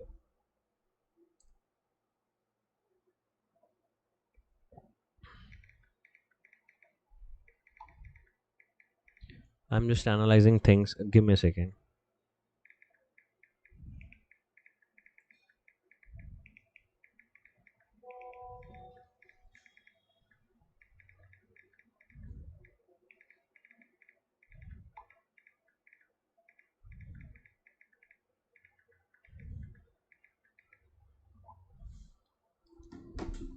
उसके बाद once I click in here, it would begin the Google authentication process. I'm waiting for a request which belongs to Coding Ninja so that I can see how this request is going ahead. See over here, it contains a state token. If I copy URL from here,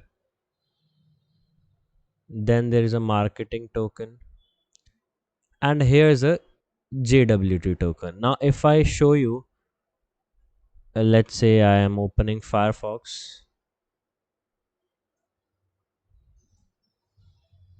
Like,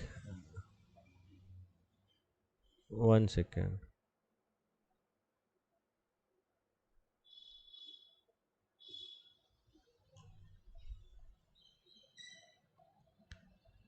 So this is the JW token, which is uh, responsible for the authentication. If I take this to jwt.io, let's see what results we would yield.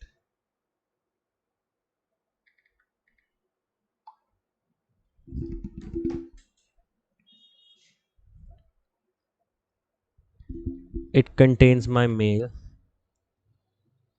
and some other things. We can't play with this hash because it would make the token voidable because it's generated by Google, obvious. If I let it go, I would wait for one another request if it would be vulnerable. Where this is a post request, copy URL. Okay, it's not working. And they log a particular user in repeater.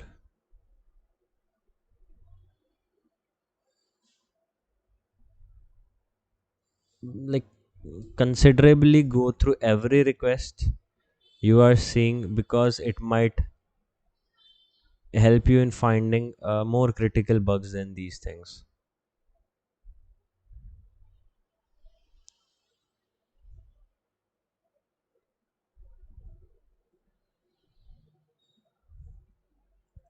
So never hurry in this case.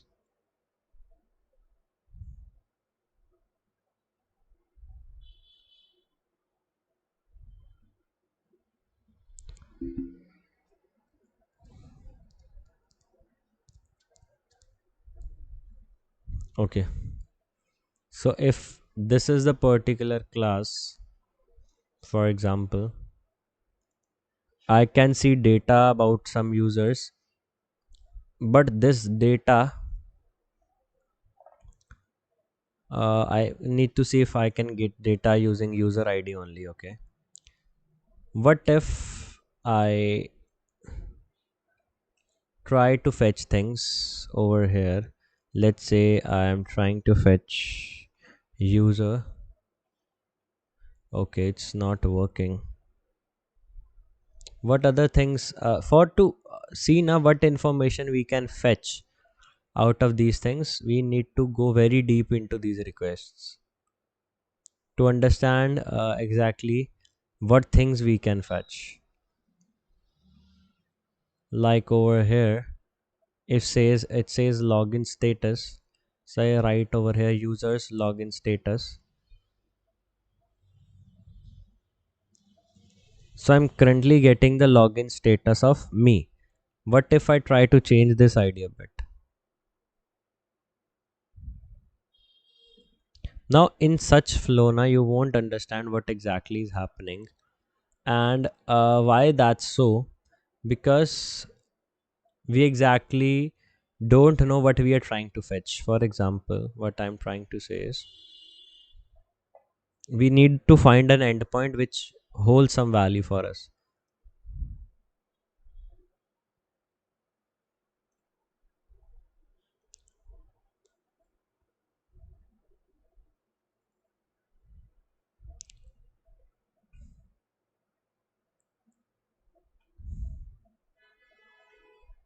So we need to stay in here and see what we can do.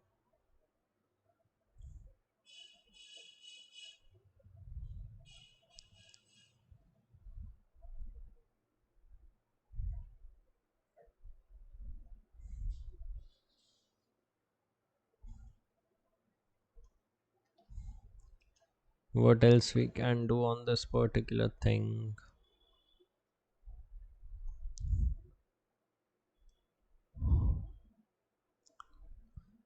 Now over here I want to see that whether I can really fetch the details or it's showing the same details for everyone.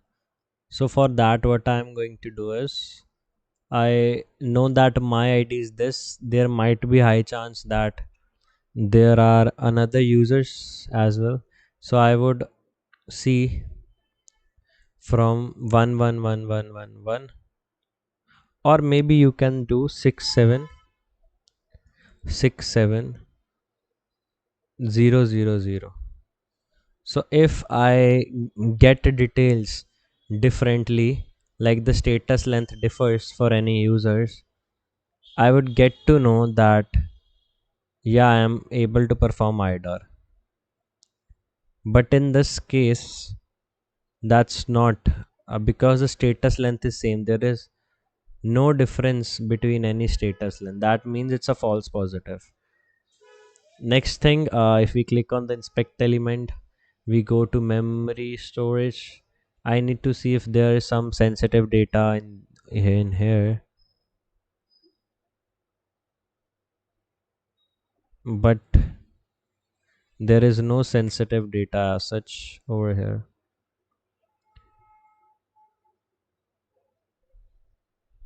Then which is the session token? We need to see that. If this, they say this is the session token, if we delete this, does this session goes off? No, it doesn't go off. If we delete this, does the session go off? No. That means all these things are not the session token.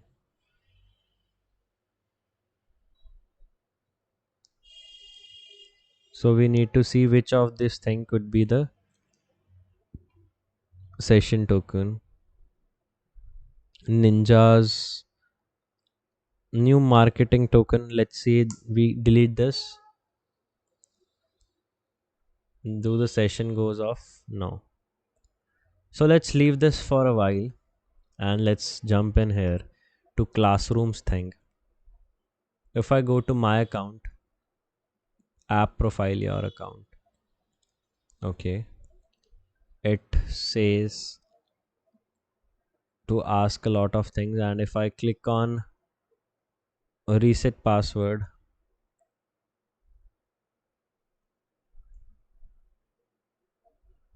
they have authorization token. Okay.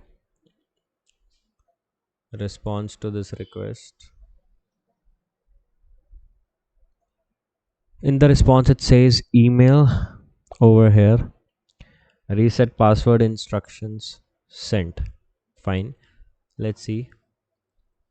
It says, hi, welcome to the world of coding. You have created your account with this. Click here. Okay. Let's see how the email address looks like. It is a big token. Click on it. It contains the reset password token and a few other things.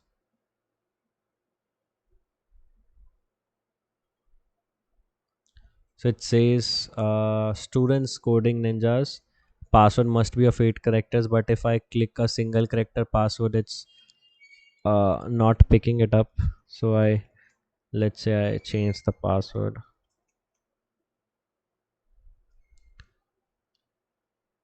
It has my password over here. Response to this request. User access token over here. It says you are being redirected.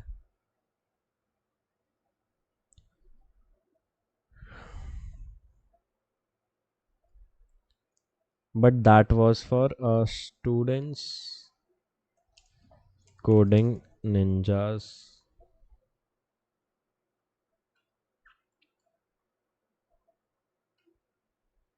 I need to see that domain.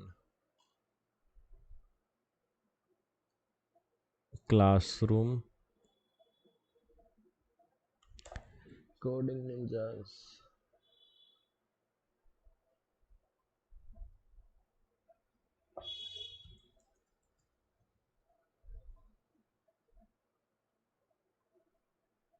Okay, over here it asks for the mail. Fine. Again, it asks for the OTP and things. I would give it no problem.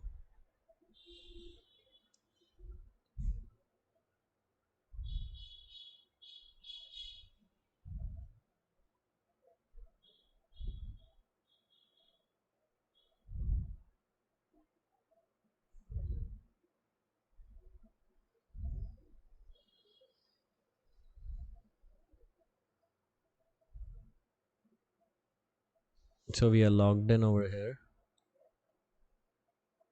This time what I would be doing is I would be editing this information. Edit profile. Okay, so it only allows to edit all these things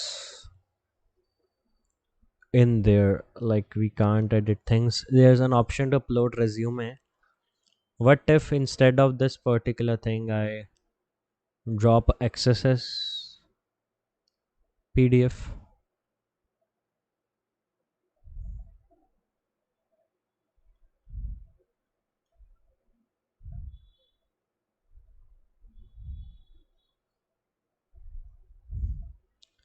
I got the ID, I got the URL.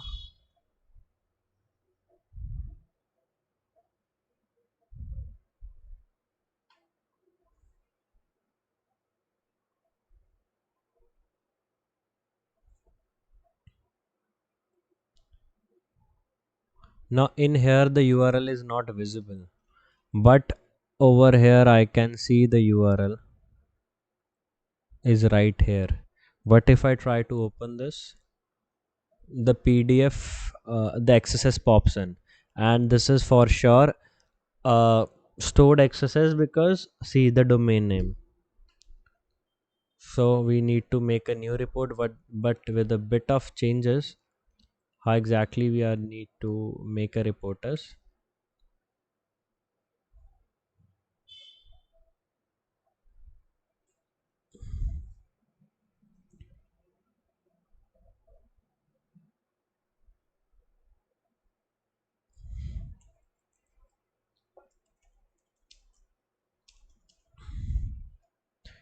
this time now we would give this particular URL for the report to be marked as critical,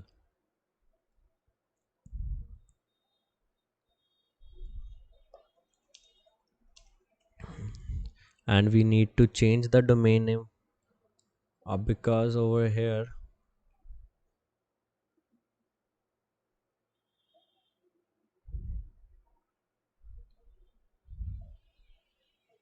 classroom coding ninjas,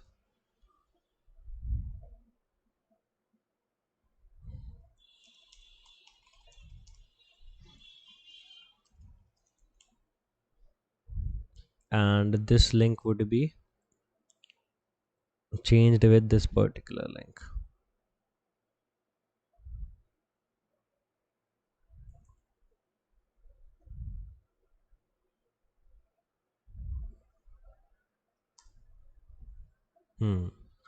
It's working perfectly.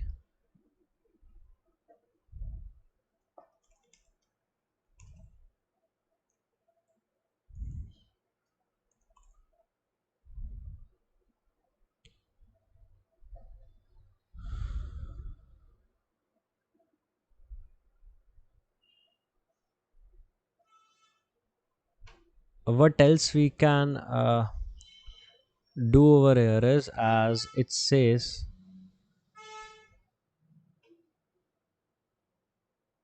we can book a resume review. I need to see what exactly this thing says. You have exhausted all your sessions. Please talk with the relationship manager. Over here there is round topic ID. What if I enter 90 over here? Does it makes a difference? I think this parameter might be of use to me. Not sure how exactly, but yeah, I think so. Mm, let me modify it in the another way.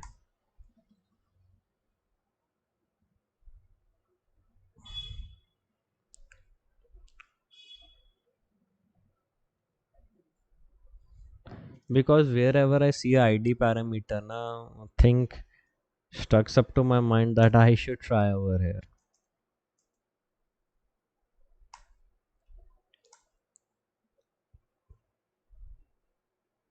But the hysteric test says it might not be injectable, so let's not be very dependent upon it and resume our search over here.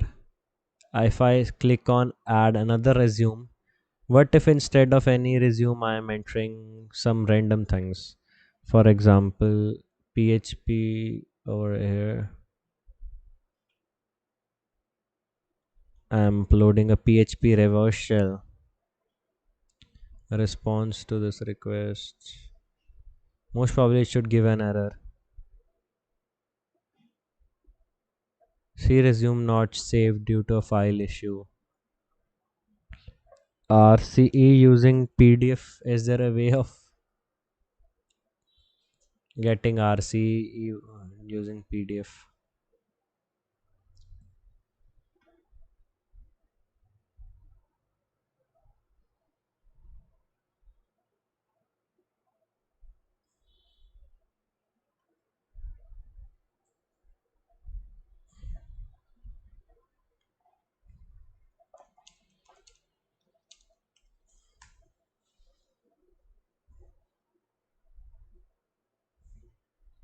We can do a lot of other things as well. I'm just seeing that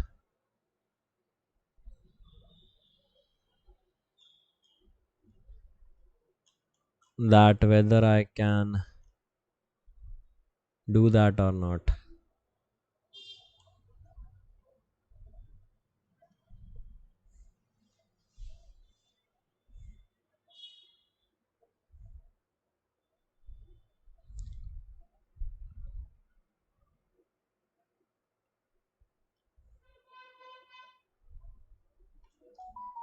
So this is a tool which allows me to test for SSRF.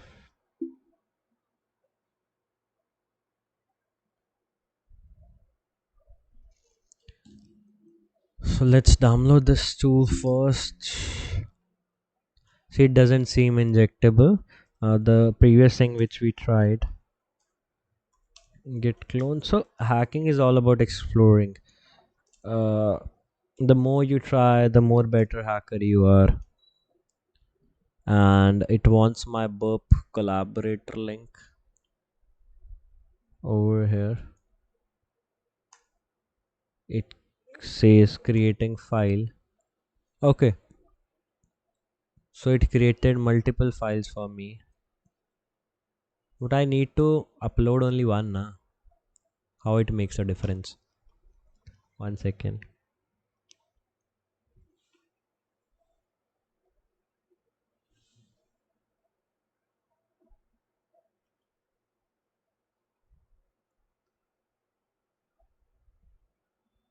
Okay, so all these things are in different format.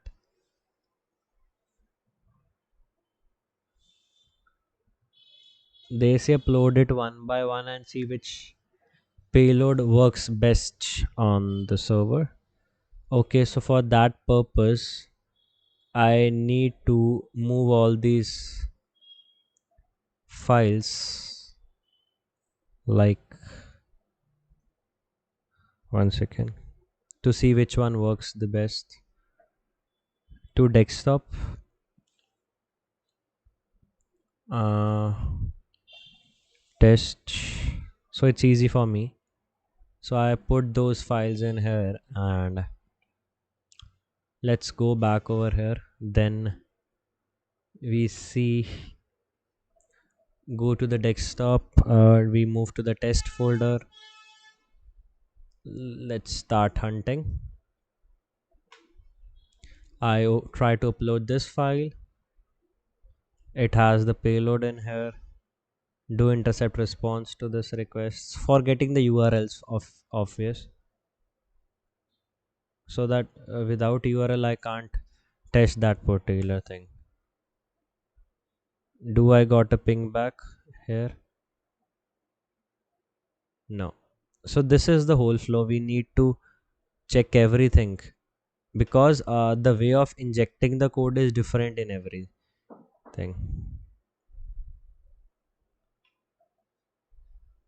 Number 2,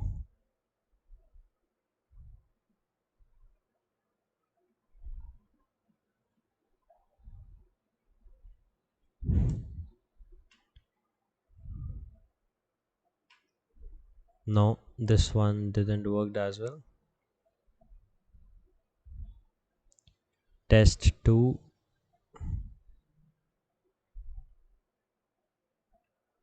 Yeah, the formatting is different for everything. I can clearly see that.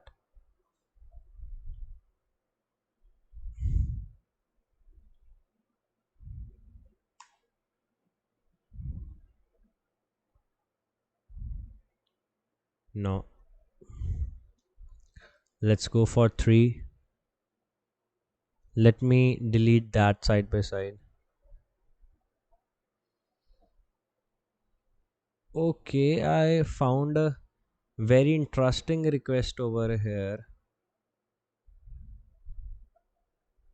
which contains a ID over here. The ID is 27416, right? 27416. The next ID should be 27415, right? So what exactly I would do, I would create a CSRF POC like this, test in browser, and I am dropping this request. Drop. Let me see. This one would not be deleted. But what if I drop this CSRF in here? Does it works? Resume deleted successfully.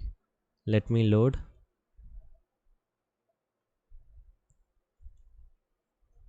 Oh yes, we spotted a CSRF. But one thing that comes up to my mind again is, can we delete the PDFs which don't belong to us? Let's say 23410. It says PDF deleted successfully. Now there is only one way to check this particular thing. What's that way? I would tell you. We would create another account. If by any damn chance this works, it's gonna be huge. It's really gonna be huge. What I would do to see if this particular thing works or not, I would upload a resume. Uh, let's say I'm uploading my own resume. So most probably this resume would be 17 or 18. So I would write 17. It says not found because we deleted that. 18 not found. 19 not found. Now I need to see what might be the number of this resume.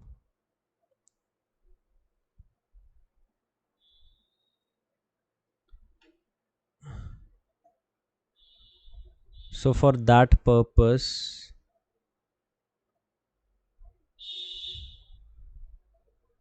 I need to see that what exactly was the number of that resume.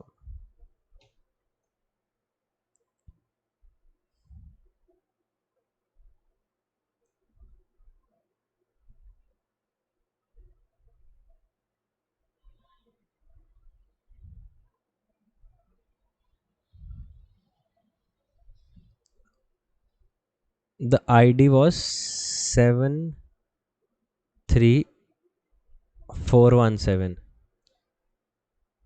Got it. So if I upload it again, I need to see if it can delete that. So it would be 71 47818. I can delete that. It says not found. Now this might be because it's not under our control.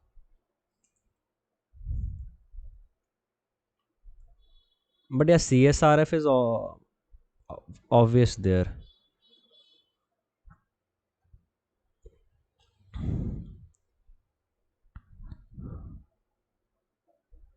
But from this particular request we can do another things as well.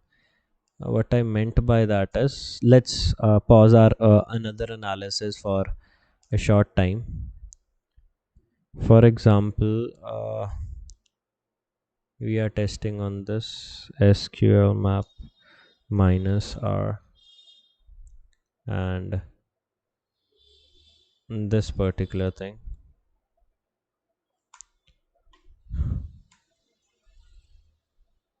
No, no, yes, yes.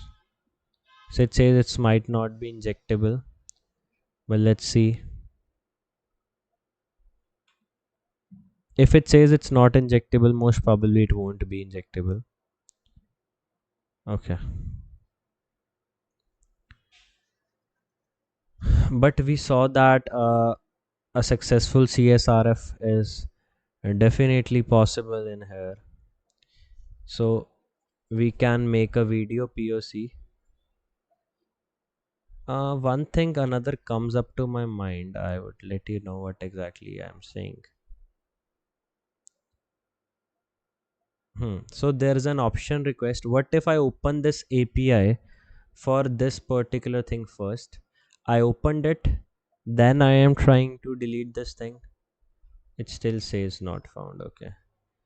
This might be because these cookies, because we have these cookies in here. Not found. So let's quickly make a POC for CSRF and then we can send that.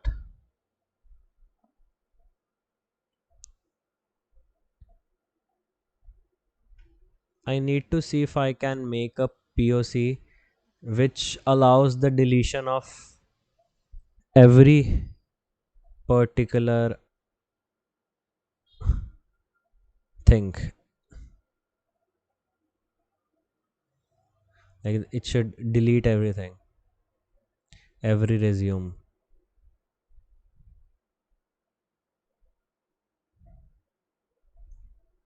So only one resume is left. That's strange. Give me a second. So we were testing on 3. So let's test that side by side so that we clear our analysis on that too for the SSRF.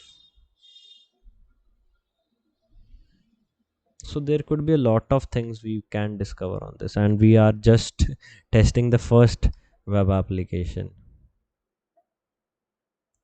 So 3 is not working as well. Let's move to 4.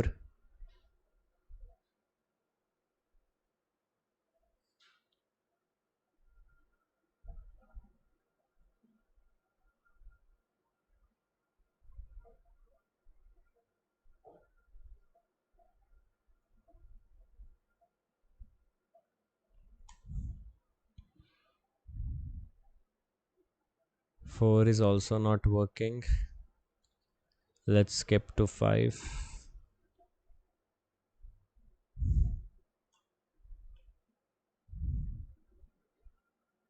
This is whole another code. So I guess they had created a mutations of codes so that to see which one works. Test case URI, does it creates? No.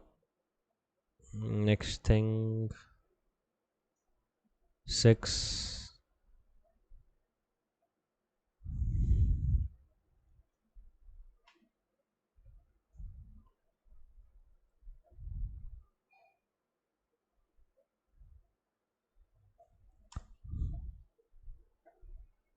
So it's taking a time to load. This seems suspicious to me. Over here it says it's opening fine, but in here it's taking some time to load. No, the 6 didn't work as well. The 7. So in this particular class you learned a lot. I am even learning a lot. What could be the potential ways we can infiltrate systems? uh, because SSRF could be uh, escalated to a lot severity. 7, 8, only 3, 4 are left.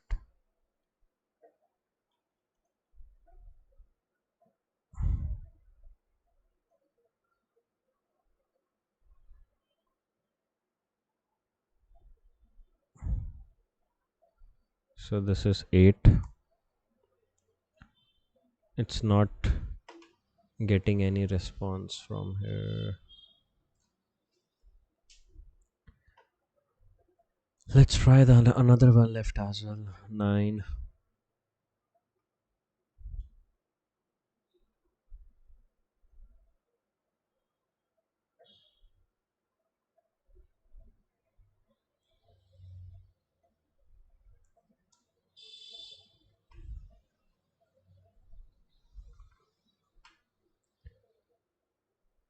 10.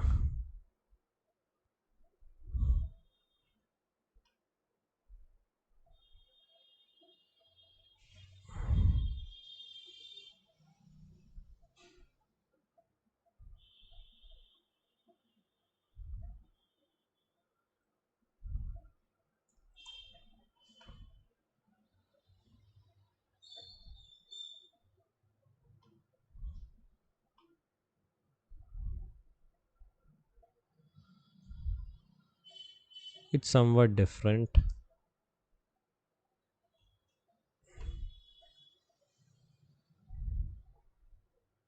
But no ping back on the server. The last one, it has more content as compared to the others.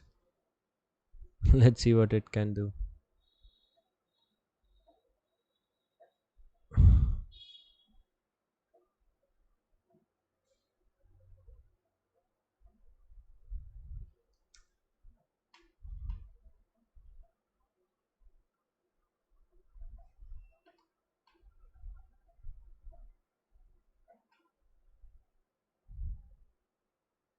So none of these things worked. So the next thing which we were looking at the very start was creating a CSRF request which can allow us to delete all these particular things at once. So I read a particular writer where if we put a star and let this forward, so it creates or deletes everything. No, it doesn't work.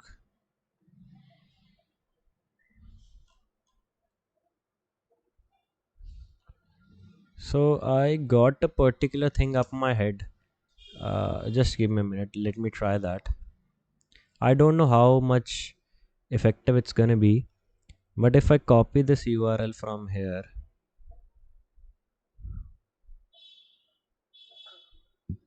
mm,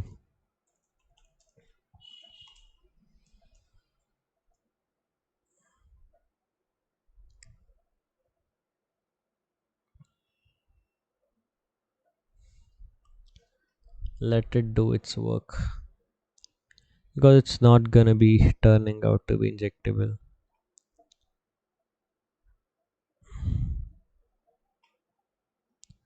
I can say it's a CSRF for sure, but they're gonna say that how you are going to figure out that this particular ID belongs to that particular user. That would be the case out here. So no severity would be proven. So here instead of giving star, uh, if we give the range in payloads and if we attack via like Mm, intruder, no, no, no. so Uh, see, IDOR is not possible over here. Okay, which we okay, already okay. tried. So if you are saying, let me give a range from 20 to 1 second. If I'm giving a range from, let's say, this, so the range thing doesn't work over here. 3 4 2 5. See, not found. Okay. So the range thing doesn't work out here. So that's not gonna work. And the second thing is, they wanna say that if, okay, it's CSRF, we get that, but how you figure out that this particular a resume ID belong to this particular user? Then only it's a combination of both, na. So it's not going to be of good severity. Okay. So we would test some other things. 1 second. I'm just seeing a few things. Okay, so if we try to open this particular thing, we get like this. Okay, I clearly understand that. And what if I try to delete? Now I want to play with this particular thing a bit. What I meant by that is, for example,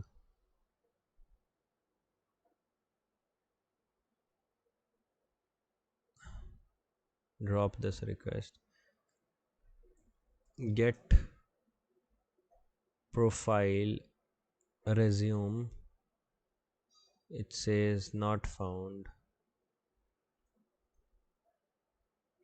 not found. So yeah, it's not a beneficial parameter for us.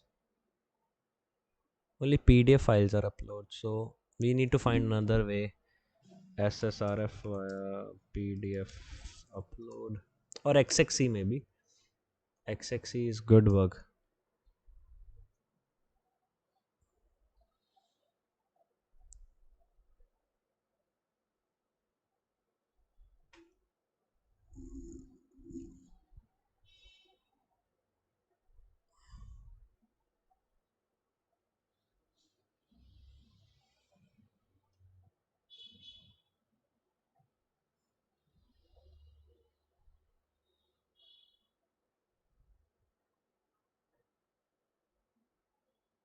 So all these things are related to file uploads. They say you can use these things to load anything.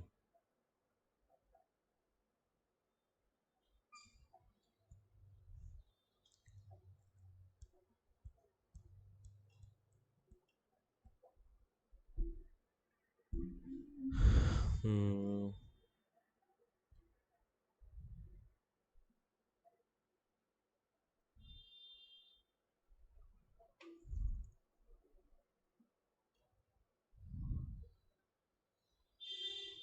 So from here, there's nothing I could understand that we could possibly do.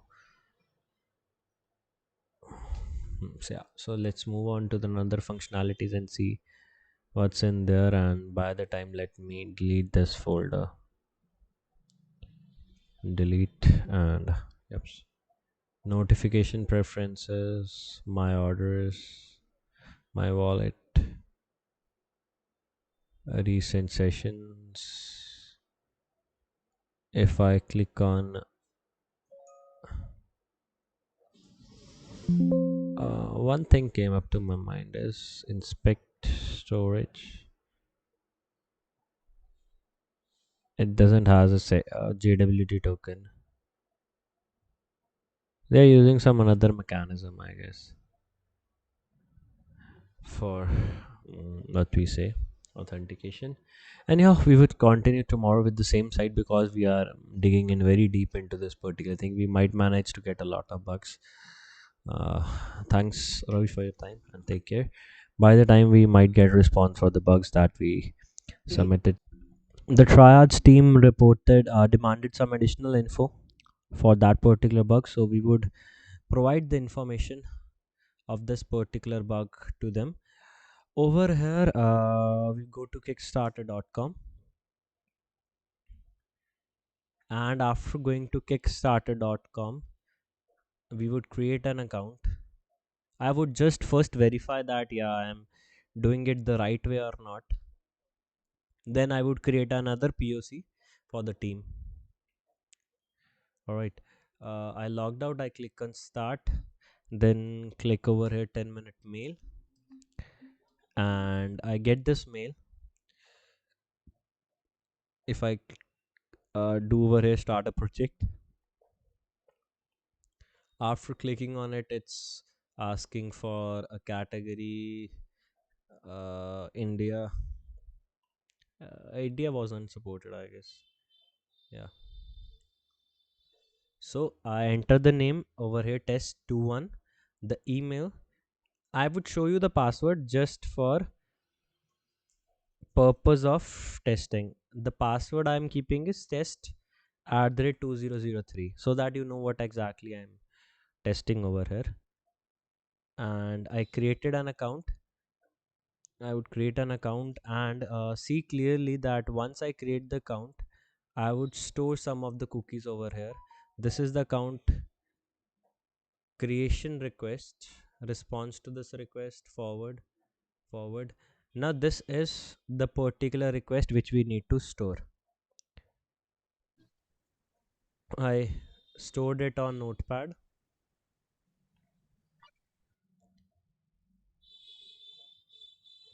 I stored it over here and then click on forward.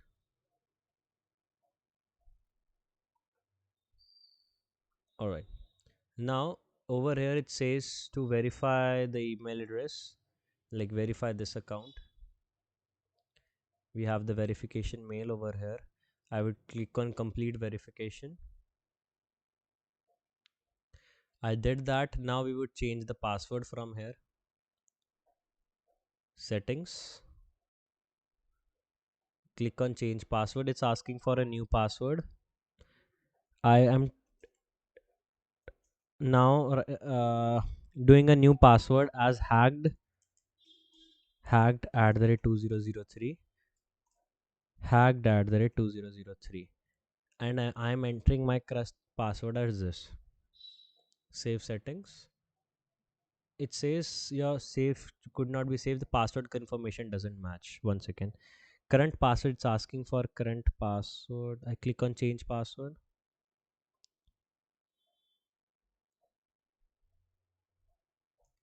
Okay, I'm entering some other password, and my current password is test at the rate 2003. The password is changed now. The password is changed, everything is fine. If I try to log in again with this mail,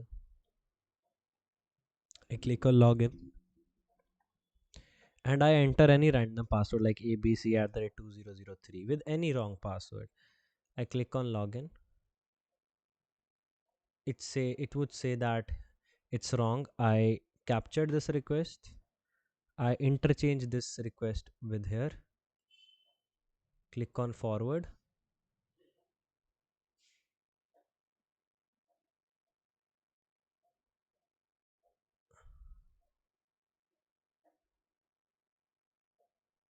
I don't know why it isn't not working this time. Earlier it was working. I don't know why it isn't working this time.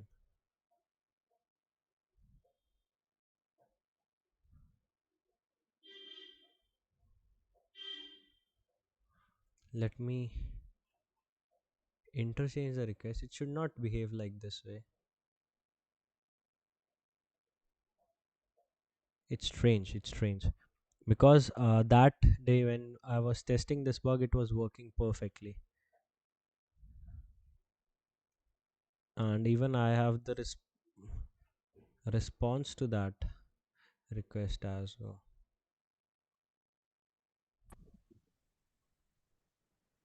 There's no sense of it not working today.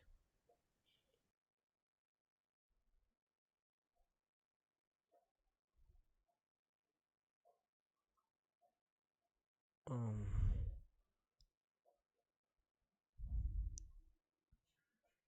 One element I think which is playing a very important role over here is could be the cookies and stuff like that, if I'm not wrong. Let me see that. If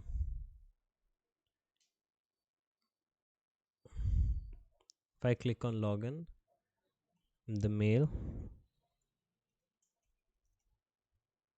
intercept on login,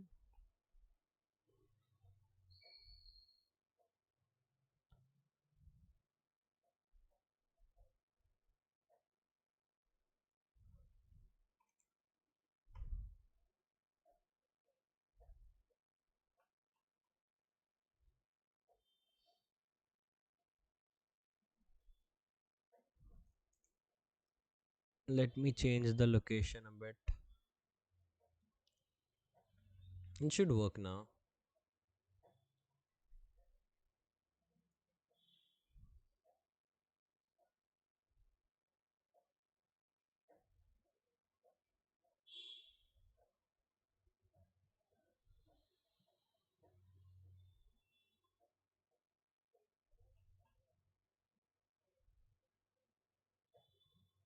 It's something is not right in this particular thing. I need to retest it. For example, I am creating an account with this name. This time I am entering my personal email address and I won't verify the account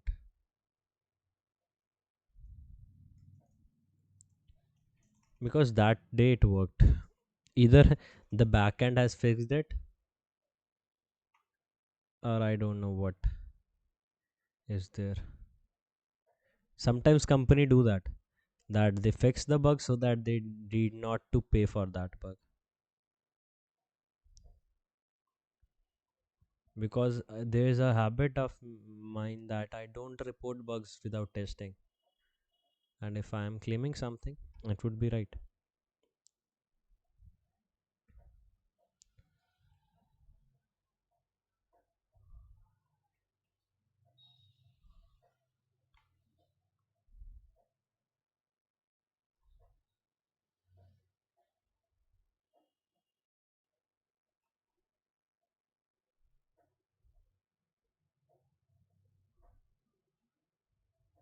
I am copying the requests just to see which of the following requests would make a difference, and this time I won't verify the account.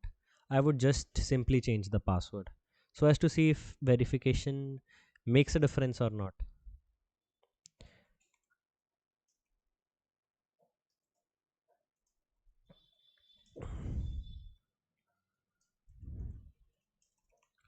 I say change the password. It's changed. I log out from here.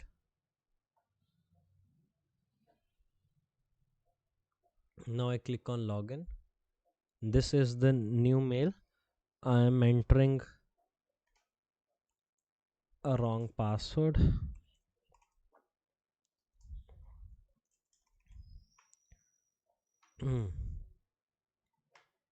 I am entering a wrong password and it would show this error. If I replace that error with this thing, let's see how it behaves. It's not working, which is very fishy because I can even show you the recording of that day when I was testing this bug. Let me try some other thing.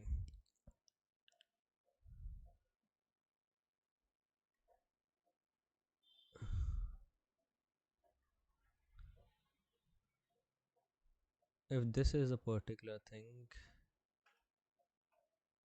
I would interchange it.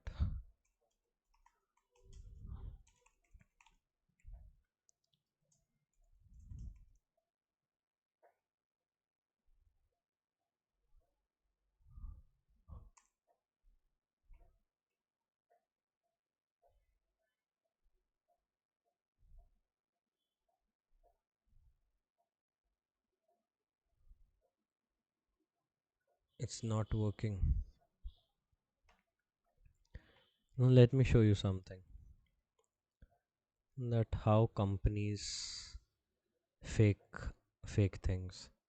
Always have a habit to record things. All right. Let me see where it was the bug I was testing, and then I would show you the proof that I am stating what I'm stating is right.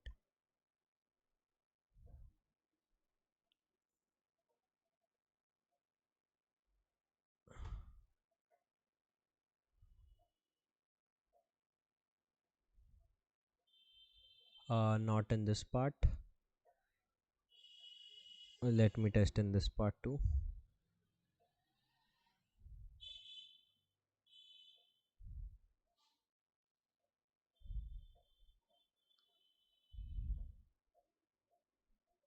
Now here was the bug which I was testing. See,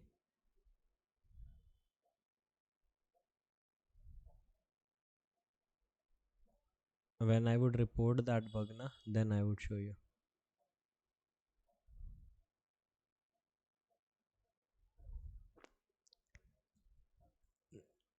Over here I am hunting the Auth bug.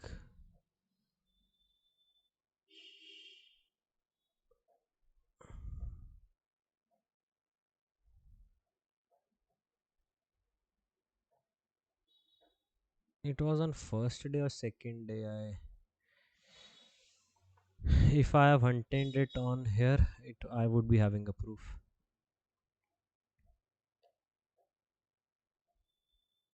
Yeah, exactly. This is the bug. Now see clearly over here. I entered a email, right? I entered an email over here. After entering the mail, this is the wrong password which I have entered.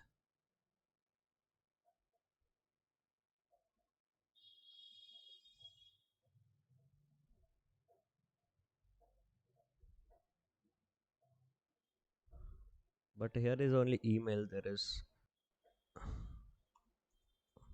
I'm entering my own mail, gmail.com, and now instead of this particular thing, login. I logged in, and I entered a wrong password, guys. Over here, it says this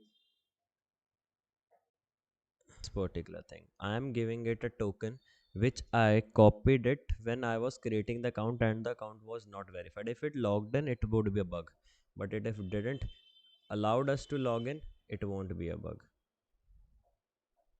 Response to this request. See over here.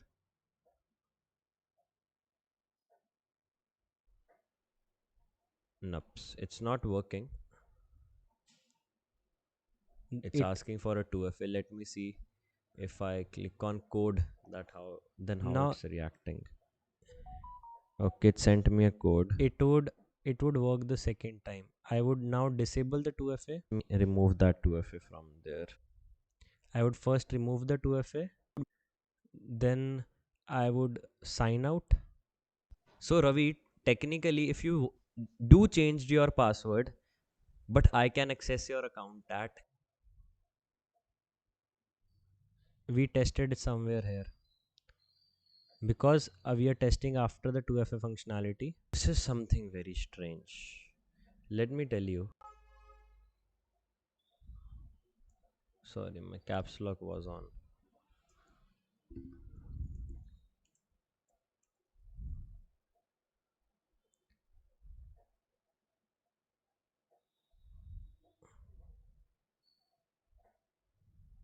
We manipulated the response and we were able to log in. Now I guess the steps are somewhat different. If you have the recording, you are on safe side, to be very honest. See, it's allowing. Now I would tell you what exactly were the steps out here.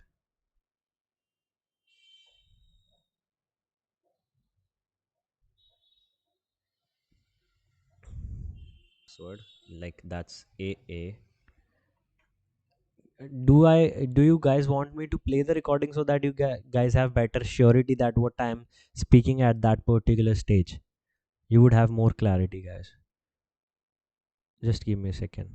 Use time पे what I was testing. All right, over here. A and A along with my old password.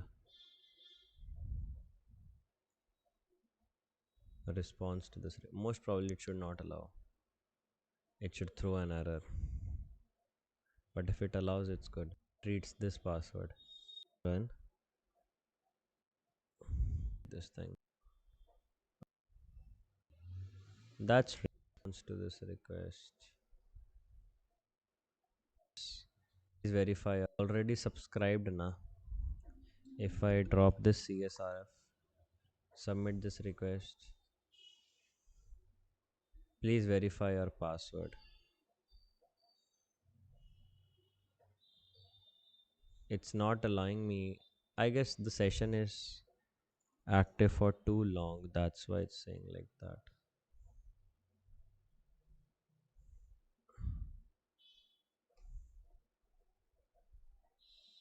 In this particular request, I gave like that particular token request where it showed me an error. Says the password is incorrect. That's strange. I entered the right password. But we need to figure out the exact same steps. Sorry, my caps lock was on. To report it.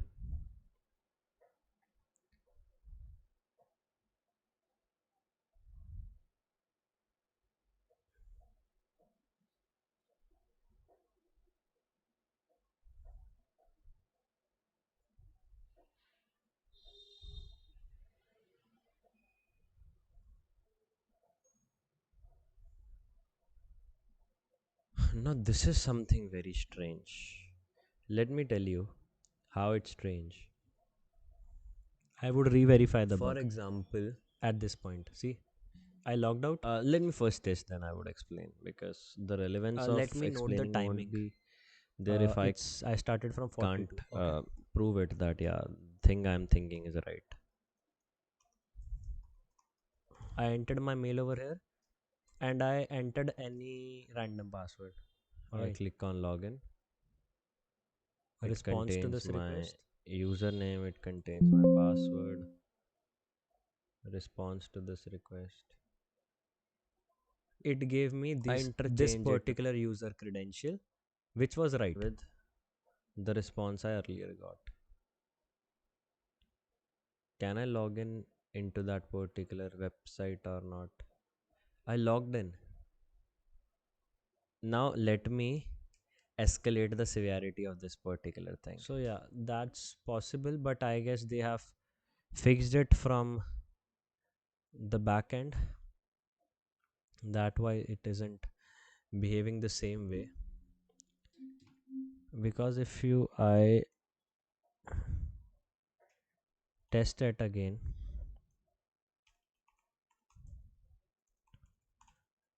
and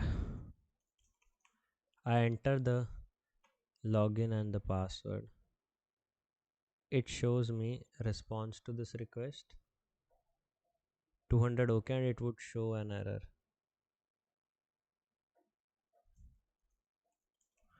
I enter this. I need to compare what exactly would be the difference which is stopping me from recording. See, now this is the response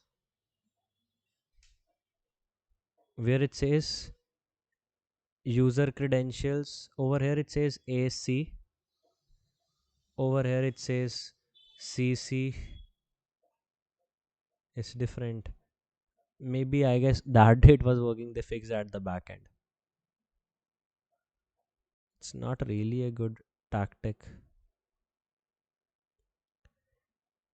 If I copy it somewhere,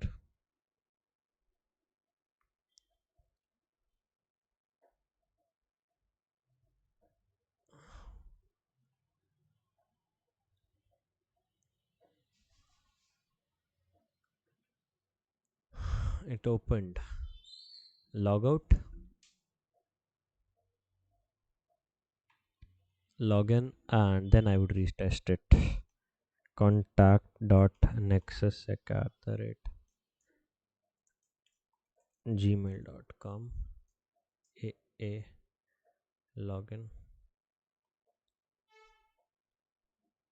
It shows an error. I gave it this particular thing.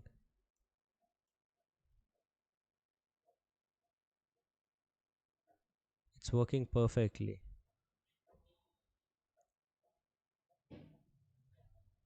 It's working perfectly.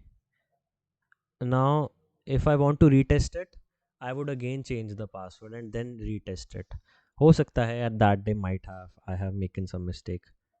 Not the case for sure, but it could be a possibility because I reported this bug earlier to the company and then on HackerOne. So sometimes companies do this. They fix the bug internally and yeah. I need to write a new password.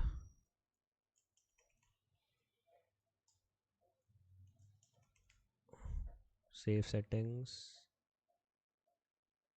It's let's hope for it to work. Otherwise, that report would get closed over there in HackerOne. Now I write over here contact dot nexussec at the rate gmail.com. I enter the password as anything. Click on login.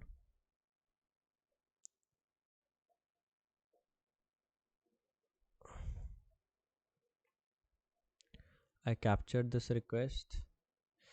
Let's pray it should work. It's not working. I don't know. So we need to write.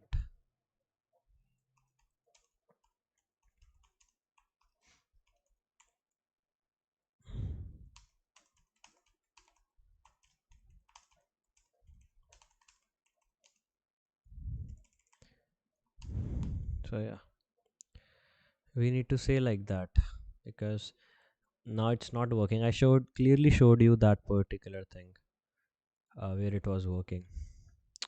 Can't help much. We need to find more bugs on this. Right. I don't want to test on this program to be very honest because I know what exactly happened in this case. So I don't want to waste more of my time. Let's go over here and yes. So what exactly I was about to do in this case is that I have a program that's a mobile app program. We would do the static analysis on it and then we would do the rest of things. Android Studio.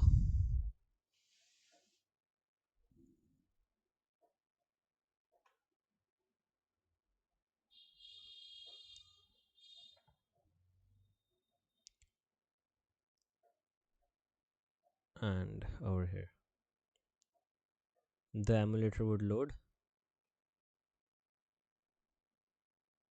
It has that particular application over here and the application name is techmel, and firstly we would start with the static analysis of this particular mobile application, then we would do the other things.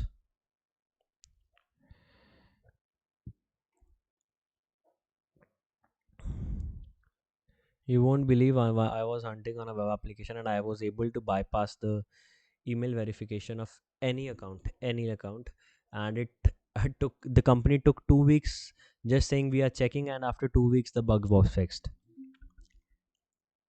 And I clearly know what exactly happened at that particular thing, but I can't say anything. That's the bad part. Over here we first see that what exactly things are true, to see what allow backup is false. If it might have been true, it would be a bug. Moving on, exported activities are which activities are true. I am seeing that crop file folder, crop image activity, true. None of much severity.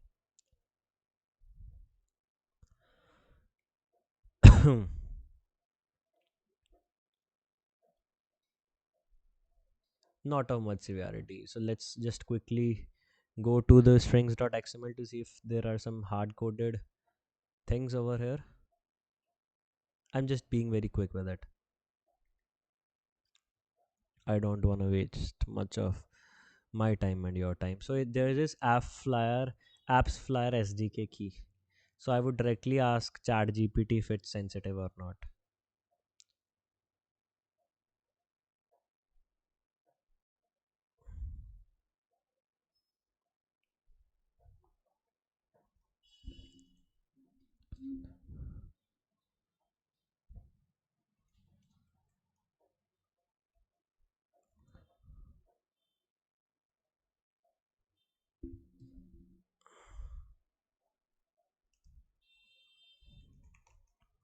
We need to research about it.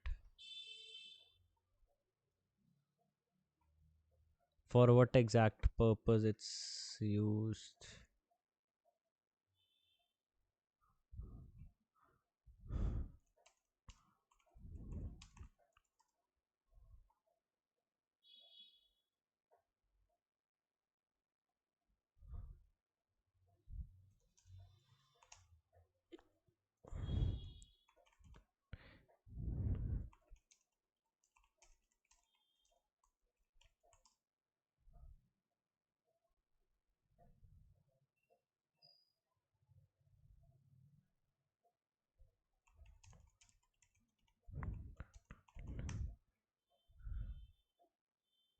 So we got the AFLA documentation.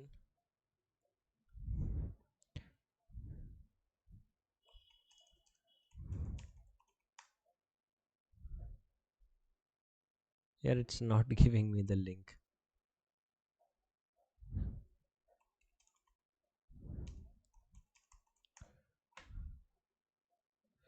Finally. I need to see where it's written it's sensitive. SDK.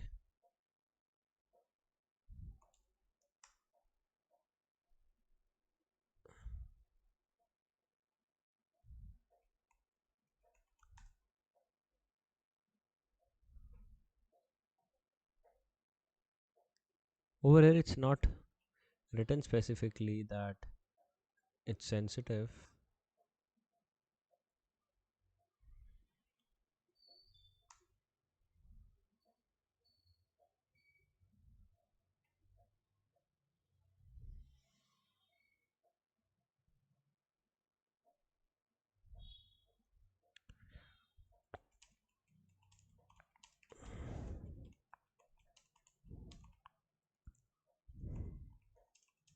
ये chat GPT answer देता है उल्टे पुल्टे देता है फिर इसको पता ही नहीं है फिर ये क्यों पूछता है झूठी इन्फॉर्मेशन देता है chat GPT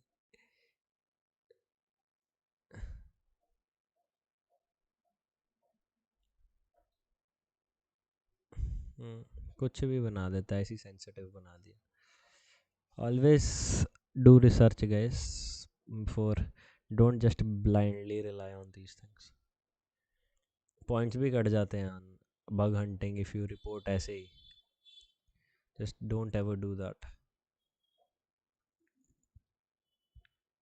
we move down.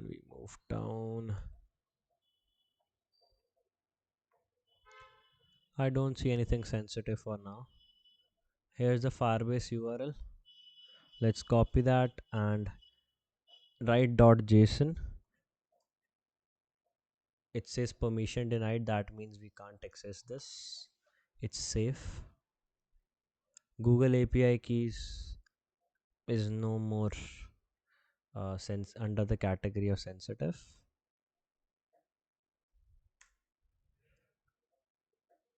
This doesn't works.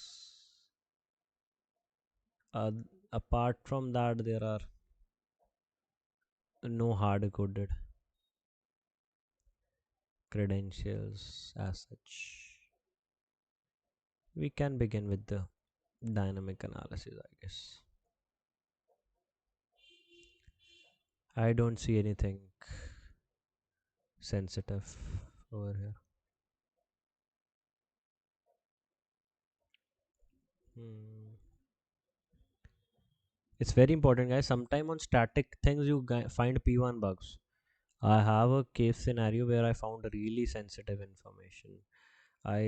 Let me see if I have a screenshot of that. I could show you guys. I need to find the screenshot. I found really sensitive information. Uh, I would find it for you. In that, the Auth tokens and everything was getting leaked. So yeah, it's very sensitive.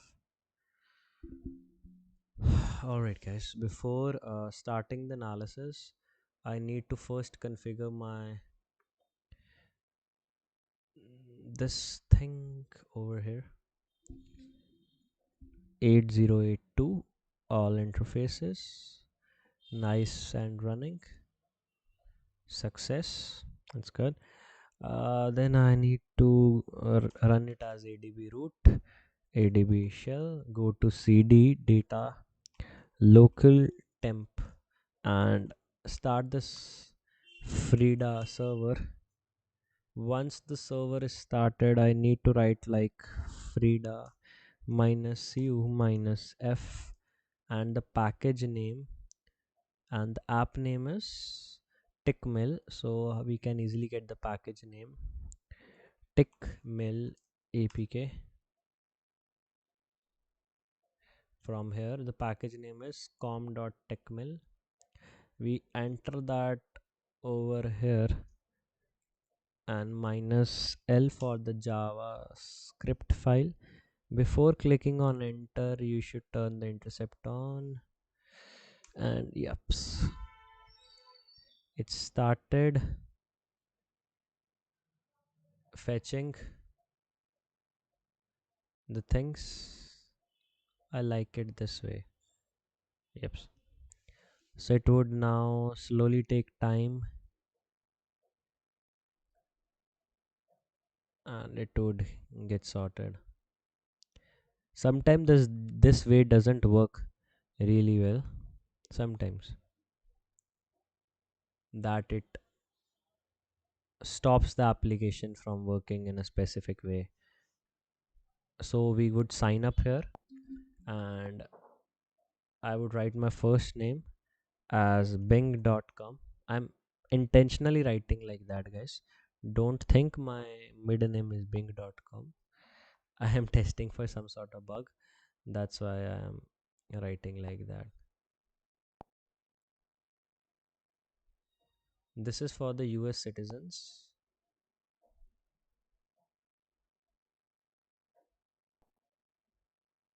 It says we can't offer our services to US citizens.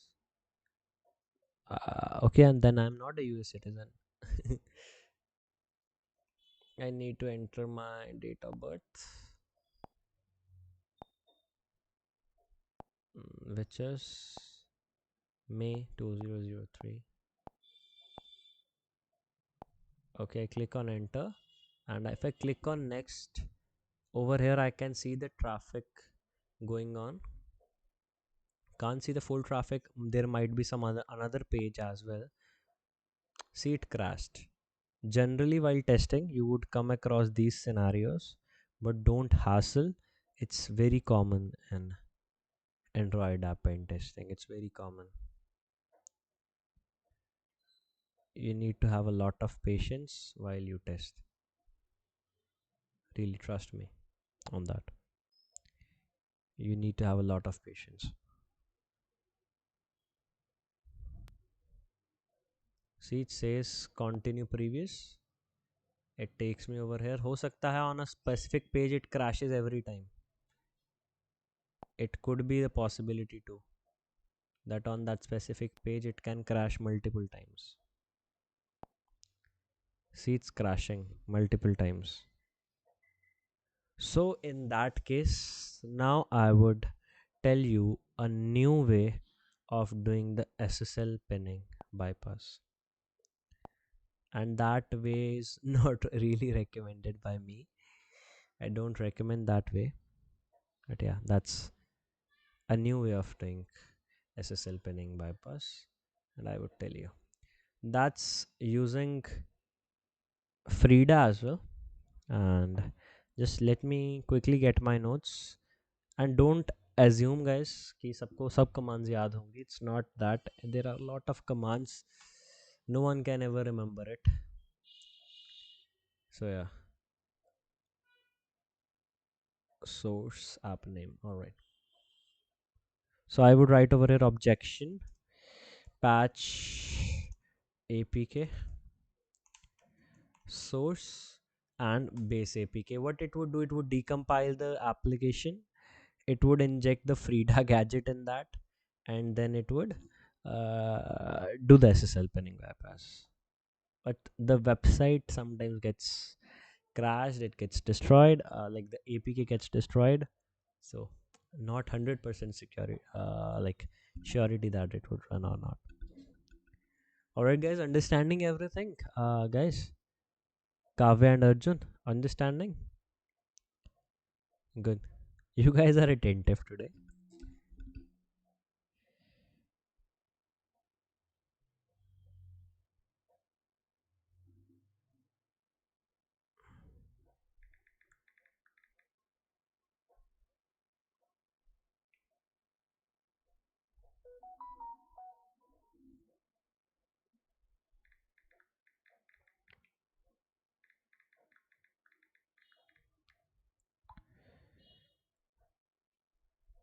So it would create the application, and the application name would be the new base.objection.apk, and it would be like that. We would install it in a minute. Give me a second please.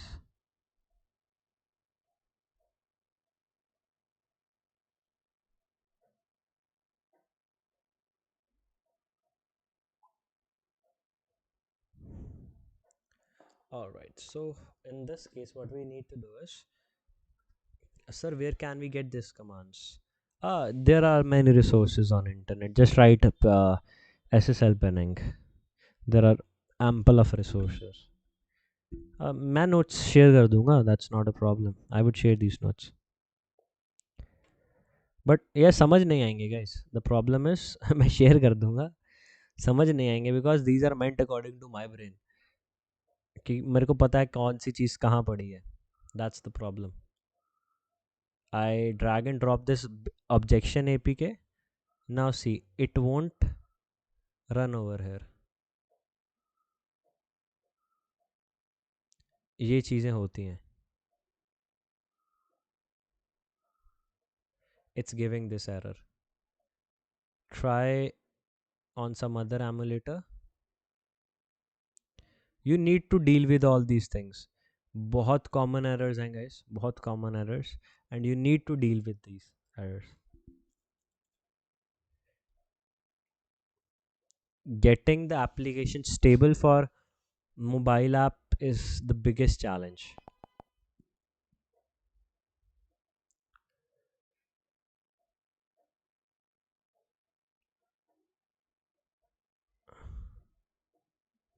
It's giving the same error. So let me try on this emulator if the application gets stable.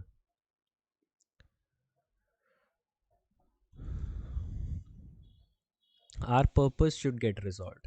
वो किसी भी emulator पे हो, we should be least concerned. It's running well. If I write like adb root, adb shell, cd data, it's running good. Cd data local temp ls new server. All right, then if I write over, I need to it's already a success. Let me close this up real quick. Intercept on.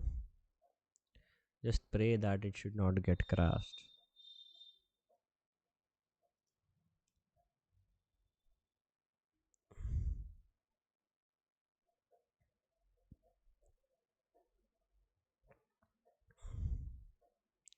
Click on sign up here. Bing.com. Hee hee.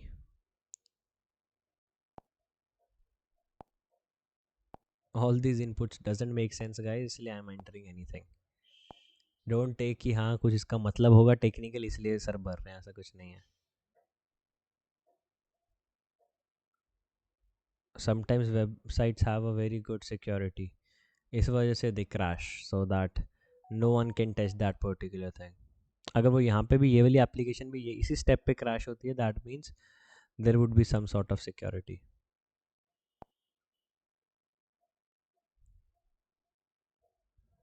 It's not getting ahead. Go on. As soon as I click on this button, then only it crashes. Why it's so? Just let me do this step without doing anything. As soon as I click on that country of residence button, it crashes.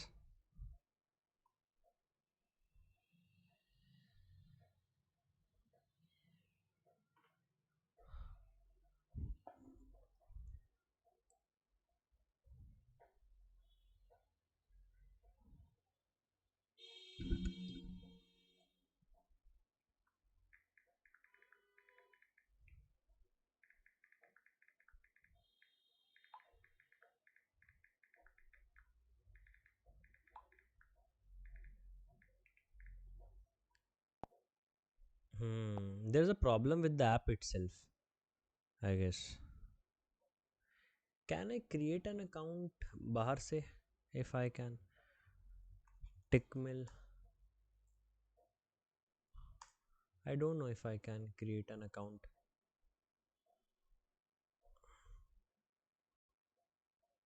मेरे को ये है कि बाहर से ही सब it should be done so that I guess मेरे को वो चीज़ ना face करनी पड़े.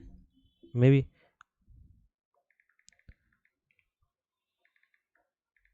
Android app pen testing is really a pain. That's why I don't like it. My favorite is web and networks. 27 May. Next, it would ask for personal details. I click on next. It's asking for a phone number. I would enter that, no worries. This is my business number, guys. That's why I'm least worried. So it says verify your email. I would quickly do that because I want to test that application. इस वजह से I am least concerned कि मेरे को test करना है. I click on verify email. It's good. Over here it says India, and in the address I am entering anything.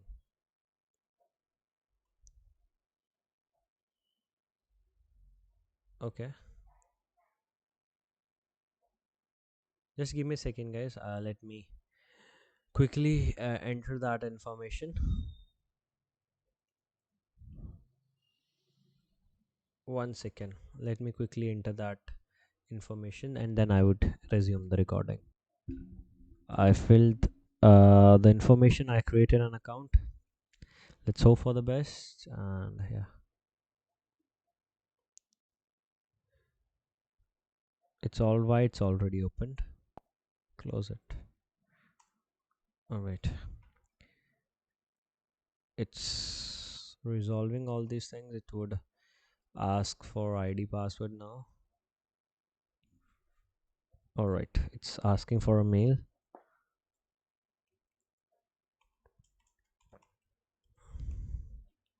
Now it would ask for a password.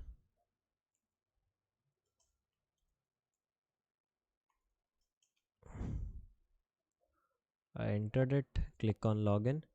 See, you can see the password and everything in plain text over here. That means we have broken the SSL pinning of this particular thing for sure. And you can see lot of information about me here.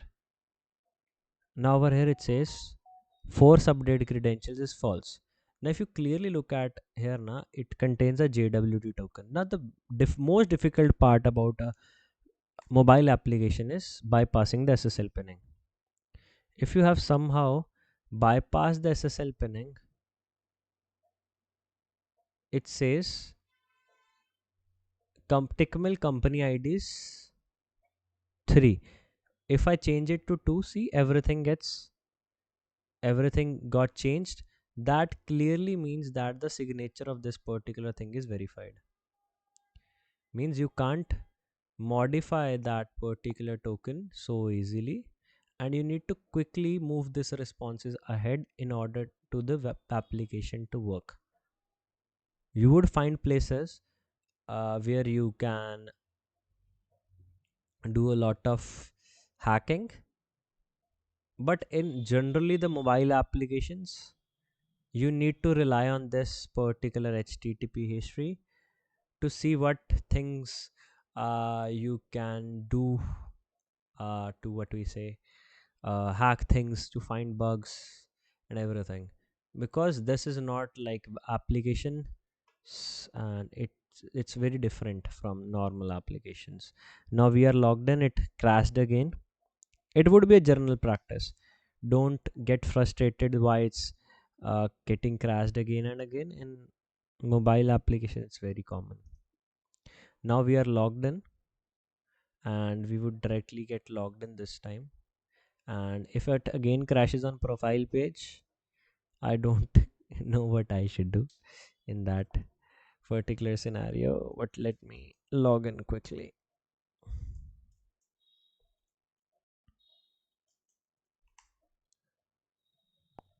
Login.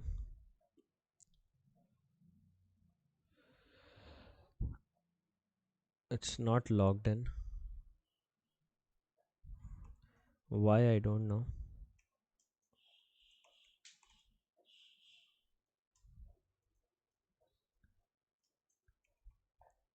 I filled everything right. It's even showing the right response.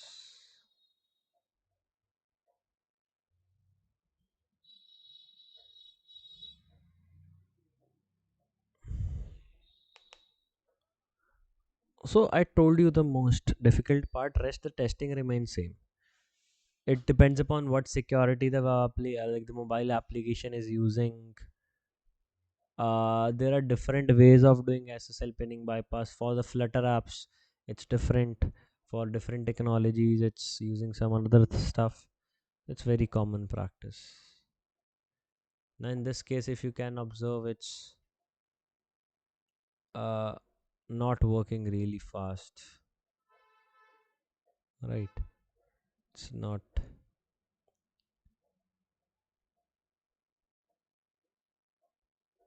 You can see this particular request, it's from that particular application. Here the product is 1. If you put a colon over here, it says value 1 is not valid.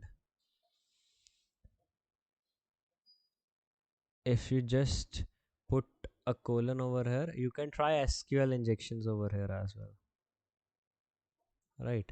You can test for what we say XSS over here. Different bugs could be tested.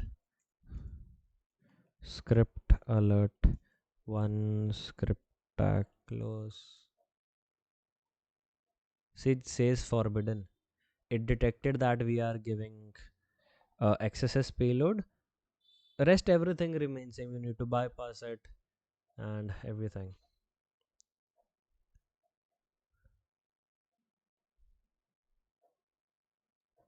That's not a problem.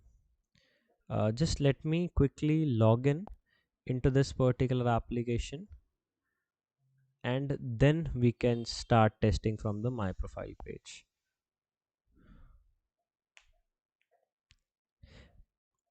Once I was hunting on a mobile application, it was not much secure, and I found a SQL injection on that particular mobile application, and the bounty was really good, because mobile applications are not at all secure as compared to, but yeah, these challenges like the crash errors, the slow errors, these pose a very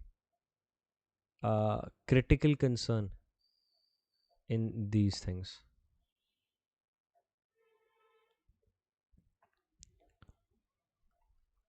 Let's try the forgot password thing, how it behaves. It's not allowing me to log in. I don't know why. Maybe from the back end authentication my account would have been declined. ये भी एक possible reason हो सकता है guys. Like sometimes the verification gets declined because I didn't filled my right information. बहुत गलत मलत information भरी थी. If I write the mail over here and let's say this is the mail, get my link. So see, here's the email parameter. I take it to repeater. The response to this request. In the response, it says attempts 0, attempts left 5. If I convert it to 500. So this is the particular request which is responsible for this thing. It sent the mail. Now the remaining allowed attempts is 499. We clearly abuse this functionality. Now, one thing I want to test in this particular case is, if you clearly see, it reflects my end name over here. It says Dear Mr. Sedana. So if I do one thing, instead of at the end area, I would explain what I'm trying to do. Just give me a moment. I guess I have found one bug. I would for sure report it after seeing what are the exclusions of that particular program. Then only I would report. It says Dear Mr. Sedana. So that means my last name is getting reflected and there is no option to alter it now. I can't change my last name. So yeah, that's a problem too. So I should have edited it, but no worries. This is not the bug I was testing. Now if I again click on password change, I want to see that how many attempts I have remaining. If I enter it again, I need to see that error message. If I can increase that limit, it says 2. It says it's your third attempt. Now I would use turbo intruder over here. What's turbo intruder? It's an extension over here. Extender added. One second, let me go to the store. I am trying to basically find the bug over here. Turbo intruder. It won't work over here. Where is the... Yeah, I can't install it over here as it's not the latest version. So I would open this burp suit. I would show you what exactly I'm doing. I would try to bypass this rate limit. It has only 2 remaining attempts now. I'm trying to bypass that attempts. Extensions. Yeah, I have over here turbo intruder. Let me load it. It's nice and running. Enable, edit. I need to add this over here 8082.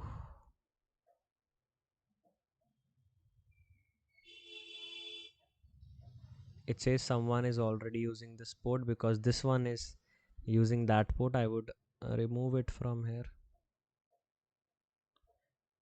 I'd close this thing 8082. All interfaces. It's allowed.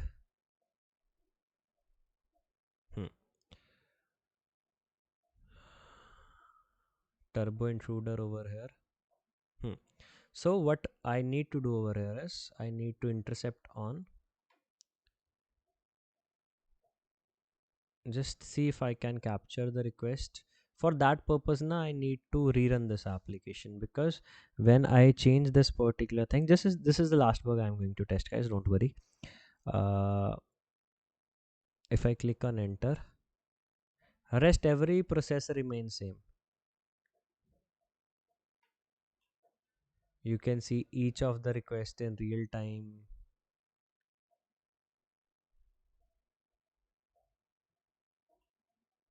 Forward. This interface is not at all good. To be very honest, I don't like this interface. The previous interface is very dope. If I take this request of Sedana Arman2003 at gmail.com and get link over here, so the response to this request is this: attempts left 2.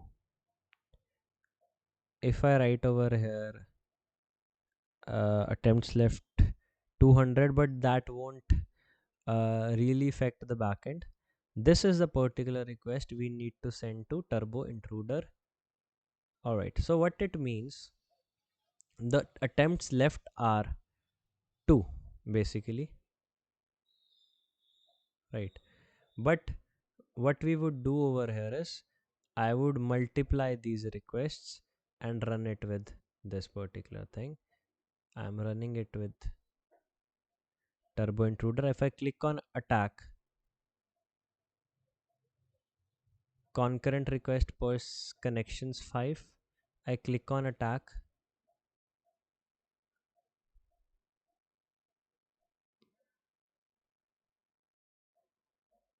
it's not running. Why it's not running?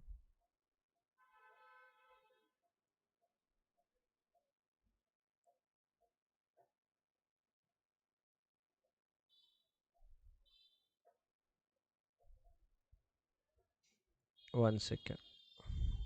You can research about it, Turbo Intruder, because I don't use it much for a rate limit.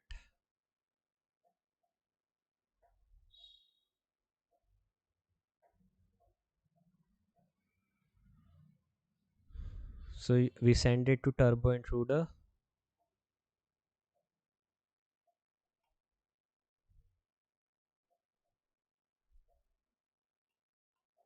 Percentage S mark. So for it to work properly, we need to give a percentage S mark. If I write it over here, percentage S, click on attack, it says no such directory over here. USR Dix words. I need to find exact resources. You can research on it too.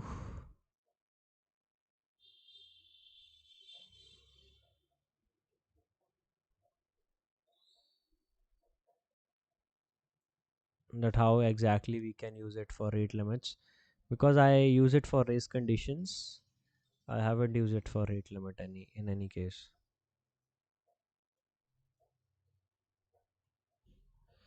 So yeah, that's all for today. But one thing I need to check more is that if I say the response to this request, what it says to me.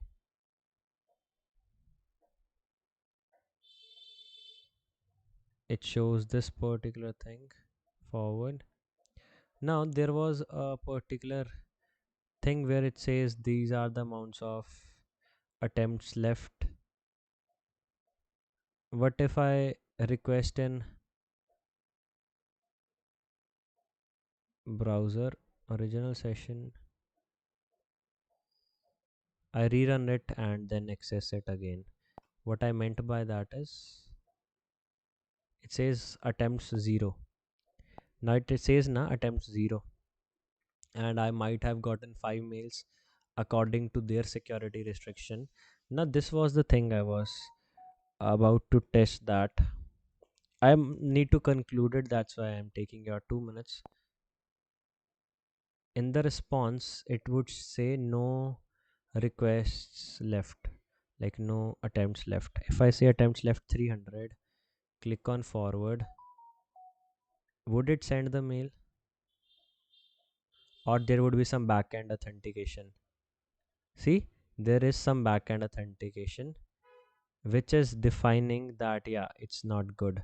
But there could be multiple ways of testing this particular thing. For example, if you do like this forward, do like this attempts 1, attempts left 4, it might manipulate the server. Might, not sure. No, it didn't manipulate it. Try changing the HTTP version. In some conditions it works pretty well, sometimes it's not. So you can try manipulating this particular thing. You can try manipulating the versions and it works. Sometimes what you should do is try the mutations of this particular thing, right? Like that. Sometimes it works, not always, sometimes it works. Yeah, so that was all for today. Thank you guys for your time, and I would see you guys tomorrow. Thank you. Bye bye. Recording stopped.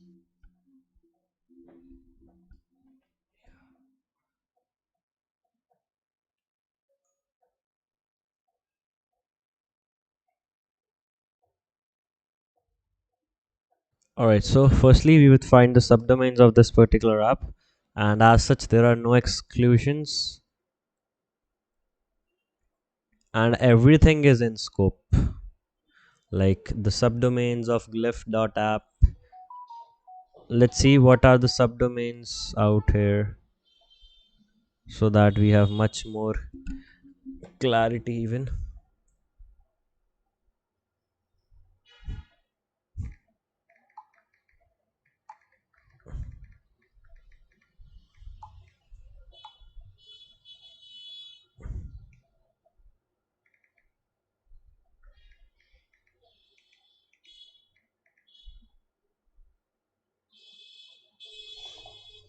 Alright. So firstly we have this thing without sign up, then we have the docs, the frames, and this is a simple API. So let's start with this feature, which is glyph.app sign up. And by the time, let me start up my virtual box too, and then we would see what exactly is arising.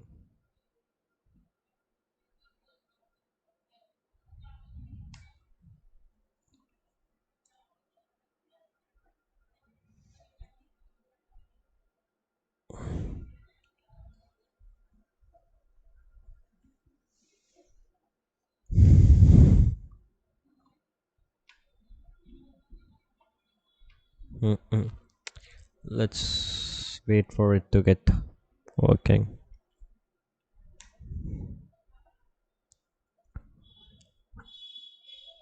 Alright, it's nice and running.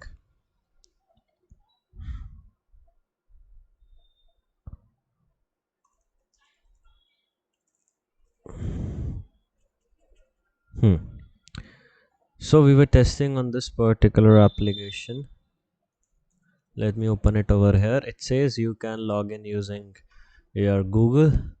So let's click on Google and see how it reacts. If I click on this thing, I should click on continue. After clicking on continue, I'm looking for the request. It contains a auth token, state token, that would be responsible for logging in, the callback URL, and they are using a JWT token for authentication. Very clearly, If I use this token over here, most probably it won't work because it has a state token. See, it's asking for username, and you know our drill that in username we try putting these payloads. It won't allow, I guess. It says it's too long. Let me put this one if it allows. Still it's long for this. Please correct and try again. If I write this, okay, so these characters are not allowed. If I write Arman, unavailable. If I click on confirm username, take this request to repeater over here, and I try modifying this request over here a bit. It should give an error, most probably. Yeah, bad request.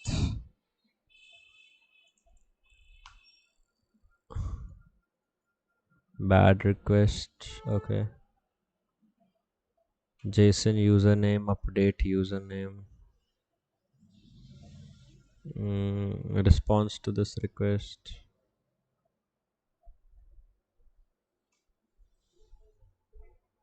Okay, it gives me a ID, it gives me a name, it gives me a username, the email verified, it says null. We would save this request, then it has my location and a lot of things. Over here we are into this application. We would first like to go to settings, and I must say that I have not verified the email, but I had logged in using Google, so likely when we log in with Google, that's not a problem. So let's start from scratch. We go to inspect memory storage. I would see if there is some sensitive token in the local storage or not. Now sensitive token is typically a JWT token. If it's not there, it's not making any sense. Now both HTTP and secure are true, so that won't be a P4 bug. Next thing, if I click on delete this profile photo, how it treats this request. I need to see. One second, please.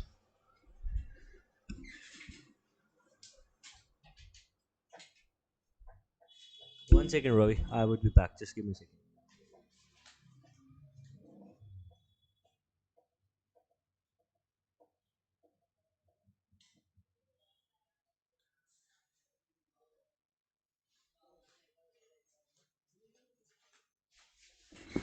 All right. So this is the particular request which turns our like picture to none. This is the particular request. We can upload an image over here. All file format. For now, it's allowed. I don't know what's the back logic behind this thing. Ravi, you can hear me now. Yes, sir, man. All Hello. right. Yeah. Thank you. Thank you. So we would try putting a XSS SVG file over here. Open. I'm trying putting this file. Most probably it should give an error. Okay, so use as profile image. I'm waiting for a post request to come up.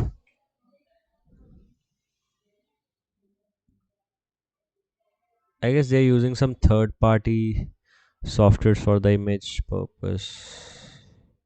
What I think, not sure. Because it should not take this much time for an image to get executed. It's not accepting this file. Let's try giving this file. I want to see how normally it behaves. Use as profile image. Right here. The file name it's taking as blob. Now I don't want to give the file name as blob.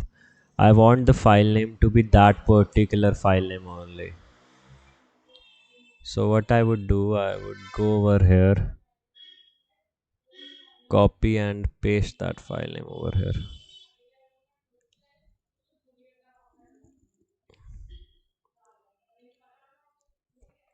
It gives me a public ID and a lot of things with the file name.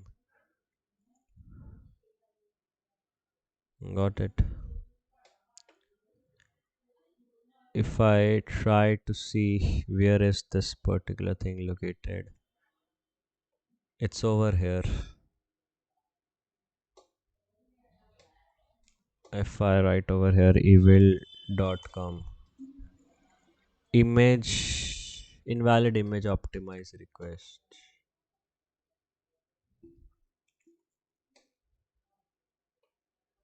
Nope.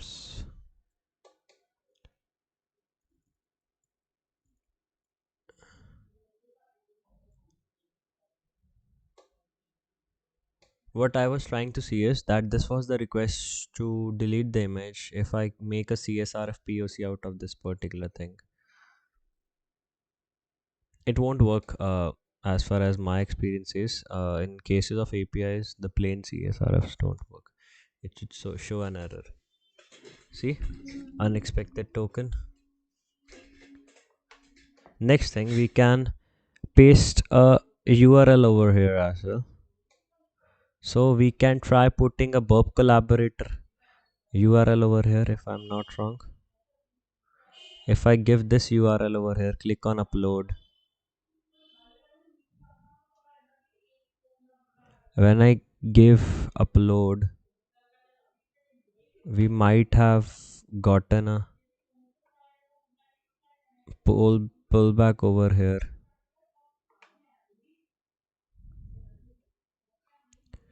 For now, we haven't got. I guess we need to use HTTP or HTTPS with this particular thing so that it would work perfectly.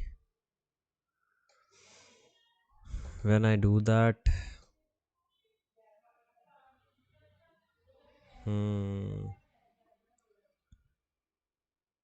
I need to see if I got a ping back. Alright, I got a IP address from a DNS HTTP. Let me see what this IP has to tell us. And map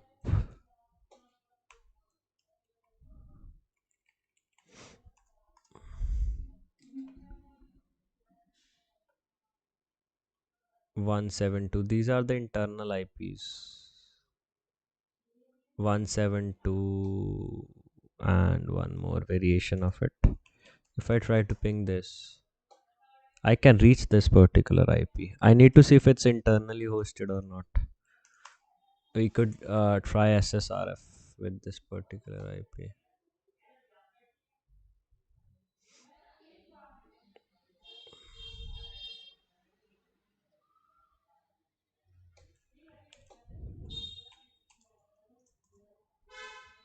We can reach both the IPs.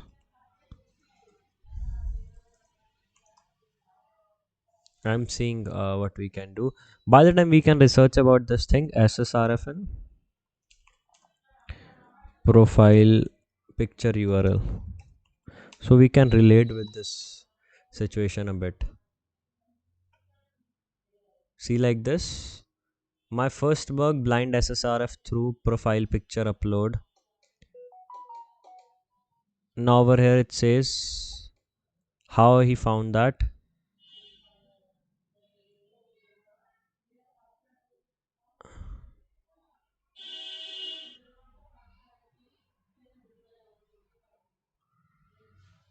But it's a bit different case. SSRF in upload image. Let's see this. So that we can attach it with that now. That's why.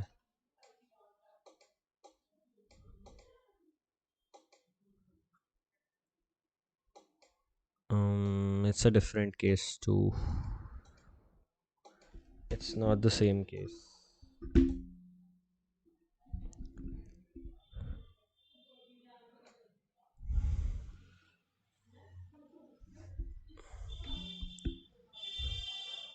This is somewhat our case where we are using a burp collaborator link.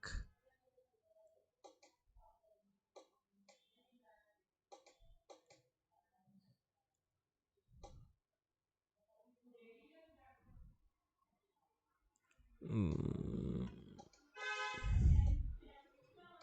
but that's not, no bounty has been awarded.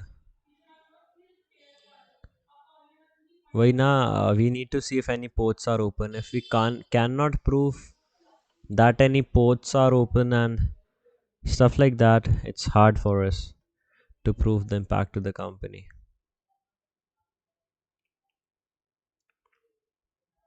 It's not that simple.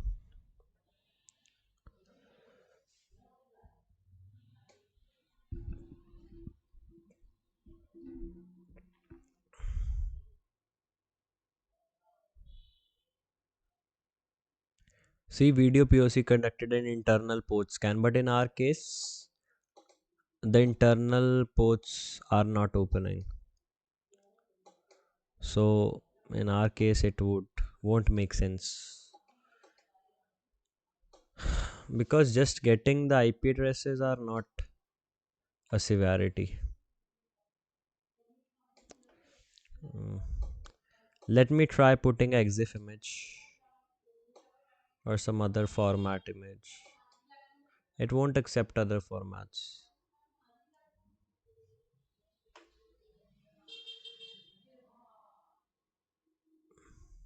It's not accepting another formats. What is the third option? Your prompt. Okay, we can create an image using prompt.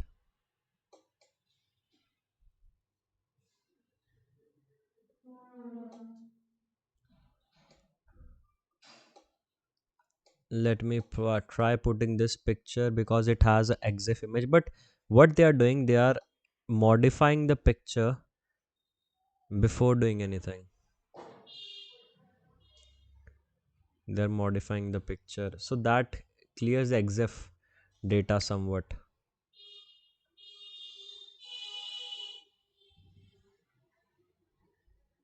The JSON.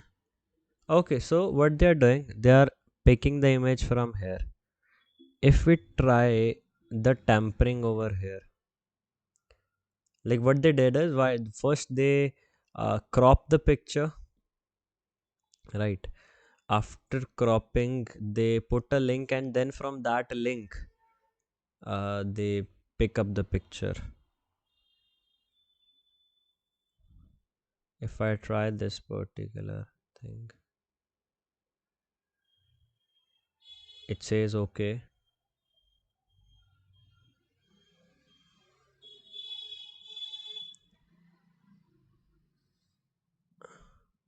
And the picture is nothing, but most probably we might have gotten something. Nups. So what I was thinking in this particular case is if I sort these requests, this was the particular request responsible for changing anything. If I take notepad, like I'm trying to skip that particular process of altering the image, because if I can skip that particular process, most probably I can keep my EXIF intact. I don't know how applicable it would be. Let's see. It says 200. Okay, if my image gets stored over here, then it's fine. If it doesn't, then it's just a front end artifact. As I thought, it's a front end artifact. In reality, the image is not getting loaded. Because why I was trying all that thing is, if I try to put a EXIF image over here, use as profile image, it would delete the exif data of this image, because while cropping they delete the exif data of this image. How I'm sure of that particular thing? If you go to desktop, you go to Gimple. In some rare cases they don't remove it, but in most of the times they do remove it. See, the location is removed. My new bout, I had a basic idea ki yeah, it would get removed. Next thing is, let's say you delete this particular image. Does this link get expired? No, this link is not getting expired even after the image is deleted. So this is a privacy concern bug. You should report it to the company. You should report it to the company.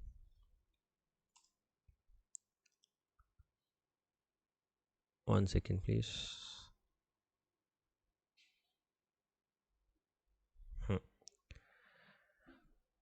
So you write over here, it's a privacy concern bug. Like this. You can just read about this particular thing. A user uploaded image is accessible after deletion. So if I write P4, the severity, you need to give here the link of this particular file and just see the URL if there's expiration date to it. I guess there's no expiration date to it, so it's good to go. Rest it depends upon company to company. We can't be really sure that how exactly a company would be treating a bug, but yeah, it depends upon company to company totally.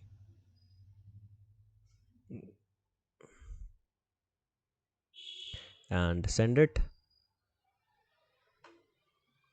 Next thing, let's move to another thing. Here's an option to change the username. Only letters, numbers, hyphens, underscores, the display name.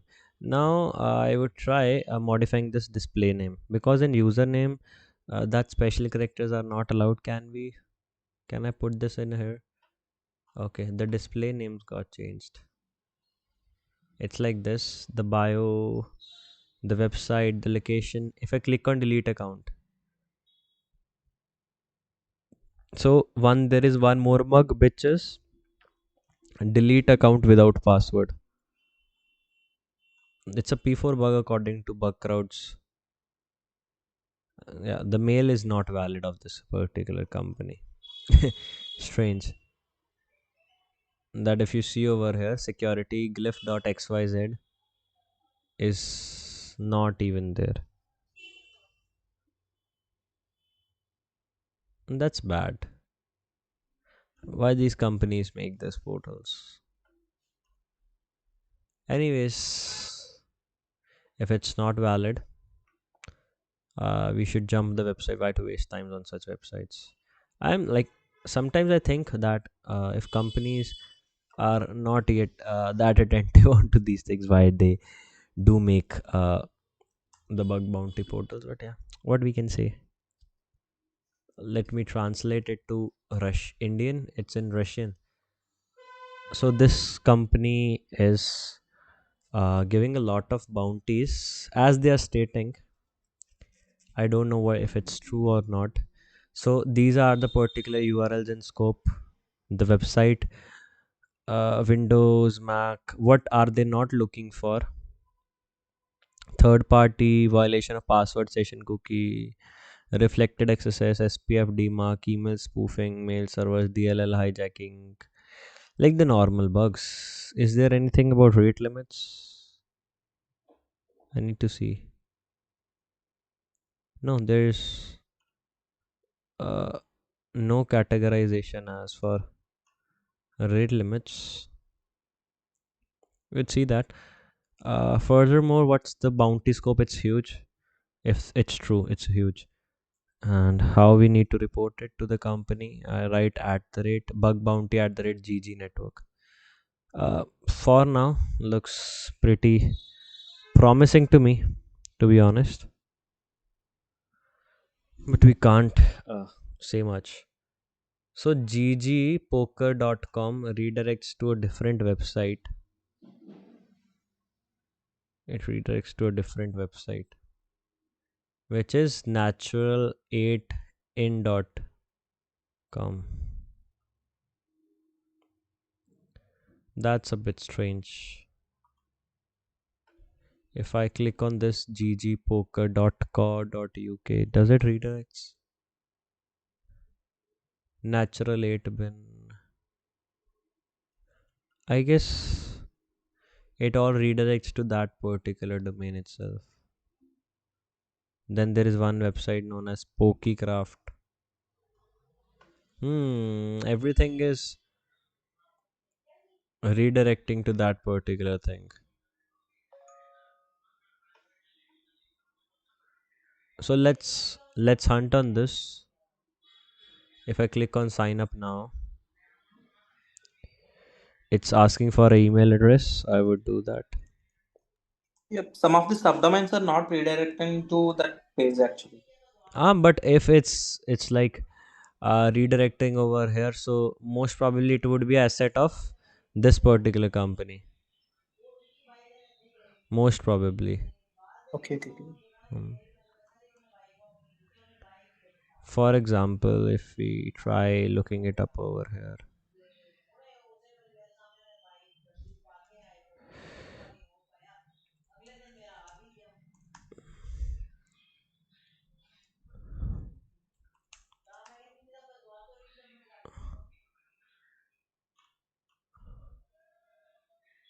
I'm trying to verify the ownership of this particular thing. Let's try some other method. If we try opening Shodan over here, let me log in.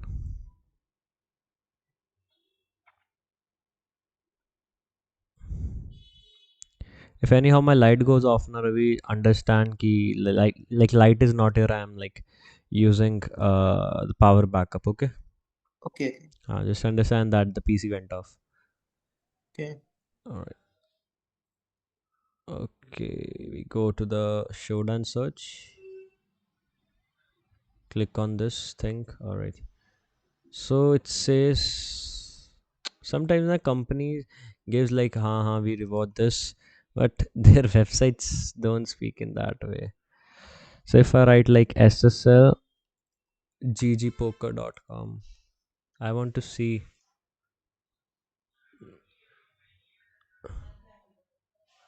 This is the first IP we are getting. 404 not found, 503 not found, and this IP is not even opening, which raises a lot of suspicion for me at least.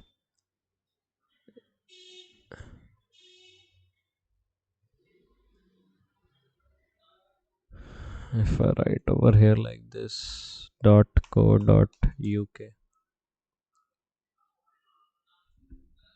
it's slow a bit.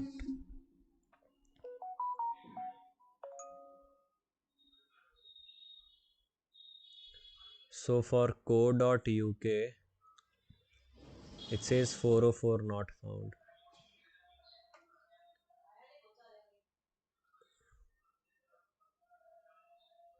For NL, I'm doing this thing to get a clarity that how exactly things are working.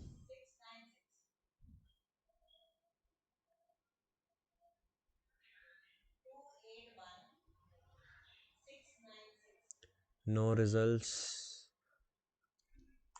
.de. No results. .ca.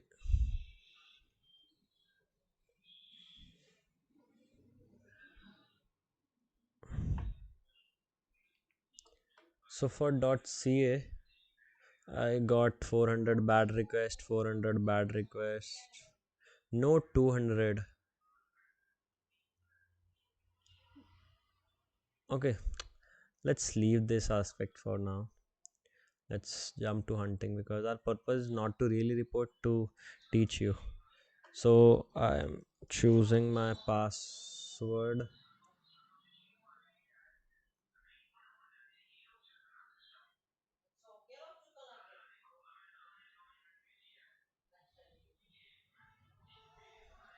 Submit.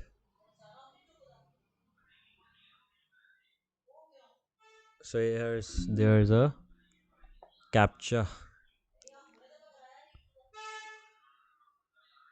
It submits. It sends a verification code to my mail.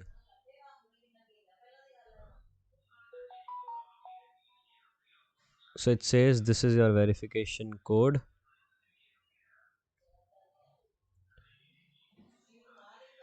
Natural 8 dot in. 1 second. Natural 8 dot in. Is it a GG network? I'm verifying. So see, naturally it is a full-fledged member of GG network. We got a confirmation na, that it's a property of Yes, GG network only. yes, sir. So that's good for us because we can now hunt on it and we have a clarity at least. Yeah, it's right. So sometime Google helps you. So this is a OTP. When I fill this OTP, I need to see if I can do response manipulation over here.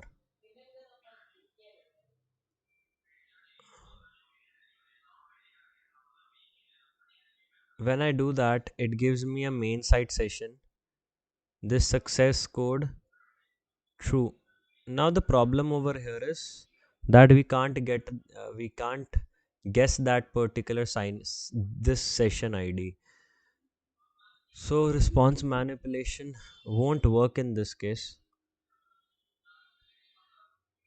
To be very honest, it won't work in this case. Moreover, if I see this particular thing, it's very weird that it's like saying to download the app and then do things.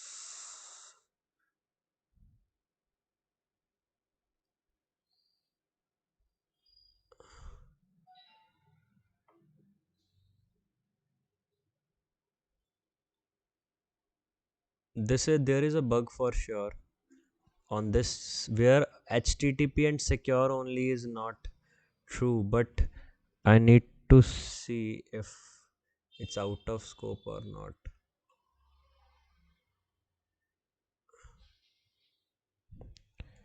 Cookies. That's how, in that way, we can also verify that if they are really active on this particular thing. So that way we can also see that.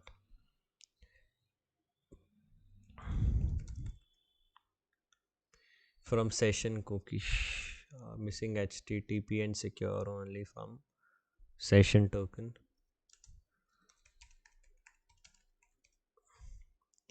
Go to, you need to define the target name, which in our case is natural8 in.com. In this particular thing, no, like in my case, I have pen test, I have the clarity from the internal team that how exactly things would be done, but in this case we don't really have clarity about things, so it's better reporting first and then see what could happen. And next thing up, we should see the subdomains of this particular thing too for better analysis. 1 second please.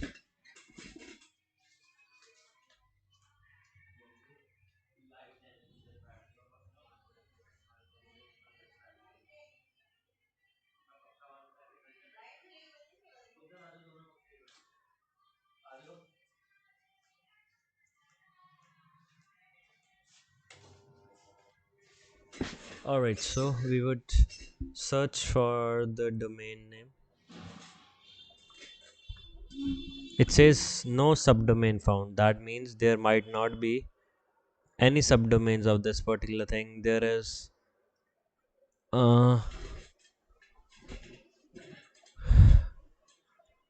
if I click on getting started, Live chat, it's the intercom session, it's out of scope.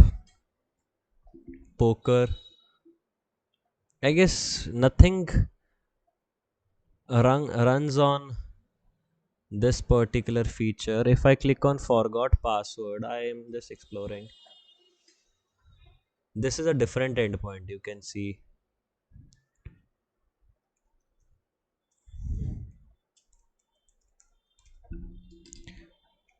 Com, and if I do that,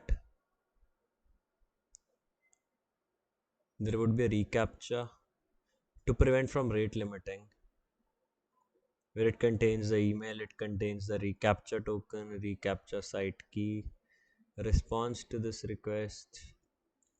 It says site ID is valid player, identity verification, value masks, like the email address. Next, here would be a reCAPTCHA 2. This email would send the token to me. It says no content, but the token would have been sent.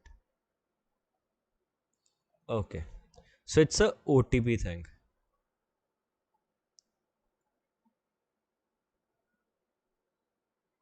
I got a private bounty, like private program for this invite as well.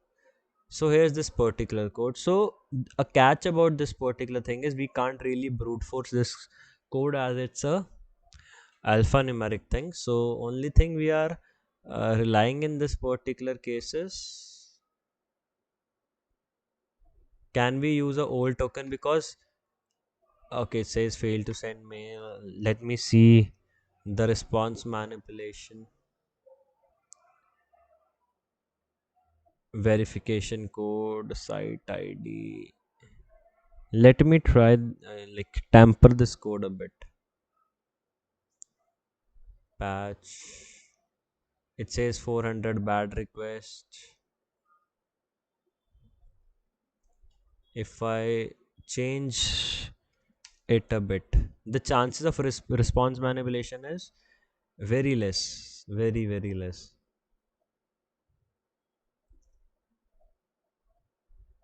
It asks for a new password. Don't think it works because it would again prompt for the code. Don't think it worked. See, it asks for the code again.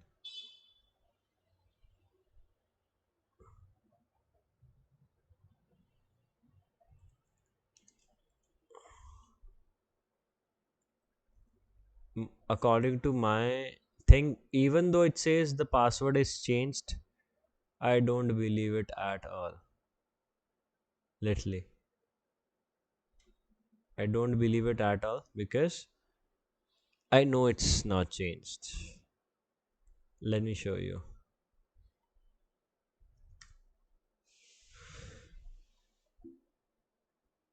If I try logging in over here, login, email address, I'm trying to enter my new password. It would say wrong password. See, it says wrong password. Because response manipulation doesn't work in this case, because ultimately the response won't match easily. I would show you how, if we might have entered the right code and write everything, how it would behave. If I entered this, if the first time the OTP would have been correct, it would have shown something like this, where it says 204 no content. So for the first request, this would have been the response, whereas we uh, modified it to 200. Okay, so that was our first mistake. Second thing, if I try to change the password over here, like I'm entering this password, or let's say I'm trying to enter a short password, it won't allow us.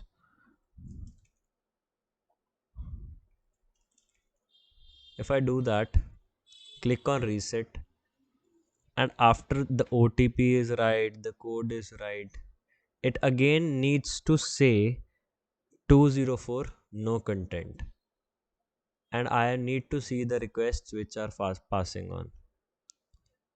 So you might believe, okay, we got the flow that if we do this, and the password is changed.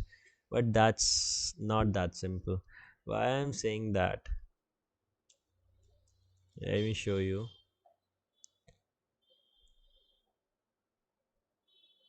Natural 8 and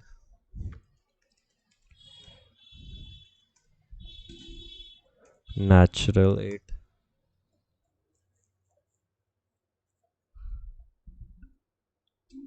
Now I would do what we have done from the we have learned from our analysis, but I'm telling you prior that it won't work because there would be backend validation for sure.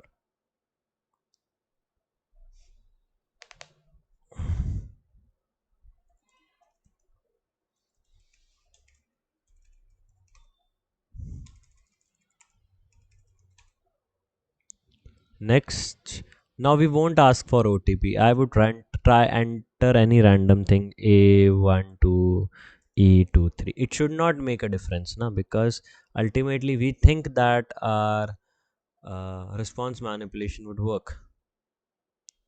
So what we need to do over here is just delete this thing, okay, and write 204 no content over here according to what we have seen in the previous requests. First thing we did. Second thing is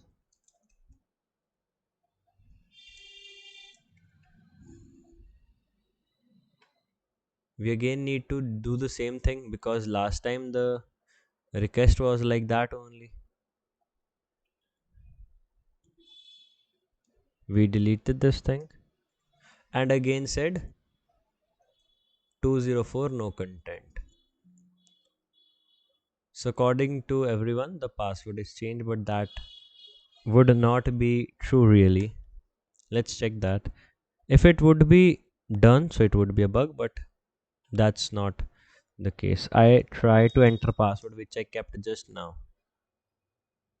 If it logs me in, it would be a critical bug. It says turnstile challenge failed. Let's uh, ticket, click on login. See, it shows me wrong password. Whereas if I enter the old password,